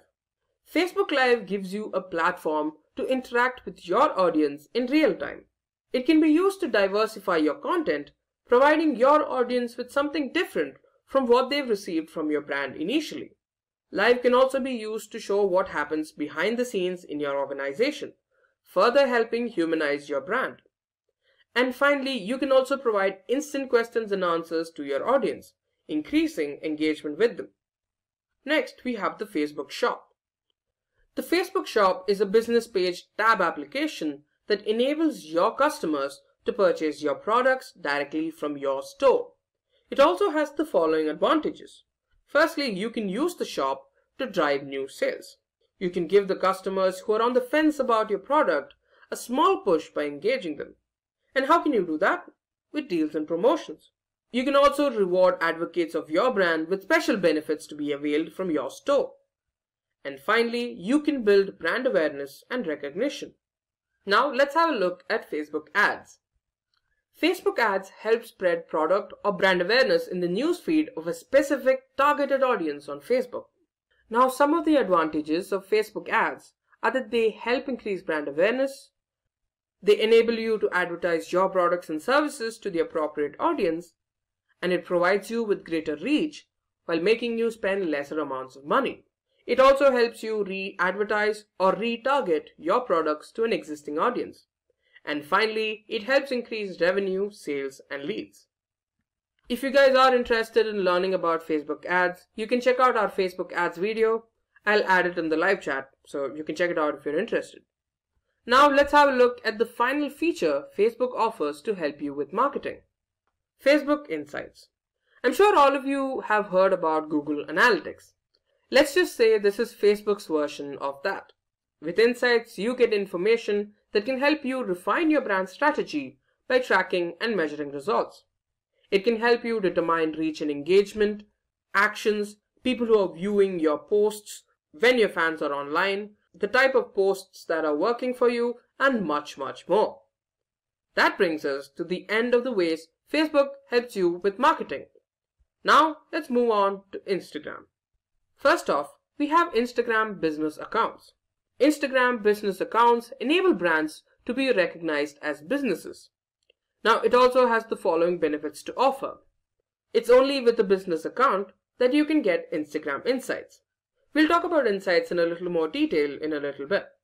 You can also add a contact button on your profile, enabling users to connect with you directly. You can also specify what kind of service you offer by adding what industry you belong to in your bio. And finally, you also have the ability to add links to your Instagram stories. Now, I'm sure you've all seen the See More option in your stories, so now you know how that shows up. Now, if you guys are interested in finding out how you can increase followers on Instagram, you can check out our video on the same topic of the same name. I'll add the link in the live chat. Next, let's talk about Instagram stories. With Instagram stories, you have the ability to grow engagement, build brand awareness, and to drive sales. You can also use stories to provide recent updates about your brand. Now, some of the advantages of Instagram stories are that they help businesses grow their audience and can enable them to engage with their audience regularly. With stories, you can also drive traffic to other websites, like your company's website. It can also help diversify your content, setting it apart from the usual videos and photos. Next up, let's talk about Instagram DMs or direct messages. DMs help you grow your business by interacting with customers at a personal level. It can also help build connections with your users. By building a personal connection with your followers, their loyalty towards your brand is improved. Not only that, it helps you make or grow your connections within the industry. And as an extension of the last few points, this leads to easier lead generation and increased sales. Next up, we have IGTV. Now, IGTV is a platform that's gotten really famous recently. It enables your brand to get closer to its audience and enables it to be discovered by new people. Other benefits include greater visibility of your products and services, having the ability to educate and entertain your audience, improved engagement, and greater chances of conversions. Finally, it also helps build a community of a highly targeted audience. Next, we have Instagram Live. Instagram Live enables you to communicate with your audience in real time, further improving your discoverability and strengthening your connection with the audience. Moreover, it provides a lot of visibility. Your followers are immediately notified when you go on a live stream. And finally, it helps you interact with your audience in real time. This helps further humanize your brand. Next, we have Instagram Ads. Instagram Ads provides you with control over advertisements. You decide how they appear and who sees them. Like Facebook, Instagram has a number of different ad types to offer. They are photo ads, video ads, carousel ads, slideshow ads, and stories ads. Next up, Instagram offers an Instagram shop. The shop helps you incorporate your product catalog with your Instagram profile. At some points, even enabling users to access the shop directly from an image showing the same product. One of the major advantages of the Instagram shop is that it provides easy product discoverability. And since it provides visual marketing, it also leads to more sales. And finally, Instagram Insights. Instagram's answer to Facebook Insights and Google Analytics. Insights is an analytical tool that provides data on follower demographics, their actions, and your brand content. It helps determine engagement, impressions and reach, best and worst performing content, profile visits, website clicks, and much more. And there you go, that's every way Facebook and Instagram can help you with marketing. Now we've laid out the facts for you. Keep in mind your requirements and make a wise choice. So let's talk about how to create a YouTube ad. So this is going to require some access to Google Ads, and we'll go over that in a few minutes here. But first, we need to think about setting up a campaign and setting up a campaign goal. Okay, what's the goal of our campaign? So to get eyeballs, we want to pay cost per 1,000 impressions, or we want to run some actionable type ads to get people over to our website. So that really is step one. We need to identify what the goal of our campaign is. Then we need to create the ad. So we want to be able to create a video ad here that is going to show on YouTube and to our target audience. So, or whether it be a bumper ad that's only going to be 6 seconds long, we need to be able to figure out what type of ad we want to run. So here I am in Google Ads. If we're going to run a campaign on YouTube, we need to make sure that we're choosing a display campaign. And so remember, the first step is setting up that campaign, setting up that campaign goal. So we're going to go ahead and select a new campaign here. We're going to run a new campaign. And so what's the goal of our campaign? So if we're just out to generate brand awareness and reach, that's certainly fine. If it's all about sales or if it's all about leads, then the type of video run is going to be a little bit different. So if we select brand awareness and reach, okay, here we're going to select the campaign type. And so if we select video, basically what we're doing is we're going to tell Google we want to go ahead and set up some video ads on YouTube. And so here you can see the different types of video ads we discussed today. We got your bumper ads, you got your skippable in-stream, non-skippable. So the difference being that if it's non-skippable, somebody has to watch the entirety up to 15 seconds. Okay, so we have our outstream, which is basically our viewable CPM model. So we're going to go ahead and check one of these types of campaign types or ad types. So we're going to click continue, and then once we do that, we're going to get prompted to move forward with selecting our ad. So you can see here, after I set up my campaign, now I'm just going to go through some of the settings for my ad, and I'm going to give it a campaign name, a budget, okay, when it starts or ends, the bidding strategy. So again, we're going to focus on cost per 1,000 impressions, and then here's the network. So this is an important selection here. So we're dealing with YouTube videos. So we'll also have the option to select video partners on the display network. So that means that if you want your video to show on websites that want to host ads in video format, then you can select this option here.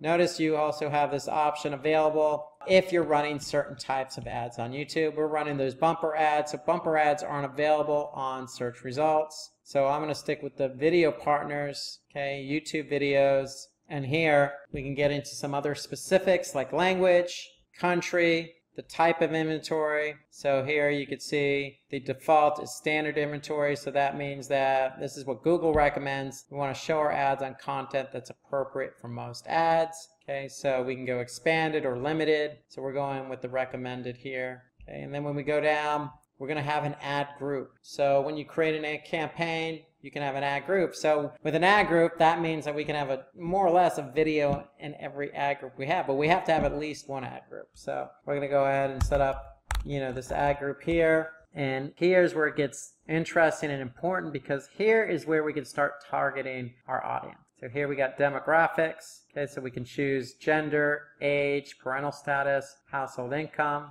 Okay, we can focus in on audiences if we want to, so we can choose a specific audience that we've set up. We can get some ideas or browse specific audiences. We could also choose a specific placement. So here you have YouTube videos, or we can go with YouTube specific channels, okay, or we can even be on apps. Okay, we have to set a bid for our target CPM, and once we do that, basically it's all up to now for us to add our video ad. And so remember, in this example, we're going to the bumper ad, so we're looking at about 6 seconds. And once we do that, then that's pretty much the campaign. But I just want to stress here that when you're setting it up, ahead of time, you want to make sure you identify what the campaign goal is. And then that's going to align with the type of video you're going to run. And then once you choose that type of video, then it just comes down to where you want that ad to be and who you're targeting. So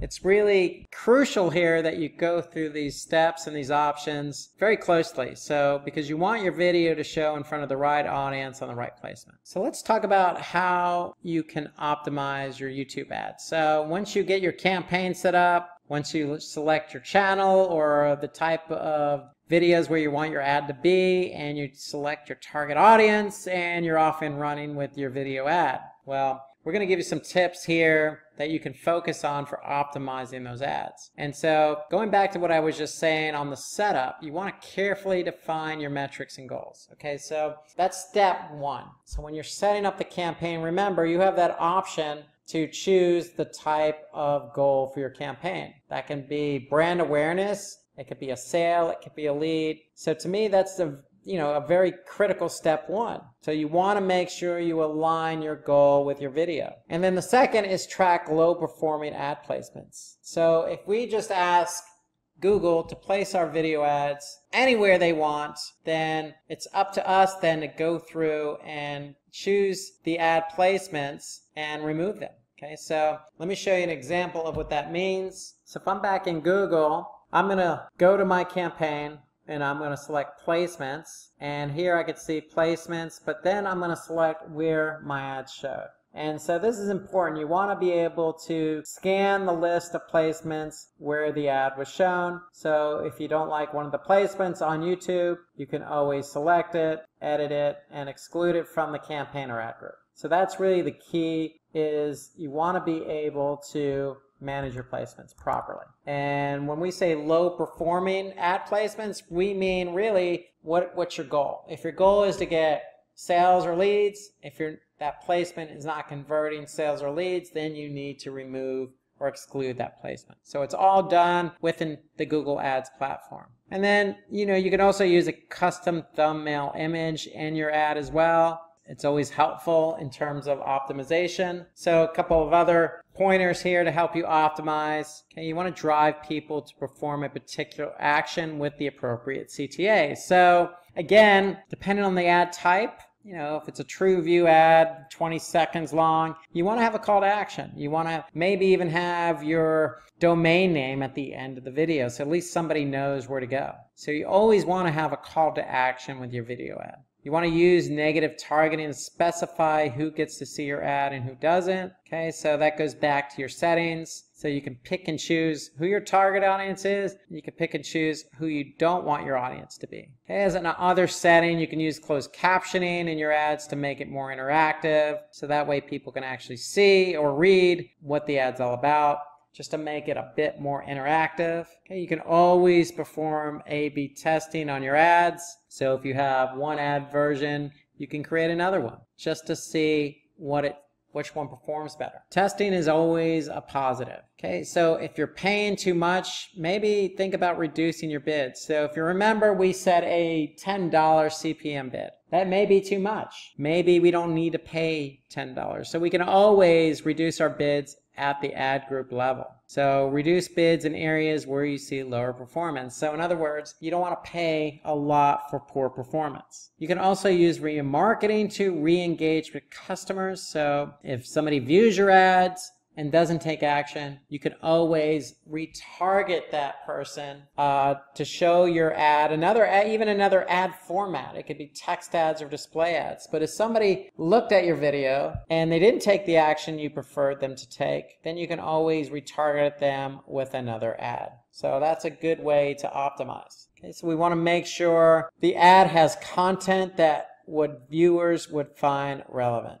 Okay, that really, you want to make sure that your ad is with the end viewer. You don't want to put out an ad that isn't going to give somebody, a good feeling after they watched it. Okay, so you want to make sure viewers find the content relevant. So if they don't find it relevant, then that means your engagement rate and your engagement is probably going to be low. So you want to take a look at those metrics that we viewed earlier: engagement rate, engagement, and if they're low, then you probably need to look at the content of the ad. So try to make sure your ad conveys your brand's message in the first 6 seconds. So that's why bumper ads to me are so critical, because you got to get the entirety of the ad and make it impactful. And so with any ad you run, any video ad you run, you really want to make sure that that message is conveyed at the very beginning, early as possible. Otherwise, people are going to be turned off or not engaged and just going to go ahead and skip it anyway. So you want to make sure you get the purpose of it right up front and out of the way.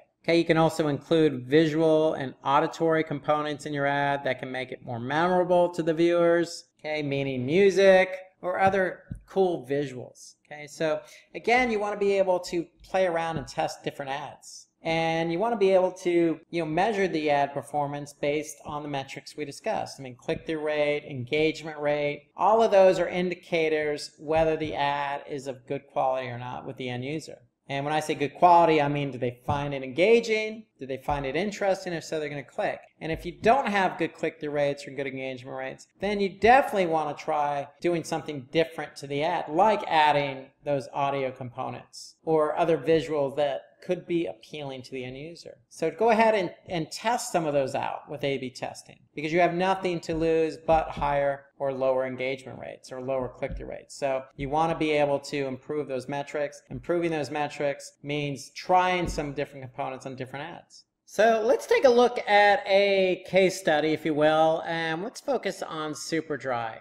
So they're a good success story on YouTube. So Superdry leaned on some YouTube advertising to help lift one of their products. So in September last year, 2018, Superdry, if you're not familiar with the brand, they're centered some Asian markets, European markets, and they focus in on clothing, all different styles and sizes and genders, from jackets to jeans to t-shirts. And so they're a global brand. They really wanted to take a different approach here. And their approach was they wanted to focus in on sales. They wanted to see if video can help lift them with sales. And so what they've done is they set up some campaigns on YouTube, and their focus here was on jackets. And jackets to specific ages across the board, all genders and interests. And so what they did was they wanted to take advantage of all the different ad types that YouTube had to offer. And let's take a look at one of those ads here. So if we go to YouTube, and let's just take a look at this 1 minute ad here, 53-second ad by Superdry. I'm ready now. Superdry and Paige Katie. This is the jacket. The jacket you're raving, the jacket you're waiting, the jacket you're pulling, the jacket you're play, pout and posing. You'll take 5 in this jacket. You'll want to find this jacket. I washed the jacket. Oh, it's ruined. It's your dos at a mate's. Take away 3 AM plates. Catch your breath, not your death, in this jacket. It's the jacket you're preening. Be seen in. You're chilling, feel reeling. It's the jacket you're hiding. You're vibing. Love, live and thriving. This is the jacket. The jacket that will get you through.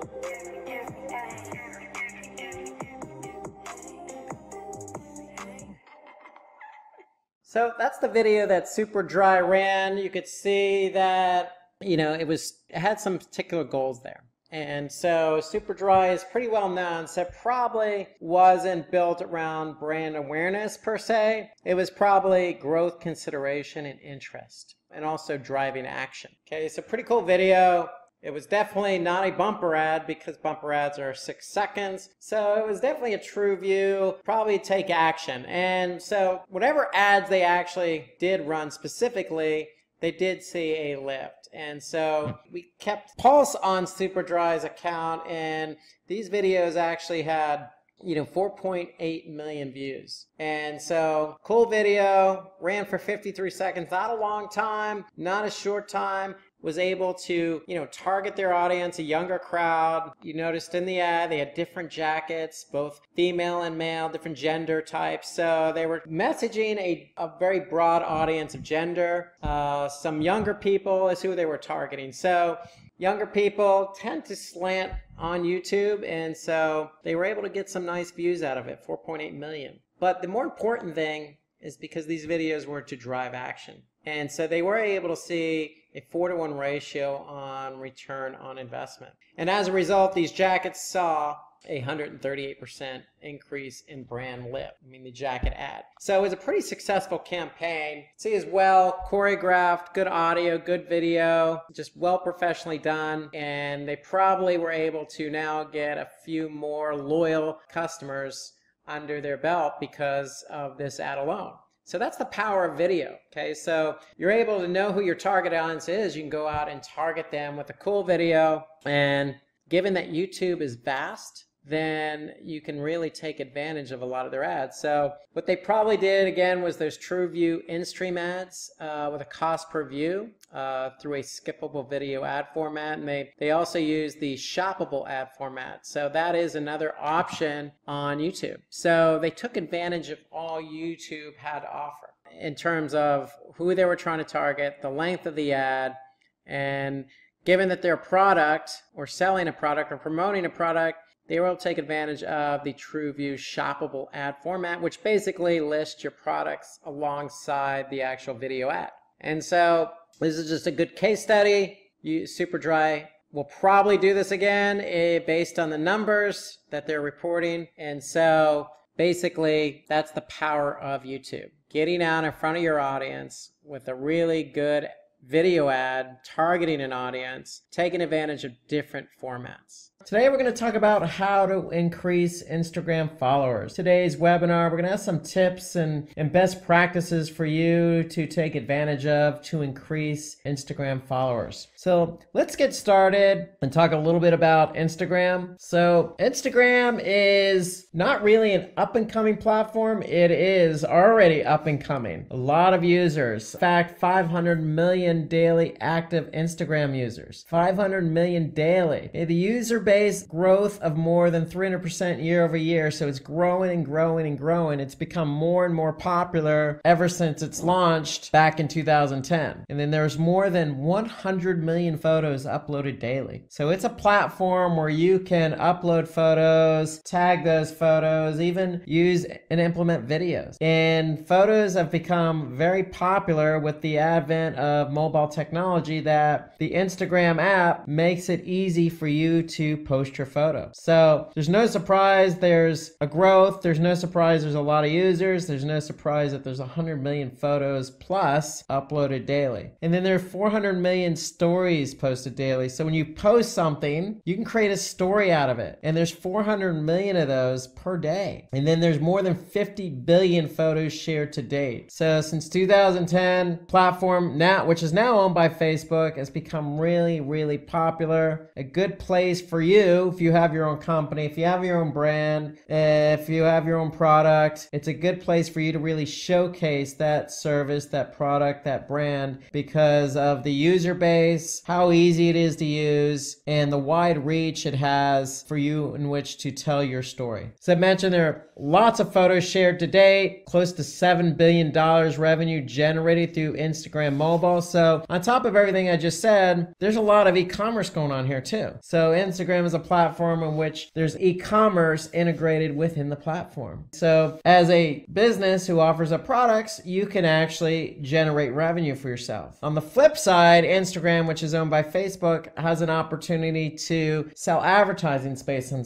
Instagram. So Instagram is an e-commerce platform, to say the least. In fact, Instagram is, because it's so popular, because it's part of Facebook's advertising platform, there are more than 2 million advertisers on Instagram. So amongst all those stories, videos, and photos and hashtags, you'll see some ads. And then because you'll see ads, because you'll see users, you're going to see businesses. It's just a good place to really set up shop and really tell your story through the world of photos and videos. So 25 million plus businesses have already migrated over to Instagram, and that's growing and growing and growing. So it's an opportunity for you to work with other businesses. So the arrow is definitely pointing up on Instagram. There's a lot going on here. Easy to use application, especially when it comes to photos and videos. So we're going to go through some tips and tricks today, and we're going to talk about everything there is to know about Instagram and how to increase your followers. So let's take a look at tip 1 here. So because Instagram is an application, everything you do on it is through the application. Now you could certainly view a web page version on it, but you really can't do much out of that. So if I go to my Instagram account, for example, using my desktop, I could see my profile and I can edit my profile to a degree, but everything you're doing is through the application. So when it comes to that, tip 1 here is take advantage of your bio. So regardless of what industry you're in, who you are, you really want to have a clear and concise and compelling bio. Why? Because this is your introduction to the world. You want people to know who you are. And because if you don't really become very clear to people, they're not going to follow you. So this is where it all starts. You need to take advantage of your bio, have a clear and concise bio, and have a link to your website or some contact information. So to me, this is where it all starts. You got to have a bio because that's what people are going to look at, and they're going to decide whether to follow you or not based on primarily that bio. That's where it all starts. So make sure you have a good bio. That's tip number 1. So you'll have to make sure that your landing page is also mobile optimized, since most Instagram users are on mobile. So if you're going to put a link to your website and somebody's on the Instagram app and they see your bio and they like it and you have a link to your website, make sure that landing page they go to is mobile optimized. So tip number 2, everything you do on Instagram when it comes to posting evolves around hashtags. So that's the backbone of the platform. Just like most platforms out there, social media platforms like Twitter or Facebook, Pinterest, you're going to have hashtags accompany those posts. So Instagram's no different. But in this case, you really, really want to take advantage of the hashtags. So hashtags are there to help users find your content. So you want to start out by using hashtags that are relevant to your business. So if you're in the food industry, you're going to post something related to food. Do the appropriate amount of research to find hashtags to describe your brand and also are being searched on Instagram. So what does that mean? That means do a little bit of homework on Instagram.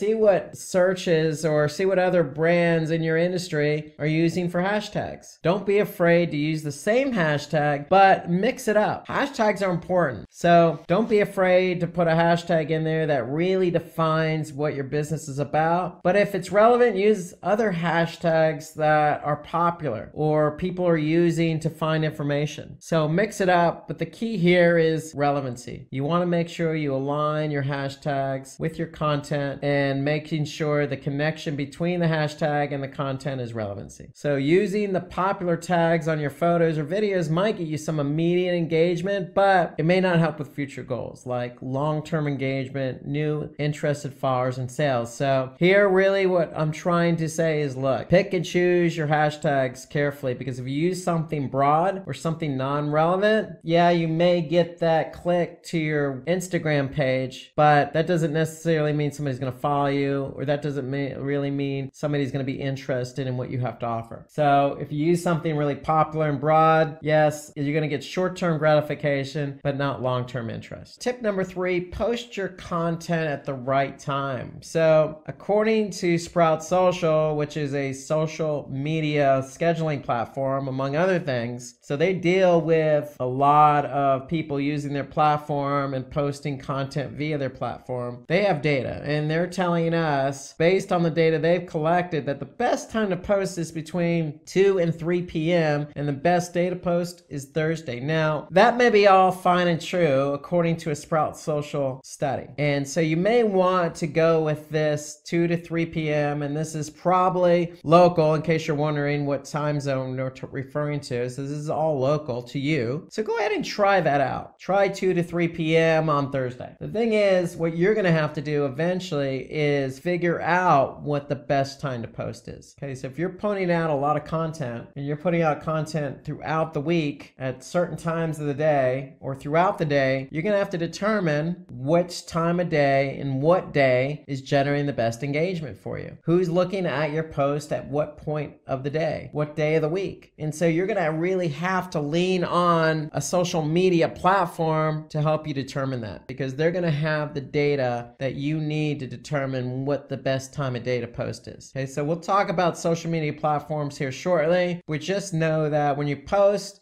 with some rationale in mind. Ask yourself, before you even push that publish button or before you even schedule that post, this time of day and this day of the week makes sense. So you always want to post at the right time, because you could be missing your audience. So remember, when you do this, you're going to be working with some platform, and Instagram also has some analytics for business accounts. So Instagram will also give you some feedback as to how your posts are performing. And we're going to talk about that here shortly as well. So let's move over to tip 4 here. So steal followers from your competitors. Okay, so if you're dealing in a very competitive industry and your competitors have a lot of followers, it's very, very easy to see who's following them. So the easiest way to do this is just interact with your competitors' followers. You could follow a user, like or comment on their photos. And so the more you engage with people, the more you stand to gain from them. So you could see who your competitors' followers are, and you can add them as a follower just by following them. So start engaging with them. If they're liking your competitor's brand, then the chances of them liking your brand could be great. So check out who your competitors' followers are. If they seem like somebody who you would want to be following your brand, then go ahead and interact with them. And how you interact is, again, you can like something that they post, or you can comment on something that they posted. Okay, engage with them. Okay, it doesn't take that much time. It's a good way to gain followers. So if we're on Instagram, we can simply just click on the brand's followers. So here I can see this brand has 127 followers, and here I can see all the followers. And what I could do is simply just click on one of the followers and I can go to their profile. And from there I could see what they've posted in terms of videos and images, and I can like or comment. So just doing something as simple as this gets you an opportunity to engage with somebody who can then turn around and follow you. So tip 5, pay for sponsored posts and product reviews. So a number of ways you could do this here. So pay for a sponsored post. So you can find an influencer who satisfies a couple of requirements. They have large following, and an email address in the profile. So you can connect with them and ask them for sponsored post pricing. So it's as simple as that, as reaching out to somebody who has a large following. Okay? So if you do this, then it's going to put you in front of a large number of people. And so by doing this, it'll help expose your brand to that larger audience and help build your credibility, because you're connecting with somebody who has a large audience as well. So do a little bit of homework, find people out there in your industry who has a large following, and make sure they have that email address in their profile so you can contact them. And when you contact them, ask them for sponsored post pricing. So if the influencer has an email address, then they're open to sponsored post or shout out. So that's the key. So they got to have that email address. And when they do, then it's all about asking them and connecting with them on being a sponsor to one of your posts. Okay, you want to get yourself out there in front of people. This is the quickest way to do that. Okay, so tip 6, we want to use geotags for easier discoverability. Okay, so tag your images, videos, or stories by tagging the location, city, or venue where it was posted from. So very easy to do as you're posting. Just go ahead and there's an option in there to say, hey, where are you located? Or what city are you located in? So locations have their own feed and stories which you can contribute to. So go ahead and add that extra element to your tags. So if somebody's in that location, the chances of them engaging are going to be great. And it's good for local businesses, because if you're local and you're posting your location, then again, somebody in that location is likely to engage with you. So tip 7, use Instagram stories to attract followers and grow your user base. So stories, a really big feature on Instagram. So what stories could be used for is just show footage of an environment. So it could be your office, it could be your home, it could be, the playground, it could be the golf course, it could be anywhere that you want to show footage of. So you want to post news relevant to your industry. So if you're in the food industry, hey, why not go in the back into the kitchen and post a story about how a particular bread or cake is made? Okay, show off your product. So if you are in that food industry and say you're in the pizza making business, perfect opportunity to show people via an Instagram story how to make that pizza and how you make that pizza, what ingredients you use. How unique is your particular product? And that's really what you want to get across when you do a story. You want to show something unique and relevant that's going to grasp people's attention. You can promote a company event. So if you're celebrating, say, 200,000 subscribers, create a YouTube video, or you can create an Instagram story. It works just as well. So you can endorse your company's blog post. You can post positive user reviews. So these are all features of a story.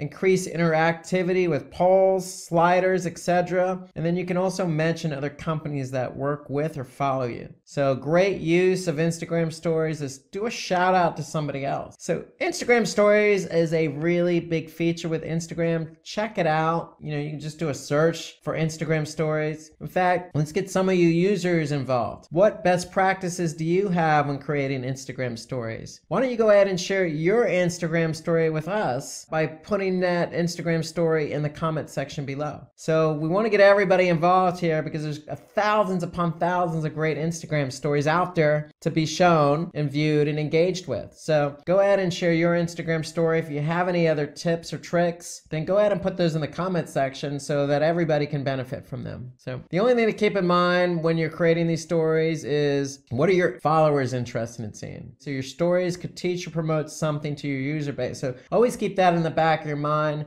For me, I always go back to what industry are you in? If you're in the food industry, hey, people who are following you are interested in food. If you're a pizza company, show off that pizza. If you're a bakery, show off how you make your breads and goods, baked goods. Whatever it is you have, show it off, because if somebody's following you, that's what they're interested in. So tip number 8, highlight important stories. So you want to highlights serve as the easiest way to create a first impression for a potential follower. So with highlights can be used to tease what your content's about, create a trailer for what your brand offers, promote your product. So highlights are there. It's a good feature. voucher. It's a first impression for potential follower. So it teases what the content's about. It creates a trailer, so to speak, for your brand and promotes your product. So use highlights. And again, any users out there who have good examples of highlights, go ahead and put those in the content section or comment section right below this video. So remember, stories have only a 24-hour lifespan, so highlights can be used to give them a second wind. Okay, so highlights serve a purpose. It teases what the content's about, it promotes the product, and it really kind of accentuates that story. Tip number 9, ask for followers. So sometimes people need a little push before they can follow you on Instagram, even if they enjoy your content. So you can ask users to become your followers in the caption, the comment section, or even work it into your content. So in other words, when you're posting something, don't be afraid to say, hey, follow me. You know, I got some good stuff here. Be confident. You don't want to do it for every post, of course, but, you know, pick and choose. If you feel you have a really good post, you know, really good image that you think is going to gain a lot of followers and engagers, then you don't necessarily need to put a caption in there. But if it is popular, then go ahead and say, hey, this is a popular post. You know, think about following me, or put something in the comment section. You want to do it kind of succinctly. You don't want to be begging, but just work it in to some degree. Okay, but don't be afraid. Have some confidence in asking for followers. So when you do this, it's very similar to how we do it on YouTube. So you can ask viewers to subscribe to their channels at the end of the video. So if on YouTube, basically you're saying, hey, if you like what we have, go ahead and subscribe. It's no different on Instagram. If you have something you've posted, just go and say, hey, you like this? You know, go ahead and follow us. It's that simple. So tip number 10, take on the latest trends to get more followers. So align your content to cater to trending topics or hashtags to improve engagement and discoverability. So really what we're trying to say here is your competitors follow influencers. What are the latest trends? And you can get an idea of the latest trends by you looking at hashtags. So what hashtags are trending? Which ones are people using the most? So really what you want to do is whatever's trending in your industry, you know, ride that wave, so to speak. Now, it doesn't have to take on your entire profile, but there's nothing wrong with 1 or 2 posts. If something's really taking on popularity, then go ahead and post about it as well. You know, for example, in the wine industry, if there's a new wine that really came out that's really gaining some popularity, go ahead and post about it with the same hashtag and with the unique hashtag. So don't be afraid to, you know, ride the wave of popularity, so to speak, because it shows that, you know what you're talking about. It adds some credibility and it's going to get some, you know, viewers over to your Instagram profile. So keep in mind, you need to keep your content relevant, because if your audience is interested in what you have to offer, then they're going to be engaged. However, you know, if you're joining the discussion in a relevant manner, keep it in mind whether your audience will interact or not is important, but just always keep in mind, you always want to stay within your industry and relevancy for your target audience. So tip number 11, run contests and giveaways. And so just like on YouTube, just like on Facebook, I mean, Instagram is no different. You can increase reach and exposure by running contests. Since most followers would tag their friends to let them know about it, it's a good idea to run contests. And so what's an idea of a contest? Well, again, if you're running a pizza parlor, you know, you could say, hey, what's your favorite pizza? Or give me your favorite pizza ideas. And you can run a contest, and, you know, you can have people even create their own pizza and post an image of it. You can have people create stories on the best ways in which they create pizza or their experience in another pizza parlor. There's lots of things you can do to create a contest, and you don't always have to give something away. You could just do something for fun, especially if you have a lot of followers. If you have a lot of followers, then somebody's going to take part in it. So don't be afraid to run contests just to make it fun and light it up a little bit. So each tag can bring you a new audience member who could be a potential follower. So anytime you run a contest, people are gonna tag their friends to let them know about that contest. So those friends are gonna come over and likely engage. So that's the beauty of running a contest or giveaway, is chances are word's gonna spread and it's gonna get you some new followers. So that's the end benefit, so to speak. But the real benefit is keeping your audience engaged. So tip number 12, we want to stay consistent with posts. So having a consistent pace and theme for your posts can have a huge impact to convert visitors. So when we say consistent, if you're again that pizza parlor, stay within pizza. You could branch out a little maybe and talk about salads or talk about beverages to, as a complementary factor to the pizza. Okay, but don't talk about hamburgers if you're focused in on pizza. So we want to stay consistent with your theme. This method involves less effort with a faster production of Instagram content. So that means what we're really trying to say here is focus. Stay focused on who you are. If you do that, if you're consistent and you're gaining some followers, and that's what people are coming to you for, the content that you're good at, for the industry you're in. Okay, so if you start varying it and branching out, then it's going to muddy the water, so to speak, and you're probably going to get less engagement. So set a theme on Instagram by maintaining consistency in your personality, filters, colors, and layout. And really what I'm referring to is post. And when you have post something, you're really creating a personality for yourself.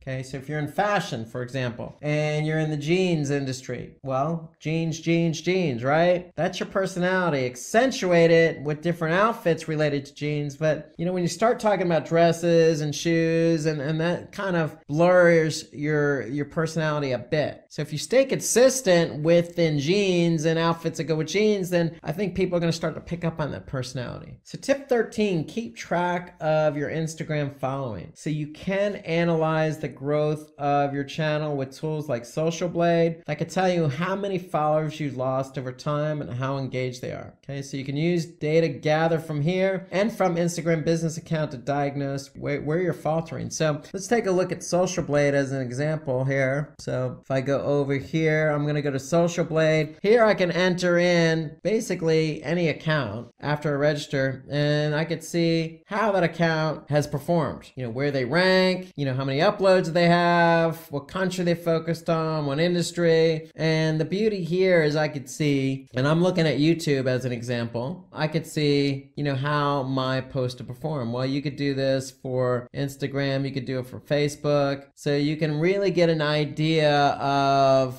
how your account's performing. So Social Blade's a great platform for measuring. And again, you do also have Instagram Business Insights. So with Instagram Business Insights, basically what you're going to do is you're going to go to your app, right? And then from the app, you could basically look at your insights from there. So in the app itself, you're going to click on the upper right, 3 lines, and from there you're going to see insights. And when you go to insights, you're also going to see, what your reach is, how many impressions, and some engagement metrics in terms of your audience, where they're located, the age range. Okay, you're going to also see some content related information. So there's a lot you could see from the Instagram Insights, Analytics Insights, but you can also see additional information from Social Blade. So the key here is when you're looking at your data, you want to look for patterns. In post, what post received the most amount of engagement? So if you see something working, obviously replicate it. You don't want to replicate it immediately, but make note of it and use it for future content. So tip 14, use Instagram ads. So Instagram ads give you complete control over advertisements. So how they appear and who sees them. So with Instagram ads, you can run photos, you can run videos, carousels, slideshows, stories. So we mentioned this on other webinars for Facebook advertising. It's worth repeating. So if I go back into, say, Facebook Ads Manager, I can pick and choose my placements. And really what I want to do is pick and choose, for example, Instagram. And so I have Instagram feed, I have Instagram stories. So, and I could see what the video requirement or the media requirement is for running on Instagram. So with Instagram, you can run stories, you can run videos, single image ads, you can run carousel. So really, you could put your best forward, meaning take the post that's performing well, and maybe you want to advertise that, promote it. So you're going going to run this through Facebook Ads Manager. And it's going to tell you, what your audience size is, your potential reach, okay, what your daily results would be. So you're going to get all that information when you run your ads on Facebook Ads Manager. But it's a great opportunity for you to really push forward. If you're running a promotion, it's really an opportunity for you to push forward that promotion. Other advantages: scalable pricing, self-serve and instant, robust reporting, and highly refined audience retargeting. So all of that is in the Facebook Ads Manager. You can get all the reporting you need, meaning,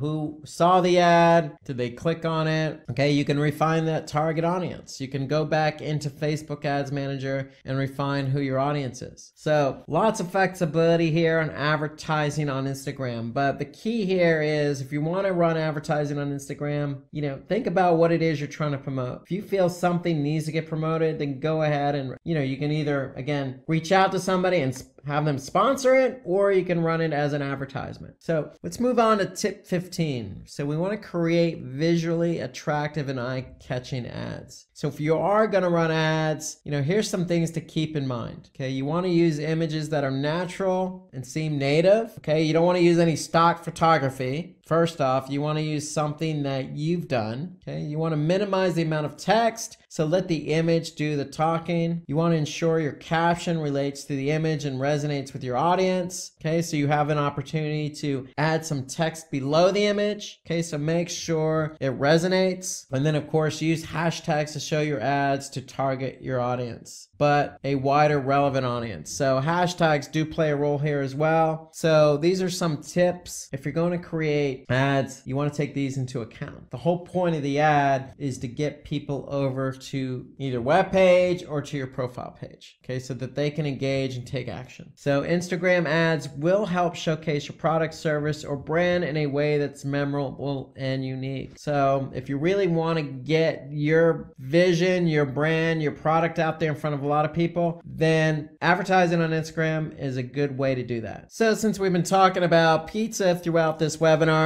this is a good Instagram profile here about pizza. I'm getting hungry just looking at this. Hopefully this is an example for all veg and non-veg pizza consumers. I mean, you can see this profile here. They got the website, they got the handle. Okay, so they have a lot of followers. So, if I'm in the pizza industry, I can go ahead and, click on their followers and see who's following them, who they're following. So some really good shots of pizza here. It looks like, a lot of people were involved in this. You could see lots of different examples here. Some cute ones, some funny ones, some humorous ones. So, just taking a look at something like pizza, which, most people enjoy, most, and you can kind of appreciate how much of an advantage Instagram can be, because you can accentuate photos, you can have fun with it, you can really run some contest here, give us your best pizza photo. So here, you could say use daily pizza as a hashtag for a feature. Okay, so they're even encouraging you to use a specific hashtag. So you can really do a lot here on Instagram. This is just a good example of what you can do and have fun with, with an example like pizza, just to give you some ideas. So let's move on to tip 16. Take advantage of Instagram tools. So you can use scheduling tools like Later, Hootsuite, and Buffer. So I can't stress this enough. When it comes to measuring the engagement of your Instagram post, you're definitely going to need a social media tool. So you're also going to need it if you do a lot of posting on Instagram. So let's take a look at an example. We'll use later.com. So if I go to Later, here I could see, I can use this to upload my images to my profile. So here you can see it's scheduled throughout the day of the week. So that way we're not overlapping. We're scheduling based on the times of the day that people are going to look at this. So here I could see, particular stories. If any stories are posted, okay, I can look at it from a weekly or monthly preview. I could see what's been posted, okay? And more importantly, as a schedule tool, I can also see the analytics. I could see, how many were posted, how many followers. So this is really important because, if my profile is growing, I want to be able to see what post performed best, what the audience was like.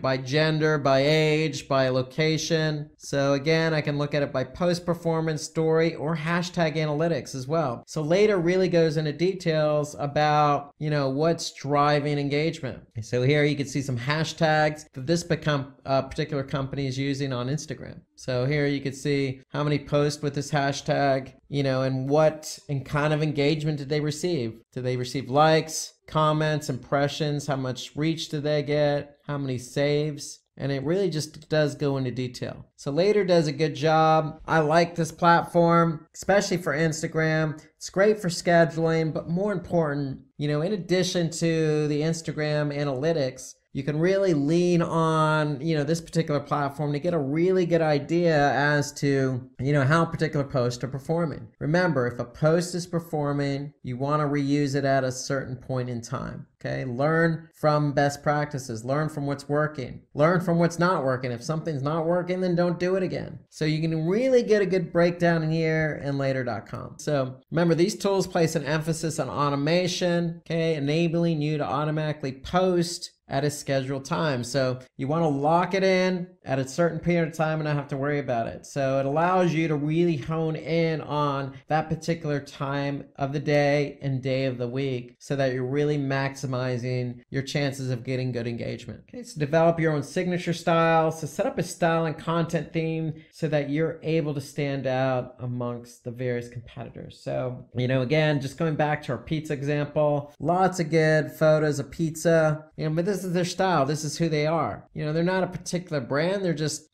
people who like pizza. Okay. And they're having fun with it. Okay. So that's their style. They're posting really good shots of all this different types of pizza, different styles, different toppings, and just to give you an idea of how popular pizza is and what you can do with it. Okay. So again, this is a good basic example of what you can do with something as simple as pizza. So don't be afraid to experiment, try something different with your profile, do something different. You don't always have to follow what everybody else is doing. That's the great thing about Instagram. It allows you to be free and creative. In fact, if anybody has any styles that have worked for them, feel free to put something in the comment section. We'd love to hear your thoughts. So tip 18, use user engagement to your advantage. So I just mentioned that using the Later example. So we want to be able to learn from what's working and not working. So user-generated content shows off your brand to be authentic and improves your relationship with your followers. So, you want to be unique with the content that you're posting. So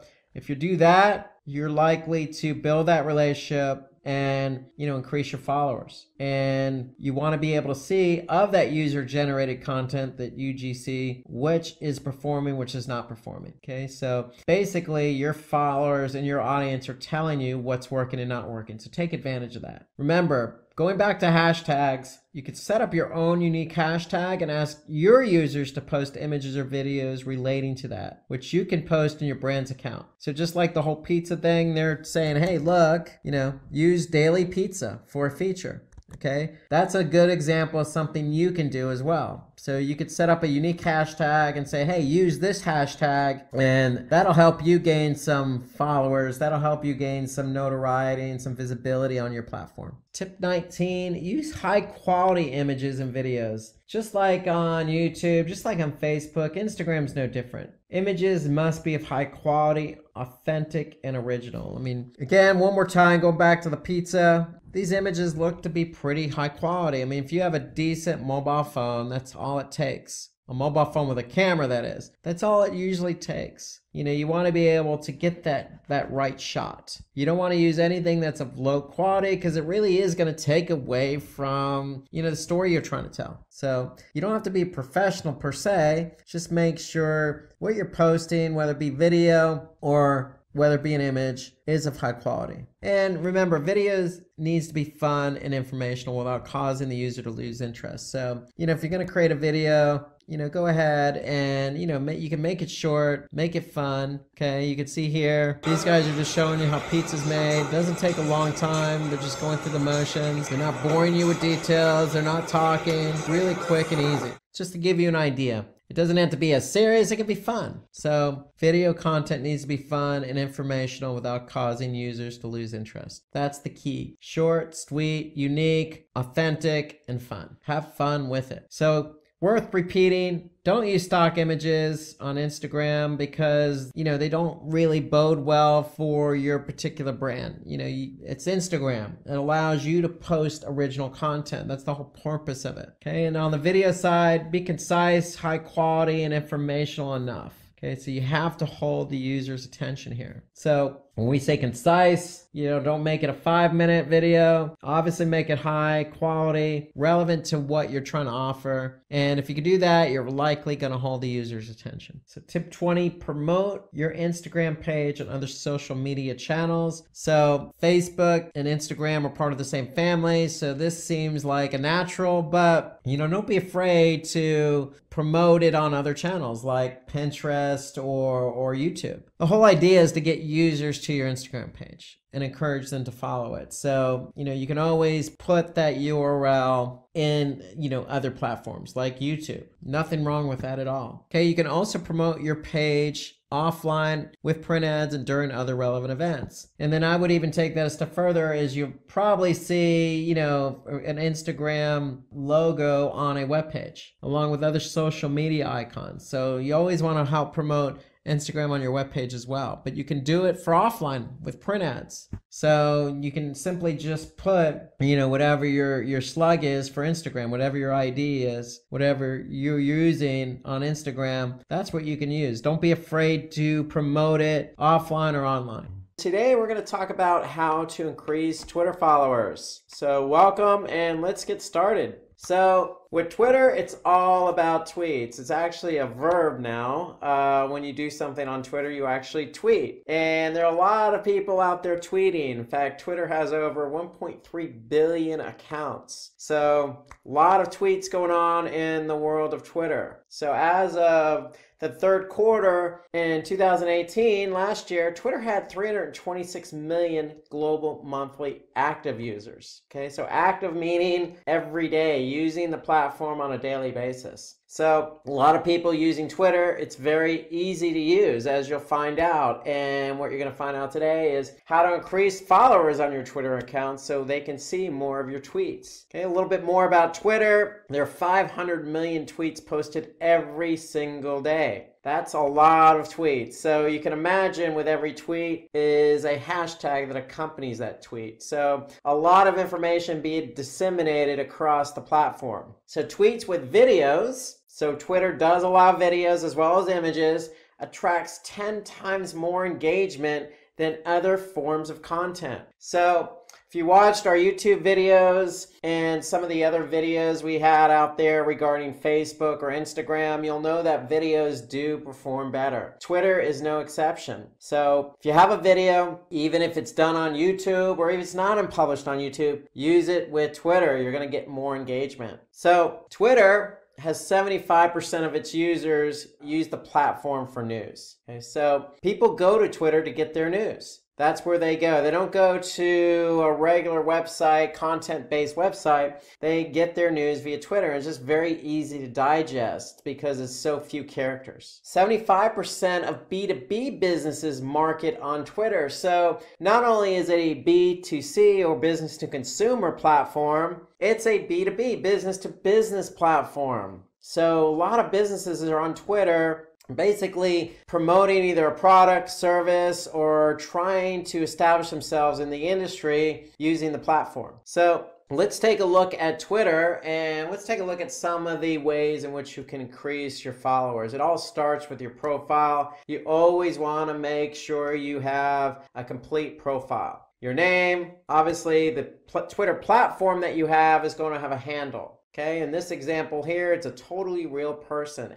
@totally real person is the Twitter handle, and that's what you're going to want to use to disseminate your Twitter profile to others. So you want to make sure that you have a good image, you have a real name, and a good handle that people can associate with and remember. So you want to be able to set up this profile with a keyword-friendly bio, okay? A link to your website and a picture that represents your brand always helps. So make sure it's complete. You can even take a step further by customizing the color scheme of your profile. You can add a header image that sticks to your theme that will help your profile stand out. And so let's take a look at an example here. So if I go to Twitter, here, if we go to Simplilearn, it's Twitter account, okay, their handle is simply @Simplilearn, okay, and they've customized the header, they use their logo. Now, if you're an individual, you probably want to use a nice profile pic here, where they're based, a little bit about them. So just customized complete profile goes a long way. You don't have to go overboard with an elaborate design, so to speak, but just make it stand out, make it associate with who you are as a person and a brand. Those are best practices in getting that profile up and running. You don't want to use something bland and generic.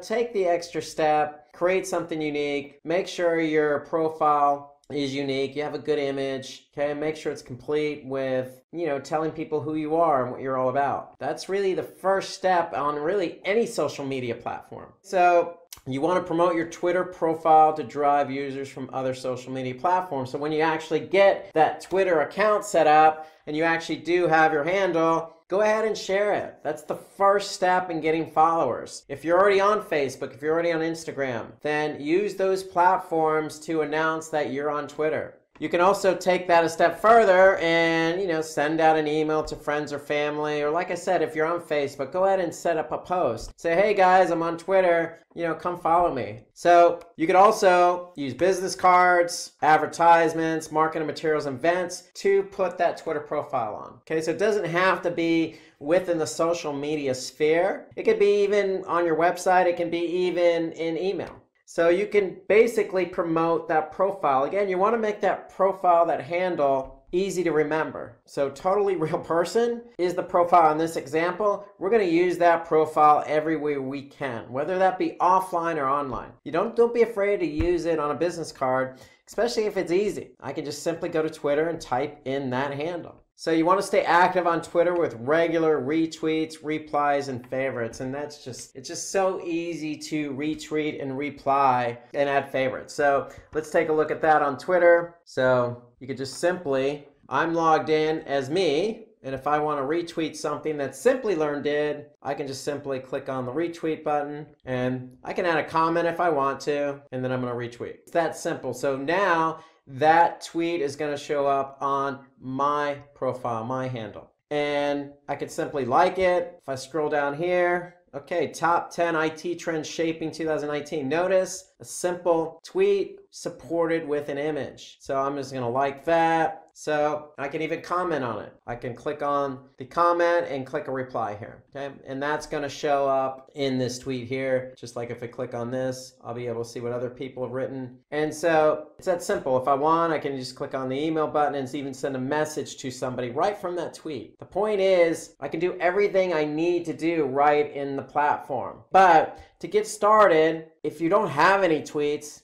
go and find other companies similar to you, look at their tweeting, and you can always retweet that. That's a good way to get going with tweets. That's what I started doing when I started on Twitter in 2008. I didn't know what to write particularly, and I didn't know how to write it particularly well. So I looked at what other people wrote and tweeted and just retweeted those. That's a good way to get your Twitter account started. Okay, so engaging with users is a great way to get more followers. So on Simplilearn, I retweeted one of their tweets. I liked another one of their tweets, and it's probably going to get their attention. Somebody at Simplilearn is going to say, okay, Rob Sanders went ahead and liked us. And you know what? We're going to go follow this guy. He seems to be somebody who's an audience member, who likes what we have to do, likes what we have to say, like what we're tweeting. Let's go ahead and follow him. And so that's a good way to get going with your Twitter account, is to really start retweeting and liking other tweets from other users. So you can find an appropriate time to post your tweets to increase exposure, retweets, and followers. And you want to do this, you could do it within Twitter, Or, as I'll mention later, you can do it in a social media platform like Sprout Social or Hootsuite or Later or Buffer.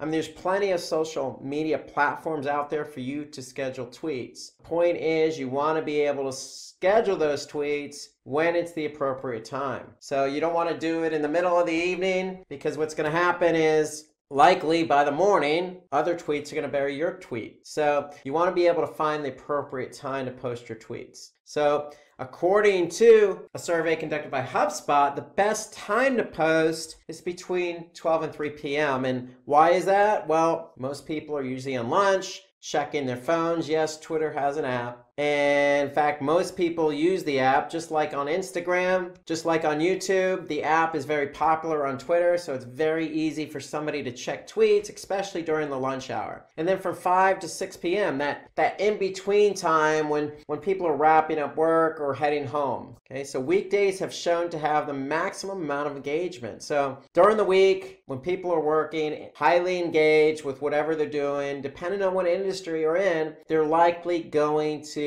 check the Twitter and react during those times. Okay, so that was a survey conducted by HubSpot, but really what you want to do is you want to be able to use one of these social media platforms like a Hootsuite or Later and find out exactly when are people engaging with your tweets? What time of the day and what day of the week are you getting the most retweets or the most likes? Okay, that's what you want to do. So you can use this as a starting point, as a best practice, but eventually you're going to have to cater to your audience based on when you're getting your tweets engaged. So you want to increase followers by following more people. It's that simple. And so it really is that simple. Let me rephrase that. So it really is that simple. So if I go back to Twitter, you know, Twitter's always going to recommend somebody for me to follow. And normally those are people that are similar as myself. Okay, so they're not just going to choose random people. They're going to choose people who are following people you're following. So there's going to be a connection to some degree. Or they could be people who use similar hashtags,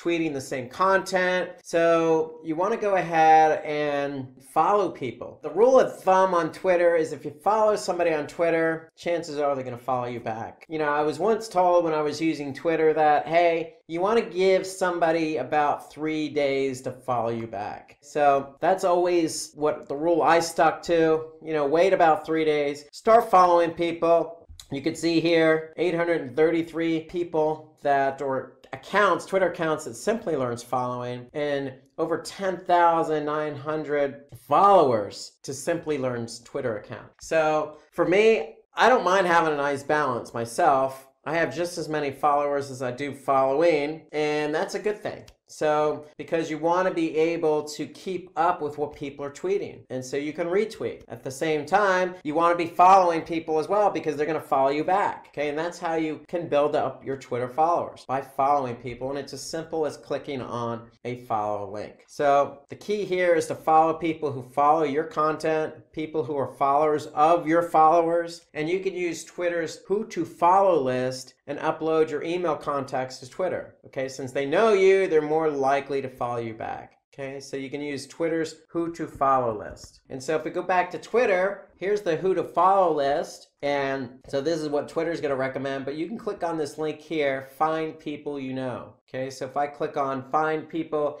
I know, then I can upload my contacts from Outlook or Gmail, and they're going to find people who are already on Twitter based on who I'm connected with. So generally, that's how it works. That's a quick way to get more followers, is to connect with people you know. By the way, I'm going to follow Simplilearn because I wasn't following them prior. So now I just clicked on the follow button. Now I am following. So now I'm going to see Simplilearn's tweets in my feed. So let's take a second to look at a brand. Okay, so it's time for a brand watch. Let's have a look at some of the best tweets of 2018. Now remember, there are a lot of active users, millions of active users. That's a lot of tweets. So what we did was we scoured Twitter from 2018, and we went ahead and picked out some tweets that we thought were pretty good.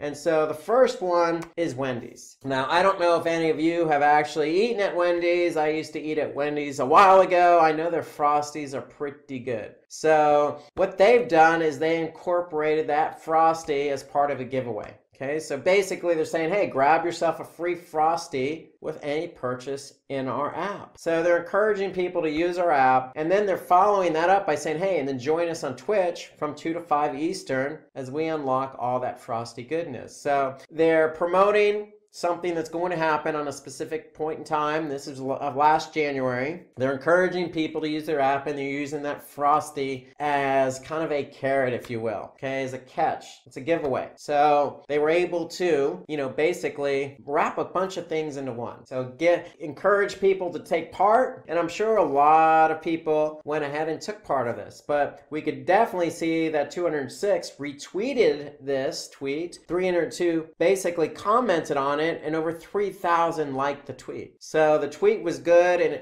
it basically engaged with users. Who doesn't like a free giveaway, especially a free Frosty? So that's why this particular tweet really does some justice for the target audience, their audience. They're giving something away to their audience just by allowing them to, use their app. Okay, so this tweet combines a lot into one, and I like it. Apparently a lot more people than I did, 3,000 plus, also like this tweet. And so moving on to how to increase your followers on Twitter, you want to mention other people in your tweets to increase engagement. So what do we mean by that? So let's look at Twitter. So go back. If we look at Simplilearn, just take a look at some of their tweets. What they're doing, if we scroll down here, they have hashtags. So they are mentioning specific hashtags, but you can also mention handles as well. So the hashtag is always going to start with either the pound sign. But if we scroll down here, if you use the @ symbol, you're actually mentioning somebody. So in this case, we're mentioning Matt Bailey. So Matt Bailey says is Matt Bailey's handle. And so if you get a shout out to somebody, they're going to pick up on that, and then they're going to probably follow you. Okay, who doesn't appreciate getting recognized for something, especially something as small as a tweet? Okay, notice I can go ahead and click follow if I want to follow Matt Bailey, but it's not a bad idea to add people into your tweet. And you simply do that by just using the @ symbol and using their Twitter handle. It's a good way to get recognized by that Twitter follower. It also increases engagement because it's adding validity to the tweet. And it definitely catches the attention of the person mentioned. Remember, if you use that person's handle, they're going to see that you mentioned them, okay? And what it's likely going to do is start some type of Twitter relationship, okay? They're going to then follow you, you're going to follow them, and chances of them retweeting you in the future or mentioning you in the future is probably going to increase. And overall, that increases engagement. So another important thing you want to do is find and use hashtags that are relevant to your brand and audience. So this is a must. This is mandatory on Twitter. You need to use hashtags. Twitter's all about hashtags. Every tweet that goes out should have a hashtag. Okay, and so what you can do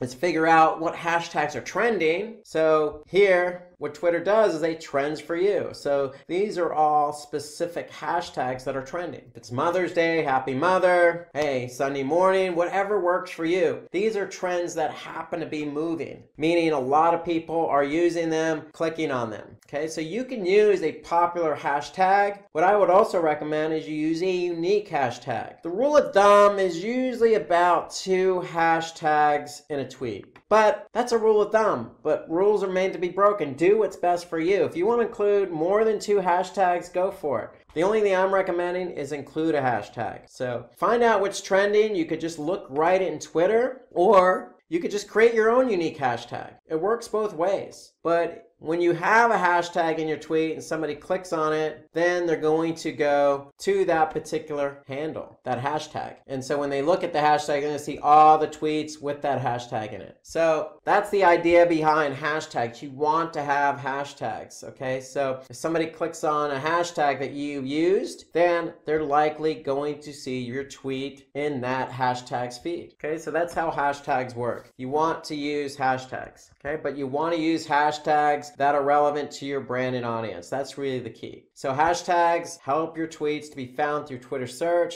thus improving your reach and increase the visibility of your posts. So that's another benefit. Twitter has search functionality. So somebody can simply go in and start searching on Twitter. So if I go back to Twitter, I can just do a hashtag and start typing in something like Spanish, and I'm going to get some of the most popular Spanish hashtags, or hashtags with the word Spanish in it. And so this is an idea for me that if I wanted to use a hashtag with Spanish in it, these are some ideas. But they're certainly searchable on Twitter. Okay, so if I just click on Spanish, okay, I'm going to be able to see all the hashtags with the word Spanish in the hashtag. So definitely use hashtags. It's the most beneficial feature of Twitter, bar none. So some reasons why using hashtags is also a good idea. Well, you're going to get more engagement and you're likely to get retweeted as well. So when you get retweeted, then that means more eyeballs, because if somebody sees your tweet and retweets it, they're retweeting it for their audience. And so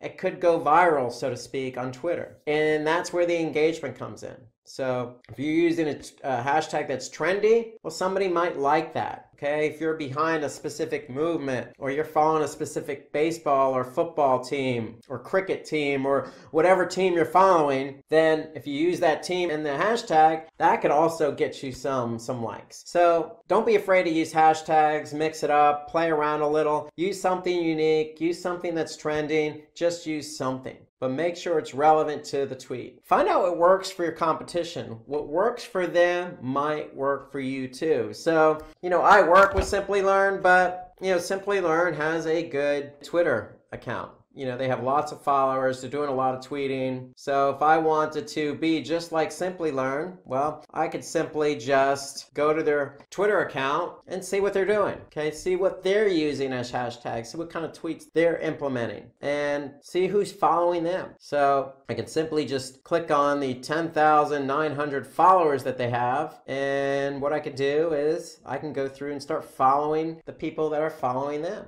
So just mimic your competition to some degree, or mimic others in the industry. Look at what they're tweeting. Again, start out by retweeting some of the stuff they're retweeting if it's good stuff, if it's a good tweet. Don't be afraid to retweet even your competitors' tweets. Okay, use unique hashtags. Use the hashtags they're using. Look at who's following their brand. So you can really learn a lot from others in your industry, including your competition, because what works for them, again, might work for you, especially when it comes to hashtags or people who's following them. Again, people who are following them would likely follow you if you're in the same industry. So it's as simple as looking at who's following them and following those same people. Remember, the rule of thumb is if you're following somebody, they're likely to follow you back. So again, you can analyze things like the number of followers they have, the frequency of their tweets, what their profile looks like, how they respond to the competition of customers. Okay, what are they tweeting about? What types of content brings them more engagement? Meaning, of all the tweets, which one is getting the most likes or retweets? Get some sense of what they're doing. And again, when I say mimic, I mean, really what I'm saying is pull best practices from that Twitter account. This will give you an idea what you need to do to get more followers. So it's always a good form of flattery when you can mimic what somebody else is doing. Just like every other social media platform, following Twitter influencers who belong in your industry is always a good idea. So if you're in the food industry and there's these star chefs out there, probably not a bad idea to follow those star chefs. If you're in the technology industry, well, probably not a bad idea to, follow Bill Gates or Elon Musk or Richard Branson or somebody else and that's a big influencer, has an influence on a lot of people. Okay, but make sure they're in your industry. That's the key. If you can make sure they're in your industry and you follow them, chances are if they look at your Twitter account and see you're posting or maybe retweeting some of their tweets, they're likely to follow you. And if they're following you, your tweets are going to show up on their handle, on their feed. And so don't be afraid to go out and connect and follow those influencers. It's a good way to boost up your followers. So again, this will help you gain followers since you can replicate what they've done with their profile. So again, just like the competition, mimic what your influencers are doing. Okay, so people tend to follow people who follow influencers. So you're all of one like mind, so to speak. Okay, influencers might retweet or share your post if they find you retweeting favorites and replying to their post. So remember, if you're following a retweeter, or excuse me, an influencer, and you retweet their post, chances are they might retweet one of your posts and again put you in front of a large number of people since they're influencers. So all of these are good, valid reasons to follow influencers, because if you're out to increase your reach and exposure, it's hard to ignore influencers in your industry. Okay, you want to use images and videos while tweeting. Remember, videos get multiple times more engagement than not using them. At the very least, use images. But you use images, don't use stock photography. Use images that are relevant. So one of these tweets caught my eye here from Simplilearn. So if I click on, here, it was further down here. It looked like, these are people who are engaging in a conference. And it might have been one that Matt Bailey was at. So it was a retweet from Matt Bailey, as a matter of fact. But you could see what Simplilearn's doing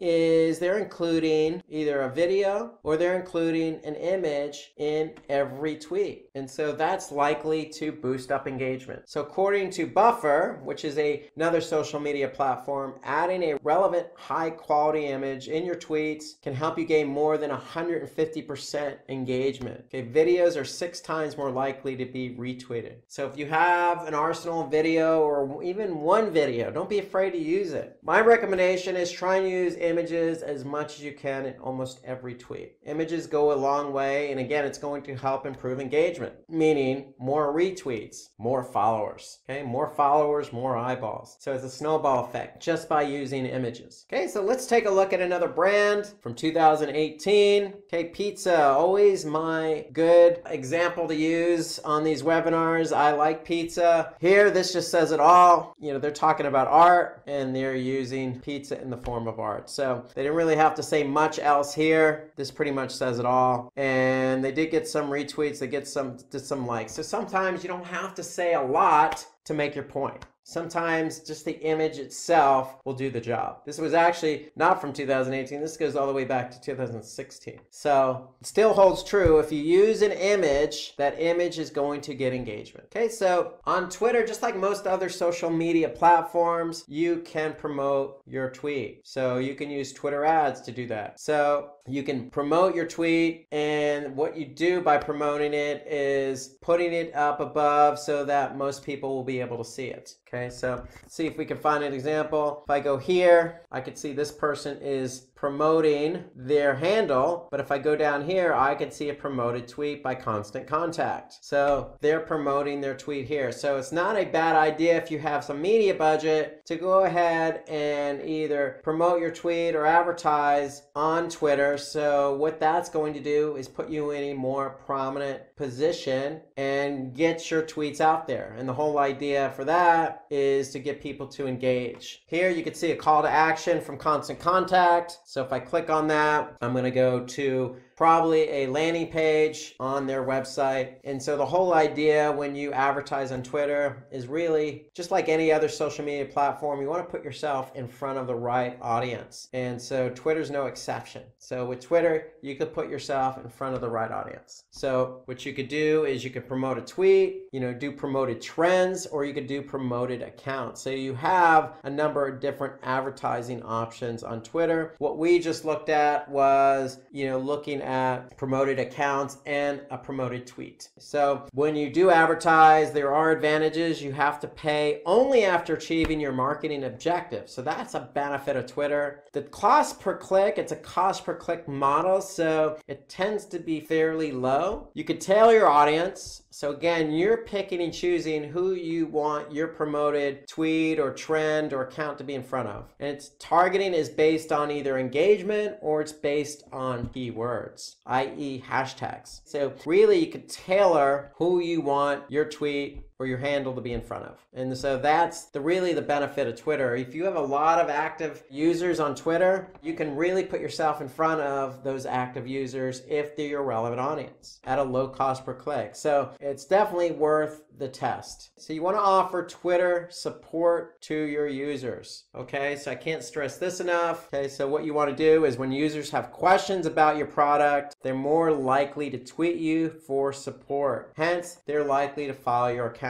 So don't be afraid to use the messaging option as well. So we go back to Twitter. Okay, chances are somebody might have a question for you. Here you can look at Bing Ads. It's great connecting with PPC experts. Can't believe tax season is here. We've got some great insights. So what they're doing is they're using the messaging app, but they're offering that messaging app in the form of customer service. So don't be afraid to use, direct messages to reach out to people in the form of support. What you don't want to do is buy Twitter followers. Chances are you're going to get the wrong followers. So even though it may boost your Twitter follow account, these bots cannot use or buy your products or services. So stay away from all sorts of buying of Twitter followers. You want to build your Twitter following naturally. Twitter is also cracking down on bot followers. So a lot of bot accounts that were paid to follow users were shut down by Twitter. So just my point is, everything we've mentioned to date is what you want to take advantage of. Okay, if you want to pay for something, pay for a promoted tweet. Reach out to influencers. Look at what your competition is doing. Use hashtags. Okay, these are all best practices and organic ways to build followers. So don't get involved with anything that's going to involve bots and adding thousands of followers to your Twitter account, because chances are it's just going to lead to no engagement. So create useful and relevant content. So what we started out by saying is, hey, if you're not sure what to do, retweet what somebody else is doing. Look at your competition's Twitter account. See what they're tweeting. Get some ideas as to what you want to tweet. So you want it to be useful and relevant to your industry. Okay, you want somebody to engage. That's the whole idea behind Twitter. The whole idea is if you're going to tweet something, you want to get somebody to engage with it. So use Twitter polls, your old recent blog posts, brand news, industry news, and events, and highlight customer stories. I mean, all of those are ideas that you can do to put content out there. Okay, so for me, one of the things I do is I'm definitely one for industry news. So if I'm in the industry of digital marketing, if Google did a recent algorithm update, I'm going to likely tweet about it or retweet it. I also am a blogger. So on my particular website, if I blog, I'm going to make sure that blog gets over to Twitter. So those are some ideas in which you can create useful and relevant content on your Twitter account. You definitely want to get that content out there, but you want to make it useful and relevant. Quality over quantity, because you want people to engage. So bring variety to the type of content you share. So I'm in digital marketing. I deal with pay-per-click, SEO, but am I going to just do pay-per-click and SEO? No, I know that analytics, I know that Google Tag Manager, I know that A/B testing, all of those are elements of digital marketing. So I'm going to branch out and talk about some of those things that support digital marketing. So that's an example of bringing variety to the type of content you share. So don't just stick to one thing. Feel free to reach out a little bit. Shake things up by sharing other forms of updates, like engaging quotes and questions. These work best when complemented by an image, and an act as a great discussion starter. So good point here. Even if you want to branch out of your industry and just throw in a nice, useful quote, it's always a good way to gain some attention and get some engagement. Okay, let's look at another brand and see what they've tweeted about. So we're looking at Forrester here. So think about emotional qualities and their implications. So here you can see customers that feel surprised or grateful or appreciated. They're sharing that insight with you. And so this was interesting when I saw this. So what I did was you see the hashtag here for digital. Basically, if you want to look at this particular study, I just went to Twitter and I typed in that hashtag, and now I'm going to be able to see some of the other studies that they've done. Here you can see top 10 IT trends shaping 2019. So I'm just following the Twitter handle that they used. So Forrester does a lot of good research, a lot of good insights. And so what they've done here that makes this tweet look so good is they've actually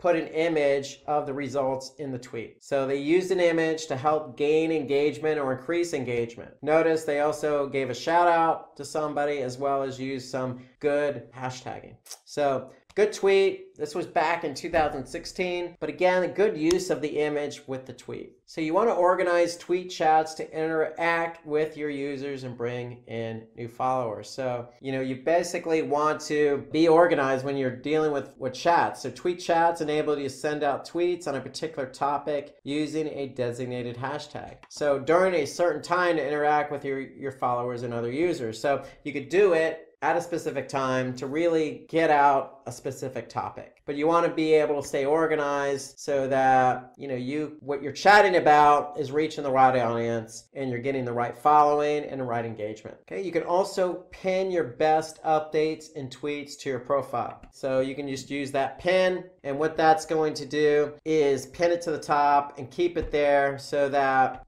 people who go to your Twitter handle are going to be able to see that best tweet that you've done. So what you want to do here is use the one that's most engaging. So pinning your best update or tweet, meaning the one that's really had a lot of engagement, meaning retweets and followers and likes. You want to do that. You want to pin that to your profile, and that will enable first-time visitors to see it. And if they could see something that other people engaged with, then that's going to encourage them to share it and probably follow you. So, and that's always what you want to do. You always want to put your best foot forward. So pin your best tweet to your profile. So I mentioned this earlier, use tools to schedule when to publish your tweets. So here are some of the most popular platforms. I use Sprout Social. So if we take a look at Sprout Social, here I'm in Sprout Social. I'm connected to my Twitter account. I can simply just start tweeting about something here. So you can see it's going to let me know how many characters I have remaining. So 280 to start out with. When I'm done tweeting, notice I can add an emoji, I can upload media, I can tag a specific location. Okay, I can even, call out a specific Twitter profile. Now I can schedule this myself, or I can use the schedule below. I can pick and choose a time to schedule the tweet. Now again, you want to be able to use the Sprout Social, whatever social media tool you're using, to figure out when the best time of day and the day of the week to actually tweet. When are you getting the best engagement? So ideally, that's what you want to do. You want to tweet when you're likely to get the best engagement, when those eyeballs are actually going to look at that tweet. Okay, but you also want to separate out your tweets so they're not on one on top of another. Because if you actually tweet back to back, then those tweets are just going to get buried. So if you spread them out a little bit, then you're likely to maximize your number of impressions or eyeballs on that tweet. So if you schedule a tweet, multiple tweets in the same day, then post them a few hours apart or an hour apart. So that way you're always going to get that maximum visibility. So these social media platforms really help you in not only scheduling, but figuring out what tweets got the best engagement and when. And then that way you can replicate that success. So again, it's not just Sprout Social, Hootsuite, Buffer. They'll help you determine the exact time your audience is most active and schedule posts to increase traction. So,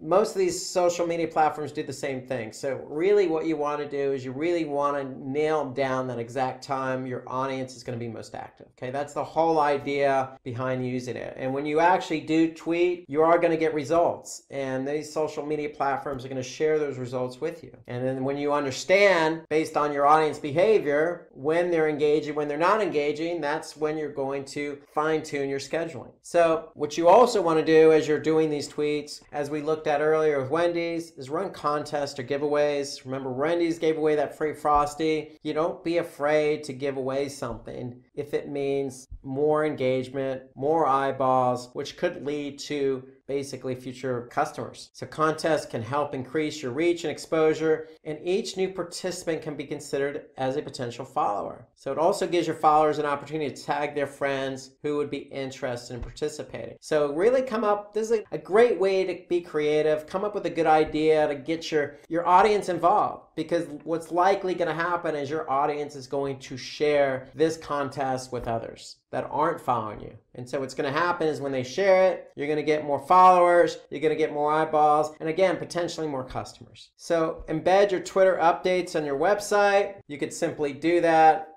It's very simple, but when you do, then people to your website will be able to see your tweets. So if I just go to my website here, if I scroll down, we actually have Twitter embedded on our website as well, because we want, people to see what we're tweeting about. And you can see I just retweeted the Simplilearn tweet at the beginning of this particular webinar, and it's showing up in my feed here. So that's when people actually go to my website, they'll be able to see what I retweeted, and that's going to help Simplilearn out, because Simplilearn is likely to get some clicks on this particular tweet from my website. So it's also a good way to keep your website fresh and updated, because if you're an active Twitter user and you're tweeting a lot, then hey, that's going to show up on your website, and it's going to show that, hey, you're fresh, you're engaging, you keep up to date. It's just going to make it look good and make your website feel fresh and not stale. So embedding your Twitter updates will help you add new followers as well, because it's people who are coming to your website that may not even know you have a Twitter account. So you can also do this in a blog post, in a newsletter, and other forms of communication media. So it doesn't necessarily have to be just your website, but I would definitely recommend it because it will give a boost to your Twitter account. So now let's take a look at the final brand watch. Let's take a look at another tweet that caught our attention. And this is from PlayStation. So PlayStation is mentioning, hey, we got a multi-view on Apple TV today with support for up to 4 live channels on one screen. Okay, so, they're promoting a new feature that they have with PlayStation. And you can see they supported that with an image, and they got some really good engagement here. So they're basically saying, hey, look what happened to us today. Check out this new feature that got supported on Apple TV. So you never know what's going to happen with a tweet. When you tweet, good things are likely going to happen, whether that be somebody liking it, retweeting it, or somebody adding you as a follower. Something good is going to come out of tweeting. Twitter is an easy platform to use, and if you take into account all these best practices, you are going to increase your Twitter followers. After watching this video, you should be prepared to explain why the human tendency to daydream can be interrupted using a storytelling marketing approach, to list 3 key benefits of storytelling when it comes to consumer engagement, to realize that different consumers are looking for different relationships with your company, and to explain the difference between storytelling and story sharing. Let's begin. Lesson 1, why storytelling is essential in social marketing. When we think about the way that our company or our brand or our organization is represented to the world, it's easy for us to be focused in on things like quality and credibility and whether or not someone wants to buy from us. But it's also important to understand that for a lot of consumers, the very idea of who you are is also important. It's not always just enough for people to know the name of your company or product. They're interested in understanding what the story is behind your brand. And that might be something like how you came to be or why you exist or what your mission is, or it might be something about the personality and sort of the lifestyle that's represented by your individual company. Now, the storytelling movement has been an area that we've really seen a lot of growth and a lot of improvement in the last several years in social media, with more and more brands moving towards this idea of sort of humanizing their companies by telling the stories that come out of the company itself, out of the use of the product, or even out of the consumer stories that, share how products benefit their lives, or again, just what goes on in that interaction and that dynamic between the organization and between the customer side of things. Now, when it comes to storytelling, there's several different ways in which this approach offers value to a business. And one of the key ones is on the emotional side. We've talked a lot in the social sharing dynamic, in some of the other areas of, the spread and the viral concept, about how emotion is one of the most powerful things that impacts people's decision-making and engagement with the brand. So when it comes to creating that emotional connection or leaving people with some type of emotional response, storytelling is one of the most powerful ways to impact that. It gives you an opportunity to sway the emotion of consumers in terms of how they look at or view or are receptive to your brand. Now, another thing that storytelling can really do that adds a lot of value is the idea of making you credible. Because a lot of times the way we tell stories, especially when we're incorporating in true to life examples or, consumer stories, there's an implied credibility that comes through that storytelling and comes through those third-party experiences that can help people feel more secure about doing business with you. Not just more emotionally positive, but actually feel that security of trusting that what they think they're going to get or what they're hoping to get, that there's going to be enough follow through and enough other people have had a positive experience for them to really trust that that's what's going to happen. Now, another area that storytelling brings a lot of value into a company is in the idea of making you memorable, because human beings are wired for stories. We are much more capable of recalling broad ideas and concepts and emotions when they're communicated via a story. So if we give someone a list of facts, a list of selling points, a list of reasons why to do business with you, the ones that touch them emotionally or that, problem solve, those tend to stick with them, but a lot of the data gets lost. But when we put it in the format of a story and someone is sharing what their experience was, our brains literally archive it and categorize it differently, and our recall level goes up. So again, along with building trust and along with creating that emotional impact, the fact that people are better able to recall the information that's communicated to them via that story helps make it a very powerful marketing tool. Now, in addition to that, it's important to keep in mind that on average, people tend to be daydreamers. In fact, study after study shows that if our minds aren't occupied with an important task, if we're not truly focused on something, we tend to drift off. And when we look at that concept of daydreaming, the average human spends literally half of their waking hours daydreaming. We average 2,000 waking drifts per day with an average length of about 14 seconds. So you do the math on that 2,000 times 14 seconds, that's a pretty good portion of our day where our brain is drifting off. But when they look at the brain's ability to stay focused versus having those drifts, we stay focused during a story. If we're reading a book, if we're watching a movie, if someone is telling us an engaging story, we are better equipped and better able to put those drifts off and really stay focused on what's happening. So that's one of the other sort of scientific and concrete reasons why that memorable factor comes into play when we present things via stories. Now, stories also allow us to connect in one of the easiest ways possible, again, because our brain is going to be a little more focused on being able to receive that message. So by using stories to spread your brand message, or to explain your offerings, or to demonstrate how they work, you increase the chance of keeping your audience focused on you and giving them enough recall that they can come back at a later point to actually do some business with you. Now, think of storytelling from sort of the mindset of how we meet and engage with other people. So in general, when we're meeting up with a prospective friend or a job prospect, maybe we're coming for an interview, a service workers, even just a stranger on the street, any conversation that goes past just hello, how are you doing, and the cursory, kind of polite responses, it tends to be a story. This is what we do when we meet. We're naturally wired to seek out insight and common ground and information about who another person is. And in those interpersonal relationships, the types of questions we ask, the words we use, they're indicative of the type of relationship we want to build. So clearly, if you're single and you see someone else that you hope might be single, that might be one of the early questions you ask. And then based on whether, there's a romantic interest there, you're probably going to ask different questions than if it's a interview prospect for a job, or if you're meeting up with a, coworker for the first time. The relationship that we're looking for denotes the type of information we want.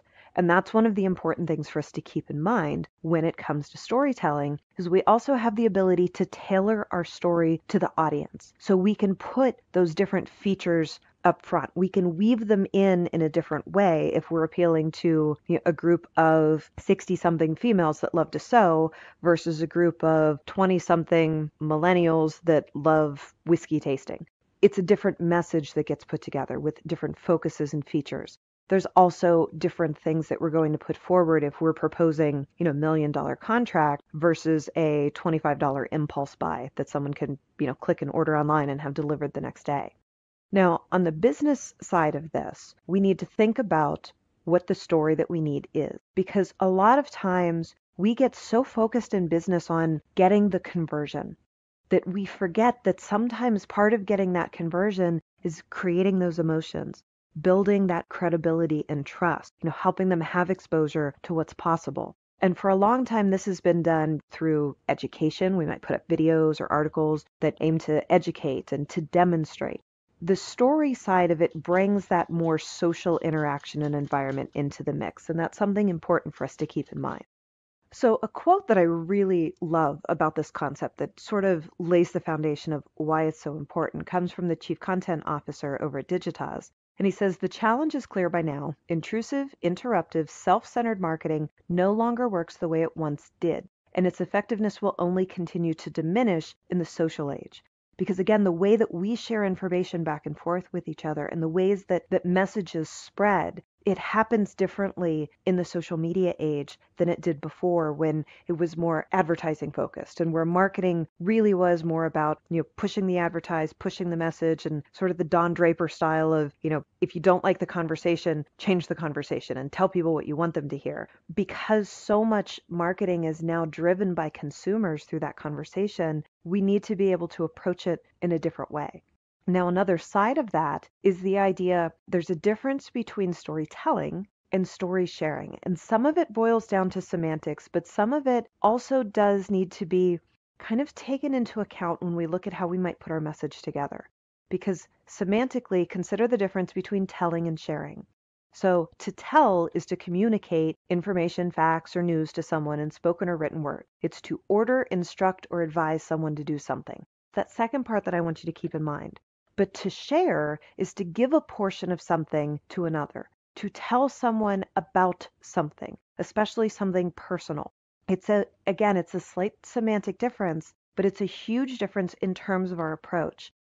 And I love this Seth Godin quote that really pairs up with that idea. The best part of show and tell has never been the telling part. It's been the showing, letting someone see and experience and inviting them into that shared experience. And that's one of those things that makes the social version of storytelling really more like story sharing, especially if you want to do it in a way that creates that back and forth consumer engagement.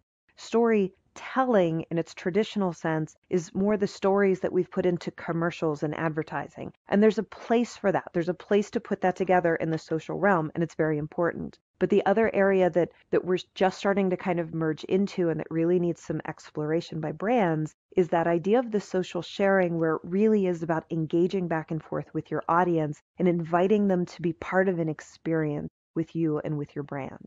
So ask yourself, do you want to tell your story to people, or do you want to share it with them and let them share their story with you? And how do you meld those two together, and what does that look like within your particular company or among your target audience?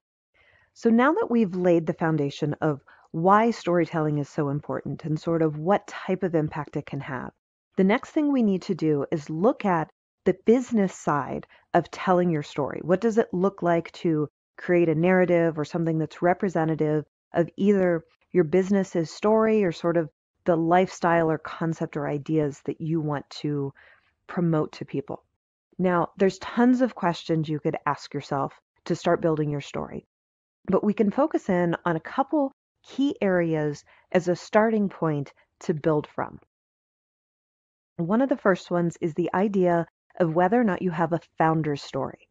Now, for a lot of brands, the story of their founder is so interesting or inspiring that it catches the eye and it makes people take a second look at the product.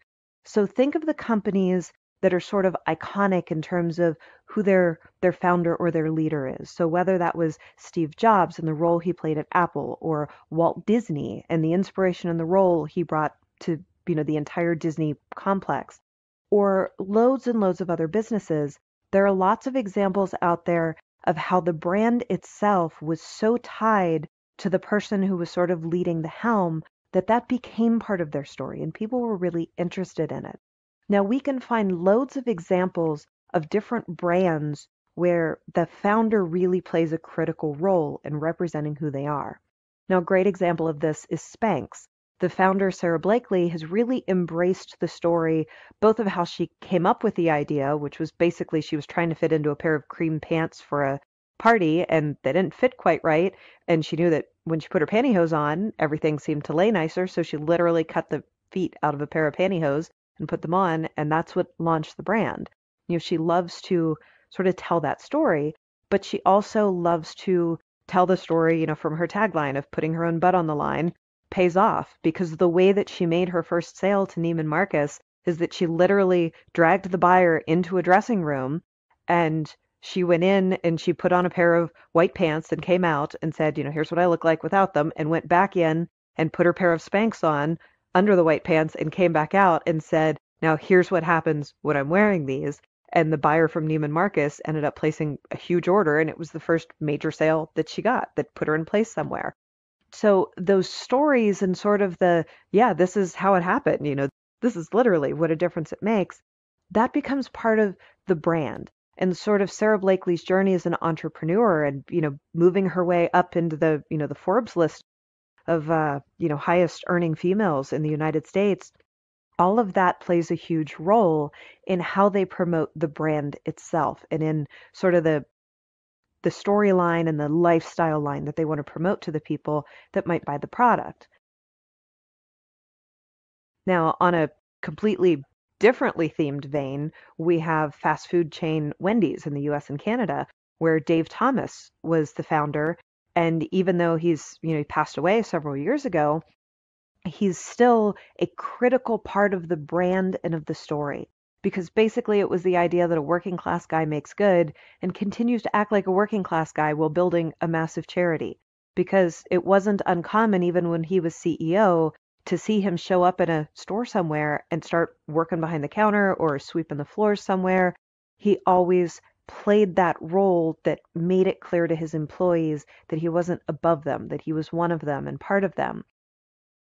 And has a huge, huge ongoing charity effort for adoption because he was adopted as a child. And so all of that plays into the narrative of Wendy's and who they are and what their brand message is and the lifestyle that they want to promote to customers. In fact, if you go there now and you buy a meal and you get your cup, all of the cups have stories of kids when they were finally adopted and what it meant to them when they were adopted, or what their first experience was having a new family. So again, that plays into the story just because people are interested in the start of how it came to be. So looking at, what the stories are from within your team, and it doesn't always have to be that founder story. Sometimes it's just someone who works there. Post Cereal paired up with Burns Group and used real factory workers to create a round of Honey Bunches of Oats commercials. And let's take a quick look at what one of those actually look like so you can kind of see the storytelling in action here. I get out of work and I go to the store and somebody be smelling around. I smell cookies. I said, oh no, you just smell me. I just got out of work. That's Honey Bunches of Oats. That's all. I said, don't eat me now. Now they're short, simple, easy stories. There's nothing complex to them. They more just make you smile and laugh. But they're the types of stories that come from listening to the people who work at your company, from thinking about how your company and their experience impacts the world around them. Now, another question that we can look at is, does your company or group solve a problem? Now, this isn't about the reasons you think you're great or the reasons you think people should buy from you. It's about that unique way that you solve an issue that consumers, or on the B2B side of things, that the buying agent is looking at, that they're trying to fix. Now, a great example of this is Airbnb, or you could look at Uber or Lyft on a similar vein, allowing people to experience travel in a new and affordable way, but also letting, owners or drivers earn extra money, from something that might have been sitting there empty anyways. That idea that when you're traveling, you don't have to stay in a bland, expensive hotel. In fact, when I travel for business, pretty much any place I go, I always book via Airbnb because, if I can have a bedroom and a living room and a kitchen, especially if we're traveling as a family, and there can be, separate bedrooms as opposed to having my kids all stay in the same room with my husband and I, it just makes sense. But there's also the story side of that, of its different experiences. And that's one of the big things that people talk about, is how the experience changes.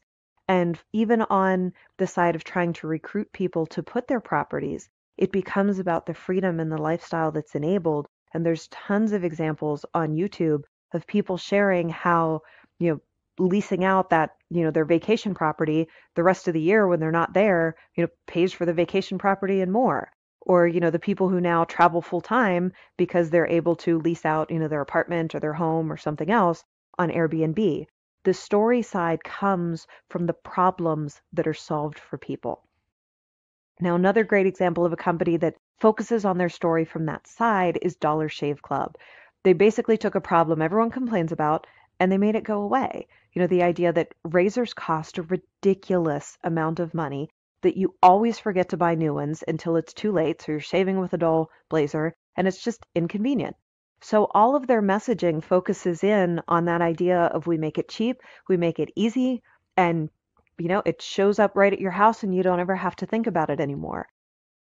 And their commercials all tell the same story with kind of a, funny, modern, millennial-focused way. So let's take a look at one of those as an example. As a founder of my own club, I'd love to know, how does yours work? Dollar Shave Club presents What the Fact. It's simple. You choose from one of our 3 great razors. We'll give you a free reusable handle, and each month, we'll send you replacement cartridges for just a few bucks. That means you get to shave with a fresh blade anytime you want, which feels amazing. Will I be locked into a contract? No, we wouldn't lock you into anything. That's a relief. How long for delivery? I've got a conjugal visit next week. Well, what if I don't have to shave that often? No problem. After you sign up, you can choose to get replacement cartridges every other month. You sound like my mom. I like that. Ew. What's this I hear about Dollar Shave Club selling more than just razors? You heard right. We make all our own high-quality grooming products like Dr. Cover Shave Butter, Boogie's Hair Gel, and Big Cloud Daily Face Moisturizer with Sunscreen. Now you know what the fact is up with Dollar Shave Club. So join the club today.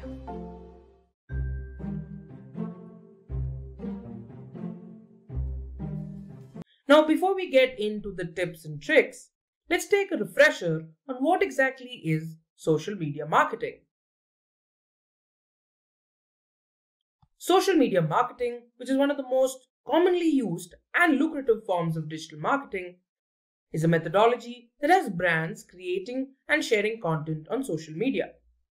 Now, if you've ever been on any form of social media, be it LinkedIn, Facebook, or Instagram, you've probably been exposed to some form of social media marketing. Remember that Burger King video advertising their new Whopper, or about a marketing tool that can help you visualize your team's workload better than any other in the market right now? Now, these are just some of the many ways that you've been marketed to. The objective when it comes to social media marketing is to achieve the brand's marketing and branding goals. Now, this could be increased engagement, more clicks, conversions, and so on. So how do they do it? With text and image updates, videos, or any other form of content that can attract the user's attention and can drive engagement from them. Now, alongside publishing quality content, it also involves analyzing your data and running social media advertisements. Now, some of the more popular social media platforms right now are Facebook, Instagram, Twitter, LinkedIn, and so on. Next, let's talk about some of the advantages of social media marketing. First off, social media marketing provides great brand awareness. Now, with the help of interactions with people on social media, brands are able to build up their reputation as a business. And with each interaction, each post, each share, the brand is exposed to a larger network of potential customers who might be interested in the products or services offered. Next, it gets you more traffic to your website. Marketing your products or services on social media will also attract customers to your website, outside your usual customer base. Next, it improves your brand's search engine rankings. Now, although this isn't a direct correlation, social media marketing does have a part to play when it comes to helping your page rank higher up in search engine rankings. Now, if you start posting high quality content, people will start liking and sharing it. This will in turn bring it to the attention of influencers within the industry who will be willing to write about your business. And then this gives you backlinks, which, as you know, will help you improve your search engine rankings. Next, it will give you improved conversion rates. Now, with your brand being much more visible and interactive on social media, every text, image, video, or comment could potentially drive users to your website.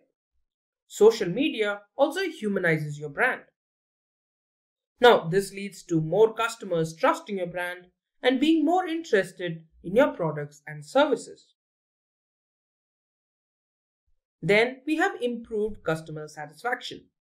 When your customers interact with your brand on social media, it provides you with an opportunity to show compassion for your customers. Personal messages to customers addressing their concerns will be viewed in a positive light and can go a long way when it comes to humanizing your brand. Social media marketing is also cost effective.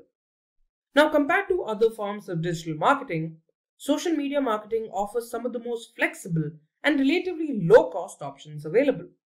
Now, this opens your budget for more marketing and business expenditures. Now, if you do get into paid advertising, a good strategy will net you a great return on investment. And finally, it will help you become thought leaders. Now, with your high-quality posts, communicating with your audience, sharing content, and promoting your authority, you can have your followers look up to you. Now, this will allow you to become a figure of expertise in your industry. Now, let's go into the social media marketing tips and tricks. Number 1, set up your goals. Now, what good will your actions do if you don't have a goal in mind? The goal of your marketing strategy will be the driving force behind every decision that you make. Now, this is exactly why setting up goals is very important. Moreover, your marketing efforts have to align with the goals of the organization. Now, here are some things that you need to keep in mind while setting up your goals. First of all, your goals need to be quantitative. For example, you need to have 1,000 conversions by the end of the quarter, or 5,000 followers on Instagram by the end of the month, and so on. Number 2, you need to stick to a consistent deadline. This gives weight for each of your actions. Number 3, make sure your goals are SMART. Now, SMART refers to specific, measurable, attainable, relevant, and time-based. Now let's go to number 4. Like I mentioned earlier, your goals need to be aligned with the marketing strategy. Now, alongside these goals, there also needs to be the North Star metric. Now, what is the North Star metric? This represents a main goal or a fixed reference point that will ensure that your team is on the right course. This North Star metric will also give your team clarity and focus. Now, let's have a look at some popular North Stars. There's increased engagement, greater conversion rates, more leads generated, app downloads, and so on. Now, let's go to number 2, understanding your audience. Social media enables you to interact, engage, and build relationships with your audience. Now, by understanding what they need, want, and desire, you can deliver content in a way that makes your product or service the answer that they're looking for. Now, there are also other ways you can understand them better. This could be surveys to determine the issues that bother them, the age demographics of your audience, by conversing with them in forums, responding to their comments on blogs and social media, taking up their feedbacks or suggestions into consideration and acting on them, and so on. Now, here's an example of different channels and the audiences that use them. Now, here we've taken our personal example. Here there's Simplilearn. Now, Simplilearn's audience is predominantly working professionals and graduates. An academy has high school graduates, and the Byju's app has high school students as users. Now, let's go to number 3, determining the right social media platform. Now, while performing social media marketing, choosing the right platform is really important. Now, while selecting them, you need to ask questions like why you're using that particular platform, who you'll reach with this platform, what content would work best on the platform, and is there any content that was unique to that platform? For example, YouTube, and then there's videos on it. Now, answering these questions will help you zero in on a platform for you. Now, while there are several platforms available for you to choose from, let me tell you about some major ones. There's LinkedIn, Facebook, Instagram, and Pinterest. Let's talk about the purpose of each of these platforms. Now, LinkedIn is a professional network that's best suited for B2B audiences. Now, for Facebook, just about everyone has an account on it.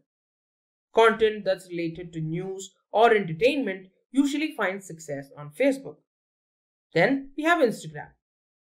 Visual content works best on Instagram. Now, although it works well for static images and short form videos, it doesn't drive a lot of traffic to your website. Then finally, we have Pinterest. Pinterest is also limited to static images. However, it's highly effective at driving traffic to your blog. Now, let's go to number 4. Setting up a social media calendar.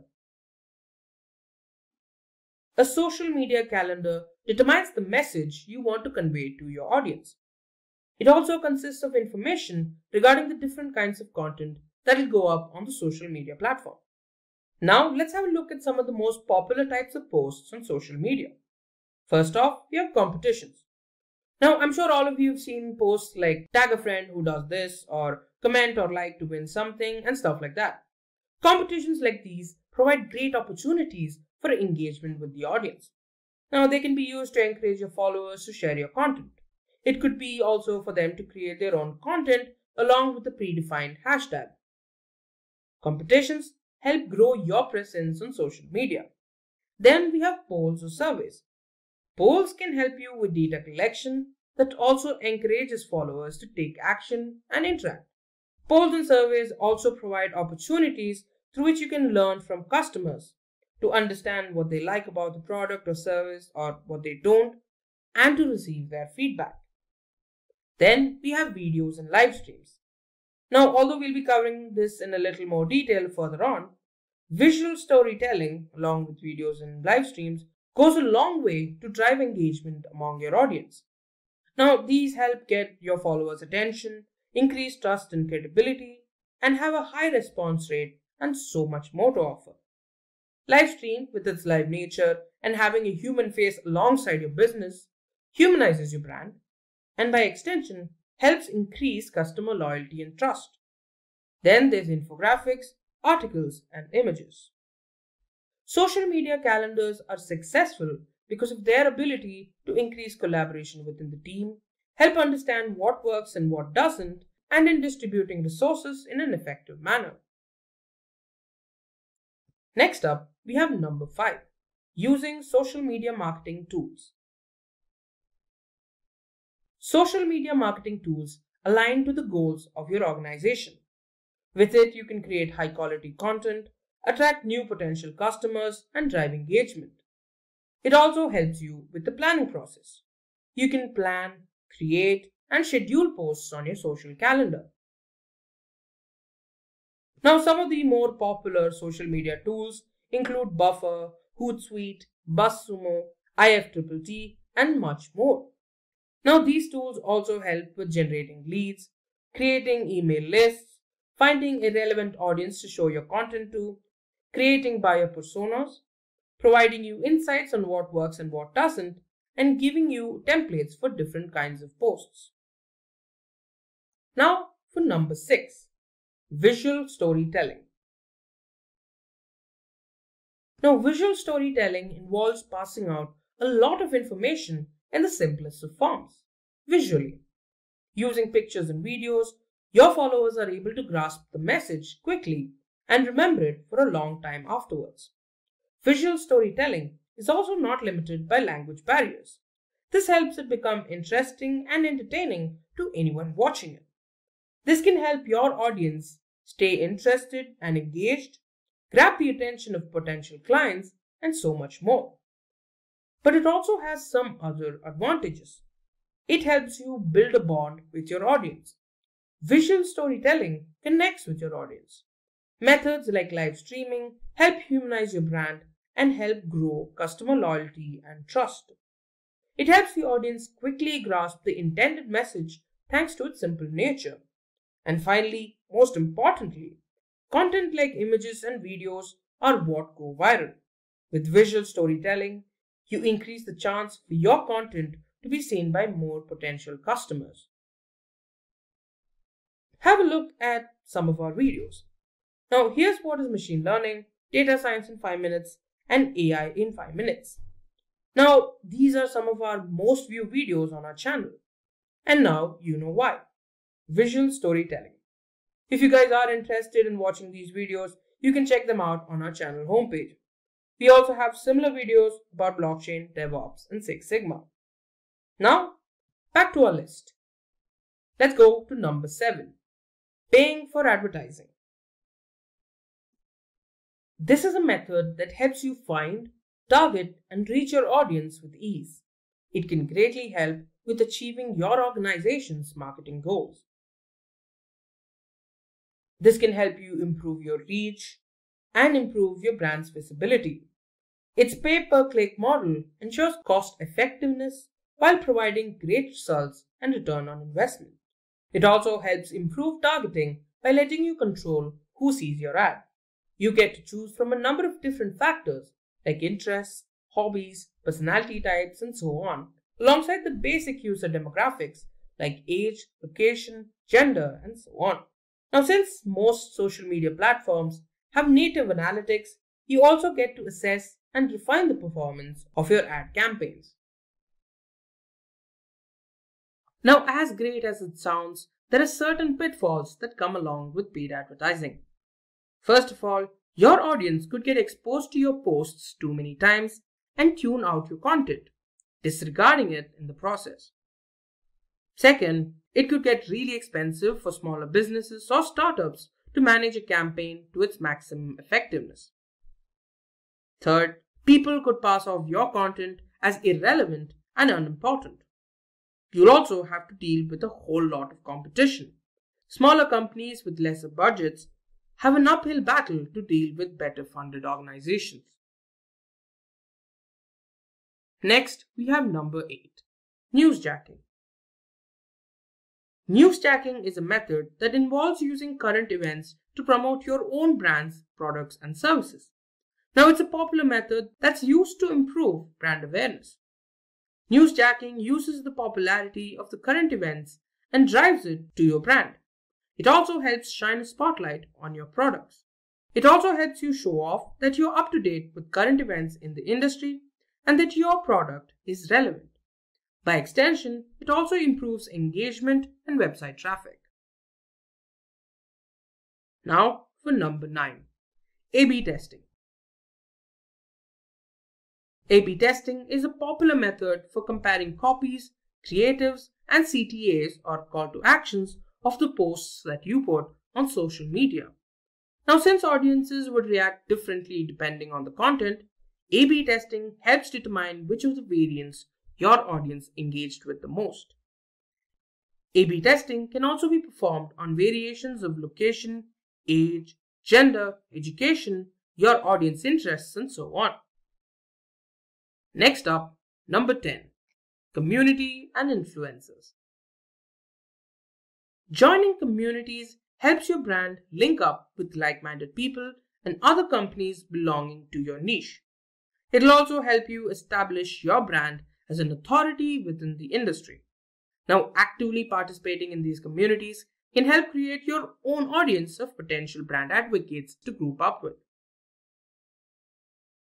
On the other hand, partnering up with influencers helps promote your products or services to a brand new audience. It helps provide an additional layer of authenticity in YouTube, which is also a social media platform if you didn't know. Here are some very, very popular influencers. We have Marcus Brownlee, Unbox Therapy, Mr. Who's the Boss, and Linus Tech Tips, each of them with more than 4 million subscribers. And finally, we're at number 11, measuring and analyzing results. Accurately tracking and measuring your marketing efforts are an important part of the process. It ensures that you're making the most out of your campaigns. Now, it's really important that you find key metrics that are crucial for your brand. Now, these metrics can be tracked weekly, monthly, or on a quarterly basis. And based on these results, appropriate actions can be taken. On Facebook, you could look out for reach and engagement. On Twitter, you could look out for impressions.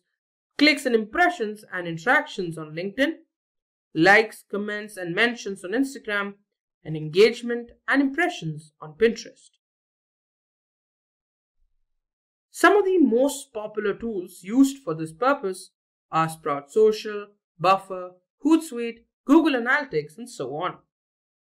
Now, before we get into the tips and tricks, let's take a refresher on what exactly is content marketing. Content marketing is a form of marketing that involves the creation and sharing of online content to help generate audience interest in a brand's product or services.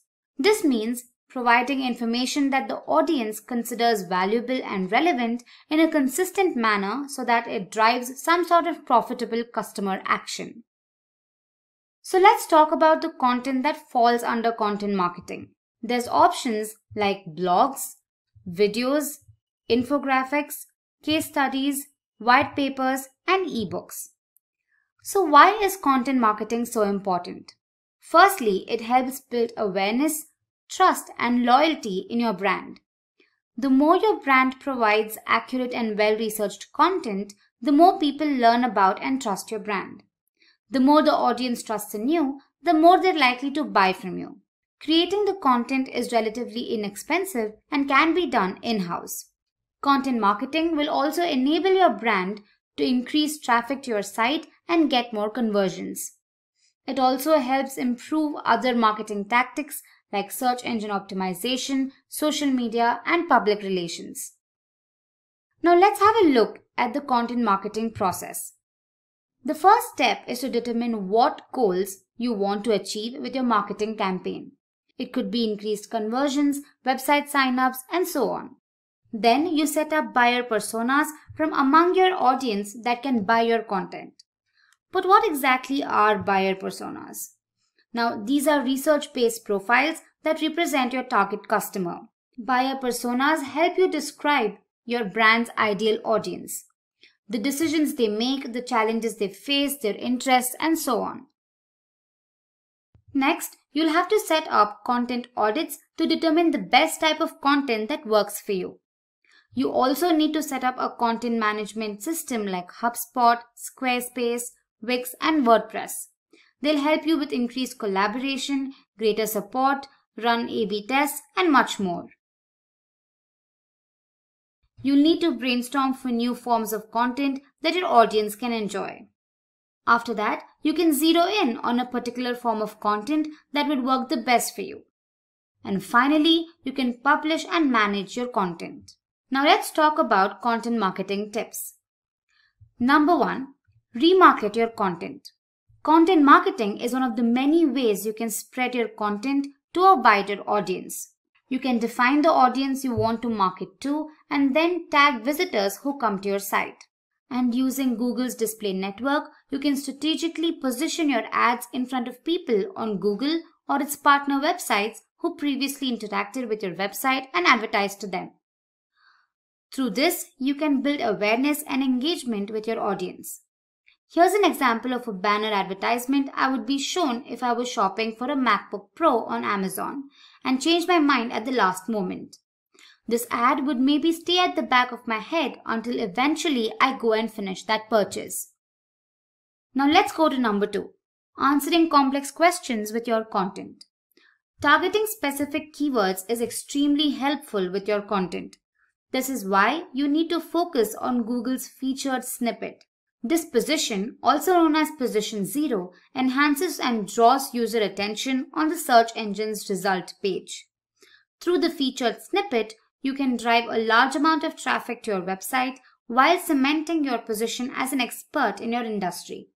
You can have different forms of snippets, like definition boxes, where a snippet of text gives researchers direct and concise definitions and descriptions.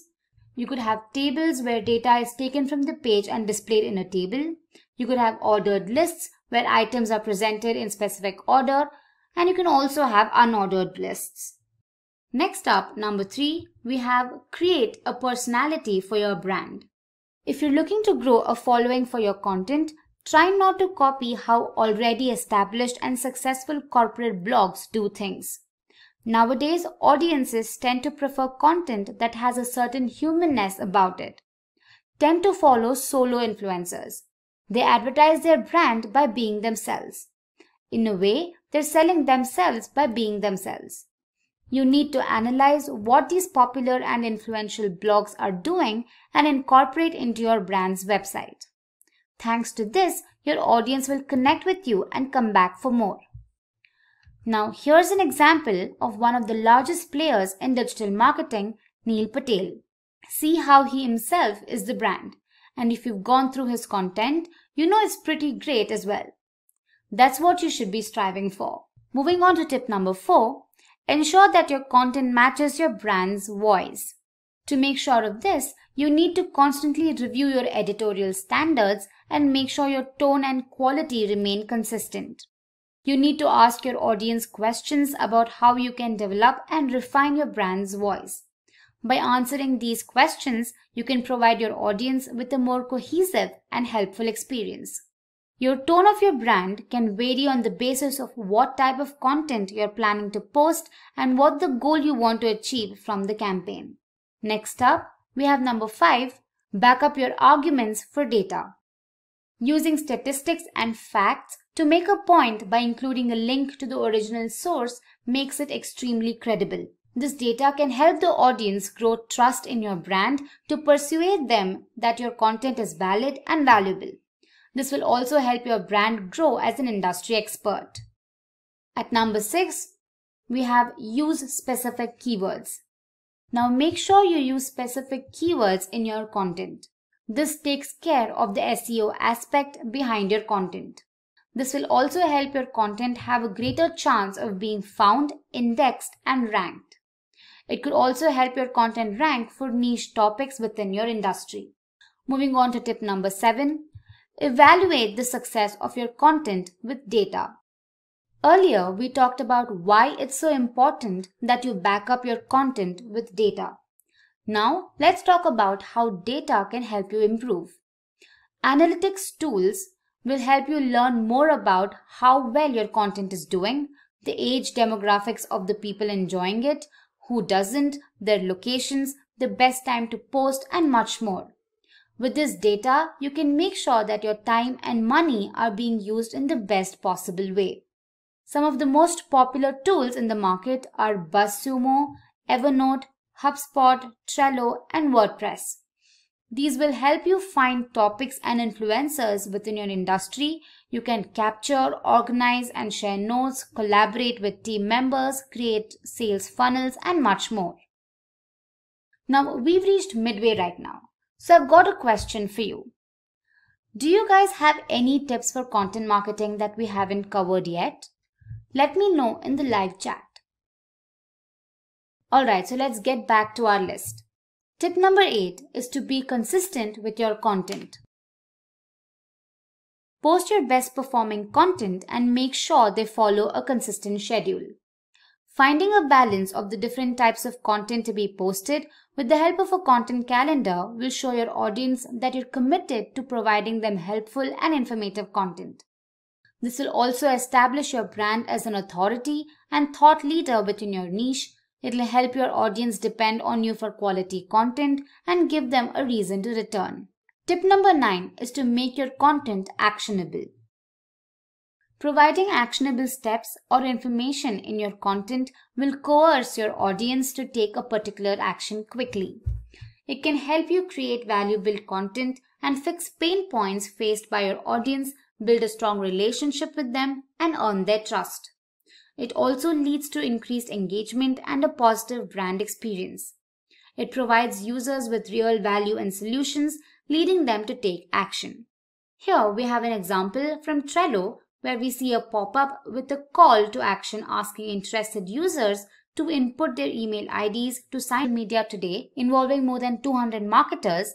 More than 49% of them felt content marketing was really important to their digital marketing campaigns, and more than 25% of their budgets are used for visual advertising. Content like images, infographics, videos, and other forms of rich media will help you enhance the message of your brand and reach a wider audience. Here's an example of advertising by Coca-Cola. Although there's not a lot of text in the ads, you can immediately recognize the unmistakable branding and the message they're trying to send. Moving on to tip number 11, create trending and evergreen content. Creating content that's evergreen and trending with your own unique angle, statistics, and research will be a huge advantage since you'll have to update it every now and then. You'll get a great deal out of the work without having to do a lot of work. Here's an example of one such evergreen article. People are never going to stop wanting to learn how to do SEO. So with a little tweaking every few months to reflect new changes that Google may have done, you'll have an article that you can get considerable mileage out of. Next up, tip number 12 is to understand content that works for you. You need to analyze what content works on different social media platforms. For example, you all know YouTube is the best place for video content, Instagram and Pinterest for visual content, Twitter for smaller snappy content, and so on. Understanding what works and what doesn't will help you better spread your content across the internet. Tip number 13 is to understand your target audience. Now, like I mentioned earlier, your marketing campaign isn't going to bear fruit without targeting a specific audience. Understanding who your audience is one of the most important steps for this. You can find this out by asking questions like who you're engaging with online, their age, location, language, etc. By using social listening to find out what audiences are talking about your brand, using tools to research what social channels your audience is using, and so on. After understanding them, you can set up buyer personas for your audience. Tip number 14 is to perform A/B testing. Now, A/B testing will help you understand what your audience likes or doesn't, what content works for you, and much more. You can do A/B testing on headlines and title tags, call to actions, content formats, image types, content length, and much more. It can also help you make better decisions in the future. And finally, our tip number 15 is to reach out to people sharing similar content. One of the best ways to build your audience is to get people or influencers who already share content within your niche to share your content. Now, since these people already have a trusting audience, they would be a lot more likely to enjoy your content. Content marketing strategy. So buckle up and let's get right to it. And we're going to get right into some of the best practices, some tips, some methodologies, some things you should be doing with content marketing. So right out of the gate, let's start talking about knowing your audience. Okay, so content is all about writing for a particular audience. So it's just like speaking, except when we're speaking to somebody, we're speaking directly to them. Content is very similar. And so we have to be able to know our audience ahead of time. So what you can do is collect demographics of your target audience based on who's coming to your website. So you can get that data in Google Analytics under audience. Email subscribers. I mean, who is subscribing to your emails? Who do you already have in your email database? And you can look at social media. I mean, you look at Facebook. You can look at the people who are already connected to you. Okay, these are just some three of many examples you could be doing to gather data on your audience. Okay, you have to know who your audience is before you start writing. You know, for a successful content marketing strategy, you really just need to know your audience. And basically, you're going to segment them based on their interests. So that content is going to be catered to that audience. Okay, so if it's an audience that likes a specific, product that you offer or feature that's part of that product that you offer, then that's the segment you're going to be writing about. So you need to collect your data on your audience ahead of time. And then you're going to segment that audience, okay? So you're not going to write content for everyone because the shoe doesn't necessarily fit for everyone, okay? The shoe has to fit for a specific foot. And in this case, we're talking about an audience. We need to be able to segment our audience out. And you could certainly segment them out by age, by gender, by education level, by income, by interest. I mean, these are just some of the examples. Again, it could be new returning or new users versus returning users. It could be users who have purchased from you in the past versus users who haven't purchased from you in the past. It could certainly be an age range, or it could be even going further on interest level, or a combination thereof. Okay, so for example, you can get that demographic information using Google Analytics. You just got to go into Analytics, under Audience, under Demographics. You're going to see age, and age is broken out by age range. And then you're going to see gender. So you're going to see a breakdown of gender. And use that to your advantage. So if you're going to, write some content and 99% of your traffic is female, the age of 18 to 24, then, that content's going to be catered accordingly. So you could certainly go to Facebook Page Insights and get some really good demographic data there, because Facebook is all about demographics. Okay, so you could see exactly, how many fans you have broken out by men versus women. And then you could see, again, same thing as Google Analytics, you could see an age range breakout.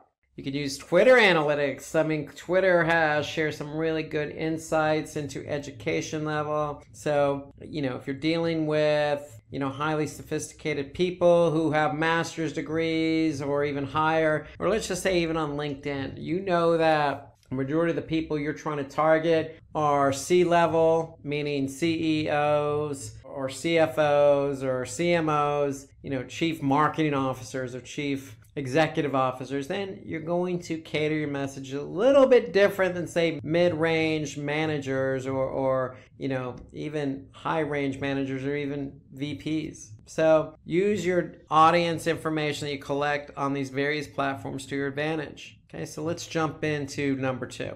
We want to create high quality content. Now, I know this sounds like a given, but, and I say but heavily, there's not a lot of high quality content out there on the internet. So separate yourself first and foremost. Always, always, always create high quality content. It's going to result in a lot of things that are going to benefit you. One, you're going to come across as, somebody who knows what they're talking about, and that's going to help increase your brand awareness. Okay, when you increase your brand awareness, people know about you, so it's likely going to increase traffic to your website. Or if you're on social media, if you produce good, high quality content, people are going to share that content. Okay, so from an SEO perspective, it can improve website ranking, meaning if you have good quality content, and it's really focused in on a specific topic or a certain set of core words, keywords, then you're going to rank.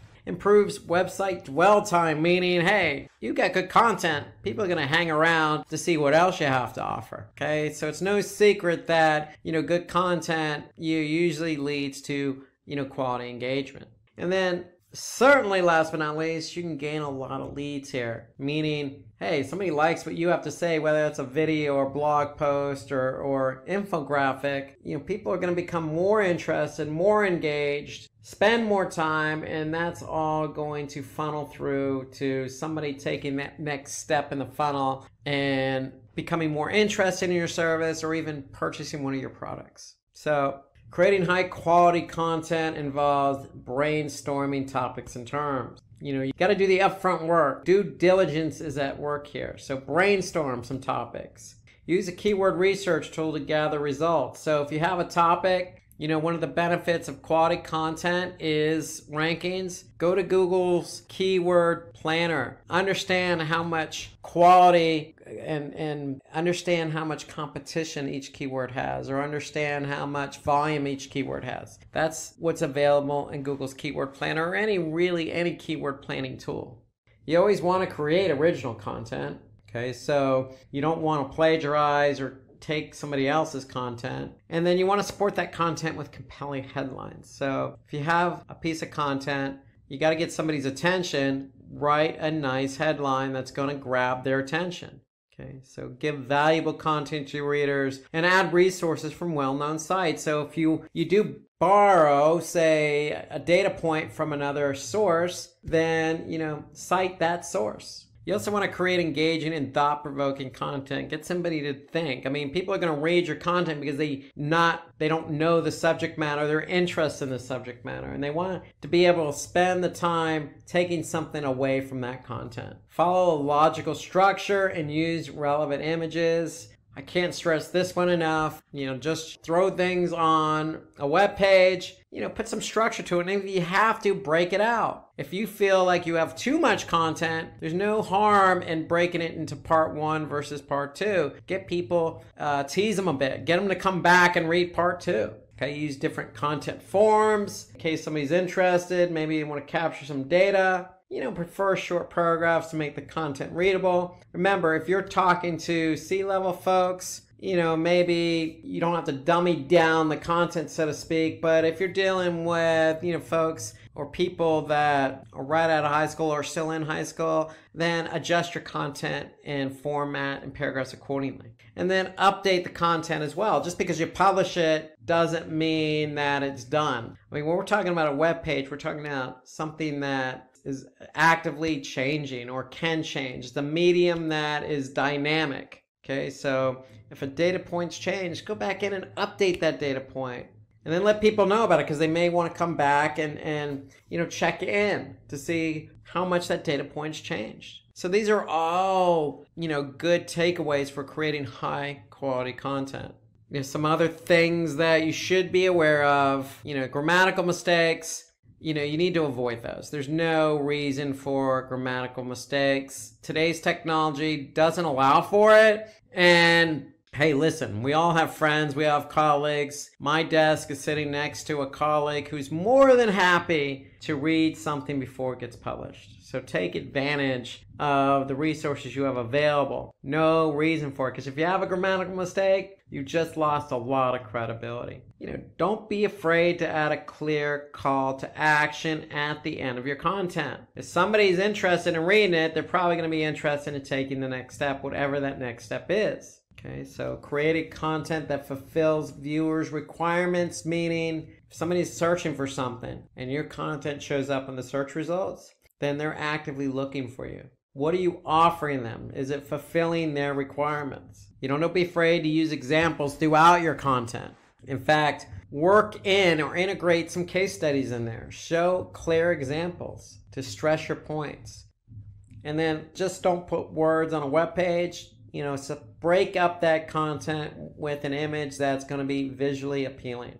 Okay, and you can add images from public domain sites, meaning stock imagery, if that's what's going to help create visually appealing content.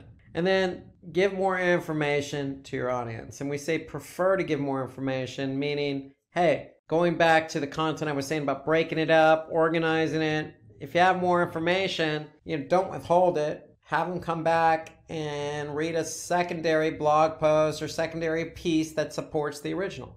Now, we want to move from high quality content to running A/B test. A/B test is so important. Why? Because with A/B split testing, you can increase your conversion rates. Okay, so 4 elements to test in your content marketing strategy. So if you have content, say a blog, and you're testing that blog, test out the images. Test out the forms. Do you have a long form or short form? Test out the content length. You can have a variation that is a lot shorter than the original. Does that increase or decrease bounce rates? Play around with call to actions. Call to actions do matter. Do you want to use a softer call to action, a softer tone, or do you want to use something very direct and strong?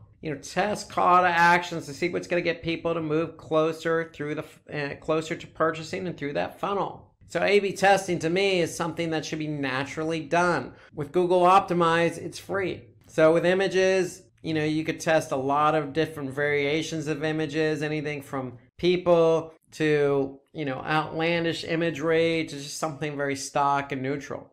But just make sure that those images are relevant to the post. Test the length of that content.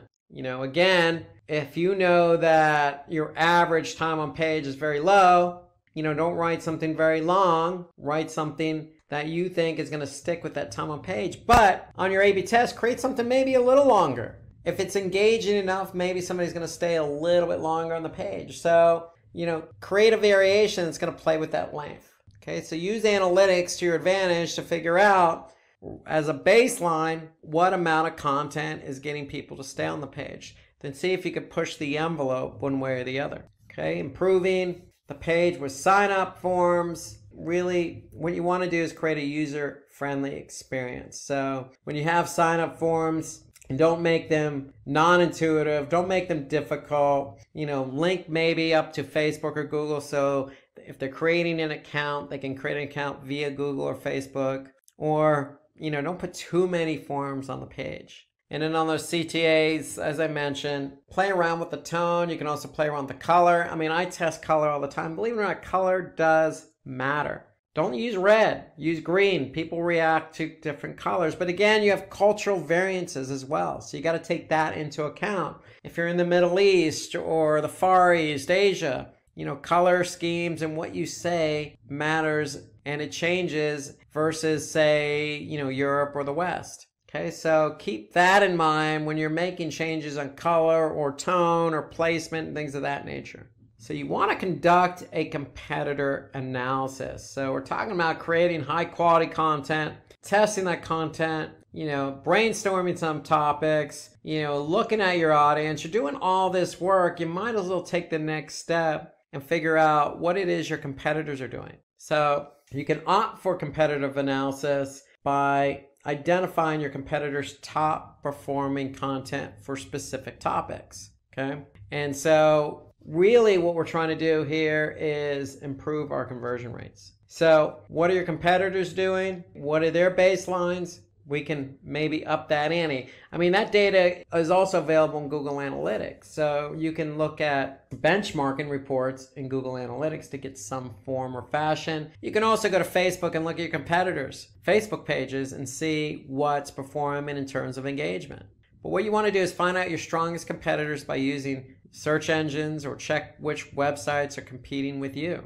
And again, that could include Facebook as well, or maybe even LinkedIn. So you go with the search engine route. You can always type in that coveted keyword that you want to be found for, see who's ranking ahead of you, and you can see the metadata, meaning the title tag and the meta description. You can actually see, hey, what are these guys writing that's getting them recognized in the search engine rankings? So you can certainly, if you go to the search engine route, you can certainly leverage an SEO platform like SEMrush or Moz or something like that. That's going to allow you to get some good insight on competitor information. So keep in mind, there are SEO platforms that will give you information on your competitors.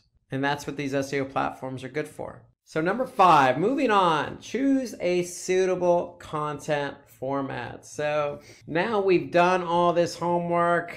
We know what we want to say. We know who we want to say it to. We're ready to do some testing, but we need to find a format, because it's not always about a web page per se, meaning content on a web page. It's not always about a blog post with content in that blog post. Okay, we need to decide the type of content that's going to fit what we're trying to say. So again, you can go the traditional route with just posting a blog post, and there's nothing wrong with that, because with a blog post you can incorporate video and imagery. You could also go a more harder route. When I say harder, more, I say official route, with an ebook or case study, something that a user is going to be able to take away with, maybe download. Okay, something more official, something more in-depth, something with a harder stamp on it. So that shows individuals that you've taken the time, you've done this homework, you've done this research, you've done some really in-depth analysis,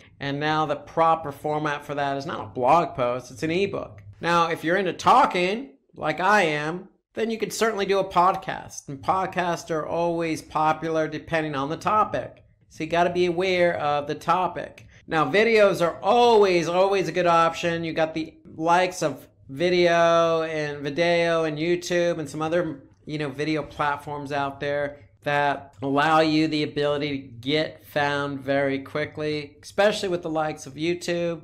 People use YouTube before they go on to purchasing a product. So think about that. So if you're trying to get somebody, if you're trying to sway an audience to move from being a brand awareness and a loyal, customer to taking the next step, okay, to purchasing more or purchasing for the first time. And so videos kind of help convey that.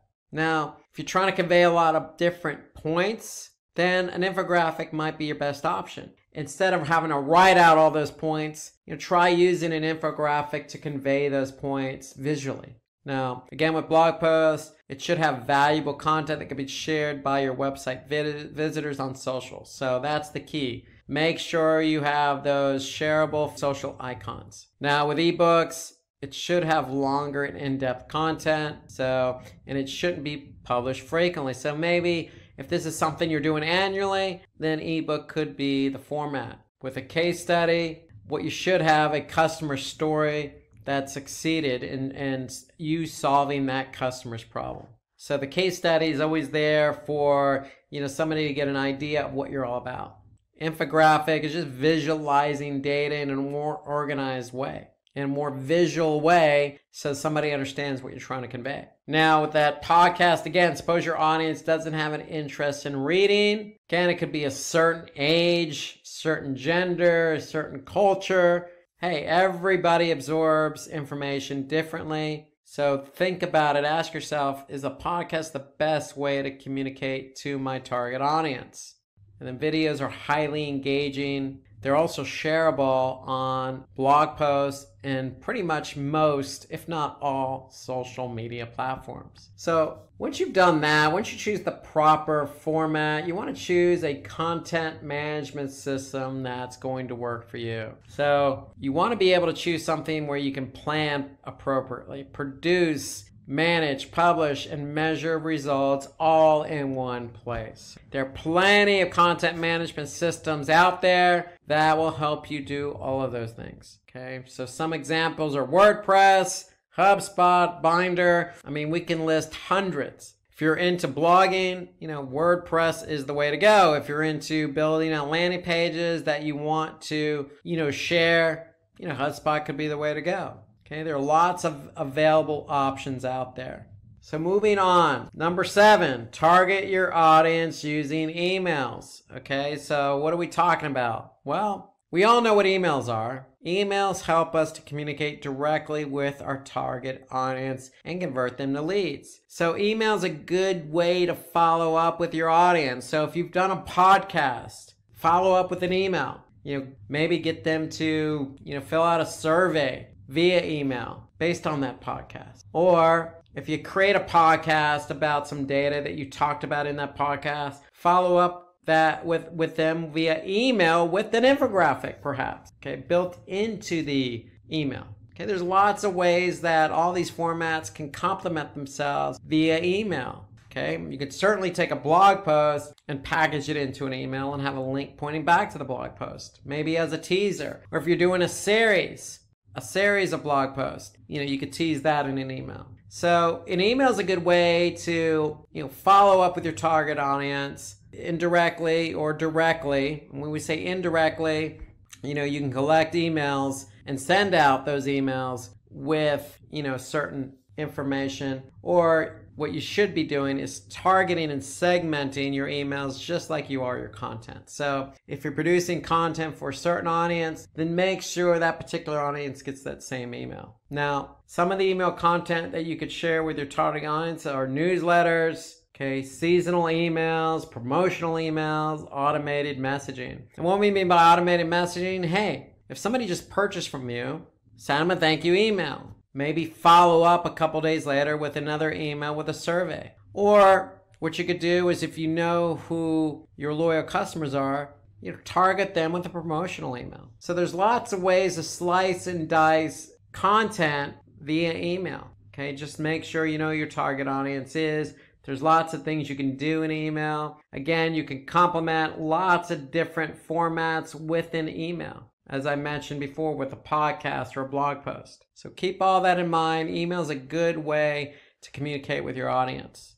Okay, the last point we want to make here is use native ads. Okay, so we talk about native ads. It's one of the smartest ways to connect your audience with your brand. So, for example, this is a native ad on BuzzFeed. Okay, it's about 15 bands that probably wouldn't exist without Led Zeppelin. Okay, so for you folks out there that don't know who Led Zeppelin is, a rock group from the 70s, late 60s, 70s, okay, disbanded in 80, 81, 82, early 80s, okay, but, you know, people grew up like myself listening to Led Zeppelin, okay, so you can see the headline here, 15 bands that probably won't exist without Led Zeppelin. You know, I'm interested in who those bands might be. Even if you don't know who Led Zeppelin is, okay, you might be inquisitive to say, okay, who is this Led Zeppelin group and what are these 15 bands? The key here is not necessarily the headline or Led Zeppelin per se, but it's a native ad and it's sitting next to content talking about music. Okay, so according to Forbes, online audiences are 25% more likely to look at a native ad than at a banner. And so that native ad, in this case, we're talking about music, needs to be sitting or accompanied alongside content talking about, in this case, music.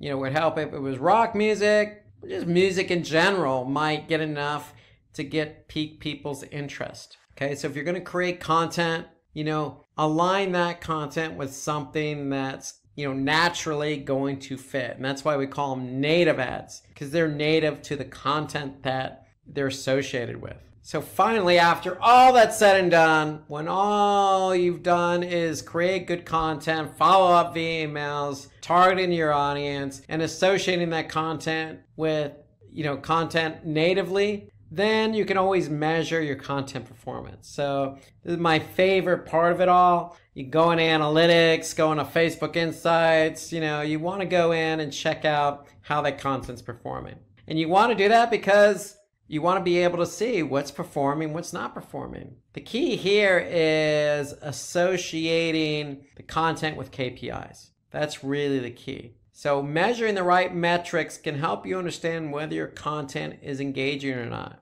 So again, measuring the right metrics. Okay, so when we're talking about a video, you're not necessarily going to look at page views, you're going to look at video views. So, you know, some of these basic metrics of users and sessions and page views, bounce rate, you know, dwell time, that's all great, but you just need to make sure that you're aligning the right metric with the right asset. So for example, if you have a case study in an ebook, you want to make sure that you're measuring how many downloads the ebook or the case study received. Again, with the video, you want to measure video views. Now, if you're packaging up emails and sending them out to your target audience, you want to make sure you look at open rates and click rates. Okay, so a lot of things you can be looking at. So make sure you choose the right metrics because there's hundreds and hundreds of metrics to choose from. So just be aware of all the different metrics that are available. You know, if you're in it for search, okay, how much traffic getting from search? Where are you ranking? So there are a lot of things you need to think about. So think about the content that you're producing and think about how you want to be able to measure that content. So let's go back over our checklist here. So what you could do is create an editorial calendar. In fact, I would highly suggest you create an editorial calendar in order to keep track of all the content you've done over a period of time. Are you making your content worth reading? That means, are you checking the results of that content? What we just went over, measuring the content. Is it worth reading? Have a column set up in that editorial calendar. You know, performing or not performing. If it's not performing, don't do it again. Okay, curate your content. Okay, you always want to, you know, make sure you're reusing or using or adding to the content that you've created. Guest post on influential blogger websites. You want to add statistics, numbers, and quotes to your content. Make it engaging. Make it look like you've done your homework. You could share all your content, not just on social media, but, you know, platforms like SlideShare. Now, you can share it on all social media platforms. I'd highly recommend it. And again, you can even repurpose it as a blog post. So if it's a podcast, then, you know, you can recite that podcast in the form of a blog. Okay, so get some testimonials that support some of your content. Again, create a podcast, you could send out an email with a survey or trying to solicit some testimonials. Or if you post something on Facebook, you know, leverage the feedback you get from Facebook in the form of a testimonial.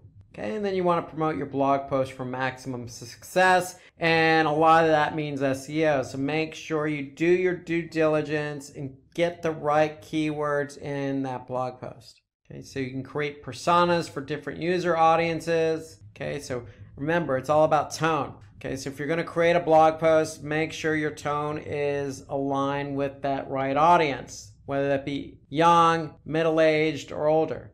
Are you choosing the right type of content? Okay, you'll know based on the results. Okay, you want to add H1 and H2 tags on your web pages. Why? Because when we're talking about content, we're talking about organizing the content. And H1 and H2s help you organize the content appropriately. Customize the metadata. Metadata is title tag and meta tag descriptions and even alt tags. Okay, all of that is for search. So you want your content to show up in search, whether that's video, infographic, or blog post. All of it can be shown in search results. So make sure you write a good title and make sure you write a good meta description, because that's what people are going to see when they search. Okay, so you want to create a detailed summary and title. And again, that goes along with the title tag and meta description. And then you want to make it easy for the audience to ask questions and comment on your blog. So don't be afraid, like I'm going to do right now in this video, is if I'm missing anything from this checklist,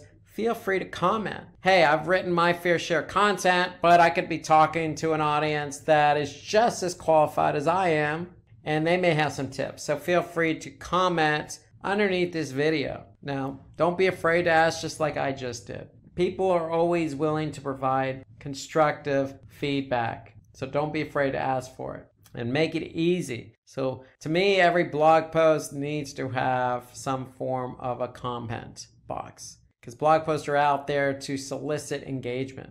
Now let's recap everything we talked about, because we certainly covered a lot, and there's a lot to cover when it comes to content marketing. So 1, know your audience. Again, you can lean on Google Analytics, demographic data, whether it be age or gender. You could do the same with Facebook and Twitter and LinkedIn. Every platform has some data you could take away. Create high quality content. When I mean high quality content, brainstorm some topics. Has it already been written to death about? Or is this unique? Don't write something your competitors are writing. Okay, don't copy what your competitors have written. Organize your content. Support it with good imagery. All of these are tips to creating high quality content. Okay, when you create that content, think about running some A/B test. Run some variations and switch out the image, switch out the call to action, see what's going to get people to react and engage with the content. Conduct competitor analysis, so lean on the Facebooks of the world to see what your competitors are posting, see what's engaging for them. Okay, you can also lean on these SEO platforms like SEMrush and Moz. All you got to do is plug in a domain and they're going to give you some information about where a particular competitor ranks for a keyword, or how many backlinks and what websites are linking to them. So all that's available in these SEO platforms. Okay, so you want to choose a suitable content format. We listed a few, from ebooks to case studies to podcasts to infographics to blog posts to videos. It's up to you what you think is best for your audience. Just keep in mind you need to be able to measure it. And so that's the important thing. If it doesn't work the first time out, then you might want to consider changing out the content format. Choose a content management system. Plenty out there. WordPress is a good one if you're going to be a blogger. Okay, blogging allows you to, post, optimize that blog post. You could have the ability to share that blog post across social platforms, and you can also have that blog post show up in search engine results. So you can't do any of that without a good content management system. So you want to target your audience using emails. Okay, so email is a good way to, again, further communicate with that particular segmented audience. And again, you could use it to send out promotional emails to loyal followers. Or you can use systematic emails to send an email, a thank you email to somebody who purchases, and then another follow-up email. And again, you can repurpose some of the content you've done in another format in the form of an email. So, if you created a video, put that video in the form of an email and send it out to your audience to make sure they're not missing out on that video you just created. So lots of ways to use email. Take advantage of email. It's your ally here. Okay, Okay, use native ads. Okay, don't be afraid to put that content and pair it with some other content on another website. It's been proven. People are going to engage in an ad that they see based on the content they're currently reading. Because the ad, if it's native, it's going to be similar in nature to the content they're currently engaged in. And then measure your content performance. I can't say this enough. Make sure you're leveraging Google Analytics. Okay, with Google Analytics or Facebook Insights or Twitter or LinkedIn or any other platform you're running on, they're going to have data on what you've posted. So take advantage of it. Align your KPIs. So if it's an ebook or case study, don't measure just traffic. Measure how many people are actually downloading them. Okay, if it's a video, how many people like the video? How many people are commenting? How many people are sharing the video? How many people are subscribing to your playlist based on that video content? Okay, so these are all things you can measure. Okay, so every platform from WordPress to YouTube to Reddit has some form of analytics associated with it. Today we're going to talk about how to get traffic to your website. So thank you for joining and let's get started. So let's imagine you're setting up your own website. Okay, you're clicking away, you're developing using some good tools, you're developing, you're designing, you're doing some QA, you're testing, you're sharing with friends in an alpha version, and then finally, your website is all set up. Congratulations. Well, when you hit enter and your website is finally published, what's going to happen? Well, a few days later, you're checking your website and you're looking at analytics and you notice your traffic's very low. Okay, well, you're scratching your head because you've done all this work with your website, but you're not getting any traffic. So the reason is you spent all your time developing and designing the website to make it look good, but you didn't do anything or any planning or any strategy around bringing users to your website. So the two go hand in hand. You just can't build a website without thinking about how to drive users to the website.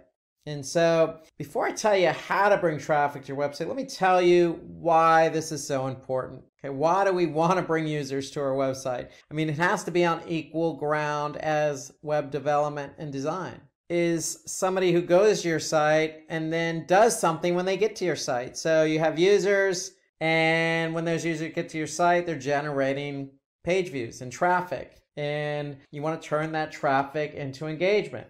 Okay, so each page's traffic is configured independently of all their pages. So when somebody goes to your website, they look at a page, that's a page view. And certain pages on your website, you want to turn that page view into a conversion. Okay, whether that be, looking at a video or purchasing something. So think of these pages on your website as salespeople. They're trying to convert visitors who come to your website. But first, we need to get the visitors to your website. So when you get visitors to your website, again, you can generate sales, which means revenue. Or you can increase brand awareness. Or you can earn revenue through sponsored posts and advertisements. So if you have, for example, a lot of content on your website, you can turn that into revenue by hosting ads on your website. So when somebody clicks on that ad, you're going to earn a percentage of that click, okay, what that click is worth. So having a website means a lot of good things for you, but first you got to get the traffic there. And so what we're going to do is we're going to tell you how to drive traffic to your website. So there's lots of different ways in which you can bring traffic to your website. Well, the first is paid advertising. So paying to advertise your products, services with ads is one of the easiest ways to drive traffic to your website. So some of the options available are search ads, social media ads, or display ads. So search ads are ads that are displayed in the search engine results. So when a user types in a keyword query, you want your ad to show up based on that keyword query.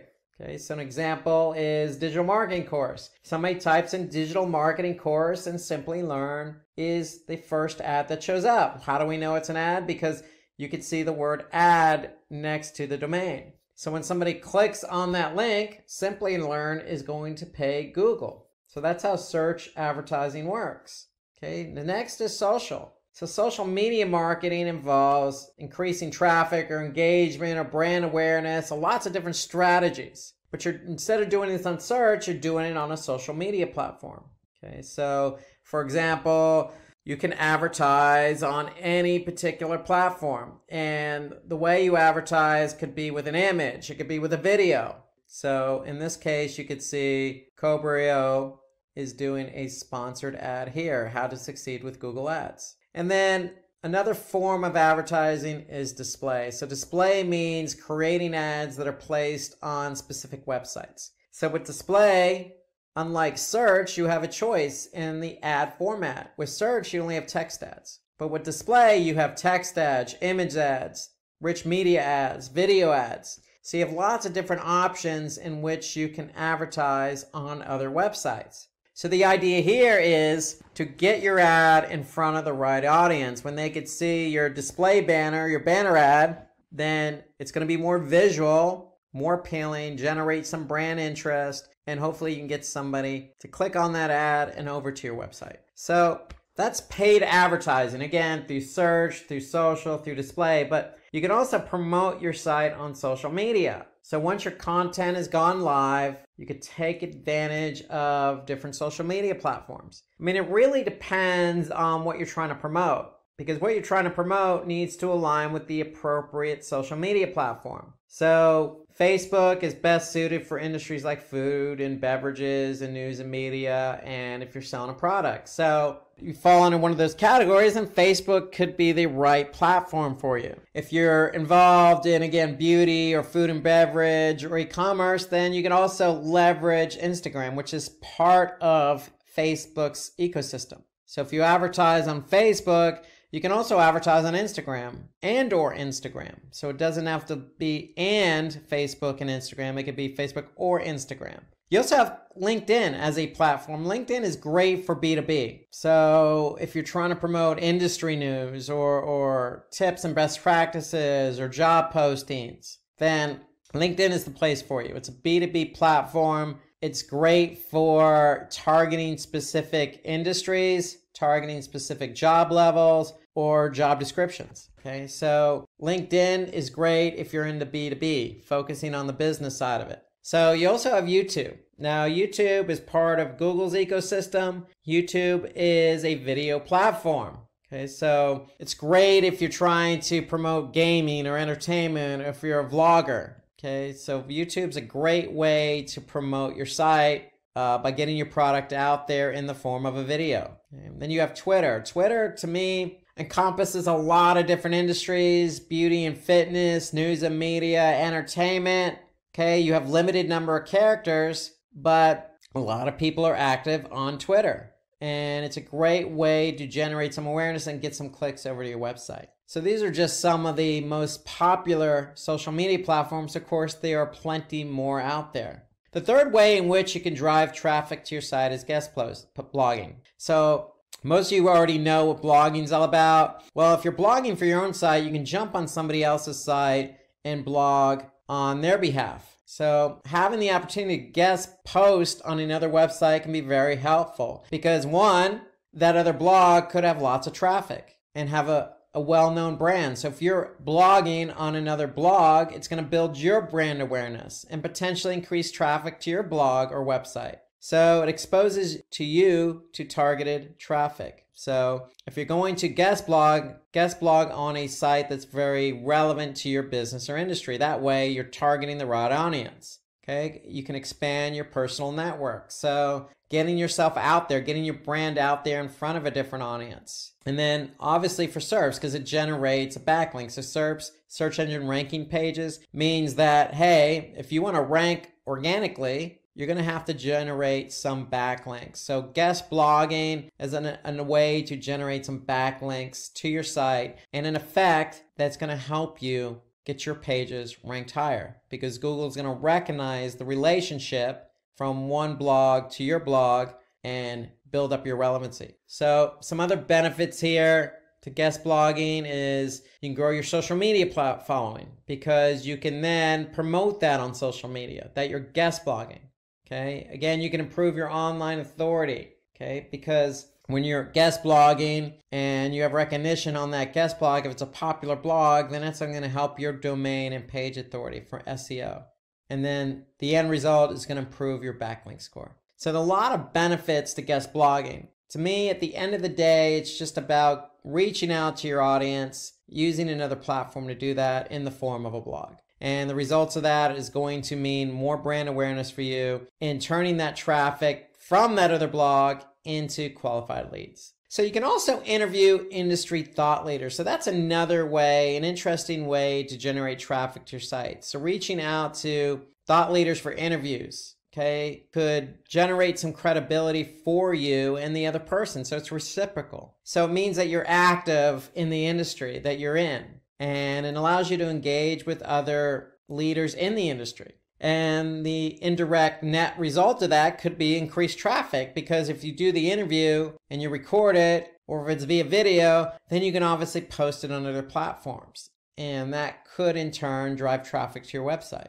Obviously, just like guest blogging, it's going to increase your reach. So getting yourself out there. If nobody knows who your brand is, and they know who the thought leaders are, and they see you interviewing the thought leaders, then that's going to put you in front of these people. And so it's going to increase your reach. Another way to drive traffic to your website is just to make sure your website's responsive. And what do we mean by responsive? Well, we mean, does it work on multiple devices? Specifically mobile. So depending on the device, your website hides, shows, shrinks, enlarges, or moves content so that it conforms to the browser that that person's looking at on your for your website. So if somebody's looking on mobile at your website, you want to make sure that your website adjusts accordingly. So you want to be able to, test to make sure it's responsive. And so is content arranged based on importance? Okay, does it work across different browsers on different devices? And do the images, text, and everything else align just like it does on desktop? So there are plenty of tools out there on the web. All you need to do is just do a search for, check my website for responsiveness. So you can use plenty of tools to check to see if your website is responsive towards multiple devices. Why is that important? Because if somebody goes to your website via mobile and your site doesn't align properly, or the content's all stretched out, and somebody has to maneuver their browser just to see your website, then chances are they're not going to come back. Chances are they're not going to convert. Okay, so you want to be able to revise your device browser combinations. You want to make sure that everything works accordingly. You want to be able to test those fonts, make sure they look good. And then you also want to make sure that people can navigate. So if they're on mobile, are they going to navigate just as easy as they can on desktop? And if you have any pop-ups, you want to probably make sure they're removed. So that way when somebody's looking at your website, they're not getting interfered with on mobile. And then of course you want to make sure that these pages load. Okay, so they load just as quick on desktop as they should on mobile, and vice versa. So they should not take a long time to load. So moving on from responsiveness on mobile to building a brand community. So brand community refers to a group of people who identify your brand and use your brand as a platform to exchange ideas and contribute content. Some advantages of having a brand community are promoting brand evangelism and loyalty. It can be a source of feedback, loyalty, and ideas. So build a community, build a brand community who, identify with you. Okay, so continue to, treat these people as loyal customers. Okay, maybe give them a promotion to use specifically just for them that they can use on your website, or talk directly to them because you know that they're followers, they're repeat customers, they purchase from you multiple times. So talk to them differently as well. You know who these people are. And that's what building a brand's all about. It's about identifying your brand with other people, okay? And identify people who identify with your brand, and messaging and talking to them as if they're part of your own community, your own family. So you can use user-generated content that provides future marketing strategies. So the feedback you get from your own community could be in turn used to promote or used in future marketing strategies, i.e. advertising, i.e. post on social. Okay, it can also provide PR opportunities. So it's a chance for you to, put out press releases based on the community that you build. So any brand, regardless of who it is, should be able to identify with their audience, their target audience, and that target audience eventually going to become part of a community. These are a group of people who identify with you, what you're trying to sell, what your cause is, what your mission statement is, what your service is. They identify with you. So leverage them and reciprocate. Identify them, talk to them separately, give them what they deserve, the respect and loyalty that they deserve as well, because they're communicating and they're following you as a brand. So the next thing you could do to drive traffic is be active in the comment section. So engage in relevant and thought-provoking conversations on other blogs and sites. It doesn't necessarily have to be another blog per se. It could be other sites like Reddit or Quora or Medium. Sites that have a lot of content that are broken out by industry, that allow you to engage in conversation, that allow you to either upvote or share or respond. Okay, so be active, because when you're active, people are going to see that, hey, you're a leader in the industry. You know what you're talking about. You have some brand equity. You have some thought and some knowledge on the specific topic and subject. So it just puts you in a better light when you can respond and be active on these different platforms. Okay, let's turn our attention to search engine optimization, also known as SEO or organic search. So in order to drive traffic to your site, you're going to have to implement an SEO strategy. Why do you want to implement an SEO strategy? Because it can help you improve your overall searchability and visibility on search engines. And obviously that comes with advantages. One of those advantages is obviously more traffic to the site. Search is still king in terms of volumes of people using search on a daily basis. So you have a great opportunity to be found. It also builds trust and credibility, because still a majority of the people who do a search click on an organic search listing. And so if you're found organically and you're ranked #1, then chances are somebody's going to click on your listing. And it provides increased engagement and traffic. And so what that means is more traffic, more engagement. And engagement is something you define. It could be, again, a download of a document, or clicking on the play button of a video, or submitting a form, or signing up for a newsletter, or calling. These are all forms of engagement. So the amount of traffic you drive from organic search to your website is only going to improve engagement. Okay, so you can also provide an improved user experience. And what do we mean by that? Well, if you're getting lots of traffic from organic search, you have a really good opportunity to do A/B testing.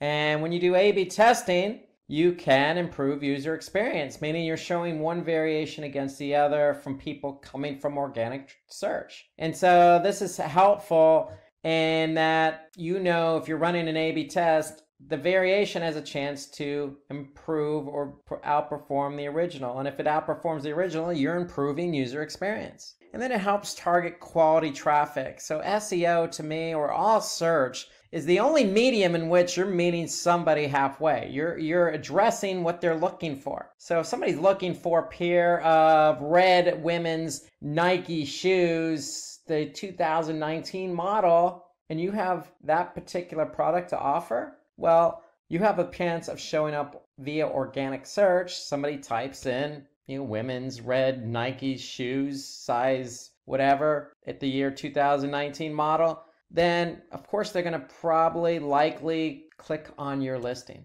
because you have what they're looking for. And that goes with any keyword, any industry, any business, any segment, any type of product you're selling. So again, you have a chance to really be visible for what people are looking for. And so that's the beauty of search engine optimization. You have a really good opportunity here to meet people halfway, to drive quality traffic, to get them to enjoy a good user experience, all the while generating engagement. And along with SEO, we want to be able to build backlinks. So SEO is a two-pronged approach, meaning you have two strategies in one: on page and off page. And so Off-page involves backlinking. So backlinks are just links that direct users from other websites to your own website. So with that, inherently, it's going to drive traffic, qualified traffic to your website. Because if somebody's on a relevant website that's linking to yours, and they click on that link and go to your website, it's likely going to be qualified, meaning they're going to be relevant. And so backlinking, because it's an off-page strategy. Why is it an off-page SEO strategy? Because if Google crawls that other site that has a link to you, then that's going to give you credit, because Google will say, hey, this site's getting some links from some relevant sites. We must think they're relevant, and therefore we're going to trust this site. So by Google trusting your site, it's going to improve your organic ranking. And with the organic rankings being improved, meaning it's going to mean faster indexing. So what does that mean? So you want to be indexed by the search engines. And so the quicker Google can find your pages, even if it's on somebody else's site, then that means they're going to follow that link, go to that page on your site, and take that page back to their servers to be indexed. Okay, so the quicker you can get indexed, the quicker you can get found. And then it helps with referral traffic. So again, we noticed that our efforts are on SEO, organic search, but if you're getting traffic from another website, hey, that still counts. That's referral traffic. Okay, so that's a side advantage to having backlinks, is good traffic from other sites. Okay, so those are inherently some of the reasons to do backlinking. Okay, never hurts. I mean, there's brand awareness reasons to being on other sites as well. There's industry leadership, meaning if you post content on Reddit, okay, you're coming across as an industry leader, but yet generating a backlink, which helps with SEO and referral traffic. So there's a lot of benefits to building backlinks. And the opposite of backlinks are internal links. So you want to do internal linking, and that just means connecting one page on your site to another. And why is that beneficial? Because it can help direct visitors to other pages they wouldn't normally otherwise find via your navigation. So if you're active on a blog, don't be afraid to include multiple internal links. You want to move people through your site. You want the flow of traffic to go from one page to another to another. And so when you do internal linking, just like with backlinks, it's going to improve the indexing of your website. Google's going to follow those links and index those pages. And Google does give credit from an SEO perspective, from an internal linking perspective. So if one page is linked to another and that page has really good relevance in the eyes of Google, then the other page is probably going to benefit from that. The other reason you want to do internal linking, again, you want to move people from your one page of your site to the other. And when you do that, it's going to reduce bounce rates. So bounce rate is simply the rate at which people land on a page and then leave. So if I have 100 people land on my home page and only one person went to another page and the other 99 left the site, then that's a 99% bounce rate. So by putting internal links in place, you're helping people move from one page to the other and thus reducing the bounce rate. And that's what you want. You want to keep people on your site. You want to be greedy. It also drives traffic to older posts. So again, when we say older posts, we're really referring to blog posts. So if you have a relevant blog post and you're writing a new blog post, then link the two together. If it's relevant, link it. Regardless of how old it is. You want to show Google that these older blog posts, just because they were written a year ago, doesn't mean they're outdated and old-fashioned, okay, or useless. You want to keep them alive by linking to them. So to me, that's a good strategy for internal linking. Link to older blog posts. Show people you're an industry expert. You've been doing this for a while, and then you have lots of content to share. Okay, so the longer you can keep somebody on your website, the more likely it is they're going to engage and convert. And some other inherent benefits: improves page rank. So what we mean by page rank is simply just a rank that Google gives pages. So the more internal linking you have, the better off you are. And then it helps spread link juice across websites. And what we mean by link juice, again, just like backlinking, it builds relevancy. So just keep all these inherent benefits in mind to internal linking. The end result is keeping the flow of traffic on your site, and all these other benefits will fall into place. Okay, so another way in which you can really hone in on traffic to your website is long tail keywords. And long tail keywords to me are more than just one or two keyword phrases. Okay, so they're usually 3 or longer keywords in a phrase. Okay, so long tail keywords really nowadays account for most web searches. People really take the time to even pose questions as a search query. Say it's unlikely somebody's going to go into search and just type in the word shoes. They might type in red shoes, but that's unlikely. What they're probably going to type in is, red Nike running shoes 2019 or some variation of that. Okay, that's a long tail keyword. And some of the advantages of using long tail keywords to be found for are less competition. So if you're using broad keywords like red shoes, then who doesn't want to be found for red shoes? Well, you don't want to be found for red shoes because it's too broad. You don't know what type of shoes somebody's looking for. You just know they're looking for red shoes. It could be running shoes. It could be work shoes. It could be, boots. It could be slippers. Okay, it's too broad. So long tail keywords help narrow it in. And the more narrow and focused a keyword is, the less competition it's going to have. And when something's not competitive in the form of a keyword, then that means your chances of ranking for that keyword are going to be greater, and the chances of you ranking faster are going to be greater. And then, of course, if somebody's looking for exactly what you have to offer, then you have a higher chance to convert that person. So if you have exactly those 2019 red Nike women's running shoes, and somebody does a search for that, and that's a long tail keyword, and they click on your organic listing, if you have the right price, then they're probably going to convert. So you have a really good chance of converting somebody using long tail keywords. So my point here is if you're looking for keywords to use, focus on longer tail. Don't focus on 1 or 2 keyword phrases. What it also does is it brings targeted traffic. So even if somebody doesn't convert, hey, they could be back because it's exactly what they're looking for. And if you're focusing on longer tail keywords, like I just mentioned, stay away from the shorter ones. It's just easier to optimize your page for SEO. So remember, SEO is a 2-pronged approach, on page and off page. We talked about off page with internal linking and backlinks. On page is all about making sure those keywords you choose are integrated in with the page you want to be found for. And so if you're using a long tail keyword, it's just easier to work that keyword in. So it enables easier on-page optimization. Okay, let's switch away from SEO to email marketing. So let's focus on email marketing as a form or method of driving traffic to your website. So email marketing has been around a long time in terms of digital marketing. Why? Because it provides an effective way to convert leads into sales. Why? Because you can send personalized emails to a target audience. So when you send an email to somebody on a regular basis, you know who that person is. So what are you doing in the email? You're writing a specific message to that person. Well, email marketing is the same thing, except you're just sending an email to a larger group of people. And when you send an email to a larger group of people, you're still going to personalize the message, right? You're not going to send a generic email to 1,000 people. Okay, nobody's going to do that. So make sure your email's targeted. And if it's targeted, it can be cost effective.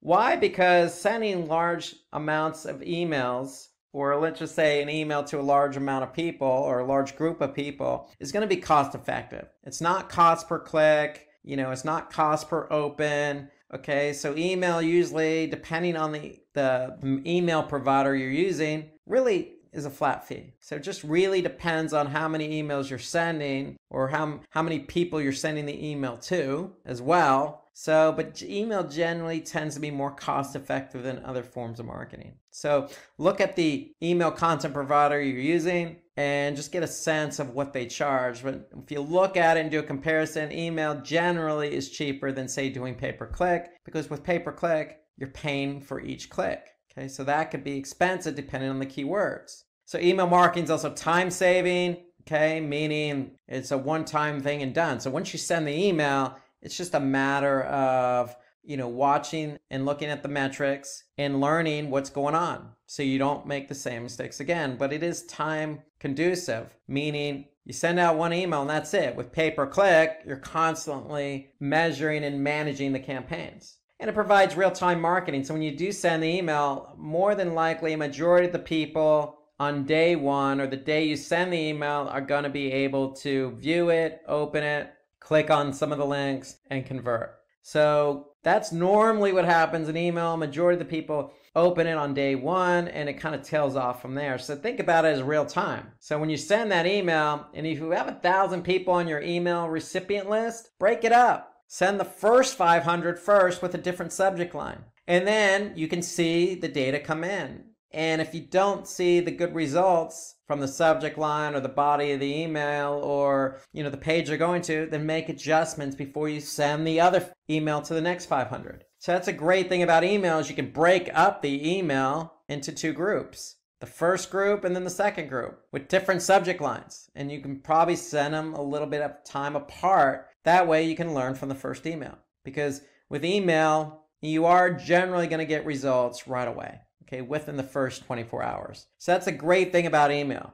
Okay, so the other thing about email, it's less intrusive. So normally people who are going to get the email are the ones who sign up for the email. So they're almost expecting your email. So when they get your email, again, as long as you're not sending an email on a daily basis, normally most companies send it monthly or bi-weekly, it's not going to be as intrusive. Okay, and then it also helps build credibility, increase visibility and brand awareness, meaning you're going to build your brand in that email. You're going to put content in that email that's going to show off your credibility. Meaning you could put some testimonials in the email, you could put some good affiliations, you can put a good article to an industry article you just wrote. So email is going to inherently continue to build brand awareness for you.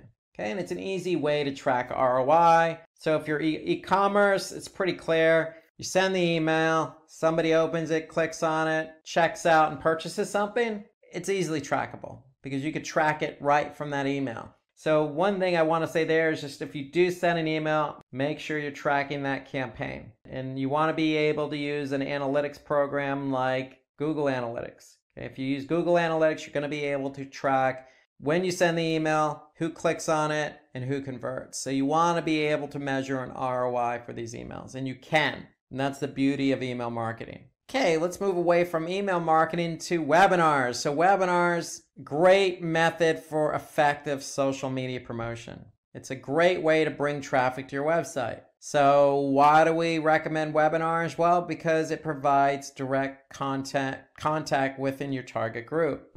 What do we mean by contact with your target group? Well, you're going to host a webinar and you're going to invite this targeted group of people who are interested in your product or service. So if you have a Facebook community, you could do a Facebook Live event, or you could do a YouTube, or you can even set up a webinar on another platform but promote it on social media. And if you're promoting something on social media, you're probably promoting it to people who are already following you or like you. And so that's what we mean by direct contact with your target group. So you're going to be able to create a webinar and talk directly to that group. And that's going to help build brand awareness and credibility. And the great thing about webinars is you don't need some fancy software. I mean, I'm talking to you on a webinar right now. And so webinars are free. All you need is a video camera and a recorder. That's all. And that's all built in with software. So there's plenty of software out there that allows you just to do a webinar really quick and easy. There's lots of opportunities in software.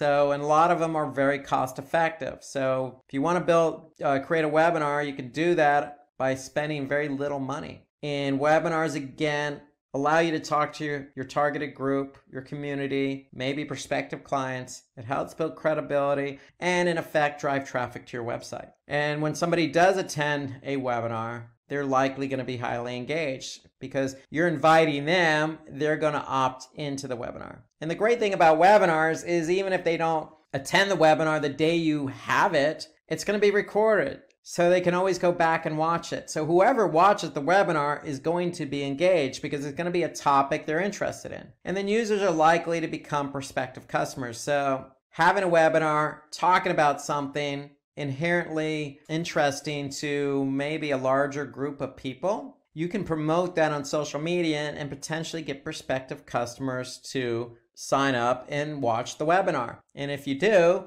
they're going to be engaged. And then take the next step. Oh, I like what this person has to say. They seem to be credible. I like their personality. I like their brand. I like their product. I'm going to go check out their website. Okay, so webinars allow you to kind of pull in more people as well as just your community, because you can promote the webinar and you can promote it in advance, and you can leverage social media for that. Okay, so something related to webinars is incorporating video content. So videos have been proven to be a really good way to attract new visitors. And it makes your website very engaging when you have videos on your website as well. So if you create video, you have an opportunity to post it on various video platforms like YouTube or Vimeo. Okay, there's plenty of video platforms out there, or just embedded in a blog post, or embedded in a Facebook post, or a tweet. Okay, so you can do a lot with video. And having video on your site is going to increase engagement. Okay, when you increase engagement, good things happen. That's going to lead to increased conversions and sales, or ROI, or just like we mentioned, the webinar can help build trust with your audience. So even that webinar you could post on your website. So you want people to engage by watching this video. If they watch the video, they're going to gain trust in you because you're talking directly to that person, that user, that audience, that visitor to your website. And when you can build trust, it's going to increase engagement. And that's the beauty of video. Unlike text or imagery, videos really do engage with the audience. And so the more video you can do, the better off you are, because again, you can leverage social to draw attention to your brand and product and service. And then you can have that video on your website to increase engagement, which in turn increases conversions and sales and improves ROI. So always think video. There's plenty of video software out there that you can leverage. And the great thing about video too is, hey, most people are using mobile phones these days, smartphones. And so video works just as well on mobile as it does on desktop. So keep that in mind. You know, video is going to be engaging regardless of what device somebody uses. And then of course, if they're watching the video on Facebook or YouTube, then chances are they're going to share that particular video, which is going to bode well for your brand and traffic. Okay, so video, if somebody likes a video, it's very easy to share video, especially from a mobile phone. So YouTube just makes it so easy to share or like or subscribe to a channel. It becomes that much easier. Things can go viral, and chances of them going viral with video are going to be greater. Okay, so other ways to drive traffic to your website is submit your content to content aggregators. So what's a content aggregator? Well, a content aggregator is like Reddit that provides a great platform for you to post your content. So that's what a content aggregator is, really a site like Reddit or Medium or Quora, where you could post content to a large number of people. Okay, so with Reddit, people are either going to upvote it or downvote it. So the more upvotes you get, or thumbs up or likes, or people who encourage that content, the more of a chance it has to be found. And so first thing out of the gate, if you do provide content to a content aggregator like Reddit, make sure it's good quality content that's interesting. And that should be the case across the board, whether it's a social post or blog post. Make sure the content's unique, professional, and interesting. And then if you do, say, put something on Medium, or you do put something on Quora, and it is professional and interesting and thought-provoking, then people are going to react to it. And then that, again, could lead to traffic, but even if it doesn't lead to traffic, it helps build brand awareness. So if you have content, just like videos, leverage it. Put the content out there. Okay? And when you put content out there, it's only going to, especially if it's good content, it's going to put you in a good light. So don't be afraid to share your content on the likes of Reddit or Medium or Quora or some of these other content aggregator websites, because good things are only going to happen. And again, referral traffic, SEO, brand awareness, conversions. So all these are inherent benefits of just sharing your content. Okay, and then finally, we want to learn from analytics. Okay, so what do I mean learning from analytics? So there are plenty of analytics platforms out there. One of the most popular is Google Analytics. So you want to make sure you're tracking traffic on your site with Google Analytics. So all you have to do is just go to Google Analytics via search, sign up, add the analytics code to your website, and voila, they're doing all the heavy lifting. They're going to track traffic coming to your website. And not only are they going to track traffic, but they're going to tell you how that traffic engaged. And so the benefits of it, Google Analytics, is, hey, you could figure out where users are coming from. Are they coming from that email campaign that I sent out to 1,000 people? Are they coming from YouTube based on that video I posted? Or are they coming from Reddit based on the content I just posted there? Or are they coming from organic search? So Google Analytics can help us understand how much traffic we're getting from organic search. So it'll help us measure our SEO efforts. And then with Google Analytics, you could segment. So we could segment by mobile, we can segment by desktop, returning user, new user, by campaign, by page, by language, by city, by region. I mean, there's so many ways in which to segment your audience. And segmenting simply is breaking up the entire group of people who come to your website into different segments based on what you want to see. So if you want to look at, females between the ages of 18 to 24 who come from mobile via organic search, that's a segment. And you can look at that information in analytics. If that's your target audience, then you could see how they're performing. Okay, so there are a lot of benefits to Google Analytics. Definitely want to take advantage of segmenting in Google Analytics. You could look at your competition. So there's a benchmarking report. The great thing about Google Analytics, you can also look at content and how your content's performing once somebody lands on your website. What page are they spending time on? What page are they engaging on the most? Okay, what pages have the highest bounce rate or the lowest time on page? So you can really determine what pages work best. And then, of course, the end result in analyzing all this data is you want to be able to fine-tune your website. So take advantage of the data that Google Analytics or any other analytics platform is giving you by learning. Once you learn what's going on with your website, you can make adjustments to your website to improve user experience. Okay, so we went over a lot of different ways to drive traffic. Okay, you can incorporate all this to your website immediately. Welcome. Today we're going to talk about email marketing tutorial. So buckle up and let's get started with email marketing tutorial. And so let's start out asking the question, why email marketing? So Linda is the owner of an e-commerce company. And basically she isn't able to take her leads, the leads she's collecting per day, per month, and convert them into customers. Okay, so customers sign up, but they don't buy her product. So she's left scratching her head wondering what to do. So how's she going to solve the problem of converting the leads she gets into paying customers? Well, look no further than email marketing. So you can boost your sales funnel with the help of email marketing. So email marketing leads to email campaigns that lead to website visits that can lead to product purchasing.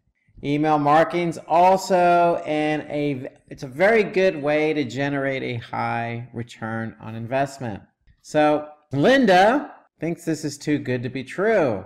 You're telling me it's a very efficient way to generate a return on my investment? How expensive is email marketing? Well, email marketing is neither expensive or time consuming. That's the beauty of email marketing. And so Linda is now very interested. We've piqued her interest. She wants us to explain email marketing to her in detail.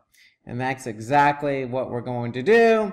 We're going to talk about email marketing in detail. So for everyone out there listening, what's in it for you? Why are you going to invest your time in listening to Simplilearn and me talk about email marketing? Because we're going to talk about everything there is about email marketing in today's webinar. So what is it? For those that aren't really familiar with the intricacies of email marketing, we're going to talk about how to set up email marketing. We're going to discuss all the benefits of email marketing. We're going to get into A/B testing. We're going to get into the automation of emails, the types of emails, how to engage new users, and we're going to give you a demo. So there's a lot going on in this webinar. Like I said, buckle up and let's get started and talk about what is email marketing. So as I mentioned to Linda, it's an efficient way to convert leads into sales. Why? Because we can send personalized emails to a specific audience, a targeted audience. If somebody's interested in our product, we can reach out to them via email.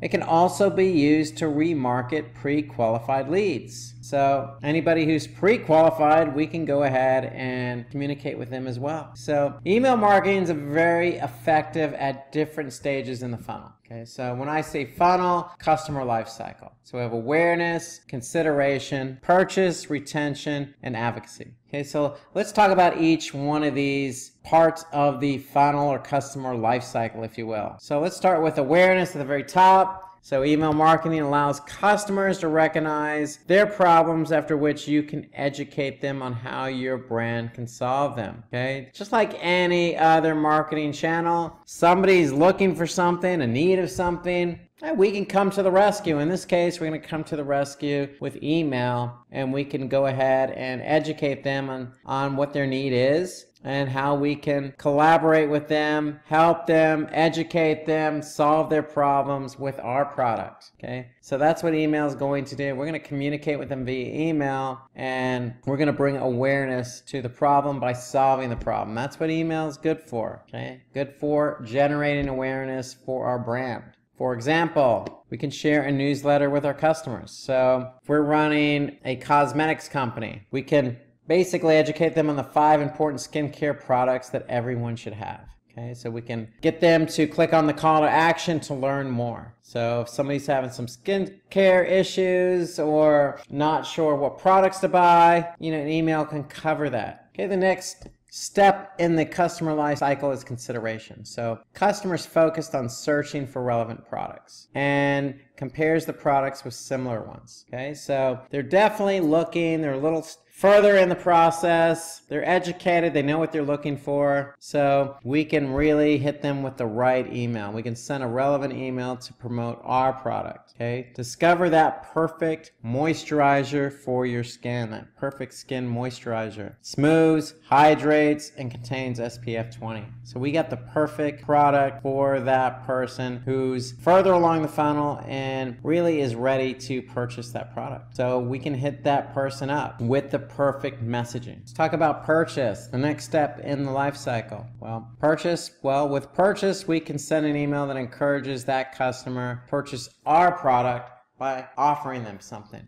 Okay, by giving an offer. For example, we can give a discount. Discounts always tend to work. So that moisturizer that particular customer was considering buying, well, they can move from consideration to purchasing because we're going to offer them a discount they can't refuse. Okay, so it could be for a specific date. Okay, it could be something that's going to get them excited to buy the product. 20% off a moisturizer is pretty good deal, and especially if that percentage off is better than the other products they were considering buying. So getting somebody that extra incentive to purchase the product goes a long way via email. Okay, we want to take that next step in the life cycle and nurture our relationship with customers to ensure they're loyal. Okay, if they've already purchased, how do we get them to purchase again? That's retention. We want to retain our customers. We want to get them back to buy the same product or similar products or completely different products in their inventory. So what do? We're going to send an email.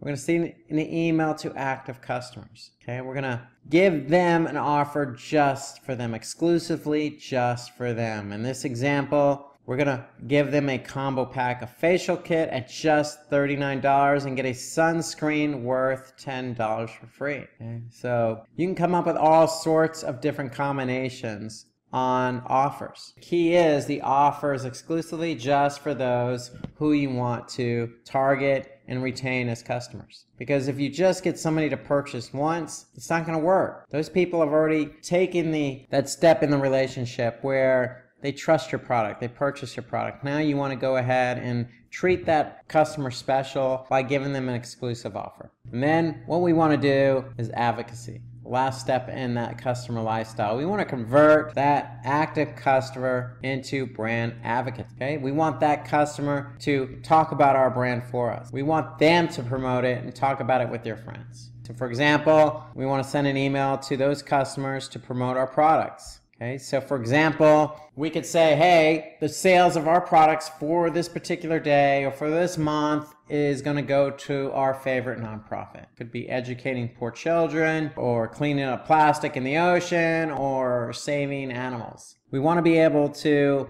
get them to speak on our behalf and say, look, guys, this is a really good company. You know, they're offering me products exclusively. They've offered me discounts in the past. They have good products. They have a lot of different products. And on top of all that, they help. They help the environment. They help the needy. Okay, they care. And so we can go ahead and provide a call to action for these customers that are loyal to our brand and have them share the email with their friends to spread the word on, you know, what we're trying to accomplish for our nonprofit, or if anything, just get them to promote it. Maybe give them a discount for every friend that they get to buy our product. Okay, it doesn't have to necessarily be, you know, just sharing with friends. It can be that extra incentive of giving them a discount if they do share with friends and their friends buy. Okay, so this is the customer life cycle and examples of different emails that you can use at every step along the way in the life cycle. So let's talk about the benefits of email marketing.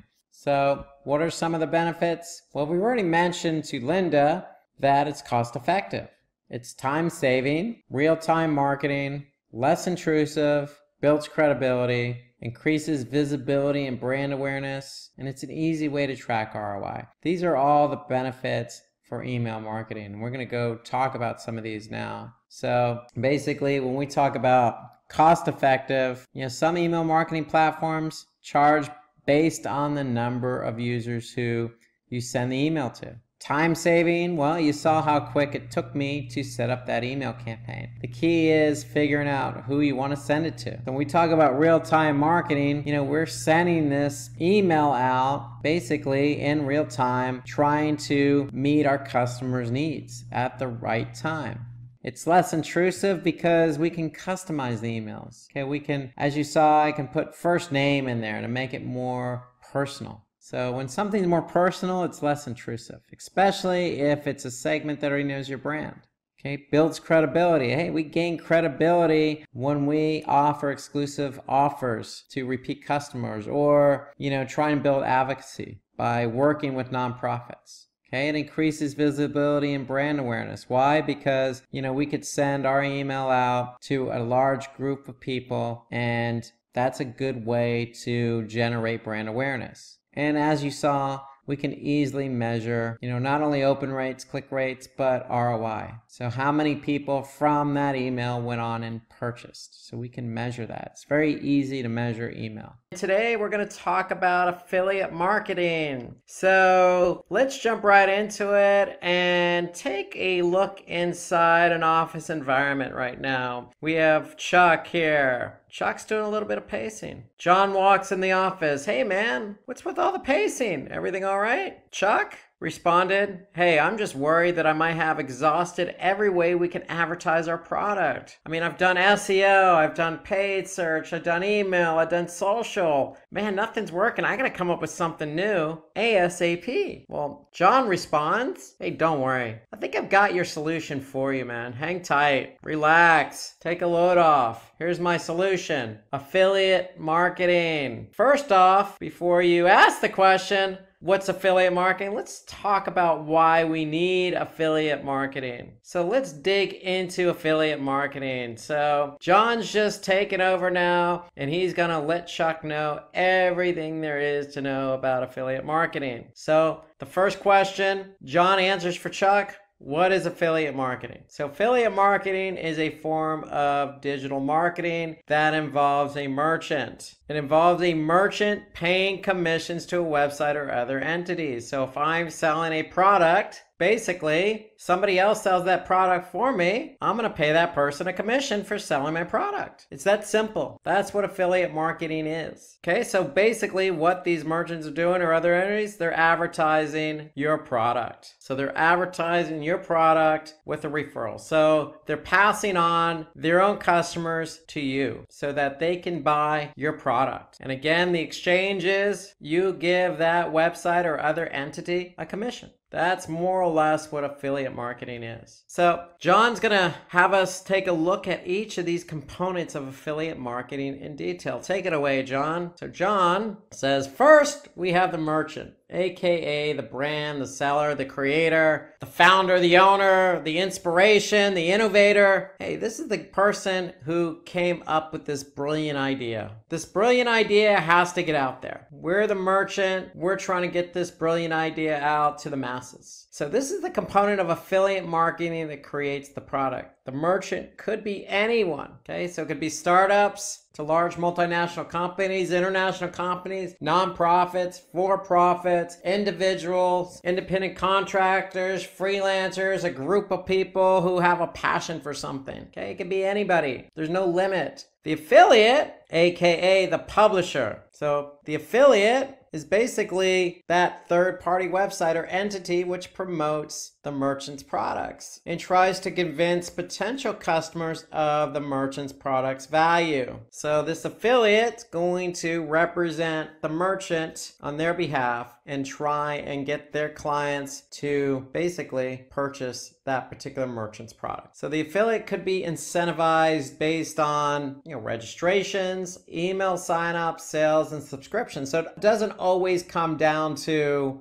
sales. If I'm just trying to get, build my email list, then hey, I can incentivize that affiliate to push email signups. If I'm got this big, offline, promotion that I'm doing at this particular mall and I want to get people there, well, I can get an affiliate and incentivize that affiliate to drive and help me drive registrations for this event. So it doesn't always have to be sales per se. So in effect, you, the merchant, and the affiliate work out some type of commission deal based on what you're incentivizing. So the relationship between the affiliate and the merchant is made possible with the help of an affiliate network. So that's the third component here. We need somebody to bring the two together. That merchant who has this brilliant idea and the affiliate who has potential customers that could potentially drive registrations, sales, signups, etc. to the merchant. So the affiliate network is the one who brings the two together. So the affiliate network, in effect, acts as the middleman, the person in between the merchants and affiliates. It allows merchants to find and collaborate with not just any affiliate, but the affiliate best suited for their particular brand and product, because you want to find somebody who is going to be passionate, who's relevant, who has your prospective customers in mind, because they're the ones that are going to help those prospective customers purchase your product. So that's what the affiliate network does. It helps bring the merchants and affiliates together so that the affiliate can help advertise and sell on behalf of the merchant. So with the affiliate network, merchants can use tools for tracking and reporting and processing payments for affiliates. So really that affiliate network is the glue that holds it all together. They're not just one to introduce a merchant and affiliate. They offer it all. So as a merchant, you want to be able to manage your affiliates. So you're not going to have one affiliate, you're going to have multiple affiliates. So you want to be able to use the appropriate tools available to you in the affiliate network to see and track how sales are going.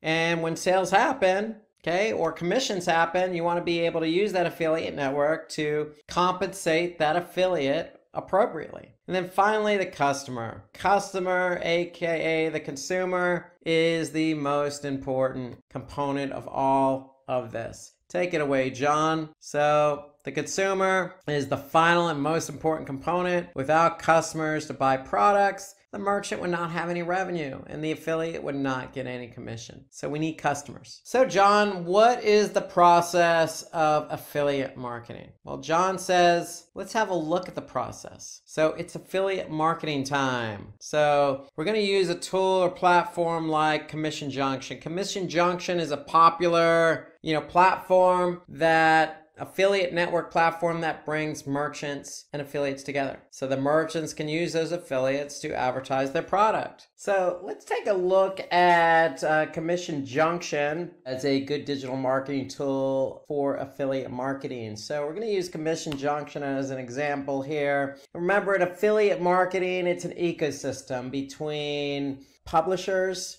and merchants. So remember, merchants are selling products, publishers are selling those merchant products on their site. And so Commission Junction is the middleman, so to speak. Okay, so Commission Junction, just known as CJ now, is the middle person. They're introducing the publisher and the merchant. And so let's go ahead and log in here. So when you log in, like any other digital marketing tool, any other platform, you're going to have your own settings and whatnot. So really the whole idea behind any affiliate marketing tool is really there to manage your publishers. Who do you want as a publisher? Who do you want selling your product? You obviously want somebody who's relevant, somebody who's going to be able to sell the product, somebody who has a targeted audience that's similar to yours. Okay, so we go into cj.com, we're going to log in, and here you can see a publisher's link. So we're going to click on the publisher's link. And remember, when you sign up publishers, you have to have program terms. And so if we click on publishers, program terms, we're going to be able to see all the different program terms available. So here we could see the different program terms we have set up for certain publishers. So we just click on that. We'll be able to see that's the default program term. So remember, you could set up your own program term for any publisher. So as a best practice, if you have publishers who are actually performing well, who are selling your products, maybe you want to offer them a little bit more on the commission side. Maybe you want to sweeten the deal. Maybe, these publishers get better program terms versus, say, other publishers who don't. And so here we can see the program terms. Basically, you could see what the terms are, the action, and the different policies here. So everything you need to do to manage that publisher in terms of payment is done under the program terms. Now, if the program terms are met, the publisher actually sells your products. CJ is the broker. They're the ones who are going to initiate the payment based on the program terms. So be careful in the program terms. You want to be able to set them appropriately. CJ has templates. CJ has some default program terms that you could use and offer up to different publishers. So based on the program terms, that's how your publishers are going to get paid.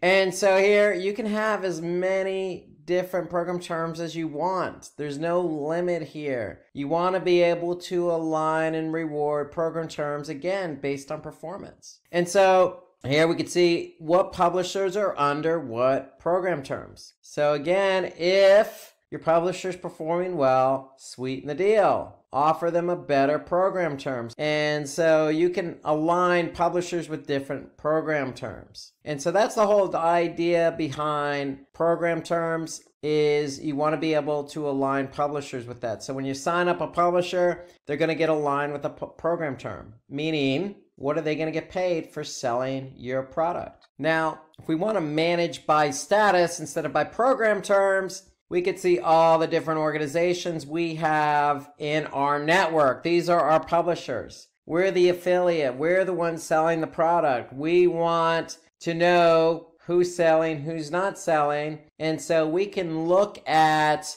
all our publishers by program terms or by status. Okay, so basically you can see here the term status, whether it's active or not, earnings, basically what they've sold over the last basically 7 days or 3 months. So you can look at basically how your publishers are performing just by clicking on Manage by Status here in cj.com. So when you're looking at reports in cj.com or really any other affiliate program, you might see the acronym EPC. This stands for earnings per click. Actually, it's a little misleading. It's actually earnings per 100 clicks. So basically, CJ calculates, how much your publisher's actually making per click. Just like paid search, we're paying Google X amount per click. It's the same thing here. We can't, or these publishers can't make any money if they don't generate clicks. So that's why you have an EPC model or metric, so to speak, so you can measure earnings per click. CJ does it over a 7-day period and over a 3-month period. So you could sort based on 7-day or 3-month to see who's earning the most per click in terms of publishers. Now, you can select under publishers groups. Now you can group your publishers. Okay, so if you have, say, a group of publishers in a specific region like the United States or India, or if you're just focused on the United States and say you have publishers in different states like Texas, California, Missouri, Arkansas, well, you can group those publishers into different groups, and you can look at your different group names here. So here we could see Canada, and so we have our publishers grouped into a group called Canada. Why? Because they're based in Canada. Makes sense. So you want to be able to organize your publishers, because the whole idea behind affiliate marketing, CJ, is you want to be able to get the best publishers available for your network. And so as you get more publishers for your network, you'll be able to basically start grouping them where it makes sense. Now, the example I gave you is by geography. You could do by geography, or you could do by publisher status, meaning my best performing publishers go into a group. If they're in a group, then they get aligned with a certain program term. So you could group your publishers any way you want, by status, meaning they're selling more, these are our best performing publishers, or by region, or, by promotion. I mean, how you group your publishers is totally up to you. However, take advantage of the option to create publisher groups, because the whole idea, again, I'm going to repeat it, is you want to get publishers, and you want to start building your base of publishers, because the more publishers you have, the more chance you are to sell your product. Remember, if nobody clicks on your product, then nobody's going to buy your product. So if you have publishers who are promoting your product for you, then you have a good opportunity to sell it. So the more publishers you have on board, the better the opportunity. So now, once you have publishers, you can start grouping these publishers accordingly to whatever makes sense. It's a business decision. Just know the options available in CJ to group publishers. Now, when you're in CJ and you're starting out, okay, you want to start recruiting your publishers. So you click on recruit, and based on your settings, based on what you're selling, CJ is going to try and put you in front of some good publishers. And so here we could see, if we click on recruit, we're going to get a list of publishers. And this search results list of publishers that we can recruit into our network are all listed here. And you could actually see, what's interesting, you could see the name of the publisher, and you could see the URL. And then you could actually see if they're a good performer or not. So you could actually see their history as a publisher just by looking at their network earnings, and then also looking at their 7-day earnings per click or 3-month earnings per click. And so if a publisher has a very high earnings per click, EPC, then they're probably a good publisher, somebody you're probably going to be interested in. So if I see a publisher with 3-month earnings per click of $105, then that means, hey, if that's my publisher, I'm paying $105 or $106 over 7 days. They're generating some clicks for me, and they're generating sales. You can't deliver commission if they don't sell. And so to me, I want to be able to look at the 3-month earnings per click for these publishers. And so I can just click on any one of these publishers here and get some more insight about that publisher right here in CJ. So here I could see the particular URL of the company, some other URLs that they have associated with them in CJ. I can see the category that they're in. Again, I can see the 3-month EPC. Here you can see a description. Okay, you can see some other promotional methods that they use when promoting products. And you get some performance from this particular publisher just by pulling down the pull down menu here. I'm going to look at this year and see what their performance is. And while I'm waiting for that to load, I could see, hey, they're also in other countries as well. So I can get a good snapshot of a particular publisher by recruiting publishers, seeing what their performance is over a period of time, and potentially, recruiting that publisher to be part of my network. Because if they're part of my network, then hey, if they're selling products, if I'm selling products and I want my product on their site and they're doing a good job of selling other products, then I want them to be, part of my ecosystem, part of my network. Now remember, CJ is doing the introducing here. They're introducing you to recruits. So you want to be able to, again, take a look at the site. Do any of the sites that a particular publisher has interest you? Again, we can just click on it, go to the specific site, take a good look. Hey, Virgin Atlantic, okay, do we want them selling our product? Maybe, maybe not. So you want to take a look at the website, make sure it's not spammy, make sure it aligns with your business goals, make sure it aligns with your product, your target audience. Remember, a lot of things you want to make sure the website aligns with because they're representing your brand. Okay, very important here, very important. And so that's what you want to be able to do. And you could do all that just by looking at the publisher detail in CJ. And then again, take a look at that earnings per click. If they're selling products for other merchants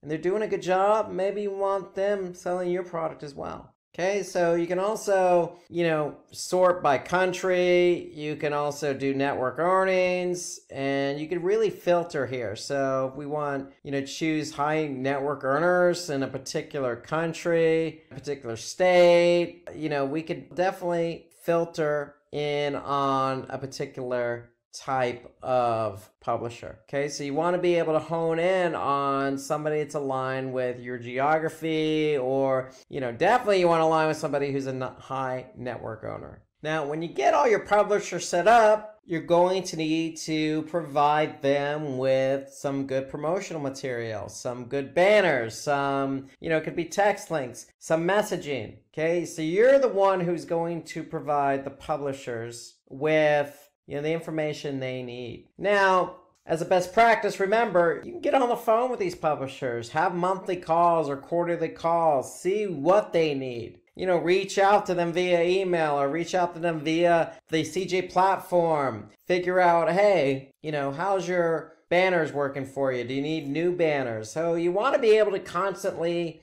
push new content out. And so if I click on links here and manage, I'll be able to see everything that I have available for my publishers to use. Okay, and then you can actually look at banners that have actually produced for you in terms of EPC, or if it's a specific promotion, okay, you could set that up here. So you're going to be able to see it here, or you could see all the banners, you can see some text links in here. So all the, advertising that you want these publishers to have is going to be situated under links. And so you can see what the active ones are. You can look at archived. You can look at, again, text links, content links, or banners. And as a best practice, if I click on a banner, as a best practice, ideally what you want to do is use UTM tracking. Okay, so you want to have some type of tracking in place. However, CJ does a lot of the tracking for you. So they're going to be able to tell you how many times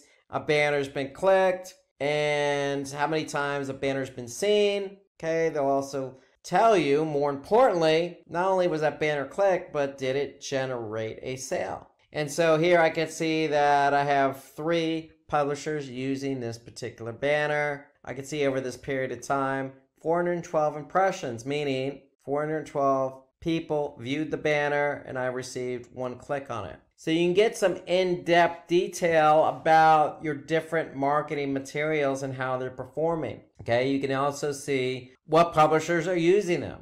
Okay, so the key here is you want to be able to communicate with your publishers, give them the promotional material that they need to promote your product. Now, you could set up, specifically, you could set up a unique banner for a publisher, or you could set up a banner for a group of publishers. That's where the group comes in. So you have some options here. And then as a best practice, what I would try and do, as you can see here, is come up with different banner sizes. So you can see here, we got a 728 by 90. Okay, you got a 160 by 600. You got a 300 by 250. Okay, so you want to have different banner sizes, and you also want to mix in some text ads as well. Okay, you want to be able to give your publishers some options in terms of what to use on their websites. So that's the whole idea, because a publisher may not have space on the homepage. They may only have enough space for,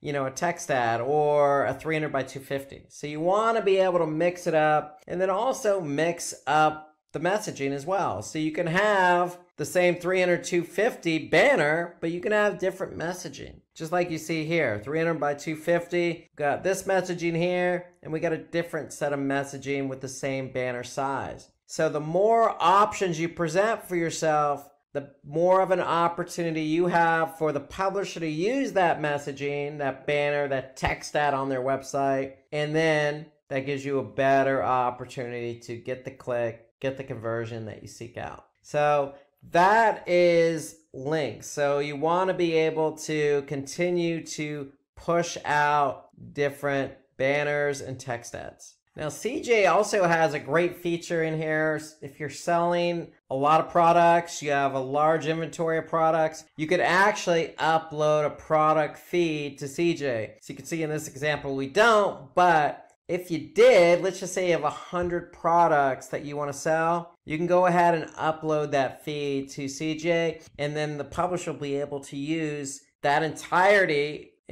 of the feed, or pick and choose different products to use and sell. So let's jump over to reports. In CJ, you have reports. So this is really the bulk of where you want to be spending your time, because you want to be able to, not only recruit those publishers, but after you recruit them, you want to be able to see the performance. How are things moving? Are publishers moving product? Are they generating clicks? Are they selling your product? So go no further than reports. Right here at the top navigation, we're going to click on performance reports. And so we want to be able to see over a period of time, are we selling our product? And here you can see over the last 30 days, you can see how much commission was paid out. Remember, CJ gets a fee. They're the broker. Okay, so that's part of the program terms. Okay, so it's based on program terms. Who's selling? Okay, what program term are they associated with? CJ gets their commission. Okay, so you can see the total commission and then the sale amount. Okay, so we can see how many sales were generated, how many items were sold, how many clicks were generated, how many impressions. So I can get a good sense here, day by day, over who's selling, who's not selling. And it's all broken down at the very end to earnings per click. So that's my performance report. So we want to be able to see over a period of time, are we selling? Now, I can go into detail. If I click on transaction here from the pull down menu, I can look at a specific order. I can choose a specific publisher or website, and I can get details about that specific order, publisher, website, etc. Just by choosing transaction. So I can get really granular about the data I see for a specific transaction. That's just by clicking reports transaction. Now, you can also click on promo codes, and if you're running any promo codes for your publishers, you'll be able to see how many conversions those promo codes delivered and the total sale amount over the last 30 days. So building a network is all about recruiting the right publishers, giving them the materials they need, measuring the performance of the publishers, and then communicating. It's just so key. So CJ has a nice message center built in, so you can actually look at the messages you're getting from your publishers and turn around and communicate with them. So you can communicate seamlessly and efficiently right in CJ here. So I just clicked on mail and we can see the messages we have. So you can also click on email campaigns, and if you have any email campaigns that you want to run, you can look at them right here in CJ. So CJ offers up some email campaigns, then we can see how many people we targeted, how many people opened it, and how many people joined, in this case, joined our network. So here we have, a breakdown of each of the email campaigns that we've run over a period of time, and their status, and how many people we're targeting, and opens, deliveries, etc. So if you want to run an email campaign right in CJ, it's available to you as part of the platform. So if we move over from mail to placements, we have an opportunity to place some promotional material on a publisher's website. And so here we could see a breakdown of different publishers who basically will offer up some promotional material that we can leverage. Okay, so here you got this particular promotional placement. It's a 1-month placement and review page with your ad. So we can actually, take advantage of what publishers are offering up on their own website. So the whole idea here is if it's in a prime position on their website, then we can take advantage of that. So then what we want to be able to do is if we like what they're offering up, you can see, hey, this particular publisher saying, hey, I have a creative, the placement is a homepage banner or full page review. Provide an email with a copy of the ad that you'd like to be displayed, and we're going to email this person here. So if we want to take advantage of a specific promotional placement on a publisher's website, then we can do that just by clicking on placements, and we'll be able to see who's offering up what. Notice there's a fee involved, so it just gives you an opportunity to reward a publisher that's performing well for you, and if they turn around and offer you a better placement for a little bit more money, it might be worth it. So the whole idea is to take advantage of placements, because if your product isn't placed properly, then nobody's going to see it. If nobody sees it, then they're not going to click on it, and then you're not going to get sales. So that's the whole idea here, is take advantage of what publishers are offering up in terms of promotional opportunities. So CJ also has a pay-per-call model as well, pay model. So basically your pay-per-performance is based on calls. So basically the whole point here is, as CJ points out, you want to promote more high-ticket and consultative products and services. You want to expand your reach, and you want to get more qualified sales. Then you can offer up a pay-per-call. And the beauty here is CJ tracks the calls. So you will be able to see the actual phone number and calls. So instead of offering up, say, banner with a click, you can offer up, promotional number and have CJ track the calls from the publisher. And that just opens up another opportunity for you to give your publishers an option to have people call. If they call, then great.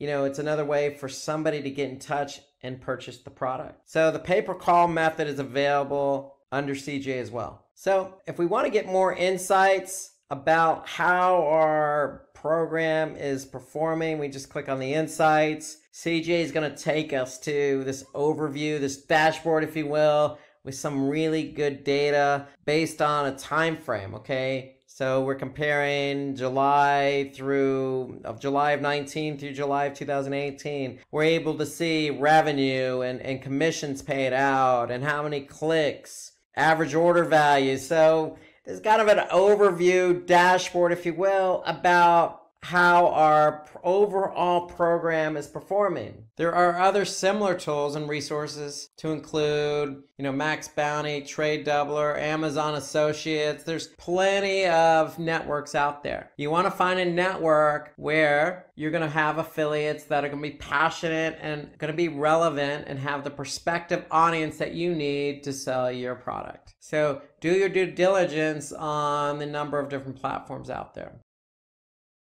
Hey guys, welcome to this video. In this session, we'll be covering some of the most important marketing books for entrepreneurs. Digital marketing is a field that will probably never go out of style, and thanks to this, there's always going to be people searching for new innovations and techniques to make the process easier, which means that alongside courses, tutorials and your own work experience, you will need a little more to bring about true innovation. That's where marketing book comes in. So, let's ask the most important question probably on your mind. Why should I be reading these books?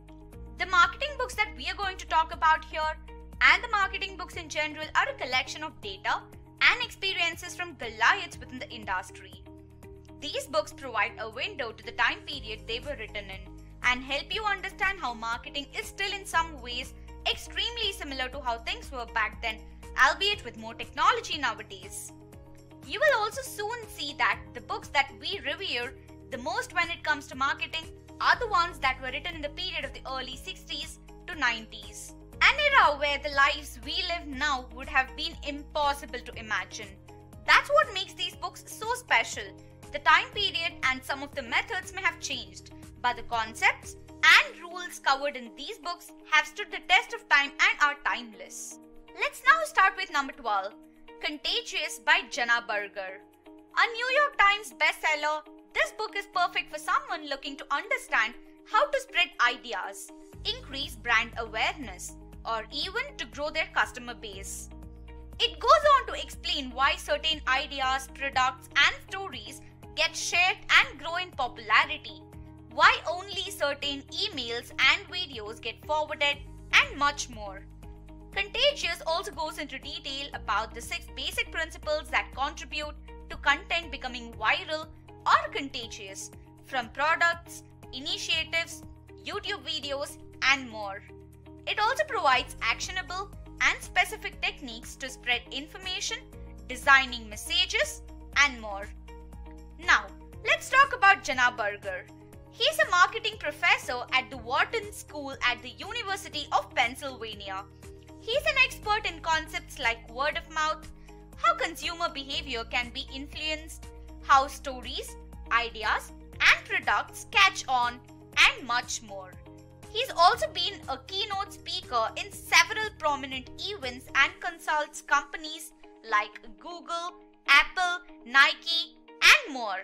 Now, let's have a look at number 11, Hooked by Nirayal. This book, called A Critical Work in the Field of Psychological Marketing, is one that delves into how habit-forming products can be built. Years of analyzing startups have led Nir to understand the customers can be influenced. This led to the creation of the Hook model. This book talks about how the Hook model, which is a 4-step process, can enable companies to subtly encourage particular customer behavior. It also provides practical insights into how the hook can be used to create user habits that will get them further hooked onto your product. The book also provides steps to create such a product. Finally, the book also provides examples as to how companies like iPhone, Twitter, and Pinterest hook their users. Now, let's talk about Nirayal. Starting off his career in the gaming and advertising industry, Nir created different techniques through which he could motivate and manipulate users. He also helps create behaviors that can benefit users while educating people to build healthy habits. He is also an active angel investor in companies like Canva, Everbright, Kahoot, and more. Now for number 10, we have The Conversion Code by Chris Smith. This book, recommended by digital marketing guru Neil Patel, is one that focuses on helping users to increase sales in this internet-driven era. It guides users on tips to perform online lead generation and inside sales. It also details the many ways companies can engage with their consumers, be it media, mobile apps, and blogs, and how to be effective at it. The book also focuses on leveraging the strengths of social media, apps, and blogs to capture more leads for less money. Like I mentioned earlier, the main focus in this book is to convert more internet leads into real-world prospects and sales appointments. Let's now talk about Chris Smith. He's a best-selling author and co-founder of a blog called Curator, which is a social media, digital marketing, and coaching company. His work has been featured in a number of major publications like Adweek and Forbes. He's also an in-demand keynote speaker and is often on real estate industry lists as one of the most influential people within the industry. Next up, number 9, Designing Brand Entity by Alina Wheeler. Called a comprehensive, pragmatic, and easy to understand resource for brand builders by the global brand leader of Deloitte, this book mainly focuses on the fundamentals, processes, and case studies behind creating a brand. It covers more than 100 branding subjects, checklists, tools, and diagrams. The book also acts as a compendium for tools that can make the branding process a success and some of the best practices that will get you some inspiration. The book also has 50 case studies describing goals, processes, strategies, solutions, and results. Now, let's talk about the author Alina Wheeler. Alina Wheeler is a prominent speaker who guides teams with everything brand related, from brand fundamentals, processes, best practices, and much more. She's also been coaching business leaders and design consultancies and has worked with more than 100 companies within the private and public sector. Now, let's go to number 8. Get Scrappy by Nick Westergaard. Called a digital marketing bible by Publishers Weekly, this book helps smaller companies with lesser resources to develop powerhouse results. It also aims to help teams to think like underdogs and to leverage the right social networks and the appropriate digital marketing tools, and to effectively reach people. It also focuses on integrating the marketing strategy across touchpoints for a unified brand experience, both online and off. Now let's talk about the author, Nick Westergaard. Nick has helped brands grow, from small businesses, Fortune 500 companies, to President Obama's Jobs Council. He is also a regular contributor to the Harvard Business Review, US News and World Report, Entrepreneur, Forbes, Mashable, and more. He is also a member of the boards of the University of Iowa School of Journalism and Mass Communication, the Iowa City Area Chamber of Commerce and Film Scene. Next, we have number 7. How to Win Friends and Influence People in the Digital Age by Dale Carnegie. Published in 1936, the book has been number 8 on the list of the top checkouts of all time by the New York Public Library. Despite its age, the many concepts are still relevant and have been updated to fit modern requirements. The book lays out powerful and timeless principles of human communications that have impacted millions. The essentials of engagement, affirming what's good, connecting with core desires, and other concepts are elaborated on. The book also explains how to make a lasting impression, to merit and maintain trust, and how to lead change. Now, let's talk about Dale Carnegie. He's a writer and lecturer and the developer of courses dealing with self-improvement, salesmanship, corporate training, public speaking, interpersonal skills, and much more.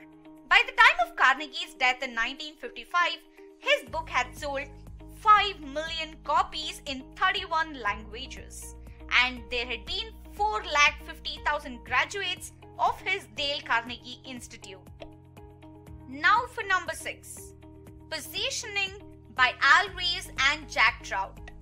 This book, released in 2001, called one of the most popular marketing books ever released, still keeps up with the current marketing landscape. It details how brands can make their product an industry leader.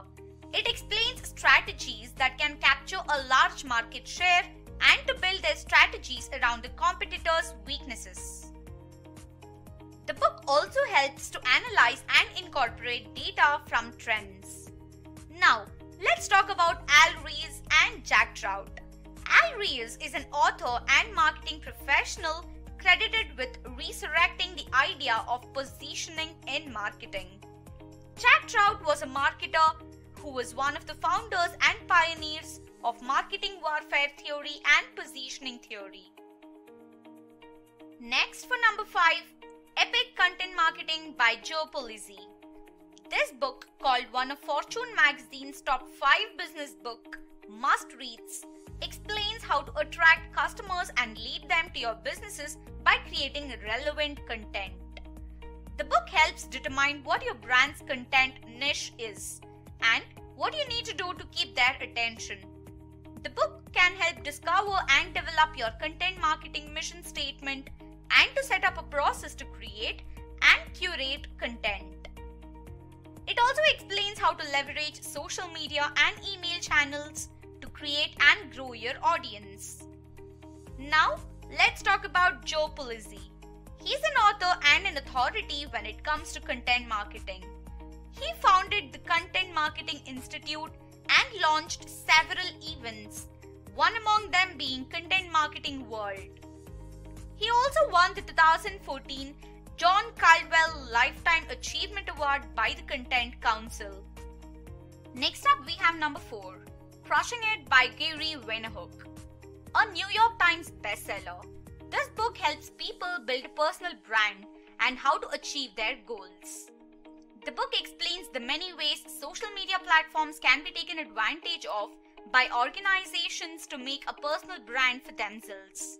It provides tricks and tweaks to enhance these strategies. It also provides tactical and theoretical advice on how to become a star on social media and podcast services. It also details examples from real-life scenarios and how they were handled. Let's talk about Gary Vaynerchuk. He's an investor and advisor for several startups across the world. He's also an expert on Fortune 500 companies. He also runs VaynerMedia, a digital marketing agency that helps companies like GE, PepsiCo, Hasbro, the New York Jets, and more. Now for number 3, Ogilvy on Advertising by David Ogilvy. This book, written by David Ogilvy, who was known as the most sought-after wizard in the industry by Time magazine, was released in 1983. This consists of concepts that remain valid to this day. It covers a number of different facets of advertising and covers the 4 foundational principles of advertising. It also covers the author's experiences working with many prominent brands of the era. Let's take a look at David Ogilvy. He was a British advertising tycoon and the founder of Ogilvy and Mather. He was called the father of advertising. He introduced the concept of branding to advertising and focused on the importance of the creative copy and campaign themes. Now, for number 2. The 22 Immutable Laws of Marketing by Al Ries and Jack Trout. This book covers 22 innovative rules that help with understanding and succeeding in an international marketplace. The book provides insight into several concepts that are still relevant today. It also details 22 superlative tools and innovative techniques for the international marketplace. And now, for number 1. Scientific Advertising by Claude C. Hopkins. This book, released in 1923, has been cited as the must-read book by several advertising personalities like David Ogilvy, Gary Halbert, and Jay Abraham. It's credited with providing the original description for split testing and coupon-based customer tracking and loyalty programs. It also details an advertising approach that ensures reduced losses from unsuccessful ads and gains from profitable ads are multiplied. Now, let's talk about the author Claude C. Hopkins. He was known as an advertising pioneer and was known as a leader in the creation and development of modern-day consumer brand advertising and direct response marketing. He was inducted into the Advertising Hall of Fame in 1957. Now, let's get started with marketing hacks. First, you need to make personalized messages. One of the most important things you need to make sure of is that you understand your audience. Things like what they expect from your brand, what products they are interested in, what they like, what they don't, and so on. Then, provide concise and understandable content. This content should be of the form that users feel like they have gained something valuable each time they interact with it. You also need to make sure you practice transparency and respect your users' privacy. All of this can be made possible with the help of behavioral segmentation, or dividing your audience into groups based on actions like cart abandonment, repeat purchases, page views without conversation, and so on. Here we have an example from the popular food delivery application Zomato. Now for number 2, using data to drive creatives. The combination of the right ad images and their corresponding copies are now just as important as ad placement and audience targeting. To do it right, you need to use a data-driven approach to the process of creative design. You need to analyze the metrics of the creatives you're using currently, identify what's going wrong and make corrections, or create new designs to address the issues and improve non-performing metrics. In fact, in organizations like Google and Facebook, algorithms are being used to determine what combination of ad copies and creatives can bring the best conversion rates and click-through rates, none of which would be possible without a data-driven approach. Next, for number 3, we have to focus on original research. You need to perform your own research on latest technologies and trends with data represented in a creative manner, like with the help of graphics. Some of the biggest advantages of having your own proprietary data enables you to provide data in a unique angle and makes it easy to share. Moreover, with this data being easily shareable, this improves the number of backlinks generated from high-authority websites. It would also net you loads of subscribers. Let's now have a look at number 4.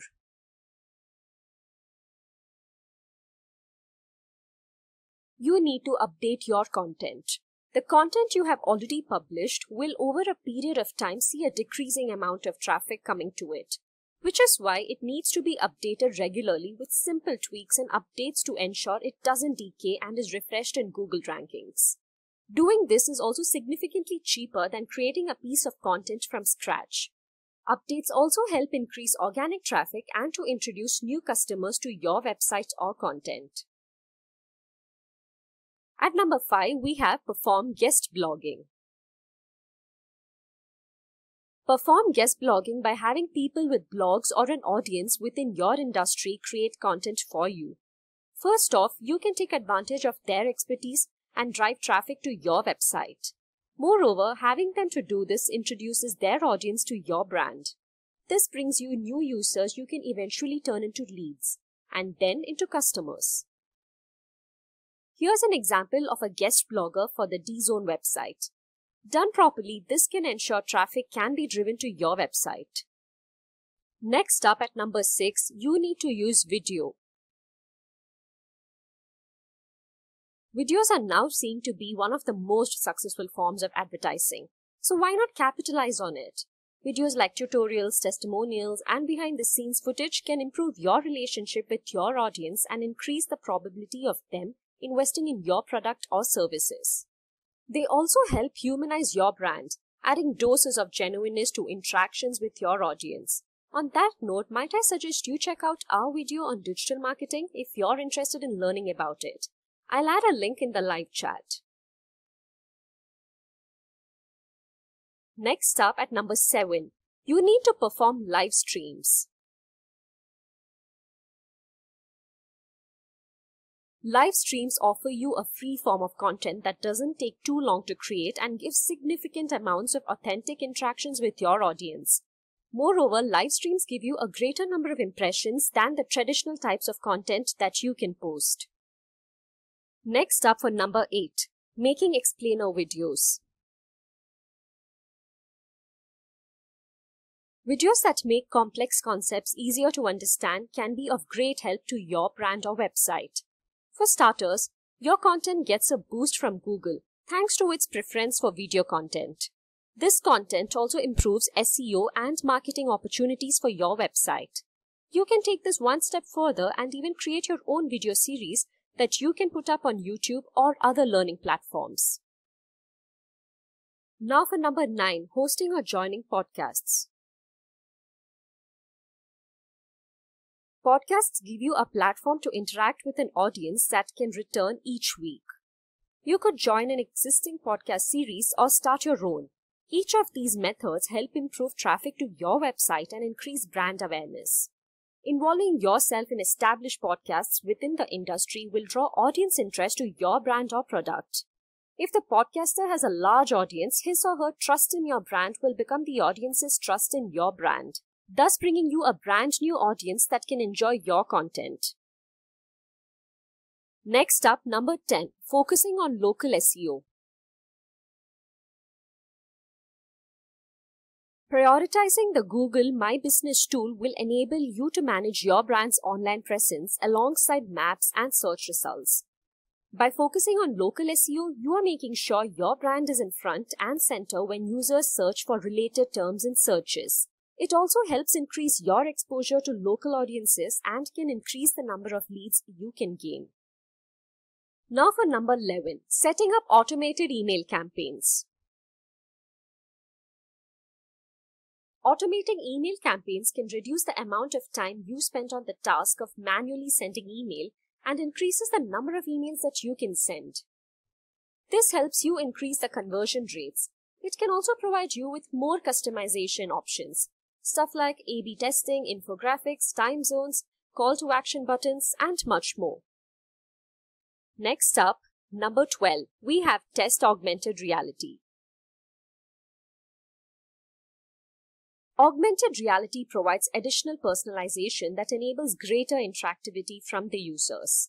This, by extension, increases their interest in your brand, making them more likely to convert.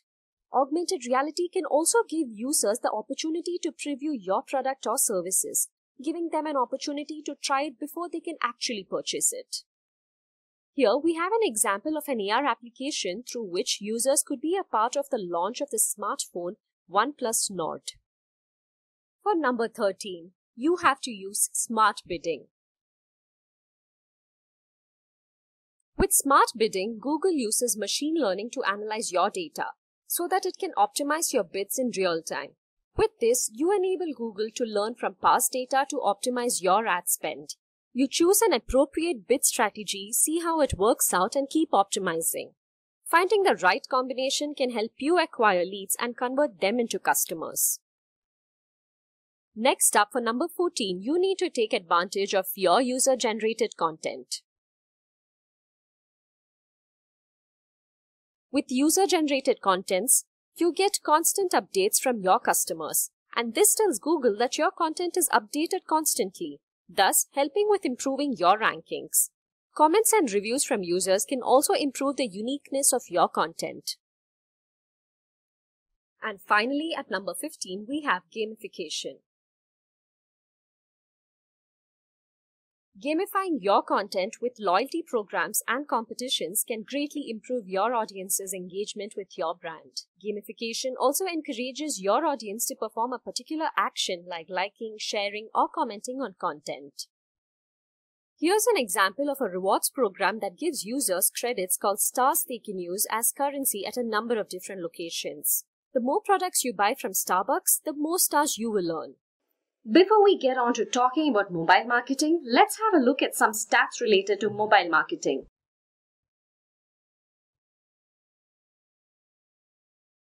First off, mobile devices are used for over 40% of online transactions. Next, we have marketers and advertisers put 51% of their budget into mobile ads. And finally, mobile is responsible for an average of more than 40% of revenue in leading B2B organizations.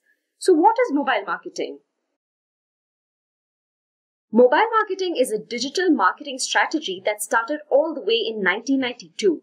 Remember SMSs that advertise stuff? That's what mobile marketing started off as.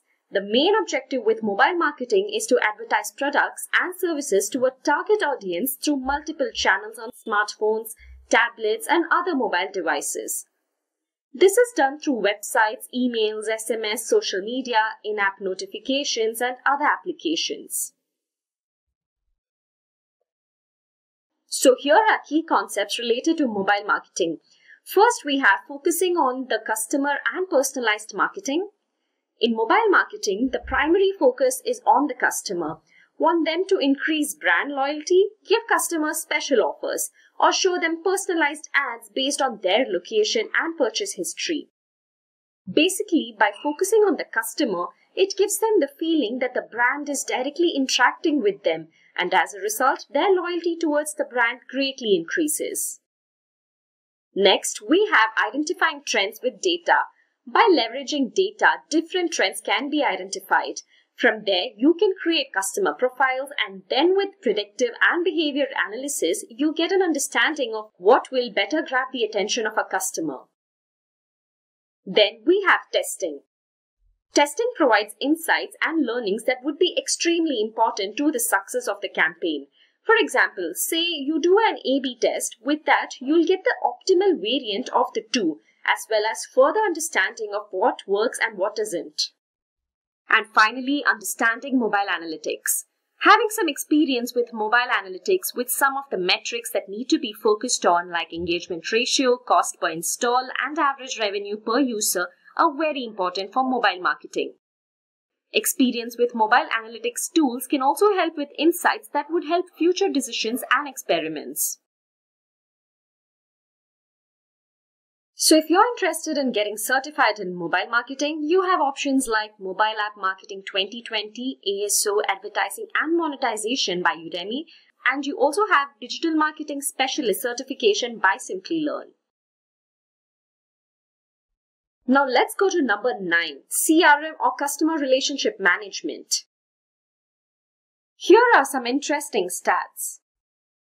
It is stated that towards the end of 2019, 86% of customers are willing to pay 25% more for better customer experience. Also, CRM marketing will be worth $73 billion in 2020. Finally, businesses that leverage CRM software see sales increase by 29%, sales productivity increase by 34%, and sales forecast accuracy increase by 42%. Now that we have looked into these stats, let's understand what CRM is all about.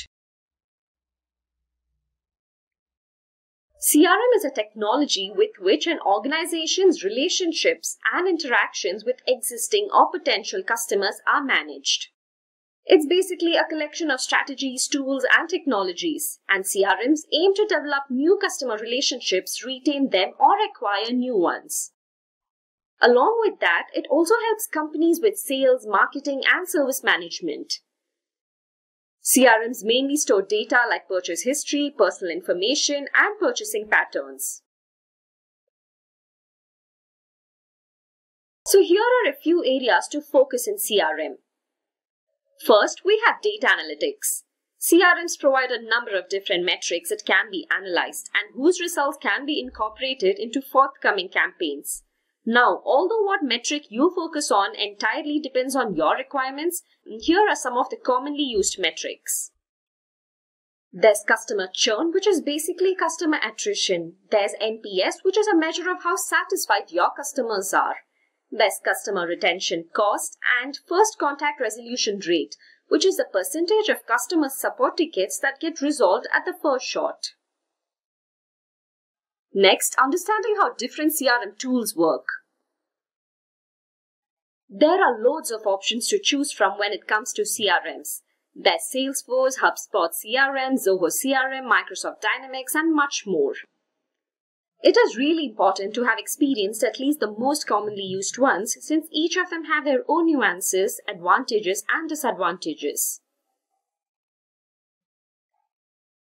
Now let's have a look at some of the certifications. We have options like Salesforce Administrator Certification Training Course by Simplilearn, Dynamics 365 by Microsoft, and finally HubSpot Academy Sales Professional Credential by HubSpot. So now let's go to number 8. At number 8, we have designing. Like usual, let's have a look at some of the stats. Did you know that 32% of marketers say visual images are the most important form of content for their business, with blogging in second? Well, 70% of companies invest in content marketing, which could include visual marketing strategies. So now let's take a closer look at designing. With designing, the objective is to communicate as well as promote the products or services the brand is advertising in a visually appealing manner. Designing goes hand in hand with a great copy though. Even if you had the best looking creative in your ad, it's possible it won't catch on if the copy accompanying it isn't good. You might wonder, what does designing have to do with digital marketing? Plenty actually. If you have an understanding of designing yourself, in the scenario where graphic designers are unable to bring your idea to life, you could do it yourself. deciding for yourself what the content will convey. Not only that, you might be able to provide some insight in the designing of the creative for the ad. Next, let's have a look at key concepts of designing. Firstly, a basic understanding of design philosophies are necessary, which means you need to know about concepts like using attention grabbing and relevant images, the golden point rule, and much more. Then, there needs to be an understanding of tools like Adobe Photoshop and After Effects. These are some of the most commonly used tools for creating creatives, and even the basic experience with these software could be extremely useful later on. Now, let's have a look at some certifications. We have certifications like Graphic Design by Coursera, Introduction to Graphic Design by LinkedIn, and Fundamentals of Graphic Design again by Coursera. Next, at number 7, we have listening. Now let's talk about social listening. Social listening is a method through which a brand can learn about what customers are saying about them and the industry online by monitoring digital conversations.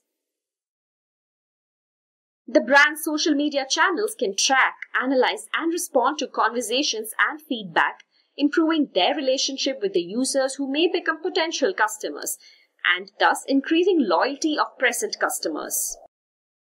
And it's a proven fact that customers are drawn towards brands that are prompt in response.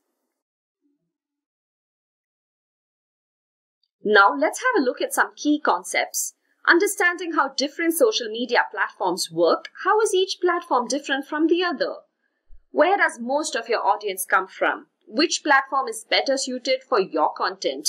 Those are the questions that need to be answered. Then, experience with popular social listening tools like HubSpot and Hootsuite. These platforms can help with a number of different situations like PR crisis, respond to customer complaints, find user-generated content, to obtain competitive intelligence, take suggestions, and much more. Next, at number 6, we have copywriting. First, let's have a look at some stats. It is stated that 64% of B2B marketers outsource their demanding copy needs. Next, it also says that a compelling copy draws 7.8 times more site traffic and produces brand recall, which brings higher engagement rates. Now, let's talk about what is copywriting. Copywriting is an act of creating promotional texts that could be advertised in brochures, notifications, billboards, emails, and so on. The primary objective here is that the written content called copy or sales copy increases brand awareness and persuades individuals to take a particular action, be it signing up to a website, buy a product, and so on. Now let's have a look at some key concepts of copywriting. First, understanding the customers and the competition. So from the customers, several bits of vital information can be obtained, like what kind of writing gets the maximum amount of engagement, what kind they dislike, and much more. Likewise, from the competition, you can find out what kind of writing they have success with, what they are doing better from your brand, and so on. This one goes without saying. But to have success with copywriting, you need to be well versed with grammar and have sufficiently good writing skills. Let's have a look at some certifications now. Here we have the Creative Copywriter Academy. Then we have the IDM Award in Digital Copywriting by the Institute of Data and Marketing. And finally, we have American Writers and Artists Copywriting course. Next up, number 5, email marketing. First, let's have a look at some stats. According to Statista, in 2019, global email users amounted to 3.9 million. By 2023, this is set to grow to 4.3 billion. Next, it also states that 81% SMBs rely on email as their primary customer acquisition channel and 80% for retention. Next, again by Statista, it states that 49% of consumers would like to receive promotional emails from their favorite brands. So now let's have a look at email marketing. Email marketing is a method for performing digital marketing by using emails to promote products and services to a highly targeted audience. In a way, email marketing could nurture the relationship with your customers or completely drive them away. With email marketing, customers can be communicated with directly with personalized emails, helping them stay updated with items or offers. It also serves a purpose of informing people about your brand or keeping existing customers engaged between purchases. Now let's have a look at key concepts. First, we have focusing on personalization and automation. Emails can be set up in such a way that customers are regularly sent emails on a regular basis to keep in touch with them, inform them about new products, and other forms of engagement. Then we have complying with data privacy rules. Privacy has been the talking point for a while now. Most recently, the GDPR brought about a number of restrictions that have to be adhered to by organizations. So it's absolutely necessary that these privacy guidelines are followed. Or would you rather spend £10 million? Next, experimenting with different kinds of content. Emails can have images, GIFs, or videos attached to them, and each of them can impact your customer base in a different manner depending on their requirements. So different kinds of content need to be experimented with to determine the one that works best for you. And finally, understanding popular tools and metrics. To be successful at email marketing, it is absolutely necessary to be experienced with tools like HubSpot and MailChimp. These platforms come with a number of features like contact segmenting, autoresponders, service and app integration, A/B testing, and much more. Next up, we have certifications. Here we have certifications like HubSpot Academy Email Marketing by HubSpot, then Email and Affiliate Marketing Mastermind by Udemy, and finally Advanced Email Marketing Certification Training by Simplilearn. So now that we have reached midway, I have a question for you guys. What do you guys think is in the number 1 section? Let me know in the live chat. I'd like to know what you guys think. If you enjoy watching informative tech videos like this one, consider subscribing to Simplilearn's channel to stay up to date on the trending technologies and hit the bell icon to never miss an update in the future. Now back to number 4, social media marketing. Before we go in, let's have a look at some stats. According to Statista, nearly 50% of the world's population uses social media. 73% of marketers believe social media marketing has been somewhat effective or very effective for their business. Lastly, 90.4% of millennials, 77.5% of Generation X, and 48.2% of baby boomers are active social media users. So now let's have a look at social media marketing. Social media marketing involves the usage of social media platforms to build a brand, drive traffic to your website, and increase sales. This helps marketers achieve their marketing and branding goals by creating and sharing content on social media. Activities like text and image updates, video, and other content that can drive engagement. Social media marketing also enables marketers to perform paid advertising. With this, your brand's content like articles, videos, and images are exposed to a high-quality targeted audience. Next, let's have a look at some key concepts of social media marketing. First, understanding how to work with different social media platforms is necessary. Every social media platform comes with its own kind of audience, nuances, advantages, and disadvantages. So it's important to have experience with them so that the one that best suits your requirements can be selected.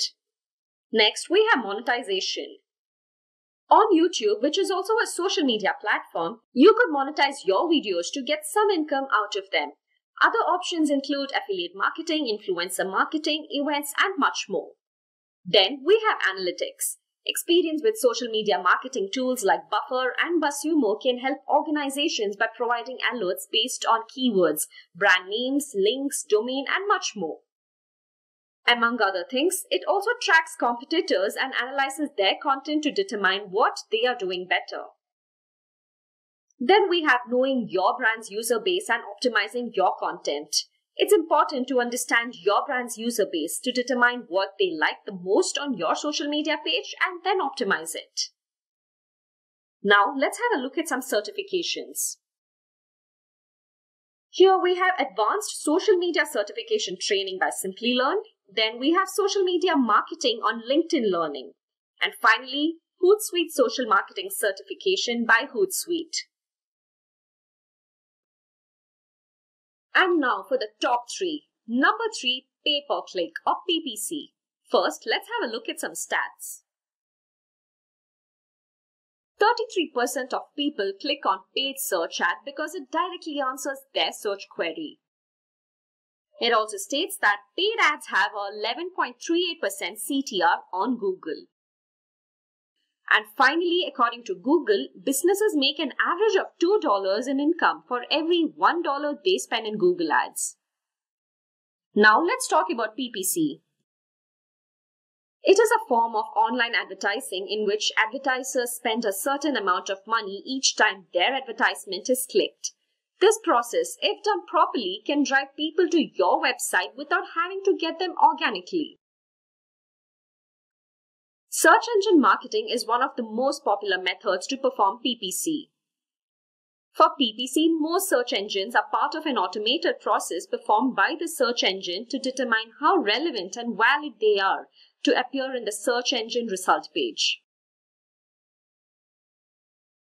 Now let's have a look at some key concepts of PPC. First, it's important how different search engines and their advertising works. Each of them have their own but somewhat similar rules, prices, restrictions, and so on. Then we have Google Ads, one of the most popular and lucrative players among the search engines. Google Ads provides marketers with a sizable chunk of the internet to advertise to. It is important to properly understand how Google Ads works and how its many features and functionalities can be used efficiently. For more on Google Ads, why don't you check our introductory video on it? I'll link it in the chat. Next, analytics. Different metrics like CPC or cost per click, clicks, click-through rate, and quality score need to be understood so that optimal and well-informed decisions can be made. Finally, we have copywriting and visual design ability. As I mentioned earlier, either of these don't work without the other, which means the experience in both these concepts would be greatly beneficial for the individual and the organization. Now, let's have a look at some certifications. We have Google Ads certifications by Google, then Advanced Pay-per-Click PPC certification training by Simplilearn, and finally we have Microsoft and Excellence program by Microsoft. Now for the top 2, search engine optimization. Let's first look at some stats. According to Zero Limit Web, on the first page alone, the first 5 organic results account for 67.60% of all the clicks. And according to Google, where to buy plus near me mobile queries have grown by over 200% in the past 2 years. And finally, according to HubSpot, 57% of B2B marketers stated that SEO generates more leads than any other marketing initiative. So what exactly is search engine optimization? Search engine optimization, or SEO, refers to the method adopted by an organization to grow the quality and quantity of website traffic by making it more visible to the users of a particular web search engine. This is possible with the help of organic search results. SEO improves unpaid results and doesn't count traffic obtained from paid ads. Next, let's have a look at some key concepts of SEO. Technical SEO. The technical side of SEO, like server-side settings, sitemaps, server response code, rewrites, and so on, will help you take advantage of both page level and server level optimization to ensure they are found by search engines. This, by extension, helps generate traffic and conversions. Next, content marketing. It is important to be well versed in content marketing, as both SEO and content marketing cannot exist without the other. Content marketing provides high quality content and SEO provides the appropriate keywords that would help it get noticed by search engines. Next, link building. The process of search engine optimization can only be successful if there's a combination of both external link building and internal link optimization. One builds links with credible websites and the other performs link optimization on your own properties and social media platforms. Now we have site usability. SEO must focus on good site usability. This is an indication of how objects are placed in your website and if the information provided is useful for the users. It also indicates if the site is easy to use and navigate. Then you need to have experience with tools like Moz and Google Analytics to take appropriate inferences from the data obtained. And finally, we have Google Analytics and Google Webmaster. Google Analytics will help with tracking and reporting website traffic. Google Webmaster will help track your website search performance with the help of Google Search Console and additional resources. Now let's have a look at some certifications. Here we have SEO training course by Moz, which is provided by Udemy, and we have search engine optimization training course by Simplilearn, and finally we have HubSpot SEO training course provided by HubSpot. Finally, number 1, it's data analytics. Data analysis is a process which looks into collecting and organizing data. By doing so, helpful conclusions are drawn. These conclusions can be incorporated into the upcoming campaigns of the organization. The information that is analyzed is collected with the help of analytical and logical reasoning. Here are some key concepts of data analysis.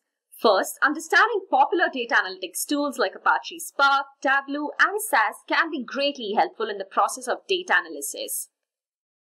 Then we have Google Analytics. Google Analytics is a tool that helps businesses analyze their website. It records activities of users visiting your website along with additional information like their age, gender, and interests. This is then sent to the Google Analytics server and then can be used by you to make decisions regarding upcoming campaigns. Then we have data visualization. Data visualization enables data to be translated into a chart, graph, or other visual component. Understanding data visualization would help with understanding data in a quick and clean manner. It enables brands to identify emergent trends and to respond to it quickly. With it, the brand story can also be shared with others thanks to being able to create a narrative with graphics and diagrams.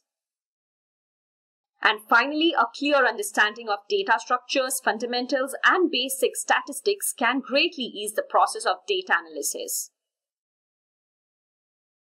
Now let's have a look at some certifications. Here we have Introduction to Data Analytics for Business by Coursera. Then we have Data Analyst Masters Program by Simplilearn. And finally, we have MicroMasters Program in Marketing Analytics by edX.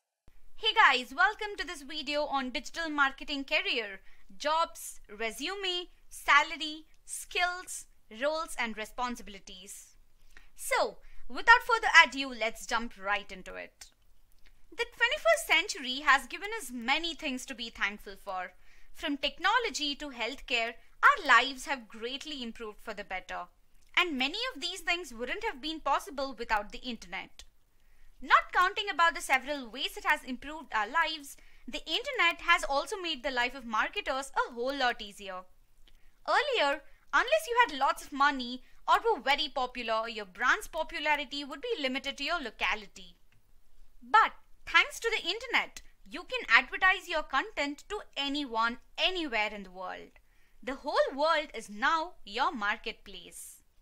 And that is because of digital marketing, which is the process of advertising goods, services, and your brand with the help of digital channels like websites, social media platforms, search engines, and so on. Digital marketing has the following types: search engine optimization, content marketing, social media marketing, search engine marketing, affiliate marketing, native advertising, marketing automation, and email marketing. But you might be wondering, who can ensure these digital marketing concepts are incorporated into a brand's marketing campaigns to ensure the best possible output? A digital marketer, of course. So now let's talk about everything related to a digital marketer. But before we can get started, let's go to a more familiar setting on where a digital marketer belongs and strives. The office. Now let's start by talking about who is a digital marketer. A digital marketer is someone whose objective is use digital channels like search engines, social media platforms, affiliates, and other opportunities to generate leads and build brand awareness. Everything the digital marketer is aimed at helping the brand grow. But that's not where his or her responsibilities end. A digital marketer is also responsible for developing and managing marketing campaigns. This means that the success of the entire marketing efforts of a brand or an organization entirely depends on how competently a digital marketer develops the marketing campaign. The work doesn't end there though. The digital marketer also needs to manage the campaigns. Next, like we mentioned earlier, he or she needs to acquire leads and drive traffic to the brand's website, taking advantage of the digital channels we mentioned earlier, alongside providing high quality content. The digital marketer also needs to perform competitive analysis and industry benchmarking to understand what kind of content works best within your industry, the kind of content that your competition posts, and what works for them. They're also responsible for using tools like Buffer, Hootsuite, and Sprout Social to measure and optimize marketing campaigns based on data obtained from the tools. And finally, they are responsible for improving brand awareness by advertising the organization's or brand's content on digital marketing channels. Let's now talk about the skills required to become a digital marketer. Now, let's have a look at the different types of digital marketing. There's search engine optimization, content marketing, social media marketing, search engine optimization, affiliate marketing, and email marketing. Let's talk about search engine optimization first. Search engine optimization is the process of improving the overall quality and quantity of the organic traffic coming to your website via search engines. With SEO, you're able to attract visitors who would be actually interested in the products or services that your brand is offering without having to pay a single penny. The process of SEO has two parts: on-page and off-page SEO. Let's have a look at each of them in detail. First, let's have a look at on-page SEO. On-page or on-site SEO is a method of search engine optimization that involves the optimization of elements on a website like its content or HTML code to help increase the amount of traffic coming to your website and improve its search engine rankings.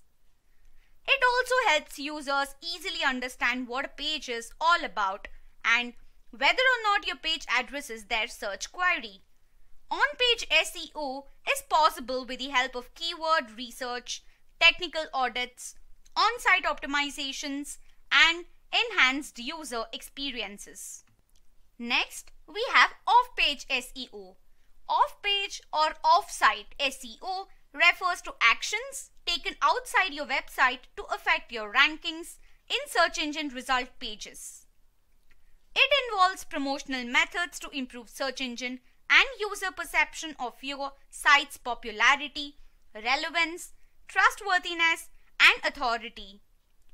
Off-page SEO can also be performed with the help of link building, which is getting other websites to link back to your website. Some of the popular SEO tools are Moz, Google Keyword Planner, SEMrush, and Ahrefs. Next up, we have content marketing. Content marketing refers to the process of marketing that focuses on creating and sharing valuable, relevant, and consistent content like blogs, videos, infographics, and case studies to bring the attention of a targeted online audience to the brand's products and services.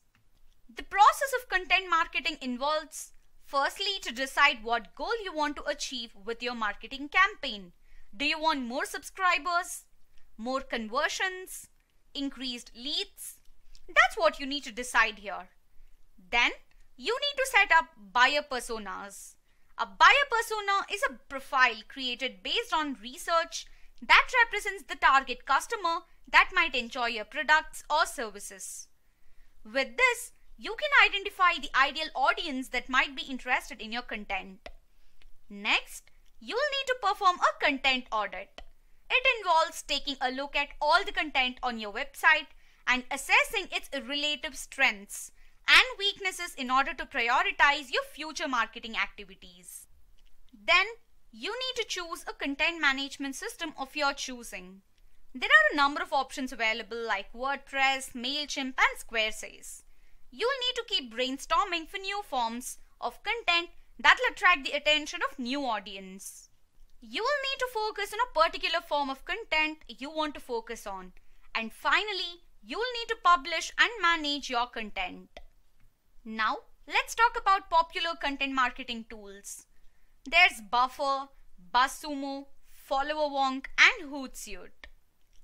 Let's now talk about the next type of digital marketing, that is social media marketing. Social media marketing refers to a form of marketing that involves the usage of social media platforms to connect with your audience, to build your brand, to increase sales, and to drive traffic. You'll need to listen to and engage with followers, analyze results, and run social media advertisements. The process of social media marketing involves, like before, you first need to determine what goal you want to achieve. You'll need to determine whether you need increased conversions, email signups, lead generation, or any other marketing goal. At this stage, you'll need to determine what your audience enjoys the most. You'll need to find out which files get the most amount of engagement, likes, or shares. Then, you'll need to research about your competition within your niche. See what kinds of content they post, what content of theirs receives the most engagement from their audience, and how you can make similar content. You will then need to perform a social media audit, through which you can analyze content on your social media profile and understand their strengths and weaknesses to determine what kinds of content you can post. Then, you will need to create an account on a social media platform of your choice, like LinkedIn, Facebook, Instagram, Twitter, or YouTube, and start creating marketing strategies on how to make the most out of them. You should also take into consideration other brands that have already established themselves in social media for inspiration. You can analyze what kind of content they post and how you can replicate the same. You will then need to create a social media calendar. These are spreadsheets or applications that will enable you to plan your social media posts in advance. You can plan when content will be shared, manage them, and track the deadlines. And finally, you will need to keep testing, evaluating, and making adjustments to your marketing campaigns to finally reach the sweet spot where you have a perfect social media marketing campaign. Here are some of the popular social media marketing tools. There is Hootsuite, TweetDeck, Sprout Social, and Buffer, just to name a few. Next up, let's have a look at search engine marketing. Search engine marketing, or SEM, is a marketing process that involves websites increasing the amount of traffic as well as their visibility on search engine result pages by taking advantage of paid advertising. Let's now take a look at the process of search engine marketing. First off, as usual, is to determine what goal you want to achieve with your SEM campaign. More leads, conversions, subscriptions, you decide. Then, You will need to research what kinds of keywords you want to advertise on. This is a really important decision that carries a lot of monetary weight, as choosing the wrong keywords may have your brand competing against larger ones. In a bidding battle, you have no chance of winning. You will then need to decide on what keywords you want to advertise and then start bidding on them to ensure that a user sees your ad when they search for that particular keyword. You will need to set up a headline for your ad campaigns, as a well-written headline for your ad can make the difference between a potential customer coming to your website and buying your products and then being completely turned off by your brand.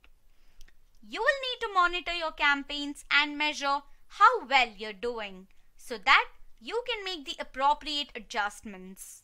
And finally, you will need to make sure you make regular optimizations and adjustments based on the data you've collected and retarget potential customers to renew their interest in your brand. Some popular search engine marketing tools are Google Ads, Facebook Ads Manager, AdRoll, and Binge Ads, just to name a few. Next up, let's take a look at affiliate marketing. Affiliate marketing is the process of paying an affiliate, who could be a particular website or other entity, to advertise a merchant's products. The affiliate usually promotes the product and earns a commission for each sale they make. This is usually done using referrals via registrations, email sign-ups, conversions, and subscriptions. Here's the process of affiliate marketing.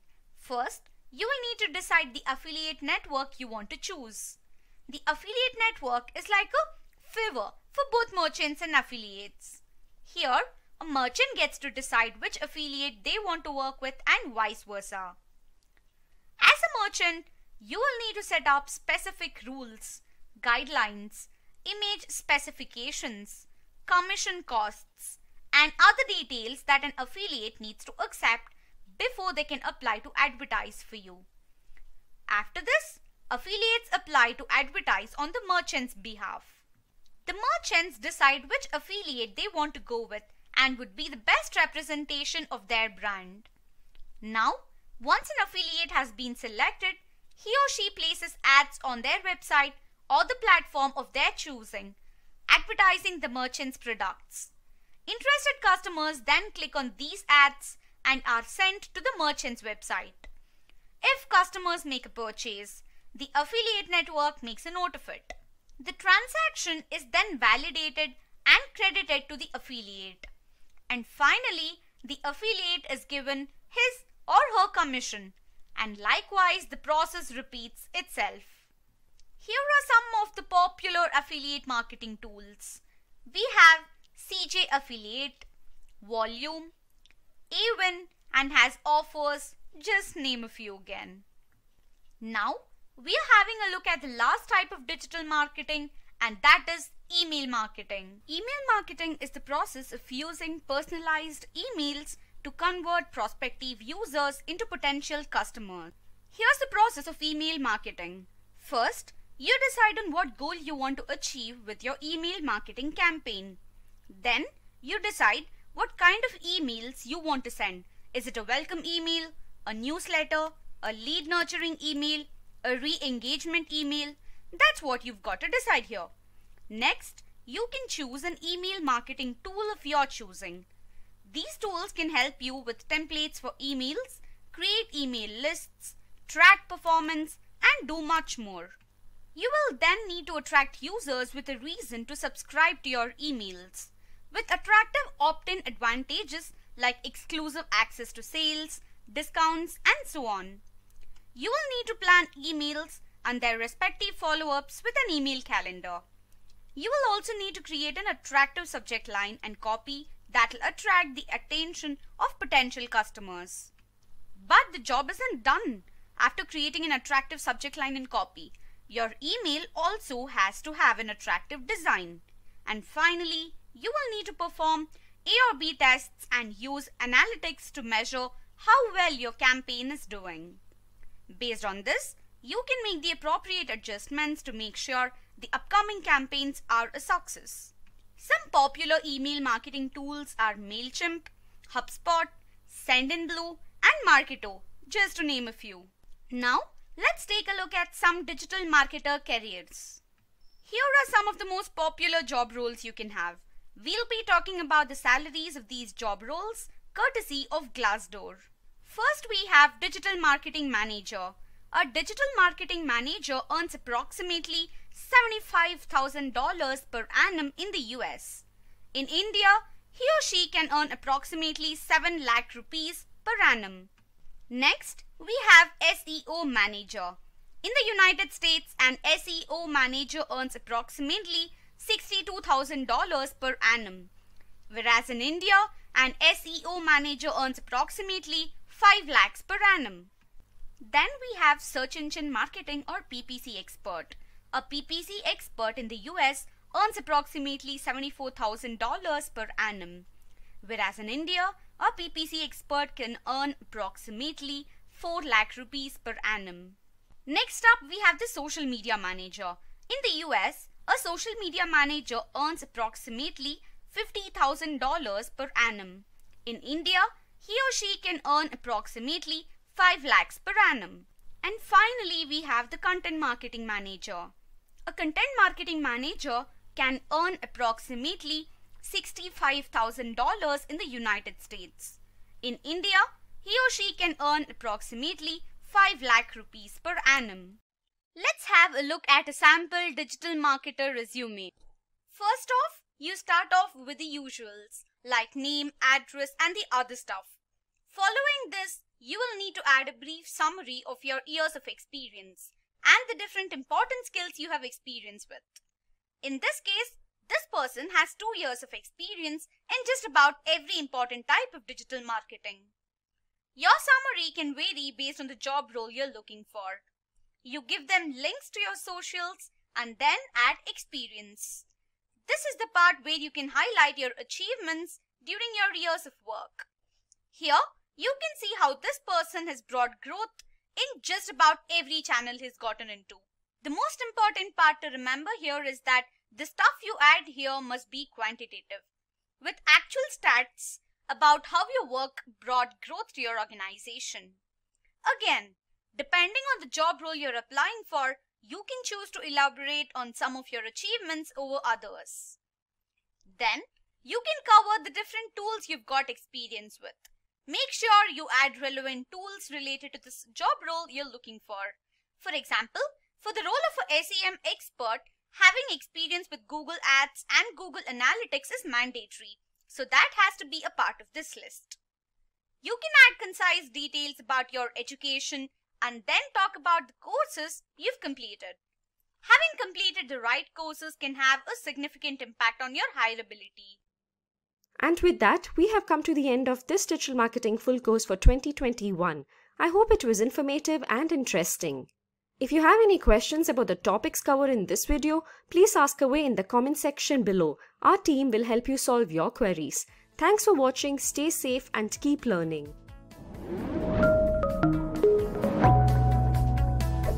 Hi there, if you like this video, subscribe to the Simplilearn YouTube channel and click here to watch similar videos. To nerd up and get certified, click here.